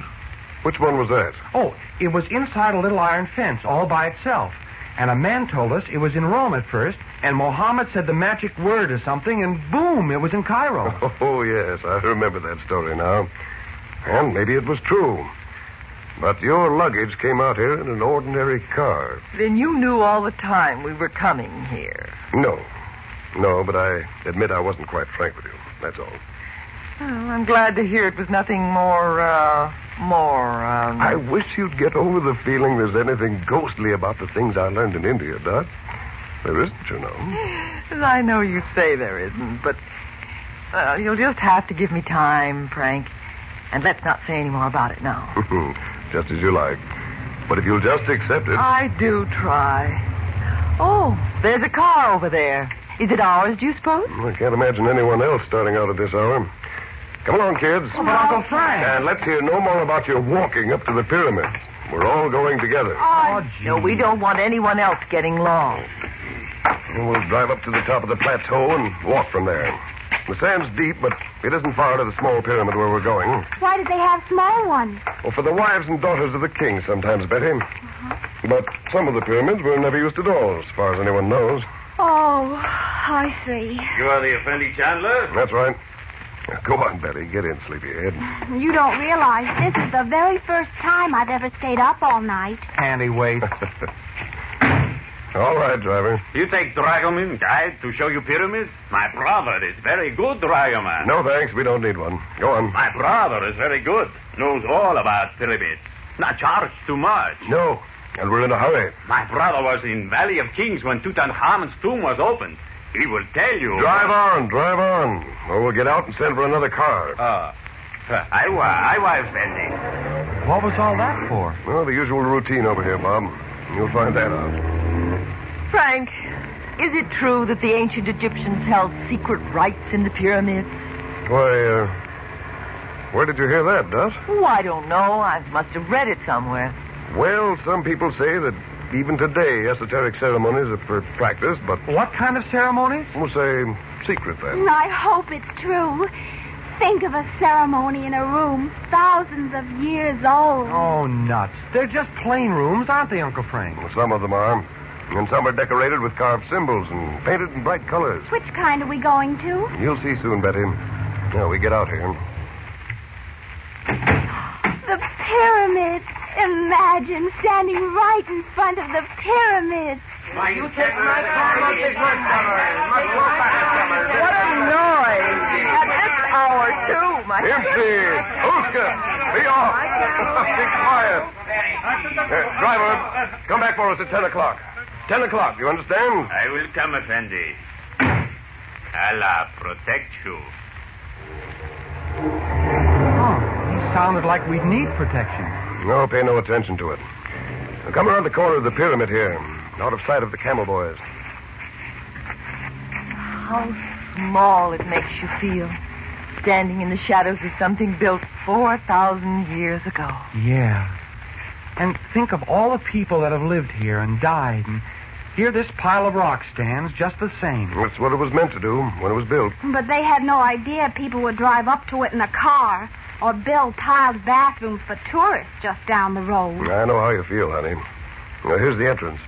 You'll find all the ancient history you want just inside. I don't see any entrance. It looks like an old doorway that's been sealed up forever. Well, that's just it. No one would think of it as a real entrance.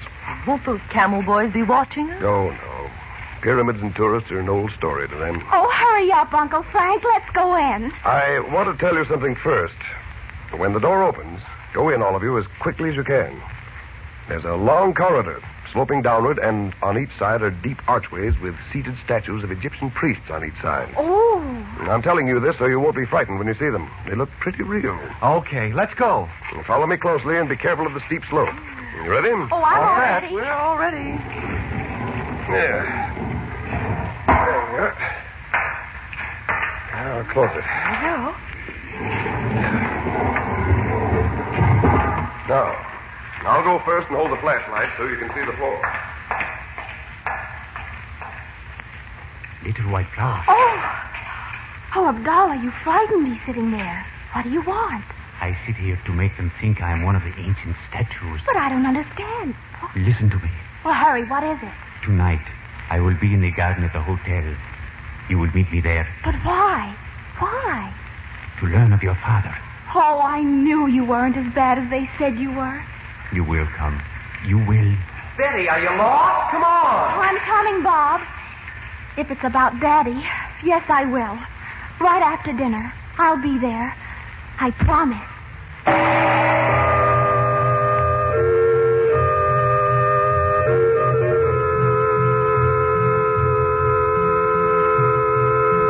We pause before we say good evening to suggest that you and your family listen to Chandu every weekday evening at this time.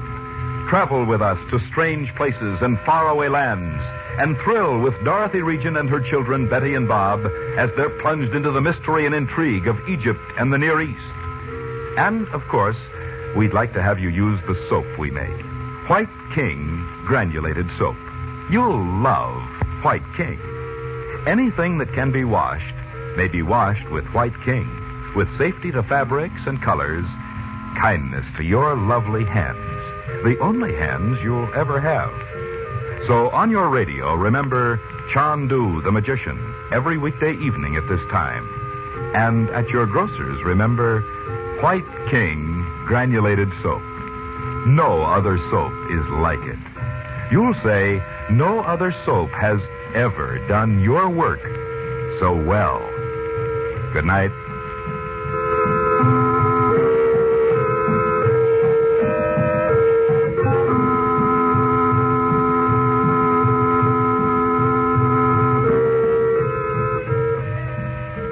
Chandu the Magician is presented for your enjoyment every weekday evening.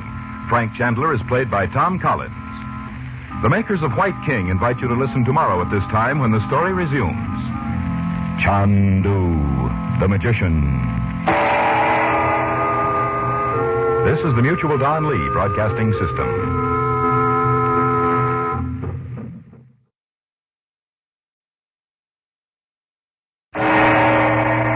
Chandu the Magician.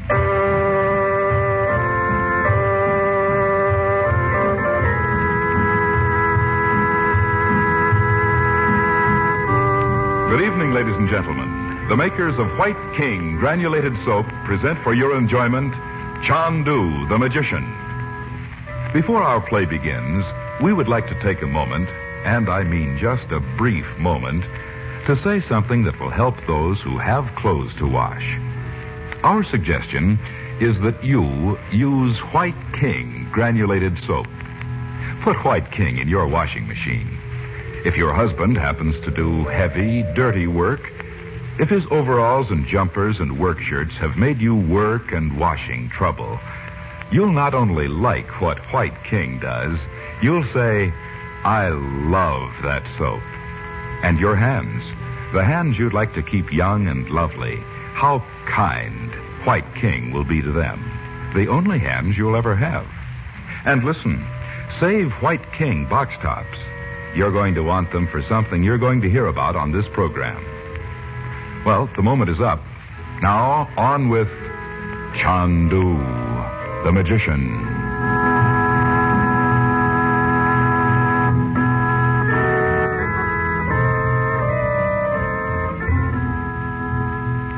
Frank Chandler, known in the East as Chandu the Magician, and the regents enter a small pyramid known to Chandler since a visit to Egypt years ago. They hope to meet Princess Nadji there and learn whether Robert Regent, missing for 9 years and long believed to be dead, is in reality still living. As they walk through the echoing stone passageway leading from the entrance, Betty is stopped by Abdullah, the storyteller the regents had first seen in a Cairo bazaar. He whispers that he can give her news of her father. Frightened, yet fascinated by this stranger out of the desert who has told her he is a prince in disguise, Betty promises to meet him in the gardens of the Mena House, the hotel near the pyramids where they are now staying.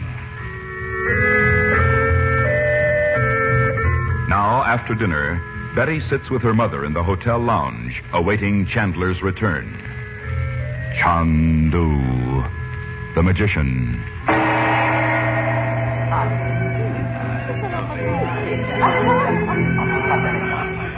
I love the music over here, don't you, Mother? It's so different from ours. Maybe we can find some records to take home when we go. Oh, I'd love that. Where did Bob go? Upstairs to bed. He was so sleepy after being up all night last night. Aren't you? Oh, I'm not sleepy at all. But why don't you go up if you want to? You don't have to sit here with me. Oh, I want to wait for Uncle Frank. Well, I'll tell him where you are. No, dear. Well, how could I sleep knowing he may bring back some word about your father? I guess you think Bob and I are pretty hard-hearted about Daddy. Oh, darling.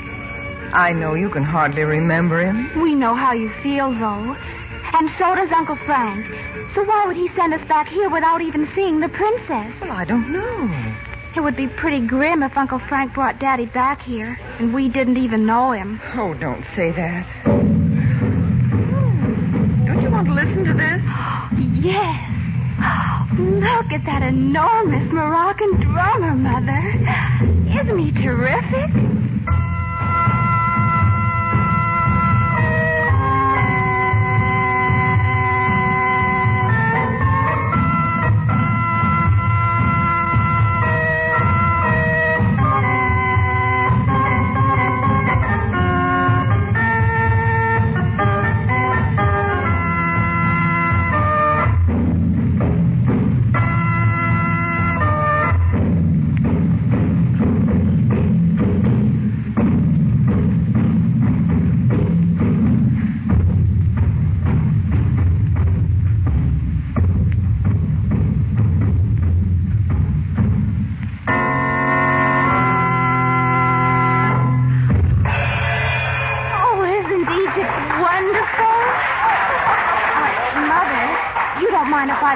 Garden for a while, do you? No, I suppose not. When I was your age, I'd have been fascinated by all this, too. I won't be long. It's just... I know. If anyone speaks to you or annoys you, there are servants within a few feet. Call one and come back inside. All right, Mother. Don't go outside the grounds, dear. I won't.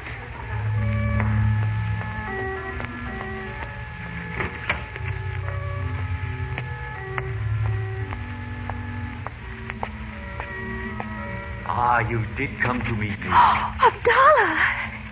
You always scare me to death popping out of nowhere. Where are you? I can't even see you. Beside the pomegranate tree. Darkness is kind to Abdullah. Oh, yes. I see you now. It is best for you to seat yourself in the chair near this tree, Mimosa Blossom. Oh, If anyone from the hotel should see you, They would not think it strange. All right, but I can't stay long. My mother will come out looking for me. Maybe I shouldn't have come anyway. It is good that you have come, little white flower. I will tell you something. It sounds very nice to be called such poetic names. But after all, I don't know you. Not really. My name, in case you don't know, is Regent. I know it well. But how do they call you in your country? Well, my friends call me Betty Lou. Or just Betty. Betty Lou. Betty Lou. It has the sound of music. Perhaps a day will come when I, too, may be your friend and call you... Look, tell me what you wanted to about my father. I know very well if my uncle knew I was out here with you, he'd... Well, I don't know what he'd do. Ah, yes. So, first, I must tell you I only wish to help you find that which you seek in Egypt. Besides, Daddy, how do you know what Uncle Frank's looking for? Let us say that I do know Miss Betty Lou and talk not about the beginning of my knowledge. Well, then... Oh, dear. I don't know whether I ought to talk to you about it at all. I don't even know what it is exactly. I have heard that in your country it is not wrong for a maiden to speak with a man alone. Oh, no, of course not. Anyway, I thought if you did tell me something about Daddy, Mother and Uncle Frank would understand why I did it. Your father, you have not seen him for many years? If you know so much, you must know we thought he was drowned 9 years ago. You had his ring, you know you did. What I do know is the reason you now come to seek him in Egypt. Well, we found out. I mean, something made my uncle think Daddy might be alive after all. So, of course, my mother decided to come over and see. Can it be that the golden-haired lady is in truth your mother? Yes, she certainly is. Everybody's always surprised. She is lovely, Miss Betty Lou, and you are like her as a rosebud is like a rose. Well, thank you. But I came out here to find out about my father. But in truth, you cannot reproach a prince if, after months of wandering about the bazaars in the dress of a poor Arab, he beholds beauty and dares to admire it. Are you really a prince? What are you the prince of? And why should you be wandering around in disguise? I am indeed a prince. But we must speak of your father, not of me. Tell me how you thought he died. Well, he was on the Athenia, and the Germans torpedoed it just after the war began. My father was drowned. And who told you of it? Why, he wasn't in any of the lifeboats. And then the steamship company wrote to Mother. Ah, yes. But what about that ring? Mother knows it was his because she had it made for him. Where did you get it? How does the lady your mother believe She thinks you stole it. I don't, because why should a prince do that? Where did you get it? And what does the Effendi, your uncle, believe? Why, how funny you sound. Do you know him? He didn't seem to recognize you last night by the river. Miss Betty Lou. Abdullah, did you have anything to do with the princess being so scared? Nadji? Why should I when I am only trying to help you? You know her, too? Oh, I don't know what to think. It's too complicated for me. All I know is I wish I could do something to help find Daddy. Just think how wonderful it would be for my mother. You are a most devoted daughter, Miss Betty Lou. Oh, no, I'm not. Not especially. But she's different from most girls' mothers. You know, we were up all last night, and we went out to the pyramid the first thing this morning, and... Yes, I know. Oh, that's right. Well, she hasn't said a word about being tired. She's not cross or anything. And she'd start out right now, anywhere, if she thought she'd find my father. To find herself once more a wife, not a widow. Look, Abdullah, I have to go in. Tell me how you can help us. In one moment. Has the Effendi, your uncle, come here only to seek your father? Or is there something more? I ask only that I may serve you, mimosa flower. Why, Trust me, Miss Betty Lou. Would a prince betray the secret of a friend? Oh, no, I'm sure you wouldn't. Or why would you go to all this trouble? But you see... Still, you do not believe. It is the sorrow of my life that I must walk where no one understands. Nowhere is one who believes in me. Alice, and that such loneliness may never be yours, little white rose. Oh, Abdullah, it must be dreadful. But you know it wouldn't be right for me to tell you. Uncle Frank made us promise not to. I do believe in you. It's not that. Then there is something more in the mind of Chandu than the finding of your father. You said you already knew that. It is the drawings and perhaps something more. I can't tell you, Abdullah. Please don't think I don't appreciate your wanting to help us. Bismillah, so be it. Maybe when we've known you longer, Uncle Frank might tell you himself. Especially if we find my father. So tell me about him. You would come with me? What? Where? Into the desert. Is he alive? Really? I do not know your honored father's face. But you do think it's my father. Why else would I have come to you? You mean you want me to identify him? Because if that's it, you could take my uncle. He hasn't seen him for a long time, but he'd know him. I'm sure he would. You have seen for yourself that your uncle will not trust me. I have nothing to make him know I speak the truth. Yes, you have. That ring. Abdullah, if you expect me to trust you, why don't you trust me about that? It is because of the ring I dare to ask you to go with me, Betty Lou. You alone, with a heart of innocence, have listened and believed. But don't you see... When you have brought your father to those who love him, your mother and Chandu will forgive this secrecy. Oh, yes, I know they will. But you don't want to go tonight. I know I couldn't do that. Tomorrow? Yes, that's it. My uncle is sure to go out to the pyramid again. You know this? Well, not for sure. But there's something about that pyramid. Something secret, I mean. He's been there lots of times. Anyway, if he found the princess today... Oh, it'll be all right. And you will go with me? Yes, I will. Then listen well, little white rose. You will pretend an illness and remain here at the hotel. I will come for you with warm clothing for the desert, and then...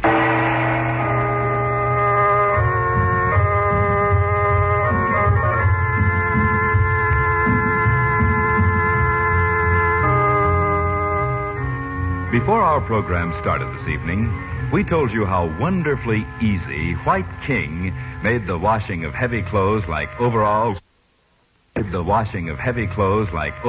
and work shirts in your washing machine. I wonder if that might have given you the idea White King was only for the heavy washing you have to do. Why, of course, that isn't so. Say, your finest tablecloths and napkins, your daintiest lingerie, the fragile and lovely things you have to wash, White King Granulated takes care of them safely, gently, and we think as no other soap has ever done. There are reasons, of course, but aren't you kind of tired of hearing reasons all day long? Millions and millions and millions of packages of White King are sold. Each means that some lady has found this soap the one that helps her most. Listen, we say you'll like it. No, we'll say more than that. You'll love White King. Until tomorrow night, when perhaps you have tried White King, good night.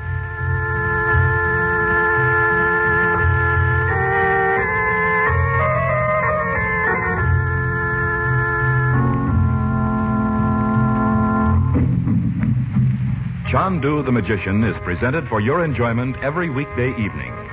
Special musical effects are by Korla Pandit. Your announcer is Howard Culver. The makers of White King invite you to listen again tomorrow at this time when the story resumes. Chandu the Magician.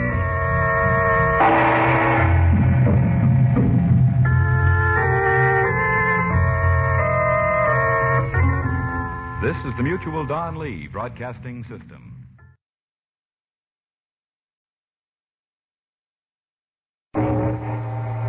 Chandu, the Magician.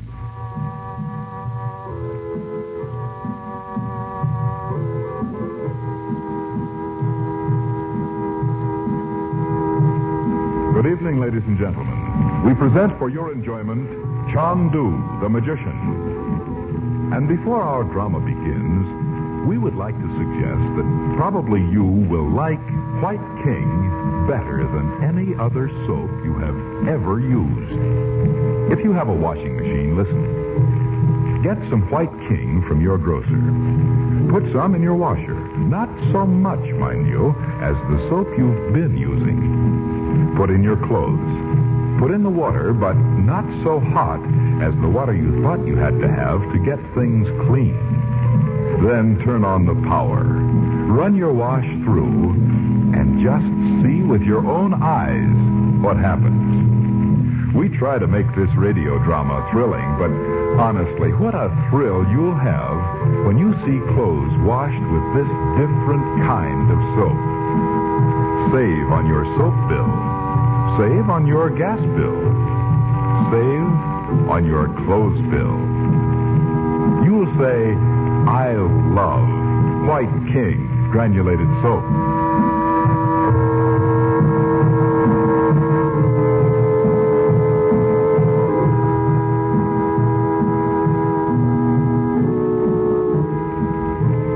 Chandler nor Dorothy know of Betty's plan to accompany Abdullah the storyteller on an expedition into the Egyptian desert to seek her missing father.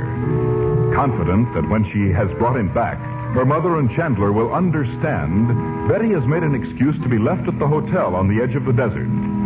Chandler, Dorothy, and Bob have returned to the pyramid. There, in a small room, they have at last met the mysterious Princess Nadji. Chandu, the magician. Tell me, Nadji, where were you when you sent that message? Near the hut at the edge of the Nile. And when I came to it, he was there. Not Roxor. Yes, indeed.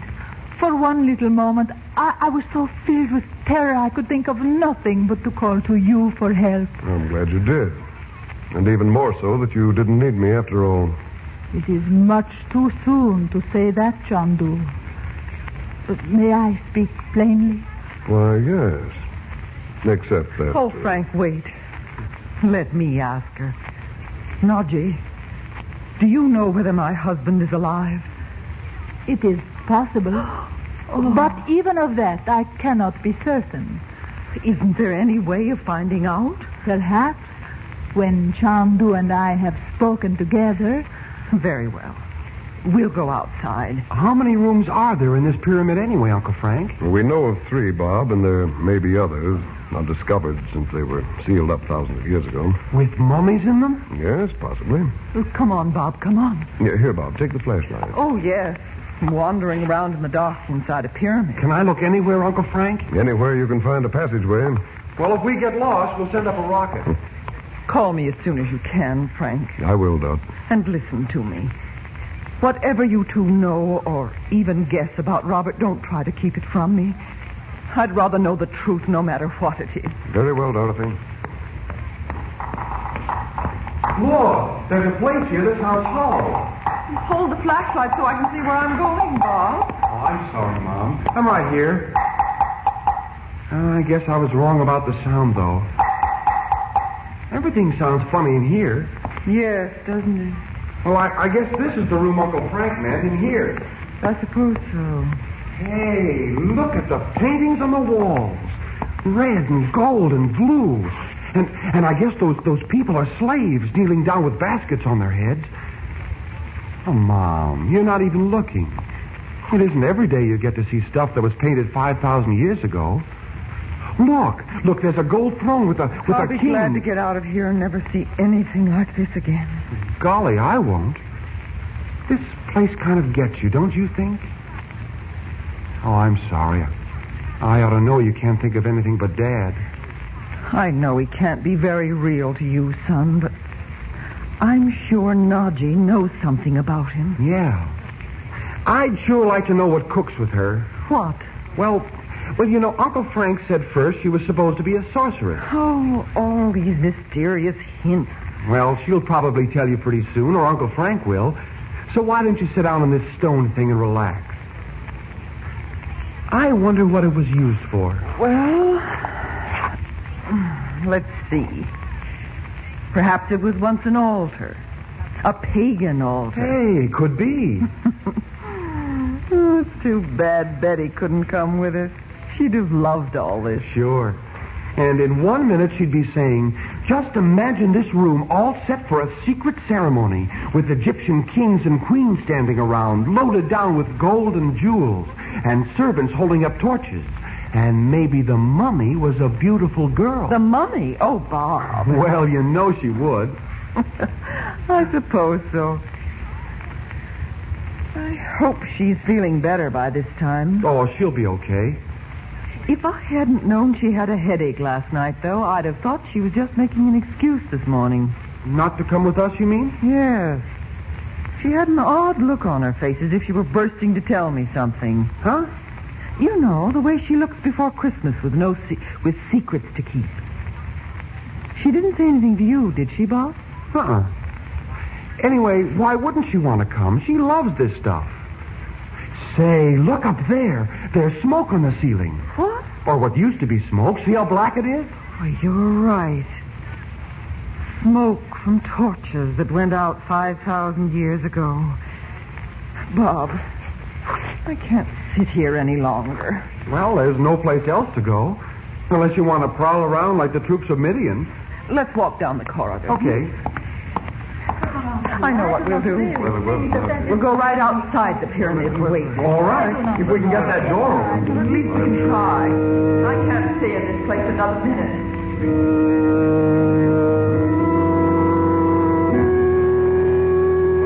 You told me 12 years ago that sent me to the yogi in India, Nadji. I am glad. He is so wild, that one. Sometimes when I am impatient, I almost envy him, his peaceful valley, with its watching mountains and the lotus flowers on the lake. Impatient and envious? No, not you. At times, yes. Oh, I hope to go again to that valley. But the yogi's not there now. Not there? No, he told me he was going to the higher place. You know what he meant. Tibet, the inner council. Yes. Chandu, you might have been one of them. In time. But suddenly, there in India, I began to feel that something was calling me back to America. And then in the crystal, I saw the dark cloud that overhung my sister's house. Maybe you have given up so much to go to her. I had to, Nadji. Or feel as if I were cooperating with all the forces of evil. Does she know what this means to you? No. No, I sometimes think she half believes I'm with the Secret Service. But she can't know of my real work. Nor of her husband? No, he never told her. Nothing of the great discovery he hoped to make? He did make it, Nadji. More than 9 years ago. No. But no one knew it. Dorothy locked up his rooms after he went away the last time, and they were never opened again. Until I went back. Not when he was believed dead? No. I still don't know what the discovery was. We found instructions that the drawings and formulas were to be destroyed at once, if Robert died. 9 years. It is not long, even as men count time. And yet, how long to expect a secret to remain hidden? If only I'd known of it. Well, it was stolen, and we must go on from there. And you have become Chandu and have received the emerald casket from the yogi himself. You know that? Yes, he did give it to me. So we will defeat Roxor. He is the very incarnation of evil. I'm sure of that. But what does he want? No one can be sure, but you and I both know of the vicious force which has lifted its head in the world. Only too well. I believe Roxor is behind it all. He is insane for power, as Hitler was, but with more cunning. He has convinced himself the world must bend to his will. So many men have. Yes, I know. We saw you in the crystal. But, Chandu, you do not know what Mustafa has done. Mustafa? He's a member of the Brotherhood. No longer. He has betrayed us for Roxor's promise to make him rich. Was that the reason you thought Roxor might be hiding here? Did Mustafa dare to tell anyone about this meeting place? Yes, Chandu. And now Mustafa has sworn his last false oath. You understand? But, Nadji, we must give up this room. We can't meet here if Roxor knows about it. What if he came through the secret door and hid in one of the passageways? He could not have come before yesterday, and he did not come here then. I hid myself well and watched all day. Well, why didn't you tell me when I came here looking for you? Because at first, in the darkness, You were only footsteps. I thought I had caught Roxor in my trap. But then when I'd come down from the small room, you were gone. I see. Well, there's one good thing about all this. If he does come here thinking we don't expect him, You might meet him face to face. I'd like nothing better. But there is one very odd thing, too, Chandu. What's that? Today, before you arrived, I found something most curious. Oh? In the outer corridor, where the statues of the old Egyptian priests sit on both sides, Yes, I know. there is one empty niche. Yes? In that niche, this morning, I found the impression of a man's body in the dust. Nadji, are you sure? If you doubt me, look what I have rolled up in my handkerchief. What is it? Well, it looks like tobacco. Brown flakes of tobacco in the niche where a man had seated himself to wait, perhaps for you, for me. But if you were here all day yesterday and... Did you search all the rooms we know? This morning, I mean. Yes, and found nothing else. But this I know. Tobacco is of today, not of 5,000 years ago.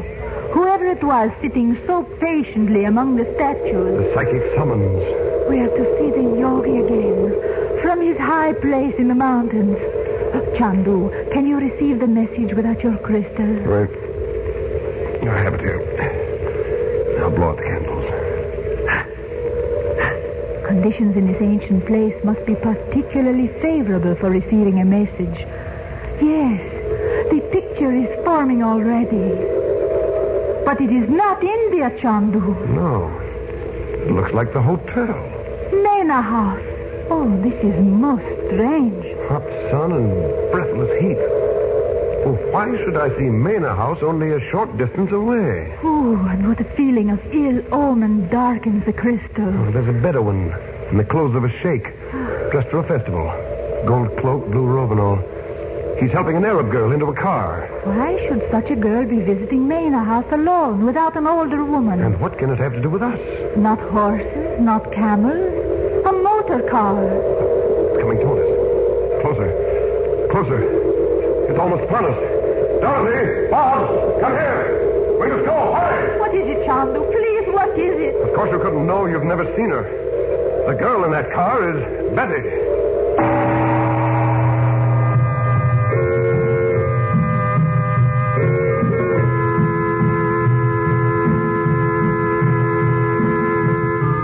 Our drama has come to a close until tomorrow night. But there's drama and maybe magic in millions of homes where White King soap is used. Once upon a time, people thought they should buy 2 or 3 kinds of soap. One for washing machine, a dishpan, maybe 1 or 2 for dainty things like lingerie and stockings. But more and more people discovered White King, the one and only one soap you ever need, no matter who you are, where you live, or what you have to wash. Your husband may be an engineer, or he may work in a bank. You may have sheets and pillowcases no end to wash, or you may live in a hotel with no laundering problem other than your nylon. Listen to these wonderful words. White King gets out the stubbornest dirt. White King protects as with a caress the daintiest fabrics. Know what you'll say, do you? You'll say this: I love White King.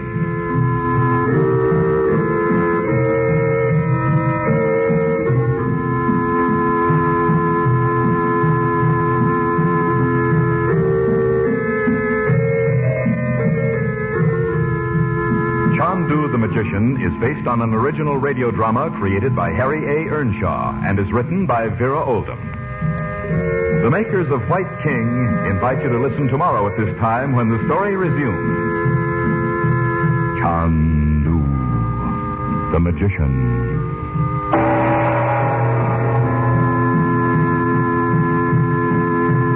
This is the Mutual Don Lee Broadcasting System.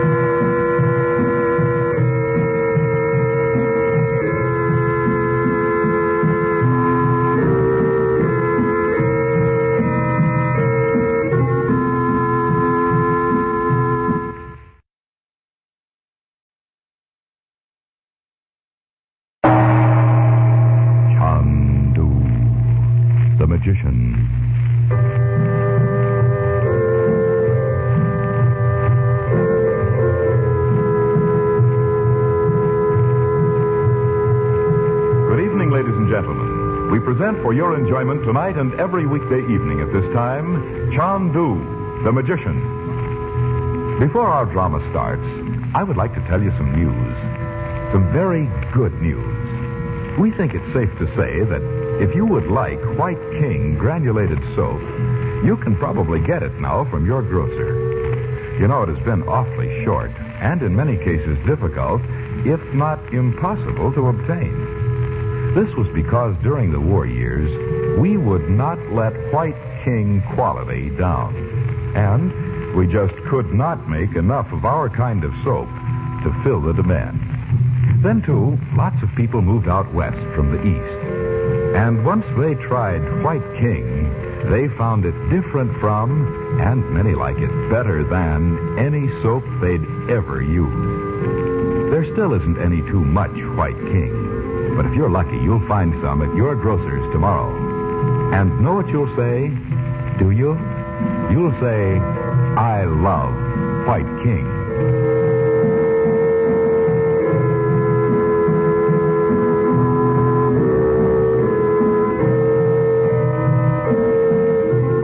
While Chandler talks with the Princess Nadji in the secret room in the pyramid, they both hear the mystic sound known to them as the psychic summons. Looking into the crystal, they see Betty, who had remained at the hotel on a pretext of illness, getting into a car with Abdullah, the storyteller, who has convinced her he is a desert prince. The present scene is a sitting room in a European hotel in El Medina, in the oasis of Fayum. Chandu, the magician. Shall I bring the young ladies' dinner now? Oh, I'm not hungry, Amina. I wish I could go down to the dining room. Where's Abdullah? He has gone to the bazaar. Why couldn't I have gone too? I'm getting pretty tired of staying in this room all the time. Aye, but what a beautiful room. With furniture like a room in America. I don't care about that. Amina, how do you know what a room in America looks like? Oh, an American dancing lady came to Egypt with many young ladies. I work for her. She took me to America, on the ocean. Didn't you like it? The dancing lady went far away to a place called Hollywood.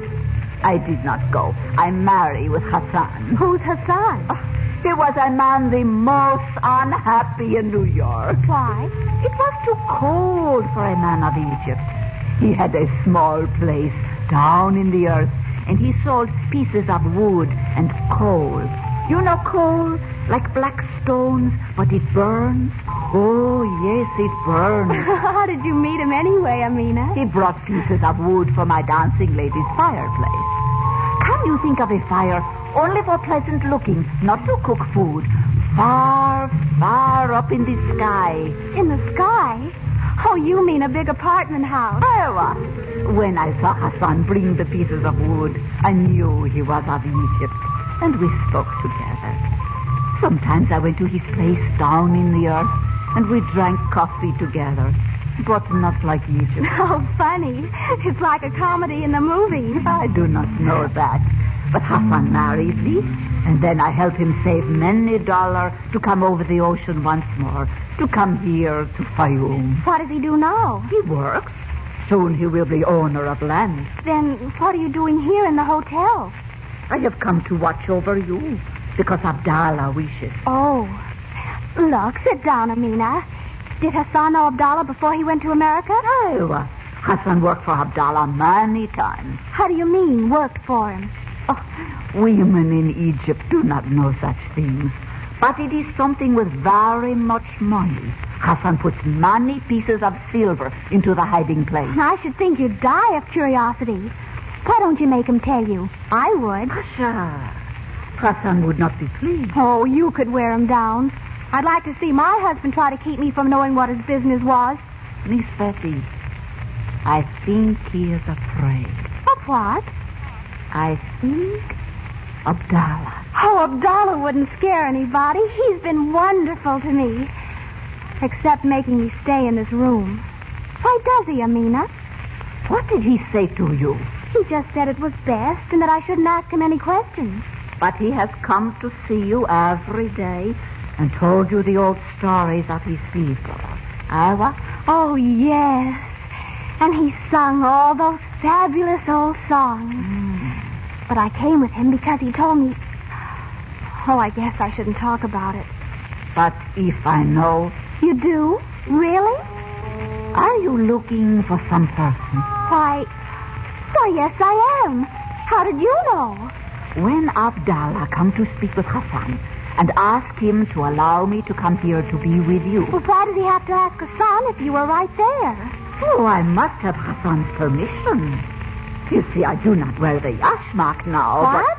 But the face covering. Oh. Because Hassan has seen in America that a good woman may walk in the streets without covering her face. I'm certainly glad I live in America. Well, what did Abdullah say to Hassan? He was with Hassan very long time. And I listened. Because I thought to discover why Hassan is frightened.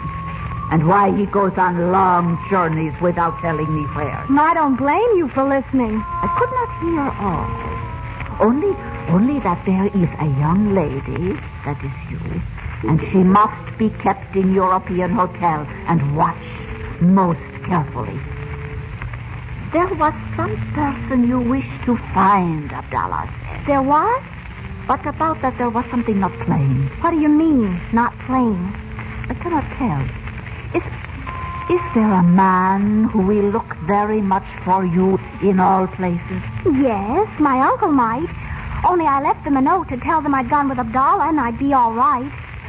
I hope my mother won't worry about me. So, this is not for Hassan to be in. What isn't? I will tell you this. You are not to find the one you thought to find. What on earth do you mean? Abdullah brings you here to keep you. So those who look for you will not be looking for something else. What? He sings to you to amuse you, so you will not think too much of other things. Why, Abdullah's on Roxor's side after all, just as my uncle said. And while he's hunting for me, Roxor will get those drawings. Oh, why did I ever listen to him? Who is this that you call Roxor? Listen, Amina, I'm going to get out of here somehow and get back to Cairo. Didn't you ever hear of a man named Roxor? No, I have not. Well, he's awful. Oh. I don't know all the things he's done, but he sent a man to kidnap me, and he tried to have my mother sold as a slave or something in Alexandria. And I don't know what all. Your family is his enemy? Oh, no. But it's some big secret thing my uncle knows about, and we're in it, too, for some reason. Roxor's perfectly horrible. Hassan. Then Hassan must not be with him. Well, you've got to tell him about Roxor and get him to help me get away from here. But I haven't any money with me. But when I get back to Cairo, my uncle will pay him back. Oh, go and see him now, Amina, please. My mother must be worried to death. And I thought I'd find my father. And she'd be glad I came here. It is your father you came to find? A young girl alone, not a lover? Oh, no, of course not. How could Abdullah be so mean? Just wait, I'll fix him. Oh, you'll help me, won't you, Amina? Oh, Miss Betty, Well, you can't have your husband running around getting into trouble. I bet he doesn't know what it's all about anyway. That Abdullah. He's just as likely as not to have Hassan kill somebody for him. Hassan would not kill. Soon he will be big owner of land. Well, then, now you go and ask him to lend me enough money to get to Cairo. And then you get me a ticket. But I do not know. Oh, now, don't say you won't do it for me. It's for Hassan, too, remember? Oh, go on, quick. But if Abdullah returns and I am not here... I'll tell him I sent you out for something. I'm going to tell him a lot of things. Listen, there he is. On the balcony. Oh, go on, quick. Well, I'll think of something to tell him. I'll wait till he comes in here and... Oh, Amina, go on. I do not like to have Hassan to send me here, but... Where thy lightest footstep lies, blossom springs who greet thee, love. Night is fragrant with thy laughter. Come to me, my sweet white dove.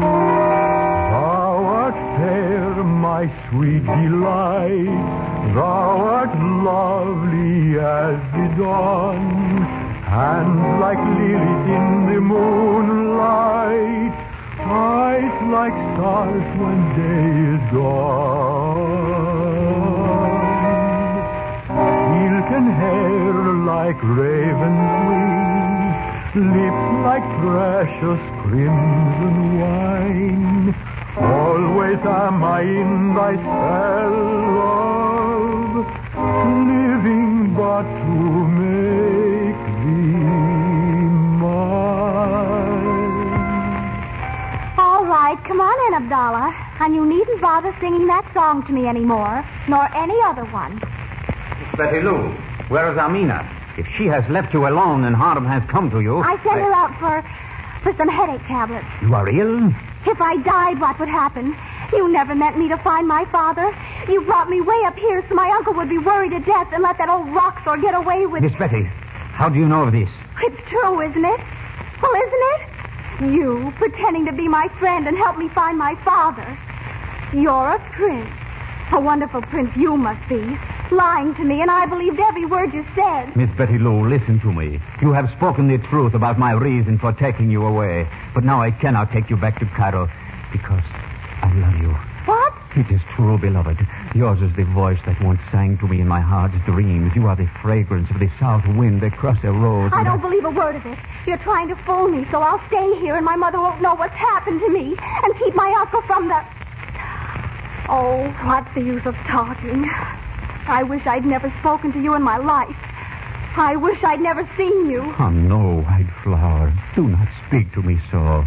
I am a candle which would flame, but to give you light, to make you happy, I would die 10,000 times. Well, then, I would... just see that nobody bothers me when I get on the train to Cairo. You will not so much as smile at me. Smile at you? Well, I'd like to... What's that? It's the sheriff. A man. Oh, Amina, what's the matter? Hurry. A man in the dress of America, asking if you were here, and I told him...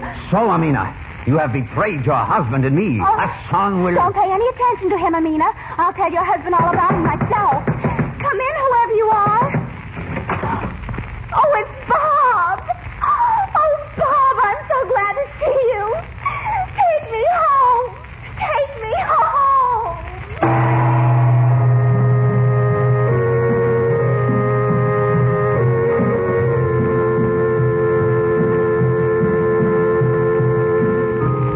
Monday night, Chandu continues, and you will want to join Dorothy Regent, Betty, and Bob in their thrills and adventures. So you'll be with us Monday evening at this same time, won't you? Probably tomorrow you'll be marketing, and maybe on Monday there'll be a washing you'll have to do. Look, here's a suggestion. Get a couple of packages of White King soap tomorrow. Get the giant-size package if you can. And will you be proud of your washing? The white things so very white. The colored things so safely guarded. The washing time shortened so considerably. The effort reduced so that you're hardly tired. And your hands feeling so good. Because White King is gentle not only to clothes, but to hands as well. The only thing it could possibly be hard on is dirt. Know what you'll say when you've used White King, do you? You'll say, I love that soap.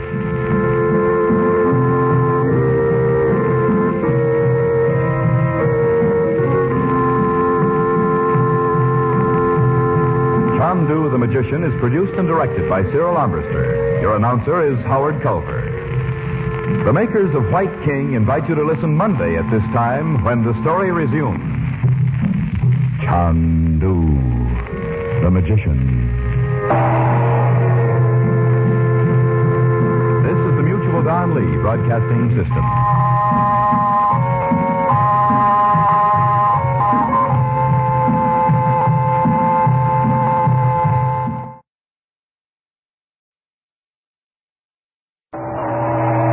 Chandu the Magician.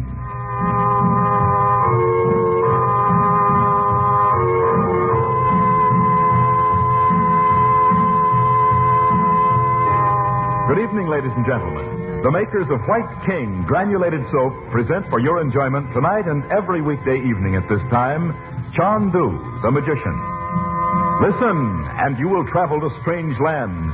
You will thrill to high adventure, romance, mystery. The magic of Cairo and Baghdad and the East, with their strange secrets and mysterious ways, will hold you spellbound as our story unfolds. You will come to love this drama as it is played against a backdrop of Oriental color and intrigue. And just as you will like our story, so will you like the soap we make. White King Granulated Soap. It is so easy on hand that thousands and thousands of ladies say it's just like magic.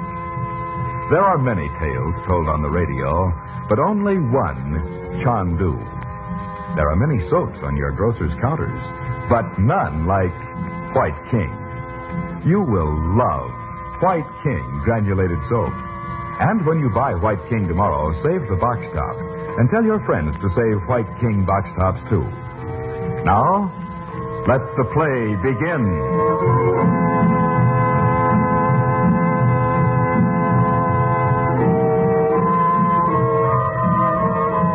Betty Regent, tricked into going with Abdullah on a trip into the Sahara to look for her father, learns in Fayum that the trip was planned only to divert Chandler's attention to a long search for her. But much sooner than expected, Chandler has found Betty and brought her back to Mena House, the hotel on the edge of the desert from which he is investigating the sinister activities of the man known only as Roxor. The present episode begins in the Regent's suite at the hotel. It is night. Chandu, the magician. So then what, Betty? Well, that's all. I wasn't out of my room, not once. Didn't you see anyone but Abdullah and that woman? No, I didn't, Uncle Frank. Amina, her name was. She stayed right there every minute except when she went down for her meals. Well, even when Abdullah came to see me, she just sat there in the corner on a cushion. Were you locked in? No, of course not. But Abdullah said I had to stay there. And I thought every minute he might come and get me, and we'd go wherever Daddy was. How could you be such a goop as to believe anything Abdullah said? I know it was silly. This Amina, Betty, was she at the hotel when you arrived? No, but Abdullah brought her right away. And you know what? She lived in New York for a while. That's where she met her husband. His name's Hassan, and he's Hassan? Not the man who locked us in that room in Alexandria. Was it, Betty? Well, I don't know. I didn't see him. But Uncle Frank, Amina did say he worked for Abdullah and wouldn't tell her what he was doing. Is everybody in Egypt involved in this? More people than you'd think, Dot. Now, Betty, think. It's important. Is there anything else Amina told you? Well, I thought I told you. She said she listened outside the door when Abdullah was talking to Hassan. Go on. Well, Abdullah said I had to be watched and kept out of sight, so you'd be too busy looking for me to bother about Roxor. What? They said Roxor? Well, not by name, I guess. But something about some papers that would reach their destination while you were hunting for me. So I suppose that meant Roxor. Oh, you've been a big help, that's for sure. I didn't mean to mix everything up. I'm so sorry, Uncle Frank. Now listen to me, Bob. We've been all over this, and there's nothing to be gained by going over it anymore. Betty was wrong. She knows it now. And this must end it. I don't want her reminded of it again. Is that clear? Well, sure. When you get that look in your eye, I bet even Roxor would run like a stricken deer. And Betty, you must promise me you'll never, never do such a thing again. You know I won't, Mother. That Abdullah. There's someone at the door, Frank. I'll see who it is. Mother, it's an Arab. Good evening. Peace be with you, Chandu. Thy day be happy, friend. From many men I have heard of thy power as a magician. Oh? And when I knew thou wert indeed in Egypt, I journeyed from the desert to speak with thee. You're most welcome. Come in. I am called Ahmed. I, too, have powers not given to every man. Will the great Chandu be pleased to witness my skill? Why, yes, if you like. Oh, good. You'll have to be good to beat Uncle Frank, I'll bet. I bet he isn't half as good. What kind of tricks can you do, Ahmed? Many. Would the young Effendi like to see them? Oh, I certainly would. Be it so. Now, if the lady will allow me to take her ring. Mine? Oh, not the emerald Uncle Frank gave you. Don't you do it, Mom. Let him have it, Dorothy. Well, here it is. I take it in my hand, so I throw it from the open window. Ah, it is gone. Wait. Give him a chance to show you the trick. But I saw it go flying through the air right out the window. Now, if the lady will take an orange from the bowl on the table. Which one? The one you choose. Here is a sharp knife. Cut the orange if it pleases you. Very well. There. Oh, there's something hard inside. Look, my ring. How wonderful. Well done, Ahmed. Well done. The praise of Chandu falls upon the ears like rainfall in the thirsty sun. And can he lay it on? I like it. It sounds kind of poetic. And now, Ahmed? If Chandu pleases, I will perform the feat of sand divining. Oh, I see. You mean tell our fortunes, Ahmed? Oh, yes, do. By all means. Let's see if anything more can happen to us. The sand can only interpret what is written, the will of Allah. What are you going to use for sand? I have brought it. It is here. Well, we'd better spread the paper on the rug. Get that newspaper, will you please, Bob? Sure. Shall I spread it all the way out? Yes, Bob. There you are, Ahmed. It is well. I pour out the sand so I seat myself beside it. The lady will hear what the sand reveals. Yes. What shall I do? Only be silent while I draw in the sand the mystic symbols. The crescent of Islam, the desert sun, the blossom of the lotus. The blossom of the lotus. What do you see, Ahmed?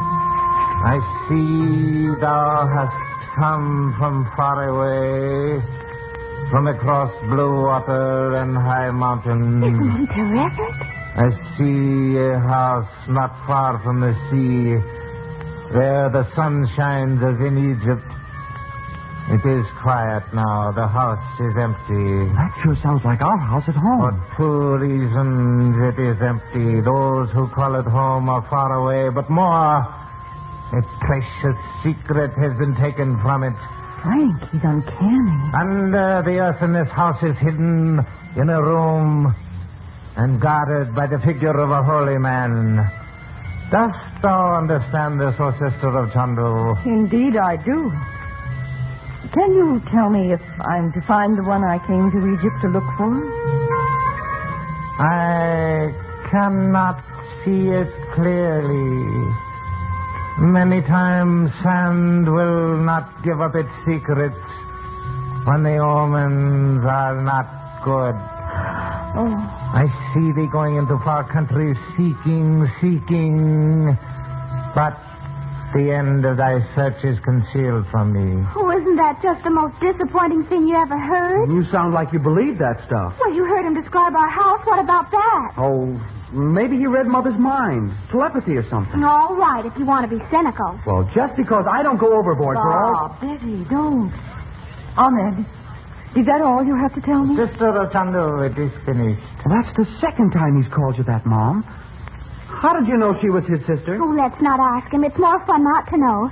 Ahmed, do mine next, will you? If Chandu pleases. Yes, go ahead, Ahmed. As thou sayest. Once more I smooth the sand and make the mystic symbols. A crescent of Islam, the desert sun, the blossom of the lotus. Why do you add the lotus blossom, Ahmed? It's not a flower of Egypt. Chandu knows the answer to his own question. You're right. I thought so when you began. I'll tell you, Betty. Ahmed will tell you a fortune, and then I'll have mine told. Alone. Oh, now that's not fair if you hear ours. Oh, yes, it is. Well, if he tells you anything personal about the princess, you'll have to tell us. Every word, I promise you. All right, Ahmed. Tell the young lady her fortune. You mustn't think I'm curious about you and the princess, Uncle Frank. Oh, no, nothing like that. Let him tell her fortune, Bob. The young lady is one of the fortunate ones of Earth. She is cherished by those who love her. Her sky is cloudless. Her days are fair. Well, that's nice, but it's not very exciting. But in the days to come thou must walk carefully. Put not thy trust in those thou knowest not. It's a little late for that advice. Thou art fair in the eyes of one who seeks to do thy people harm. What does that mean? It means Abdullah. Fair in his eyes? Are you kidding? Well, Did that lug make a pass at you? All he said was that I was beautiful. That he thought so, I mean. Well, I didn't pay any attention to him. I was so angry because he'd fooled me about finding Daddy. Well, why didn't you tell me? I'd have made him beautiful with a shiner you could see from here to Gibraltar. Oh, Bob, you're not very polite to Ahmed, are you? Oh, I'm sorry, Ahmed. Well, you know how it is, though, don't you? The young Effendi is wise to guard his sister. I have told her all the sand reveals. Well, thank you, Ahmed. Yes, Ahmed, thank you very much. Come along, children. We'll go down into the garden for a while. I'll have coffee sent up. Would you like something else, Ahmed? Coffee, if it pleases thee, nothing more. How long shall we stay, Frank? 10 minutes will be long enough, I'm sure. Don't forget now, Uncle Frank, you promised. I won't forget, honey. Now, Ahmed, what is it? Did you get any word of reason? No, Chandu, I regret. Thou wert wise to know I was of the Brotherhood. Well, I didn't at first, but I never refused to see any man who may bring news. And when you drew the lotus in the sand, of course I was sure. If you have no news of Regent, what message did you bring me? In Cairo, Yusuf gave me word to find a messenger who would seek to bring to Roxor the secrets stolen from my sister's house. Well, did you find him? If Roxor had not been in Egypt, I would have failed. But in Alexandria, I found him. Roxor? Oh, you mean the messenger. Good. Though he is a Mussulman, I found him drinking wine. I spoke to him in the cafe. He did not see the drug I poured into his wine, and when he slept soundly, I called a friend to help me carry him to a room apart. Well, did you find the papers? By the grace of Allah, they are here. I took from him every paper on his person. Let's see them. Passport, letter of introduction, credentials. And what's this? Well, it's only a scrap, Ahmed. It may have no value. Well, do you read English? No, I regret. Brother of the Lotus, could I then have served thee better? No, that's not what I meant. It says to Van Boden without delay. Is this all? You're sure you searched the messenger thoroughly? By the robe of Mohammed, it is all, O Chandu. Is it not enough?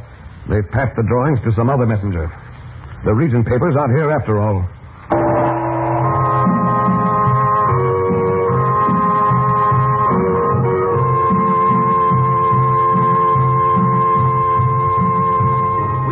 Before we say good evening, to suggest that you and your family listen to Chandu every weekday evening at this time.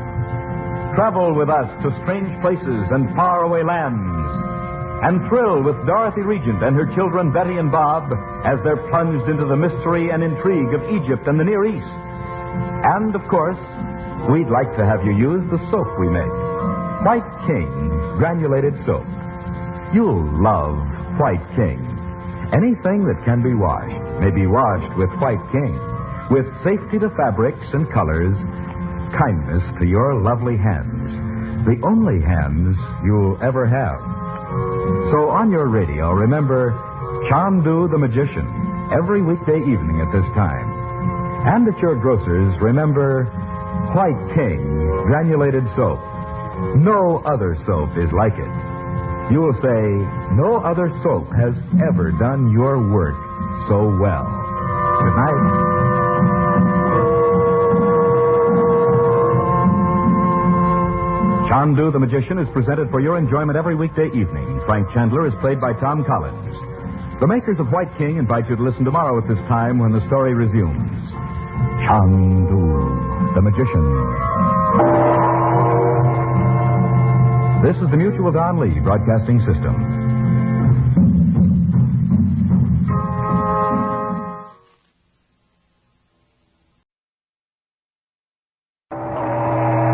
Chandu, the Magician.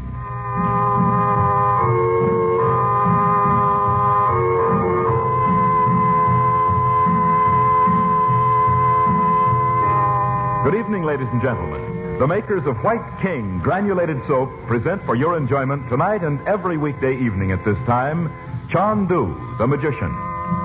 Listen, and you will travel to strange lands, You will thrill to high adventure, romance, mystery. The magic of Cairo and Baghdad and the East, with their strange secrets and mysterious ways, will hold you spellbound as our story unfolds. You will come to love this drama as it is played against a backdrop of Oriental color and intrigue.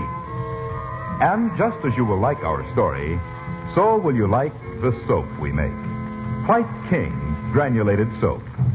It is so easy on hands that thousands and thousands of ladies say it's just like magic. There are many tales told on the radio, but only one, Chandu. There are many soaps on your grocer's counters, but none like White King.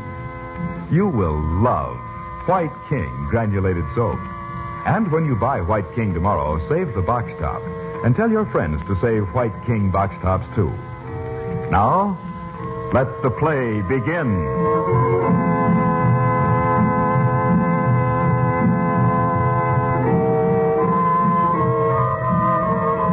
Betty Regent, tricked into going with Abdullah on a trip into the Sahara to look for her father, learns in Fayoum that the trip was planned only to divert Chandler's attention to a long search for her. But much sooner than expected, Chandler has found Betty and brought her back to Mena House, the hotel on the edge of the desert from which he is investigating the sinister activities of the man known only as Roxor. The present episode begins in the Regent's suite at the hotel. It is night. Chandu, the magician. So then what, Betty? Well, that's all. I wasn't out of my room, not once. Didn't you see anyone but Abdullah and that woman? No, I didn't, Uncle Frank. Amina, her name was. She stayed right there every minute except when she went down for her meals. Well, even when Abdullah came to see me, she just sat there in the corner on a cushion. Were you locked in? No, of course not. But Abdullah said I had to stay there. And I thought every minute he might come and get me, and we'd go wherever Daddy was. How could you be such a goop as to believe anything Abdullah said? I know it was silly. This Amina, Betty, was she at the hotel when you arrived? No, but Abdullah brought her right away. And you know what? She lived in New York for a while. That's where she met her husband. His name's Hassan, and he just... Hassan? Not the man who locked us in that room in Alexandria. Was it, Betty? Well, I don't know. I didn't see him. But Uncle Frank, Amina did say he worked for Abdullah and wouldn't tell her what he was doing. Is everybody in Egypt involved in this? More people than you'd think, Dot. Now, Betty, think. It's important. Is there anything else Amina told you? Well, I thought I told you. She said she listened outside the door when Abdullah was talking to Hassan. Go on. Well, Abdullah said I had to be watched and kept out of sight, so you'd be too busy looking for me to bother about Roxor. What? They said Roxor? Well, not by name, I guess. But something about some papers that would reach their destination while you were hunting for me. So I suppose that meant Roxor. Oh, you've been a big help, that's for sure. I didn't mean to mix everything up. I'm so sorry, Uncle Frank. Now listen to me, Bob. We've been all over this, and there's nothing to be gained by going over it anymore. Betty was wrong. She knows it now. And this must end it. I don't want her reminded of it again. Is that clear? Well, sure. When you get that look in your eye, I bet even Roxor would run like a stricken deer. And Betty, you must promise me you'll never, never do such a thing again. You know I won't, Mother. That Abdullah. There's someone at the door, Frank. I'll see who it is. Mother, it's an Arab. Good evening. Peace be with you, O Chandu. Thy day be happy, friend. From many men I have heard of thy power as a magician. Oh? And when I knew thou wert indeed in Egypt, I journeyed from the desert to speak with thee. You are most welcome. Come in. I am called Ahmed. I, too, have powers not given to every man. Will the great Chandu be pleased to witness my skill? Why, yes, if you like. Oh, good. He'll have to be good to beat Uncle Frank, I'll bet. I bet he isn't half as good. What kind of tricks can you do, Ahmed? Many. Would the young Effendi like to see them? Oh, I certainly would. Be it so. Now, if the lady will allow me to take her ring. Mine? Oh, not the emerald Uncle Frank gave you. Don't you do it, Mom. Let him have it, Dorothy. Well, here it is. I take it in my hand, so... I throw it from the open window. It is gone. Wait. Give him a chance to show you the trick. But I saw it go flying through the air right out the window. Now, if the lady will take an orange from the bowl on the table. Which one? The one you choose. Here is a sharp knife. Cut the orange if it pleases you. Very well. There. Oh, there's something hard inside. Look, my ring. How wonderful. Well done, Ahmed. Well done. The praise of Chandu falls upon the ears like rainfall in the thirsty sun. And can he lay it on? I like it. It sounds kind of poetic. And now, Ahmed? If Chandu pleases, I will perform the feat of sand divining. Oh, I see. You mean tell our fortunes, Ahmed? Oh, yes, do. By all means. Let's see if anything more can happen to us. The sand can only interpret what is written, the will of Allah. What are you going to use for sand? I have brought it. It is here. Well, we'd better spread the paper on the rug. Get that newspaper, will you please, Bob? Sure. Shall I spread it all the way out? Yes, Bob. There you are, Ahmed. It is well. I pour out the sand so I seat myself beside it. The lady will hear what the sand reveals. Yes. What shall I do? Only be silent while I draw in the sand the mystic symbols. A crescent of Islam, a desert sun, the blossom of the lotus. The blossom of the lotus? What do you see, Ahmed? I see thou hast come from far away, from across blue water and high mountains. Isn't he terrific? I see a house not far from the sea, where the sun shines as in Egypt. It is quiet now. The house is empty. That sure sounds like our house at home. For two reasons it is empty. Those who call it home are far away, but more, a precious secret has been taken from it. Frank, he's uncanny. Under the earth in this house is hidden in a room and guarded by the figure of a holy man. Dost thou understand this, O sister of Chandu? Indeed I do. Can you tell me if I'm to find the one I came to Egypt to look for? I cannot see it clearly.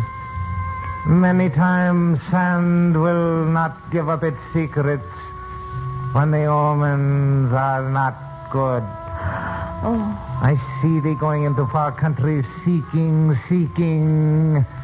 but the end of thy search is concealed from me. Oh, isn't that just the most disappointing thing you ever heard? You sound like you believe that stuff. Well, you heard him describe our house. What about that? Oh, maybe he read Mother's mind. Telepathy or something. All right, if you want to be cynical. Well, just because I don't go overboard for all... Betty, don't. Ahmed, is that all you have to tell me? Sister of Chandu, it is finished. Well, that's the second time he's called you that, Mom.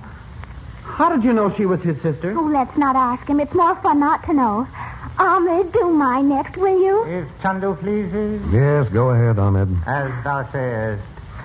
Once more I smooth the sand and make the mystic symbols. A crescent of Islam, the desert sun, the blossom of the lotus. Why do you add the lotus blossom, Ahmed? It's not a flower of Egypt. Chandu knows the answer to his own question. You're right. I thought so when you began. I'll tell you, Betty. Ahmed will tell your fortune, and then I'll have mine told. Alone. Oh, now that's not fair if you hear ours. Oh, yes, it is. Well, if he tells you anything personal about the princess, you'll have to tell us. Every word, I promise you. All right, Ahmed. Tell the young lady her fortune. You mustn't think I'm curious about you and the princess, Uncle Frank. Oh, no, nothing like that. Let him tell her fortune, Bob. The young lady is one of the fortunate ones of earth. She is cherished by those who love her. Her sky is cloudless. Her days are fair. Well, that's nice, but it's not very exciting. But in the days to come thou must walk carefully. Put not thy trust in those thou knowest not. It's a little late for that advice. Thou art fair in the eyes of one who seeks to do thy people harm. What does that mean? It means Abdullah. Fair in his eyes? Are you kidding? Well, Did that lug make a pass at you? All he said was that I was beautiful. That he thought so, I mean. Well, I didn't pay any attention to him. I was so angry because he'd fooled me about finding Daddy. Well, why didn't you tell me? I'd have made him beautiful with a shiner you could see from here to Gibraltar. Oh, Bob, you're not very polite to Ahmed, are you? Oh, I'm sorry, Ahmed. Well, you know how it is, though, don't you? The young Effendi is wise to guard his sister. I have told her all the sand reveals. Well, thank you, Ahmed. Yes, Ahmed, thank you very much. Come along, children. We'll go down into the garden for a while. I'll have coffee sent up. Would you like something else, Ahmed? Coffee, if it pleases thee, nothing more. How long shall we stay, Frank? 10 minutes will be long enough, I'm sure. Don't forget now, Uncle Frank, you promised. I won't forget, honey. Now, Ahmed, what is it? Did you get any word of Regent? No, Chandu, I regret. Thou wert wise to know I was of the Brotherhood. Well, I didn't at first, but I never refused to see any man who may bring news. And when you drew the lotus in the sand, of course I was sure. If you have no news of Regent, what message did you bring me? In Cairo, Yusuf gave me word to find a messenger who would seek to bring to Roxor the secrets stolen from my sister's house. Well, did you find him? If Roxor had not been in Egypt, I would have failed. But in Alexandria, I found him. Roxor? Oh, you mean the messenger. Good. Though he is a Mussulman, I found him drinking wine. I spoke to him in the cafe. He did not see the drug I poured into his wine, and when he slept soundly, I called a friend to help me carry him to a room and parked. Well, did you find the papers? Well, by the grace of Allah, they are here. I took from him every paper on his person. Let's see them. Passport, letter of introduction, credentials. And what's this? Well, it's only a scrap, Ahmed. It may have no value. Well, do you read English? No, I regret. Brother of the Lotus, could I then have served thee better? No, that's not what I meant. It says to Van Boden without delay. Is this all? You're sure you searched the messenger thoroughly? By the robe of Mohammed, it is all, O Chandu. Is it not enough? They've passed the drawings to some other messenger. The Regent papers aren't here after all.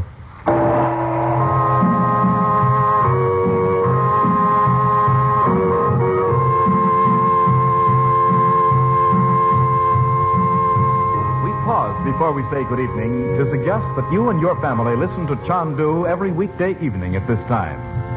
Travel with us to strange places and faraway lands, and thrill with Dorothy Regent and her children Betty and Bob as they're plunged into the mystery and intrigue of Egypt and the Near East.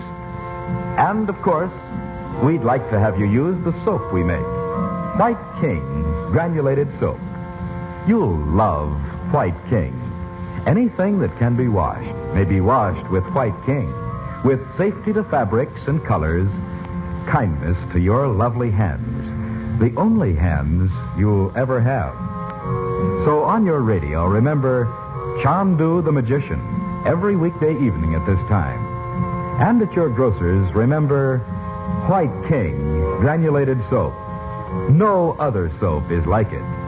You will say, no other soap has ever done your work so well. Good night.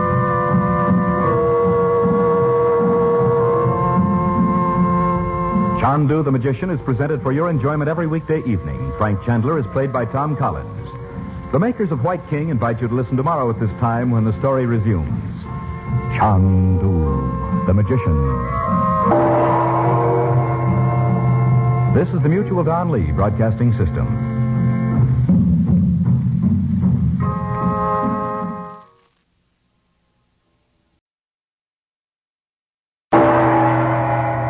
Chandu the Magician.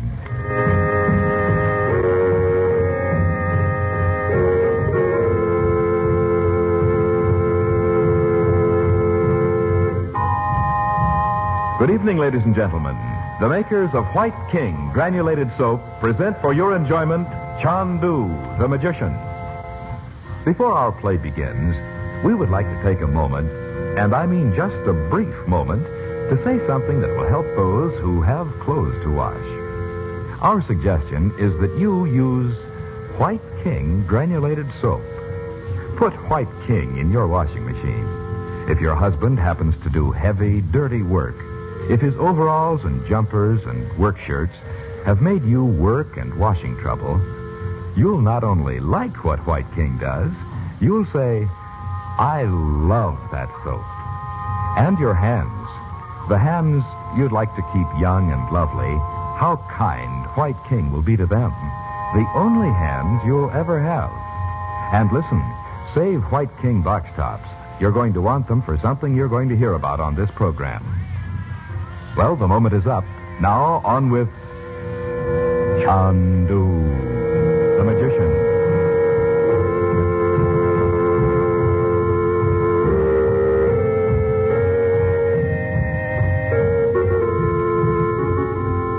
Ahmed, a member of Frank Chandler's secret brotherhood, comes in the guise of a sand diviner to the hotel on the edge of the desert. Ahmed has waylaid and searched a messenger carrying a packet of papers to the sinister Roxor.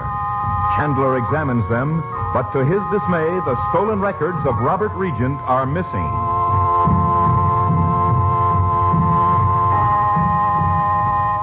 The present episode opens in the great shadowy drawing room of Princess Nadji's Oriental home in Cairo. It is late afternoon. Chandu, the magician. Be good enough to come in, Roxor. You have not been my guest for a very long time. Why is this room in darkness? You need not fear a trap, my friend. Even my servants are in their own quarters. I had the shutters closed because of the sun. You will have coffee. I have no time for such things. You sent me a message? It was most difficult, my man tells me. It should have been impossible. And it would have been so, except that one of your messengers was indiscreet. Your coffee? What are you saying? It would be well for you to seat yourself, Roxor. What I have to say will interest you. You must believe it is so, or why are you here? I came because I overlook nothing.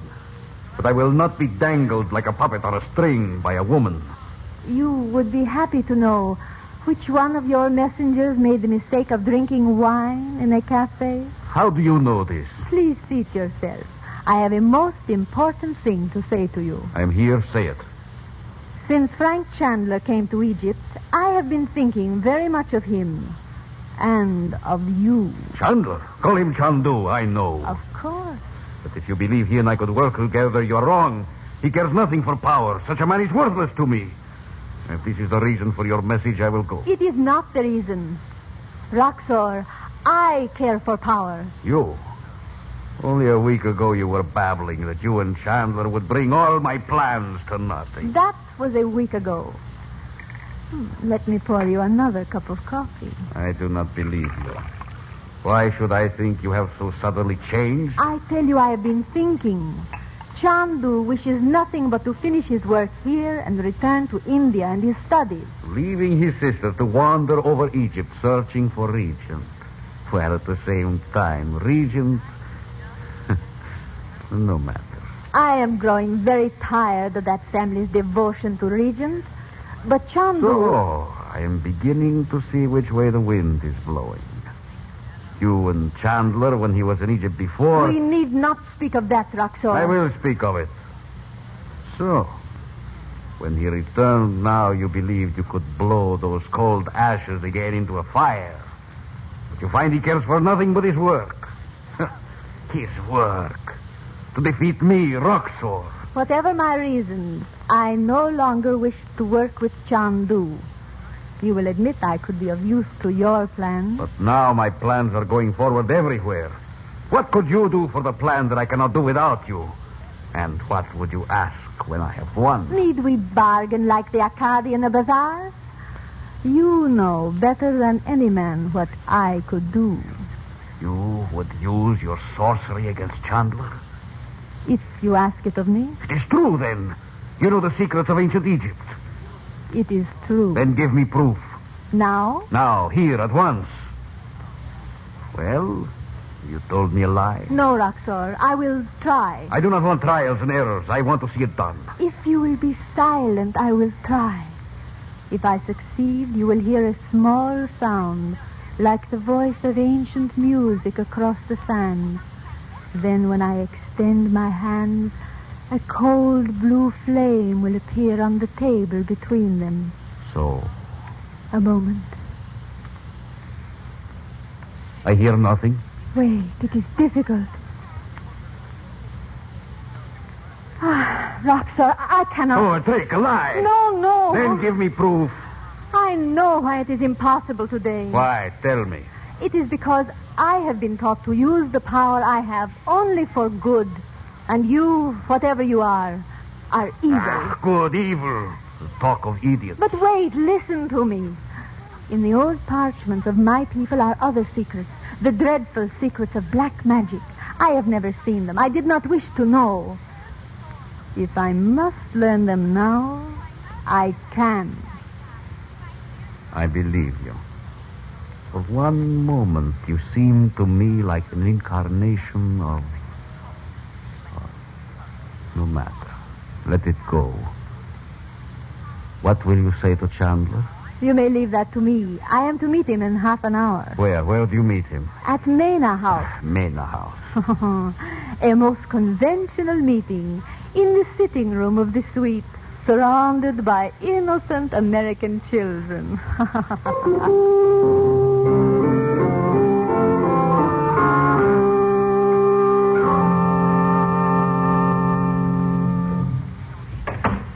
There you are, Frank.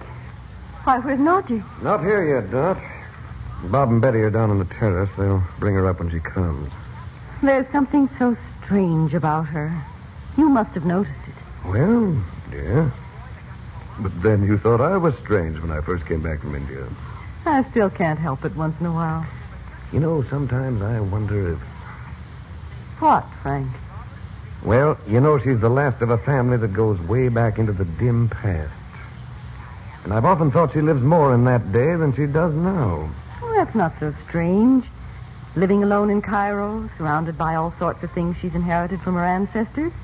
That'd make any woman live in the past. But it's more than that. Maybe someday... Oh, there they are. I'll go. The children don't usually knock. Oh, Nadji, come in. Thank you. We were expecting Bob and Betty to bring you up. I asked them not to come with me. It will be much better for them if they do not know what I've come to tell you. Well, Nadji. Sit over here by the window, Nadji. It's much cooler. Thank you. Chandu, I have seen Roxor in my own house. Roxor? You can't mean he was trying to hide there. No. I will not tell you all. That is for later. Chandu, I have deceived him. I have made him believe I wish to work with him and no longer with you. Nadji. It was the only way. But he knows you wouldn't be part of that scheme of his. He wouldn't believe you. But he did. You can't know whether he did or not. He came to my house when I sent him a message. He trusted me so far. How could you, Nadji? You and Frank have been looking for him for days. I found a way, Dorothy. Well, you know what he thinks of women. Weak, sentimental. It was because of that I could convince him I had changed my mind. I need not tell you all we said. I don't like it. But you should be pleased. If I were a man who had done this thing, you would be pleased. But you're not. And I can't let you go on with it. It is only for a very short time. Until we discover where Robert Regent is. Nadji, is he alive? I am certain now. I believe he is in Egypt. What makes you think so? A word Roxor said, not thinking. Look, Chandu, what I have brought. A roll of parchment. Let me see. We can spread it out here on the table. What is it? A drawing. Not one of Robert's. Oh, no. Of course it can't be. It looks 1,000 years old. It is much more than that, Dorothy. Is it?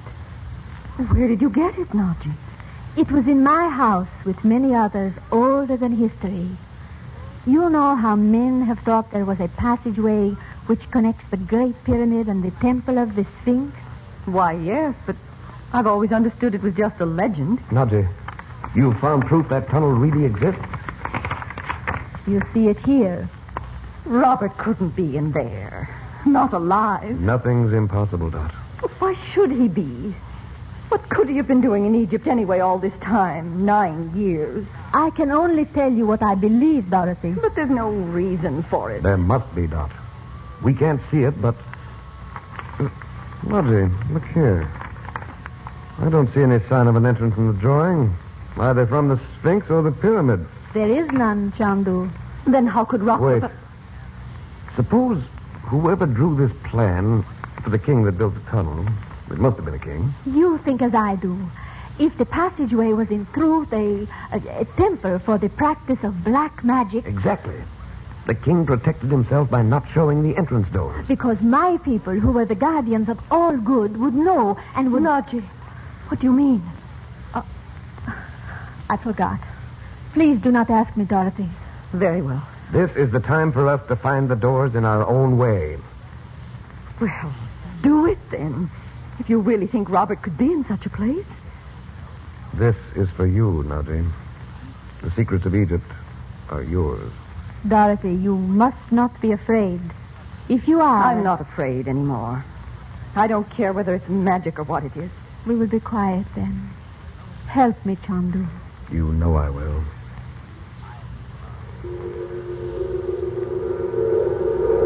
The blue flame. Wise men of old Egypt, show us the doorway.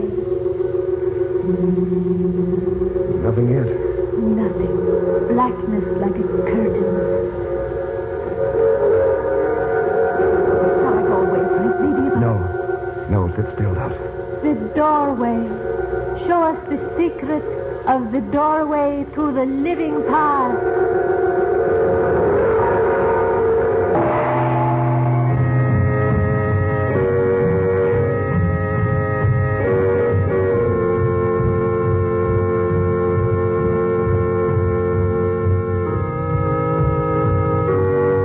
Before our program started this evening, we told you how wonderfully easy White King made the washing of heavy clothes like overalls and work shirts in your washing machine.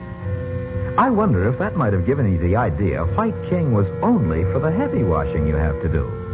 Why, of course, that isn't so.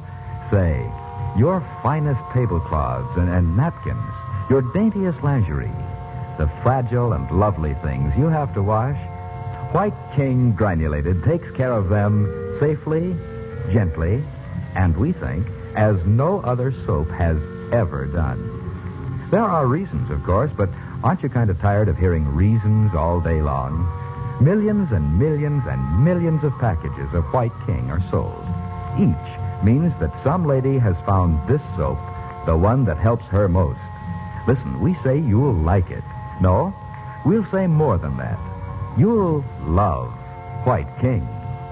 Until tomorrow night, when perhaps you have tried White King, good night.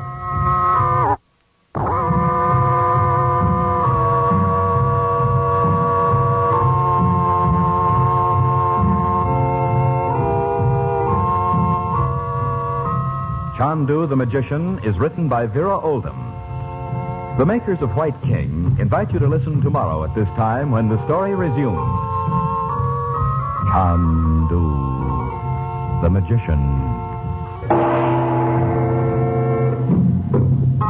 This is the Mutual Don Lee Broadcasting System.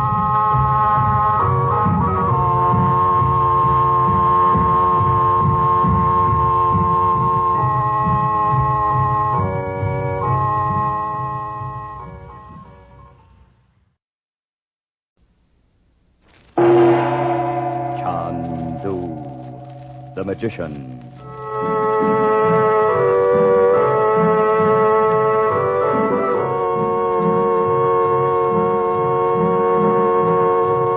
Good evening, ladies and gentlemen. We present for your enjoyment Chandu, the Magician. And before our drama begins, we would like to suggest that probably you will like White King better than any other soap you have ever used.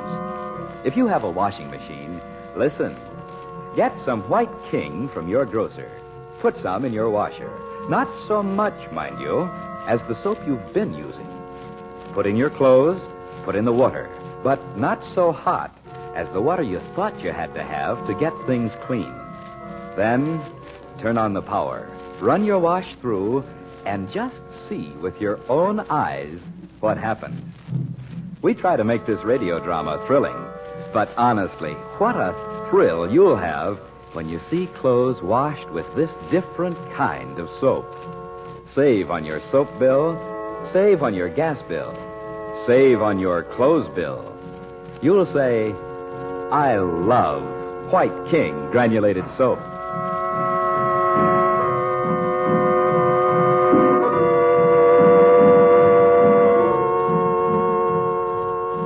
In Egypt, Frank Chandler and Princess Nadji have made use of their occult powers to discover the concealed entrance to a long-lost tunnel leading from the Sphinx to the Great Pyramid. Leaving Ali, the Egyptian guide sent by Nadji, Chandler and the regents walk down the stone stairs into darkness. Behind them, Ali closes the entrance and waits. Chandu, the magician. The place of darkness. Oh, there's something evil here. Robert couldn't be in a place like this. Robert! Robert! Robert! What was that? It's just an echo, Betty. Well, it sure didn't sound like it. Well, you all have flashlights. Turn them on. Okay. Frank! What's that? It's an altar, Dorothy. A pagan altar of sacrifice. No wonder you think there's an atmosphere of evil here. No, above it. There in the wall. Oh, it's just a statue, Mom. But Uncle Frank, look. The figure of a priestess of black magic. It's Nadji. Oh, yes, it is. You know it can't be. It is Nadji. It sure is. Come now, pull yourselves together. Look at it. It's nothing but a figure carved out of alabaster with painted features. It does look like Nadji. Her eyes. Don't say that, Betty. It looks as Nadji might if she... Dorothy, this figure represents a woman who was the personification of all evil. The lamp she's holding in her hands is the highest symbol of black magic. She looks so real. She was, 5,000 or 6,000 years ago. Beautiful and as deadly as a cobra. But look here. Maybe she was Nadji's ancestor. You know she said No. her people... Now come along. We're going through every foot of this place, and we'll need all the time we have. What makes him act so funny? Gee, I don't know. We didn't do anything to make him sore. Well, come on. He said to come with him. Hey, wait for us, Uncle Frank. She looks so real, so lifelike, as if she might speak to me. Oh, I don't want to hear it.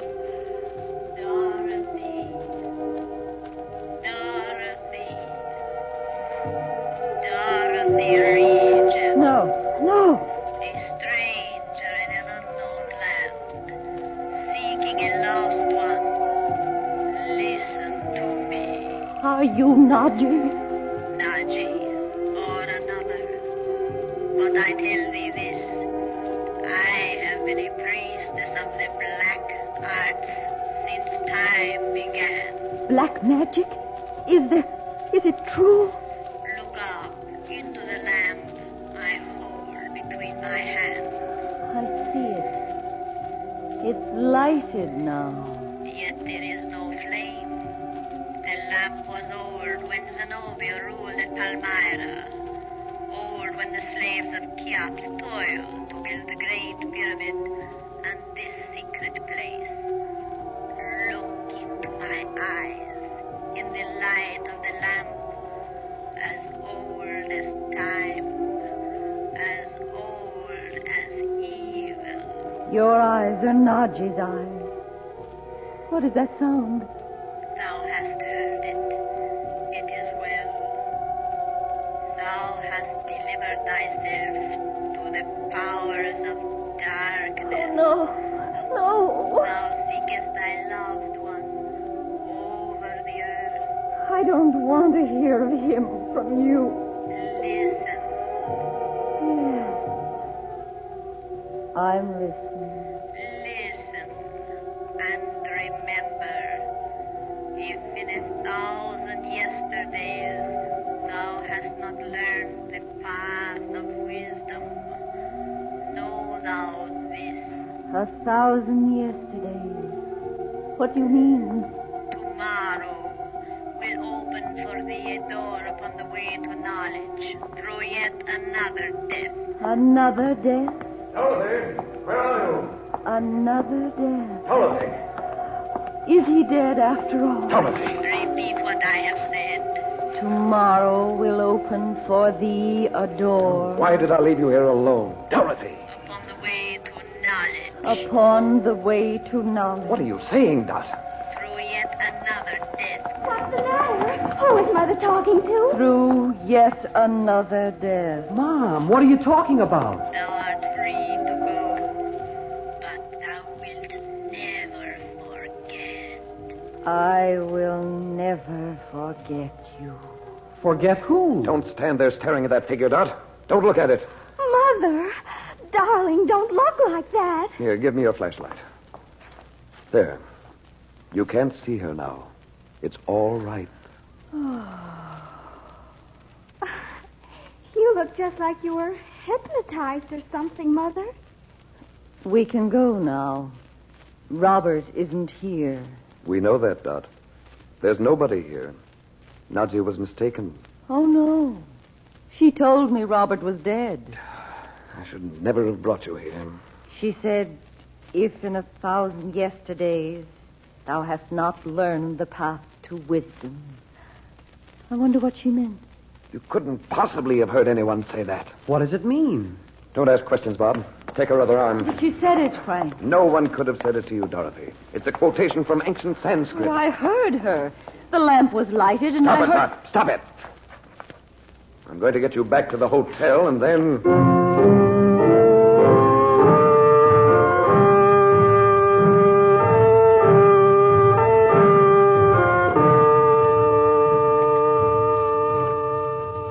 You're all right now, aren't you, Mother? You're in your own room and everything. See? Yes, darling, I see. Look here, Betty. You and Bob go downstairs and get some magazines or something to read. I want to talk to your mother alone. Okay, whatever you say. Come on, Beth. I'll close this one, too. Frank, I'm perfectly willing to listen to you, but I know what Nadji said. It couldn't possibly have been Nadji. She couldn't have gone into the temple, the tunnel ahead of us. Call it the temple.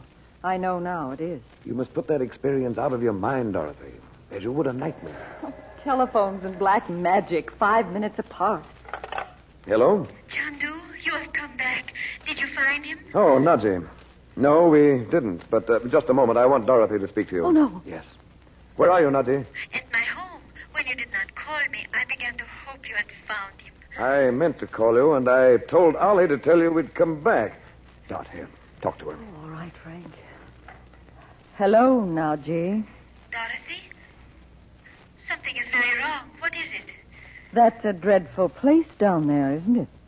You know I have not been inside the tunnel.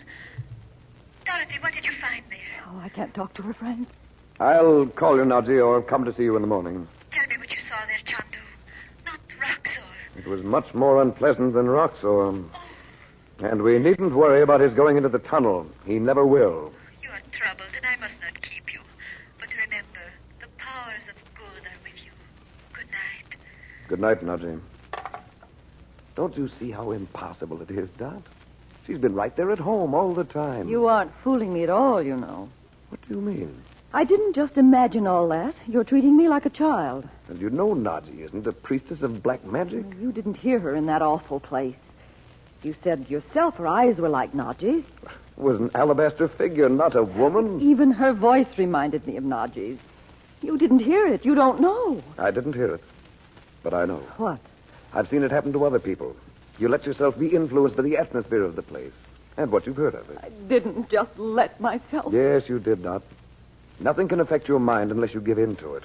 You stood there staring at the figure from the moment you saw it. There was something fascinating about it. Of course there was. Its resemblance to Nadji, for one thing. I should have realized what it might do to you. You do believe I heard her? Or thought you did. You were thinking of finding Robert, and at that moment you'd have listened to, well... Say it. The powers of darkness themselves. Yes, I would. Only when she spoke, I knew I couldn't bear to hear anything about him from her.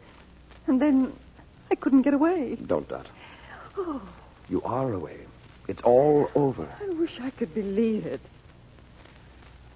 All right, I will. I suppose I'll never know why I suddenly began quoting ancient Sanskrit to you. I hope not. Thou hast delivered thy powers of darkness. Frank, you knew all the time this was more than just my imagination. Remember. You mean you hear her speaking to you now? Of course I do. She said I would. She said once I'd looked into that lamp in her hand. Dorothy, you didn't. Why? What difference did that make? There's only one way out of it now. Thank heaven I know it. Stay here, Doc. Don't just go away and leave me with this awful thing hanging over me. I'll be right out here. But whatever she says to you, Dorothy, whatever you hear, don't go out of that room. The black secrets of ancient Egypt are more powerful than all he knows. Where are you? Where are you? Here before you. Take the knife from the table. What knife? There. It is well. Now you are no longer Dorothy Regent, the wife who seeks her husband, the mother who loves her children. You are one with us. Come. I can't. He said, my brother told me. I tell you to come. Now when I give the word. Where's Uncle Frank? He left the crystal ball on the table and... Mom, for Pete's sake, what are you doing with that knife? Take it quick and go out and lock the door. Take it.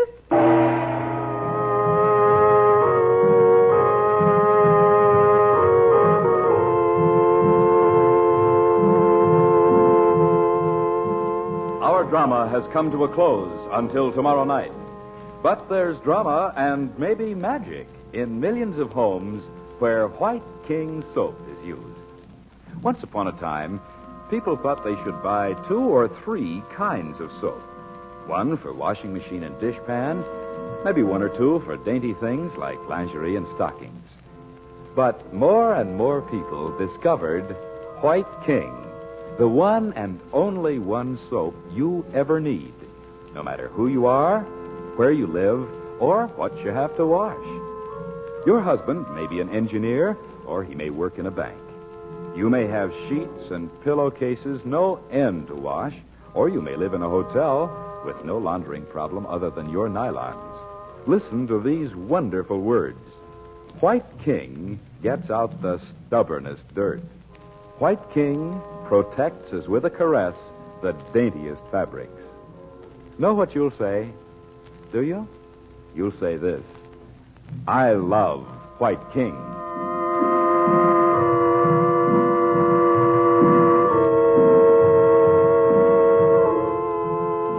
Chandu the Magician is based on the original radio drama created by Harry A. Earnshaw. Musical effect by Corla Pandit. The makers of White King invite you to listen tomorrow at this time when the story resumes. Chandu the Magician. This is the Mutual Don Lee Broadcasting System.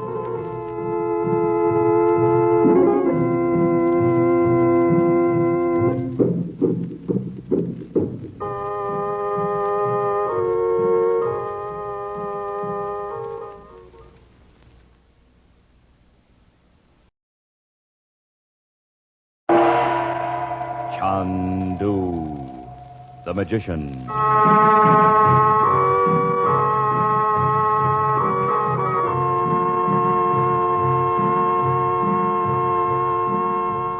Good evening, ladies and gentlemen. We present for your enjoyment tonight and every weekday evening at this time, Chandu the Magician. Before our drama starts, I would like to tell you some news. Some very good news. We think it's safe to say that if you would like White King granulated soap, you can probably get it now from your grocer. You know, it has been awfully short, and in many cases difficult, if not impossible, to obtain. This was because during the war years, we would not let White King quality down. And we just could not make enough of our kind of soap to fill the demand. Then, too, lots of people moved out west from the east. And once they tried White King, they found it different from, and many like it better, than any soap they'd ever used. There still isn't any too much White King. But if you're lucky, you'll find some at your grocer's tomorrow. And know what you'll say, do you? You'll say, I love White King.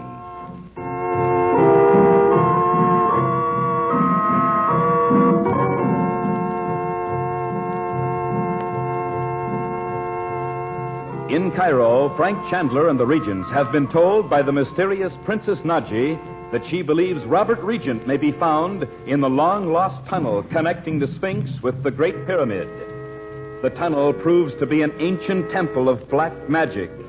Over the pagan altar is an alabaster figure of its priestess, strangely resembling Nadji herself. While Chandler vainly searches the tunnel for Regent, Dorothy falls under the spell of the lifelike figure and hears the priestess say she has delivered herself to the powers of darkness.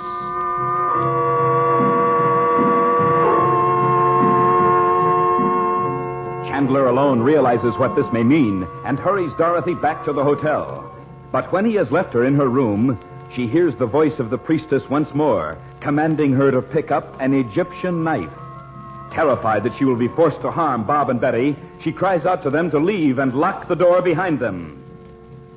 Chandu, the magician. I think we ought to do something, Betty. Maybe Mom needs a doctor. Maybe she's picked up some kind of an Egyptian bug. Now, I wish Uncle Frank would come back. Where do you suppose he went? We've asked each other that 1,000,000 times. But we know he's okay. It's Mom. I don't like to go into her room again when she's asked us not to. Oh, of course not. But why should she ask us to lock her in there? And lock the hall door from the outside, too. Where are the keys? Right here with that darn knife.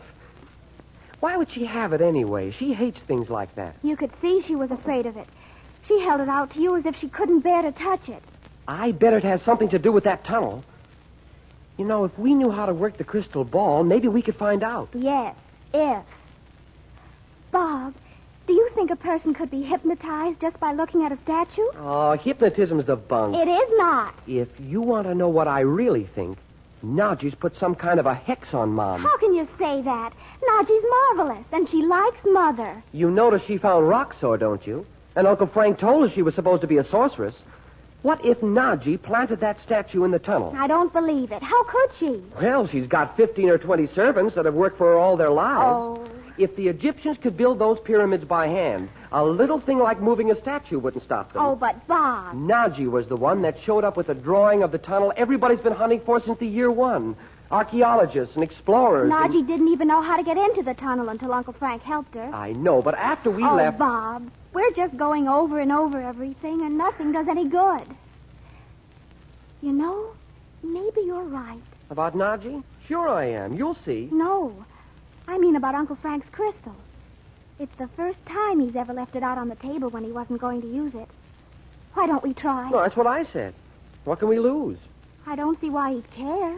We can't hurt it just by looking into it. Pull up your chair. I'll take this one. Okay. Now, what is it Uncle Frank does? He just looks into it like this, and boom, there's a picture. So we look. Do you see anything? Not yet. Give it time to warm up. You know how it kind of lights up inside? It doesn't for us, though. Well, keep on looking. Oh, stop looking around the room as if you were afraid something was going to bite you. Concentrate, for Pete's sake. You ought to hear that sound by now, Bob. That's right. A fine couple of crystal gazers we are. Hey, is that something? Where? No, it's just the table showing through. Is it? Funny how the crystal magnifies. I never noticed that before. Don't you see anything yet either? Not a thing. Oh, Bob, I wish we hadn't started this. Well, give it a chance. Can't expect to get something in a second the way Uncle Frank does. Sit down, Beth. No, I'm not going to look at it anymore. You can look at it alone if you want to. Well, if you're not just about the silliest girl... I don't care what you say. I'm afraid of it when Uncle Frank isn't here. Where do you suppose he can be?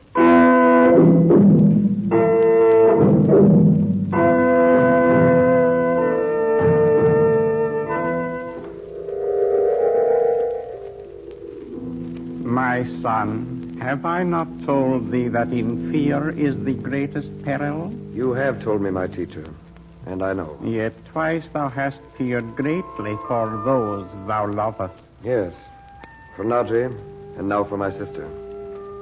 I ask your help. The power thou needest is always at thy command. Must I have sent for thee to come to this place to remind thee once again? I do know. And yet, I need your help. Tell me, my son. You know what happened in the Temple of the Black Arts? You fear the priestess is indeed Nadji. I know it's impossible. But when I saw the figure there, for a moment I was afraid it could be. My son, nothing is impossible. For countless ages, the forces of good and evil have come together. Yet... You don't mean that Nadji and this priestess are somehow the same?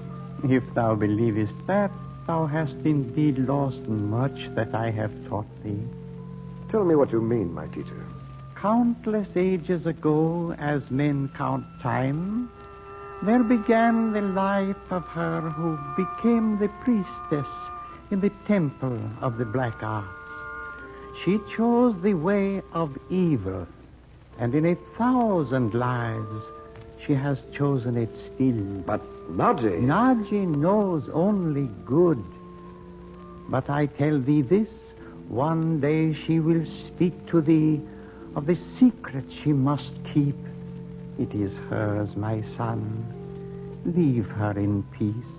Then there is a reason why this priestess looks so much like Nadji? There is reason in all things.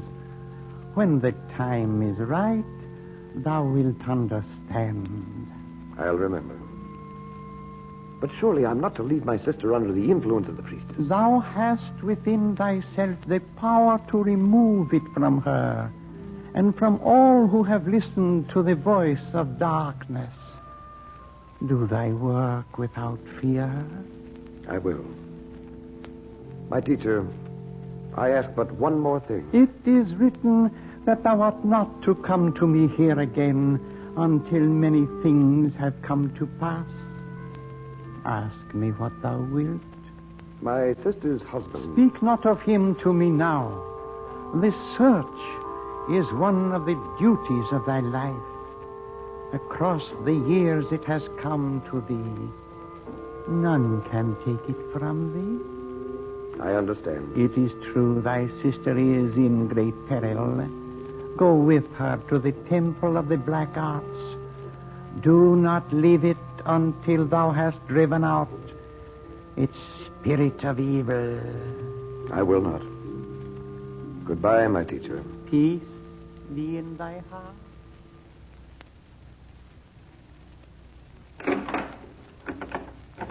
Mother, we just came in to see if you were all right. I mean, we thought you ought to have some dinner, and we wanted to ask you what to have sent up. No, I don't want anything now, really. You two go down and have your dinner. And leave you here alone? Yes, please go. Lock the door behind you. Mother, we can't just go down and eat our dinner as if nothing was wrong with you. Oh, don't worry about me, darling. And there's nothing you can do for me. Oh, children, go on. We're just making her worse, Bets. We better get out of here. I guess so. We'll see you in a little while. Lock it and take the key. On. Oh, how can I live with this awful thing? Afraid of what I might do to my own children. Oh, Frank, where are you? Right here, Dot. But the door's locked. I heard the key turn. I know. Sit down and listen to me. I found out what to do. About me? About that priestess? Yes. You were trying to make me believe there was really nothing wrong. If I'd told you what I suspected, you'd have been even more frightened than you were. I wasn't afraid at all at first. It seemed perfectly natural. I couldn't understand why you hurried me out of that place. Well, it seemed natural because you'd accepted it. You weren't trying to push her aside. Her? You mean Nadji? No. It's hard to explain it, Dorothy. You'll just have to believe that I know. Well, what is it? Well, centuries ago, there was a priestess of black magic in that temple. And whether she taught it to her acolytes, so it was passed on down through time, or... Oh, yes. Yes, I see. Or whether she lived 1,000 lifetimes herself, it doesn't matter. The concentrated evil of all time is in that temple of hers. And you know what happened. Oh, but she was here in this room. I heard her. I know. That's why I went away for a little while. You can't mean to the yogi. Why not? Oh, I can't believe. But that doesn't matter now. Is it really over? Oh, Frank. I was so afraid I might do something to hurt the children. It's almost over. But you'll have to face it once more, Dorothy. Oh, not now. I can't. No, but later tonight. What makes you think she'll come back here again tonight? I don't. We're going to her. Oh, don't ask me to, Frank. You must. But this time, not alone. You mean we're deliberately going back into that? Yes. As soon as Bob and Betty have gone to bed, we'll leave. But what if it should be even worse this time? What about the children then? You must face it, Dorothy. If you don't, you'll never be rid of it as long as you live.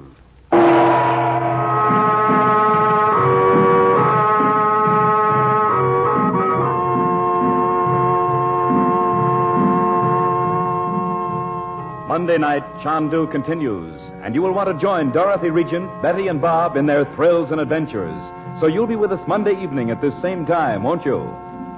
Probably tomorrow you'll be marketing. And maybe on Monday there'll be washing you'll have to do. Look, here's a suggestion. Get a couple of packages of White King soap tomorrow. Get the giant size package if you can. And will you be proud of your washing? The white things so very white. The colored things so safely guarded. The washing time shortened so considerably. The effort reduced so that you're hardly tired. And your hands feeling so good because White King is gentle not only to clothes, but to hands as well. The only thing it could possibly be hard on is dirt. Know what you'll say when you've used White King? Do you? You'll say, I love that soap.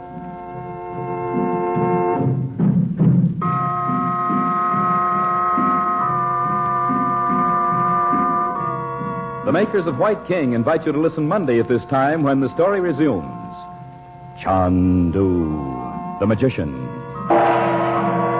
This is the Mutual Don Lee Broadcasting System.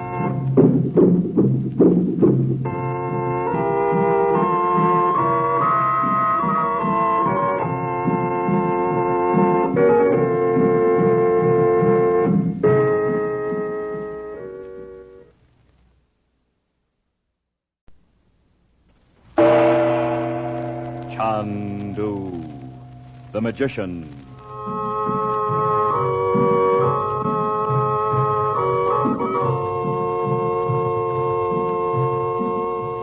Good evening, ladies and gentlemen.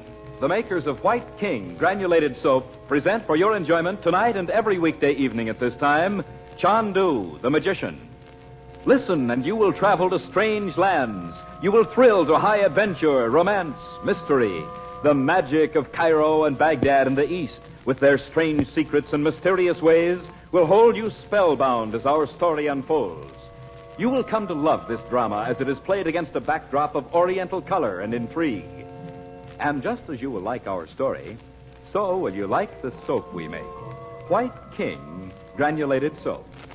It is so easy on hands that thousands and thousands of ladies say it's just like magic. There are many tales told on the radio, but only one Chandu. There are many soaps on your grocer's counters, but none like White King. You will love White King granulated soap. And when you buy White King tomorrow, save the box top. And tell your friends to save White King box tops, too. Now, let the play begin.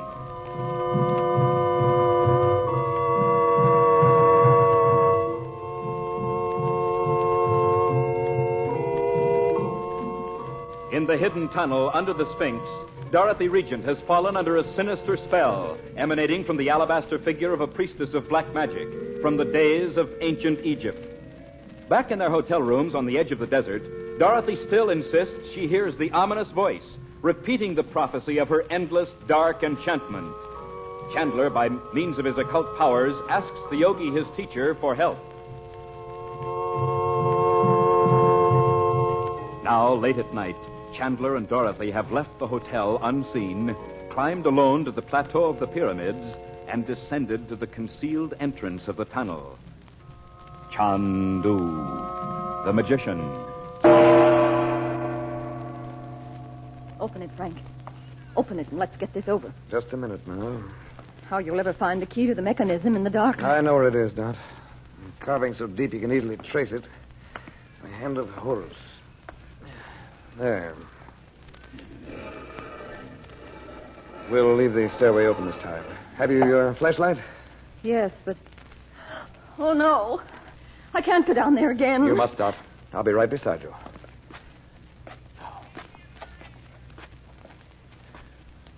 Now, the flashlights. Turn on yours, too. There she is. Must be Nadji. I told you it has nothing to do with Nadji. Look at it. Oh, Frank, no. Dorothy Regent. Tell thy brother I, too, am beside thee. He knows you're here. Stand still, Dot. Look at me. Force yourself to look up into her eyes. But you said that was the way she made me believe her in the first place. You have to face her now. Look at her. That's it. Look instead at the lamp I hold between my hands. The lamp of evil. Frank, for heaven's sake, whatever you're going to do, do it. I will, but you must do as I say. He can do nothing. The knife of sacrifice lies upon my altar. The knife? I left it there in my room. Dorothy, don't look away from her. The knife, it is there at your right hand. Take it. Yes, the knife. Put it down, Dot. Drop it on the floor. Lift thy hand. Lift thy hand. Frank, I can't help it. Go away and leave me alone. Don't obey her, whatever she says. Lift thy hand and strike thy brother down. I can't. Oh, Frank, please go away before Put down the knife. Kill him. Kill him. Don't try to take it away from me, Frank. Kill him. Look at her. Look at her, Dot. Don't turn away. Now, Oriunda, priestess of evil, listen to my voice. By the eternal flame on the altar of time. The incantation will not help thy sister. You are banished from day to night, from light to darkness. By all the powers of the Prince of Darkness, I... Banished into the black pit of oblivion. And there even your memory shall be blotted out. I have spoken. My sister is free.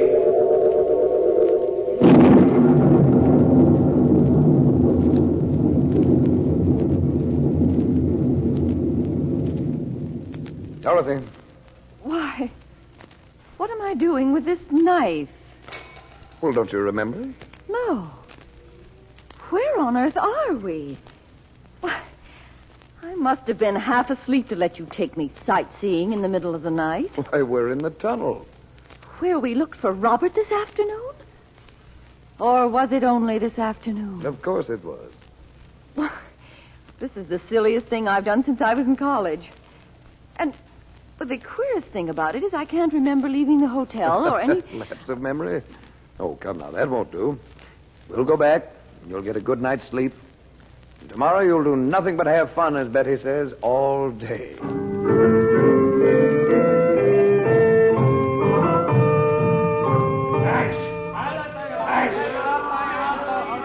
Hear that, man? That's the word I know. It means bread. I'll bet you can't say it the way he does. Go on, try it. Heish. Well, if you really want to learn Arabic, I'll get you a phrase book, Betty. Well, why can't you just say some kind of a magic word so we'd know it without having to do all that work? Oh, you lazy bone. Now, if you just knew the word for coffee, you could order us some more. Oh, I'll get some. Do they always know what you want when you clap your hands like that? Well, what would they think we wanted in a coffee shop? Oh, I know what I'd like to have. Well, since this is our day to just have fun, name it, darling, and you shall have it. A great big double chocolate malted milk. This high. I shouldn't have made such a reckless promise. Well, don't tell me the glamour of the Orient's wearing thin already, Betty. Oh, I know how she feels. You're sure different from last night, Mom. I should say you are. We were scared to death about you. Why? Why? At first, we thought you were just disappointed because Daddy wasn't in that old tunnel. But then we didn't know what to think. You acted so funny. I was disappointed, dear, but, I didn't really think he'd be there. I told Nadji so. But, Mom, jeepers. I was a lot more disappointed that Uncle Frank didn't find the other man, whoever he was. What man? You know who she means, Bob. The one that's supposed to be in the Souk El Nahasin. Gee, I forgot all about him. You're really doing very well, Betty. Thank you. You know what? There's an Arab standing right out in front of here that looks just like the one that told us. Oh, you just imagine. Say, that is him. Oh, I wonder if it is. The Arabs all look so much alike. To me, at least. Well, don't you know, Betty? His nose was crooked as if it had been broken and... Oh, yes. And his beard was kind of scraggly. I'll go and speak to him. You want to wait for me, or shall I meet you at the hotel? I may have to go somewhere with him if Bob and Betty arrive. Oh, we'll wait. Unless you're too long, and then we'll go to the hotel.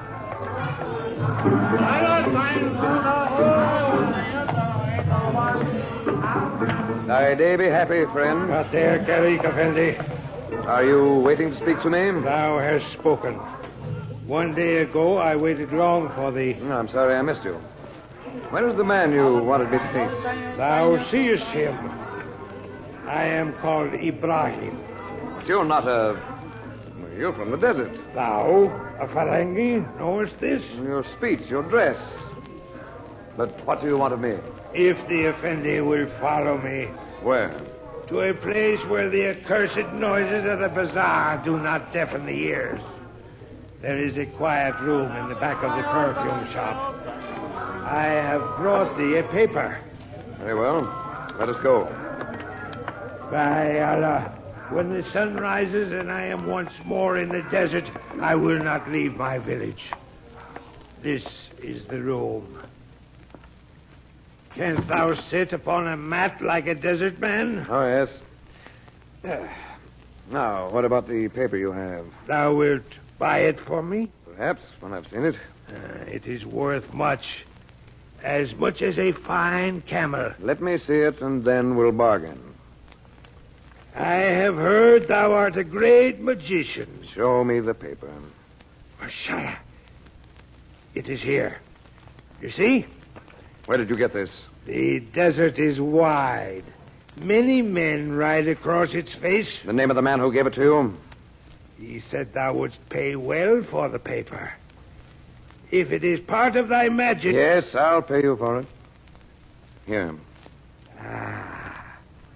But this is not the end. You mean you have other papers like this one? So, thou art a great magician. But thou dost not know the door is locked. I laugh to think of the ease with which I brought you to this place. Yes, I see now. It was very cunning of you to bring me here to see the paper. Thou seest clearly for a Ferengi. Not at all. Someone must have taken the paper from my sister's husband while he slept. Is that not so? Wisdom which cometh too late is worse than none. Oh, I see. You know nothing about it. I know what I need to know. You are only a messenger, useful because of your size and strength, but not to be trusted with secrets because you're too stupid. Dog of an infidel! I thought if I could insult you enough... No, Mashallah. You see this knife? Oh, yes. Yes, I see it. Thou art a magician, but my knife is greater than the magic of Orianda herself. It is eager to drink Ferengi blood. Oh, is it? Well, I don't need to use magic on you. May Allah change thy face. I will follow you up. Now, cord from your turnbuckles. No. By the sacred mule of the prophet. No, yes. Now, with your hands tied behind your back. Son of a camel. And I'll just take this knife of yours and cut off part of the cord to tie your feet. Now, tell me, where's the paper? Take thy infidel hands from me. Well, it's not in your tarbouche, not in your burnous. What have you done with it? By the beard of the prophet, I will tell thee nothing. Very well. You say this knife of yours is very sharp. May Allah... Come on, I'm tired of this. Give me that. It is under the sleeping mat in the corner. For your sake, it had better be. Yes. On the key to the door. You see, Ibrahim, it's a mistake to think that a magician is less than a man. Thou hast brought me to shame. I shall live to see thee lying dead before my face. You must hope to live a long time. And by the way, tell the man who gave you that paper, as you call it, he can never do me a greater favor if he lives to be 1,000 years old.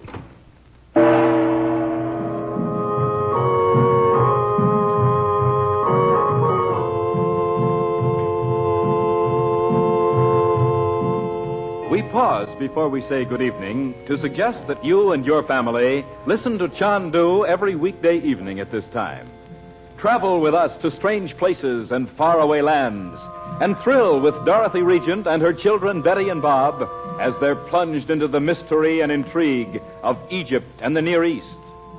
And, of course, we'd like to have you use the soap we make, White King Granulated Soap. You'll love White King. Anything that can be washed may be washed with White King, with safety to fabrics and colors, kindness to your lovely hands, the only hands you'll ever have. So on your radio, remember Chandu the Magician every weekday evening at this time. And at your grocer's, remember White King Granulated Soap. No other soap is like it. You'll say, no other soap has ever done your work so well. Good night.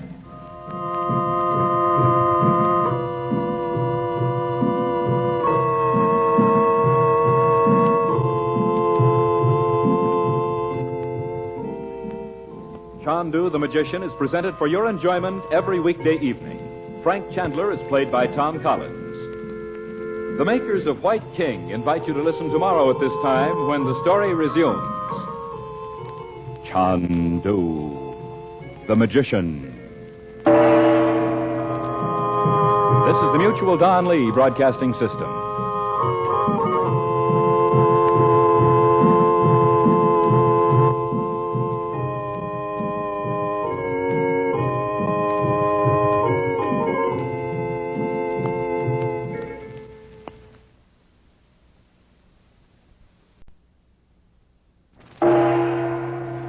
Chandu the Magician.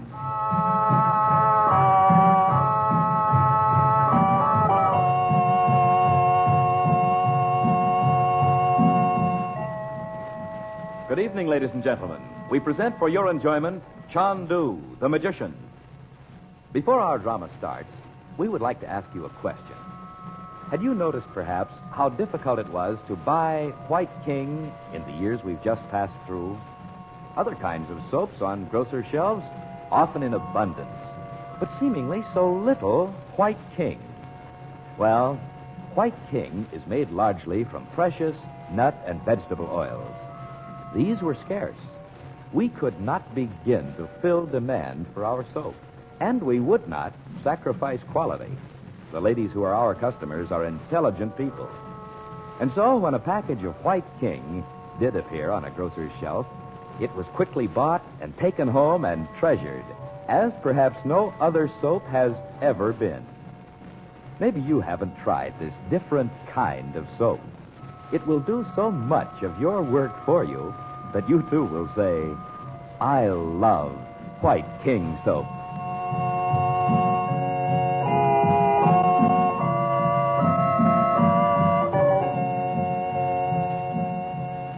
Frank Chandler has come into possession of a snapshot of Robert Regent, his sister's husband, believed to have drowned on a torpedoed ship 9 years ago. But the picture shows a group of men landing in a lifeboat on an unrecognizable beach. In their meeting place in the pyramid in Egypt, Chandler, Dorothy, and Nadji piece together the few facts they have learned and agree that Regent must be a prisoner in the hands of the malignant Roxor. A moment later, Bob and Betty call to them in great excitement from the corridor outside. But when the others run out, they find that what appears to be an ornamental design on the wall is a door. Bob and Betty have opened it somehow, and it is closed behind them, locking them in. Chandu, the magician. Well, open it, Frank. The children will suffocate in there. Nadji, isn't there someone in Cairo who knows these old burial rooms? An archaeologist? I know of no one. I have never heard of a door like this one. But we can't just stand here and do nothing. Mom, there is no danger that Bob and Betty will die in that room, Dorothy. Unless from fright, the poor little one. No, Doc. All these rooms have air shafts. You're not just saying that. No. Every burial room that's ever been discovered in the pyramids has one. Even the tunnel under the Sphinx, don't you remember? I didn't even think of that. But if we can't get the door open, Frank, maybe they could open it from inside. Well, the door may not be as thick as the walls. If I can make them hear me, they can tell me how they got it open in the first place. Bob! Bob! Betty! Can you hear us? Betty! Not a sound from them. Do you suppose someone else could be in there? In a room that hasn't been opened for a couple thousand years? Come now, Doc. It is silly, isn't it? Well, I can't hear them because the wall's too thick. I don't know why I immediately jumped to the conclusion that Bob and Betty wouldn't get out of there alive. They were always into something at home. I coped with it somehow. You have had great reason to be afraid since you have come to Egypt, Dorothy. I believe most women would have sailed for America before this. Without finding my husband? I told you underestimated her, Nadji. Now, let's see. What are you doing? Looking for a spring or a button or something that opens the door. I must have touched it by accident. Certainly didn't swing open by itself. If there is one, it is concealed in the painted design of the wall. And not too high above the floor. Well, you don't know that, Frank. Bob's almost 6 feet tall. Yes, but he wouldn't be reaching way up over his head to find a spring he didn't know was there, Dorothy. I'm going to call them again. Bob! Betty! No, it is useless, Dorothy. These walls are very thick. They were built for the ages. Let's stand back here and look at it. You think we might see a place in the design where the spring's hidden? Yes. Whoever went to all the trouble to install the mechanism. But wait a minute. Do you see it? Not yet, but you see, it's just the usual border of conventional figures around the doorway. But it wasn't meant to look real. What? See how that shadow's painted down the side to give the effect of depth? As if it were an actual stone casing? But why should it have been real, as you say, Chandu? The doors of burial rooms were sealed, never to be opened again. Oh, but, Nadji, we know this one opened. Birds, animals, very early hieroglyphics. Maybe that's the answer. Maybe the writing itself is the key to it. Can you read it, either of you? All the inscriptions have been deciphered long ago, Dorothy. And anyway, the builders wouldn't have left an obvious key. No one ever went into a burial room after it was sealed, except tomb robbers. No, never. Until the foreign digging parties came to search for buried kings. Once I entered such a tomb with a group of these men, and there in the dust, on the floor inside the doorway, was the print of a naked foot. The footprint of the slave who closed the entrance 40 centuries ago. Oh, Frank, for goodness sake. I've got it. What is it? Where? I mean, this is what must have happened. Long after this room was sealed up, someone, probably a thief, needing a safe hiding place, he knew of the room and he managed to build this door and conceal the mechanism. How could a thief have time for all that? Bringing in material and painting and... You do not know, Dorothy. He need not have been a slave or a poor beggar dodging here and there in the streets of Cairo. He could have been the brother of a king. With slaves of his own to do the work. He could dispose of them afterward and no one would ever know. Oh, do not be so upset, Dorothy. It was often done, as Chandu said. No, he wouldn't mar the design around the false doorway. He'd know he could never match the coloring. Someone would find out what he'd done. So where would he put the gadget that opens the door? Frank, do you see it? Somewhere in plain sight. Too high. He reached accidentally. I was wrong. It must be up high, Dorothy. Bob and Betty were probably poking all around the place, trying to... Is that it? Somewhere along here. Right here. The whole stone door is movable. Oh, look. Come on in, both of you. Hurry, before it closes. Oh, but hold it open. We'll be shut in here, too. The man who built it had to get out, Dot. Oh, such darkness. Well, I have my lighter. And stand still until we see where we are. Bob! Betty! Where are you? I told you to get in. We're right here, Mom. Wait a minute. We'll bring you a light. Just wait till you see what we found. Well, how can they bring us a light? Well, I certainly have one. Can you see it? Through the doorway. There's an inner room over there. Oh, Bob, why didn't you wait for us after you called us? We might never have found the way in. Oh, we didn't think, Mom. Well, if we hadn't seen Betty's handkerchief caught the corner of the door, we'd never have known where you were. Oh, I'm sorry, Mother, but we're all right, except we'll be black and blue in a few places where we bumped into things. Isn't this positively prehistoric? You don't know how true that is, Betty. Now, let me have one of those candles, will you, Bob? Where did you find candles? In the next room. You know, there are 3 rooms in this thing. Some old king had a regular apartment to be buried in. It was often done in this way, Bob. The number 3 is a mystic number. Oh. Well, what's all this stuff in here anyway? Burial furniture, Bob. There was probably a lot more of it once. And caskets of jewels. We haven't seen any jewels, Nadji. We haven't looked. Don't bother. Tomb robbers probably got them centuries ago. Robbers. And here we felt like Columbus. Well, come on, let us show you the other room. Oh, yes, please do. There are enough candles in here to light it all up. There sure are. Here you are, Mom. And here's one for you, Nadji. Oh, thank you, Betty. Hold up your candles and look around. Birds and animals and everything, painted all over everywhere. It feels like you're in a cage. And, don't you notice anything? This was the burial room of a child, the son of a king. Was it, Nadji? How do you know? I know the customs of ancient Egypt well. Ancient Egypt? I don't wonder you're surprised, Dorothy. Oh, I knew you'd see it. Who do you think has been in here? Someone who wasn't interested in ancient history. Modern chairs, tables, water jar. Your robbers are today's, not centuries ago. Why don't you ask us? Well, don't tell me you saw them. Oh, now, Bob, you've spoiled it all. Why couldn't you do it the way we said we would? Oh, you and your build-up. What are you talking about? Oh, well, Betty thought it would be a red-hot idea to make you ask all kinds of questions and then finally say, oh, by the way, we saw Roxor. But we did, Uncle Frank. We really did. Where? Where is he? Are you sure? Wait till I tell you. When the door shut behind us, well, I thought, brother, what now? So did I. I was petrified.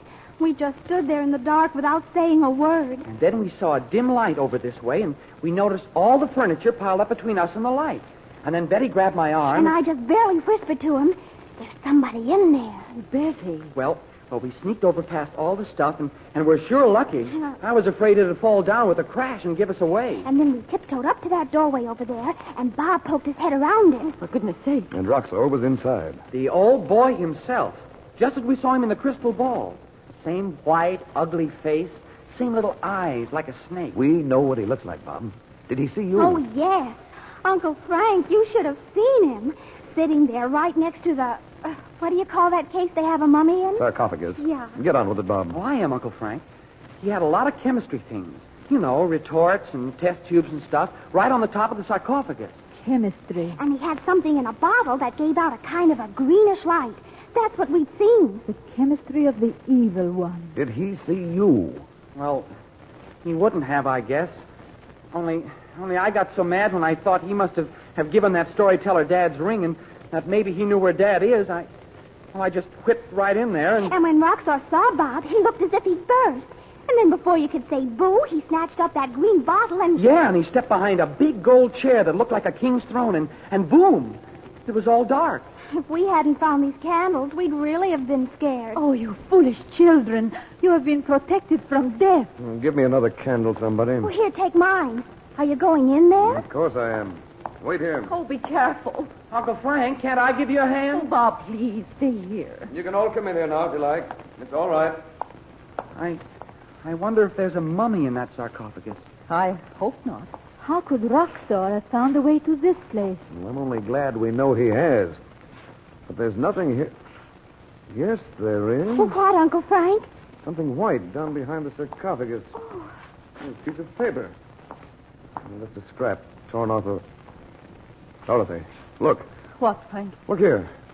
It says, it could be done if we could obtain the help of Regent.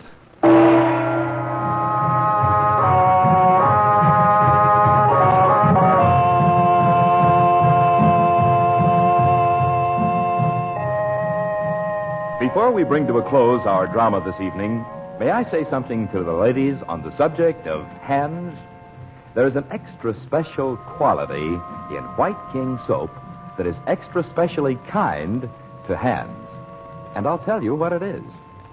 If you use the kind of soap that needs hot water to make it work, your hands are likely to be rough and red no matter what kind of soap it is, or what claims are made for it, or what it contains. But listen, White King, with its nut and vegetable oils, doesn't need hot water. In washing machine or dishpan, for heavy clothes or filmy, fragile things, White King washes the dirt away in water that's just about body temperature. Ever hear of anything like that? No wonder millions and millions of ladies say, I love White King soap. That's what you'll say, too.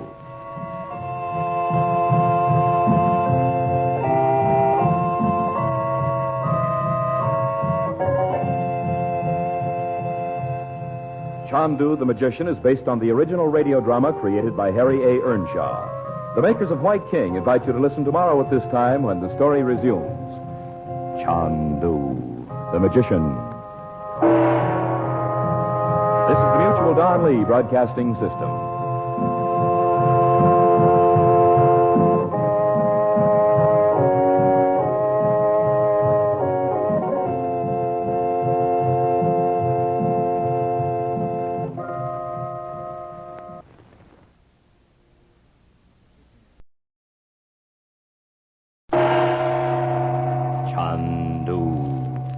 The Magician.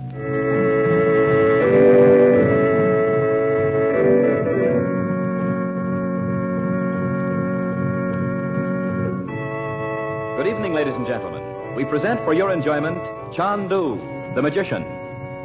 Before our drama starts, we would like to ask you a question. Had you noticed perhaps how difficult it was to buy White King in the years we've just passed through? Other kinds of soaps on grocers' shelves, often in abundance, but seemingly so little White King. Well, White King is made largely from precious nut and vegetable oils. These were scarce. We could not begin to fill demand for our soap, and we would not sacrifice quality. The ladies who are our customers are intelligent people. And so when a package of White King did appear on a grocer's shelf, it was quickly bought and taken home and treasured, as perhaps no other soap has ever been. Maybe you haven't tried this different kind of soap. It will do so much of your work for you that you too will say, I love White King soap.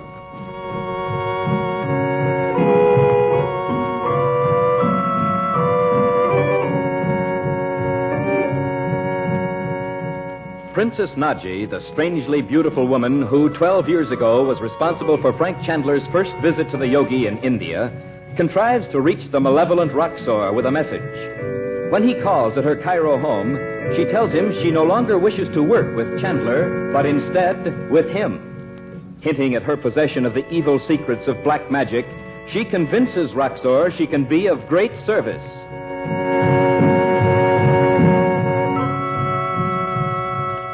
Later, at the hotel on the edge of the desert, she shows Chandler and Dorothy an ancient parchment on which is drawn the plan of the long-lost tunnel linking the Great Pyramid with the Sphinx. There, she insists, Robert Regent may be found. Together, Nadji and Chandler call upon all their occult knowledge to find the tunnel's entrance. Chandu, the Magician.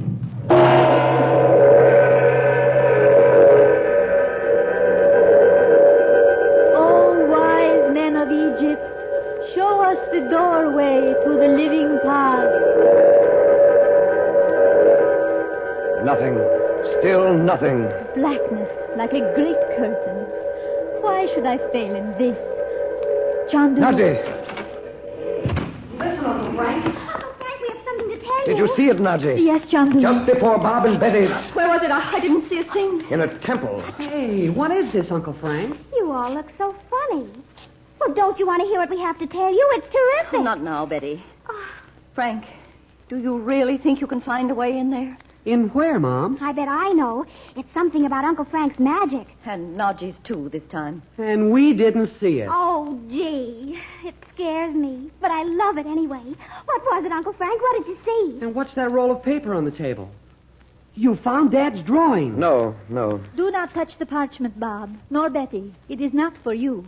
Oh, I'm sorry, Nadji. Yes, we don't mean to snoop. Oh, you misunderstand, and I cannot explain. Well, that's all right. Mom, what's the matter with Uncle Frank? He looks like he's 1,000 miles away. Not at all, Bob. I was just thinking. Of what we must do? Yes. We'll go there.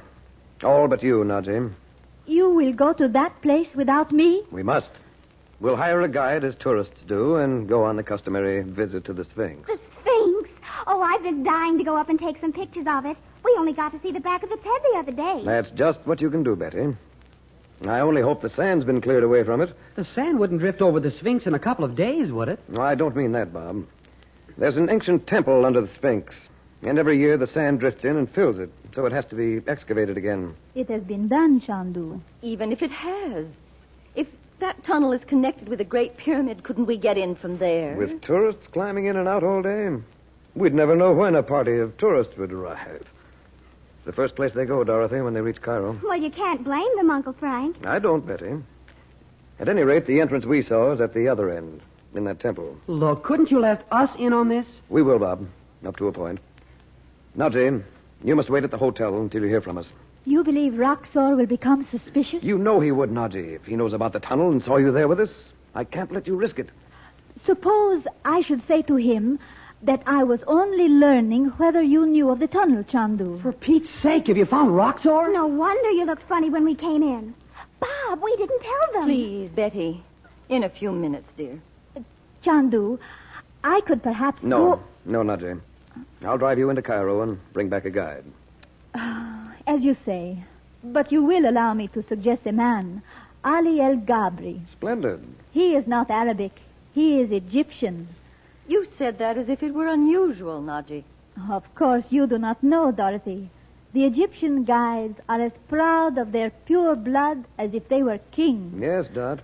The Egyptian guides and their families even live in a village all of their own. It's not far from here, as a matter of fact. But if this whole thing is to be kept secret, what about the guide? I mean, if you do find the entrance to the tunnel. Sworn to me by the oath of time. It is said his family were servants of mine before the years of the pharaohs. Golly, everything in Egypt is so old. But then that's what makes it so fascinating. Listen, Betty. You too, Bob. Nadji thinks your father may be in the tunnel we're talking about. Oh, no, he isn't. That's just what we were trying to tell you. Dad's in Cairo. What on earth makes you think that? Well, when we were sitting down there on the terrace, after Nadji came up here, a man came up to us and told us. An Arab? Yeah, sure. He said he had a message for you, Uncle Frank. Bob said he'd go up and get you, but he wouldn't let him. He looked scared to death, didn't he, Bob? Oh, you should have seen him. He kept looking over his shoulder like... Well, what was the message, Bob? Well, he said to tell you this. The one you seek is in the Souk El Nahasin. Yes, he did, Uncle Frank. We said it over 2 or 3 times, so we'd be sure to get it right. Do you know where that is? It means the Bazaar of the Coppersmiths, Betty. It cannot be so, Chandu.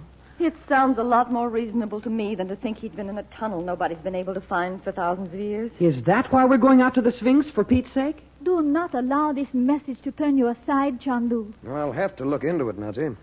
If it's not true, we'll still have time to go to the tunnel. It won't be dark for a couple of hours. But you may be walking into a trap. You know, this isn't like you, Nadji. To be afraid. I'm sorry, Chandu. Shall we go now? Yes. The rest of you be ready to leave when I come back with the guide. The Sphinx. I can hardly wait.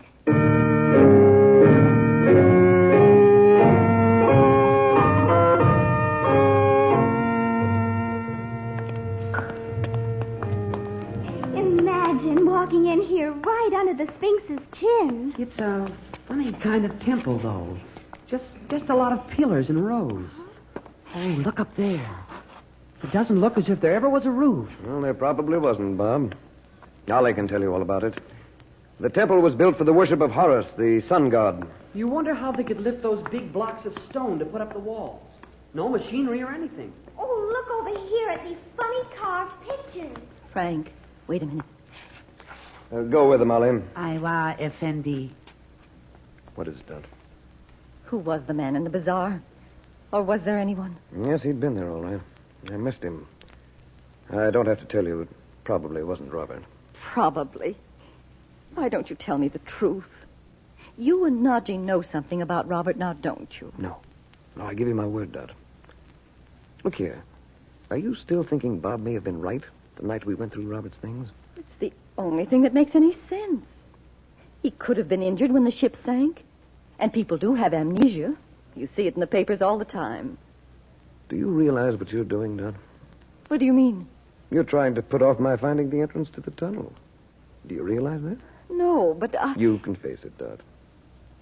You said yourself you wanted to know the truth, no matter what it is. Yes, but now that we may meet Robert in a few minutes, and he may be... Don't, Dot. Just believe that when the time comes, we'll find him. And when it does, you'll know what to do. Oh, I hope so. All right now? Yes, Frank. Now, the entrance to the tunnel must be under the wall there. Let's see. The third pillar. That's this one. If there's a stairway under the floor, it should sound hollow. No, it would have been discovered years ago. What about these wall carvings, though? Ollie said this was the temple of the sun god. And this is the figure of Horus. So, what if the secret is in the hand of Horus? And I press... Holy smoke, you almost fell right through the floor. Oh, you're shaking all over. That's all right, dear. I felt the stone begin to slip, and luckily I stepped off of it. Oh, I'm not hurt, darling, really. The stone slides down to make the top step of a stairway. Oh. All these centuries, and the mechanism works as if it had been built yesterday. But if Nadji's right, it has been in use, Frank. You have found it, O Chandu. The legend of my master's people has come to pass. How dark and awful it looks down there. You're not going into it, Betty. Ollie, quick now. Take Bob and Betty back to the hotel. See that they're inside before you leave them. Oh, Uncle Frank. Aywa, great Effendi. Not even the priests of the temple were more powerful. Yeah, and if you knew how we found out the entrance, you'd really fall on your face, Allie. Listen. There's someone walking in the sand up there. Listen. What if there is? We'll have to take them with us, Dot. You don't think Roxor... Oh, one of his men. We don't want anyone to know we found the stairway. I'll go first. And listen to me, Ollie. I am also to come down into the place of darkness? No, you wait here. When we're inside, press on the carving there. You see it, Ollie? The hand of Horus. That's it. The stone will move back in place. Don't leave this spot for anything until we come out. Unless... But it might not open from the inside. I know that. Ollie, if we're not out of here in half an hour, open the entrance in the same way. Do you understand? Aywa. It shall be as you say. Fine. Come on.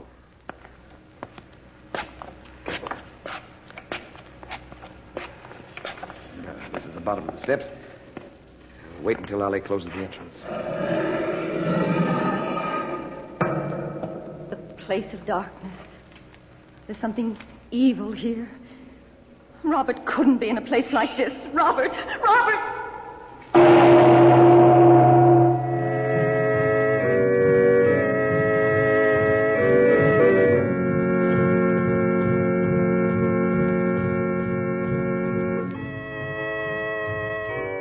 Before we bring to a close our drama this evening, may I say something to the ladies on the subject of hands?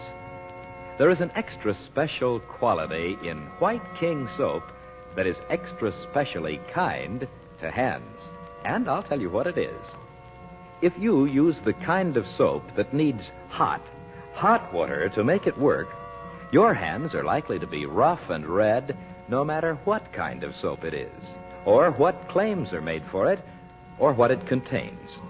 But listen, White King, with its nut and vegetable oils, doesn't need hot water. In washing machine or dishpan, for heavy clothes or filmy, fragile things, White King washes the dirt away in water that's just about body temperature. Ever hear of anything like that? No wonder millions and millions of ladies say, I love White King soap. That's what you'll say, too.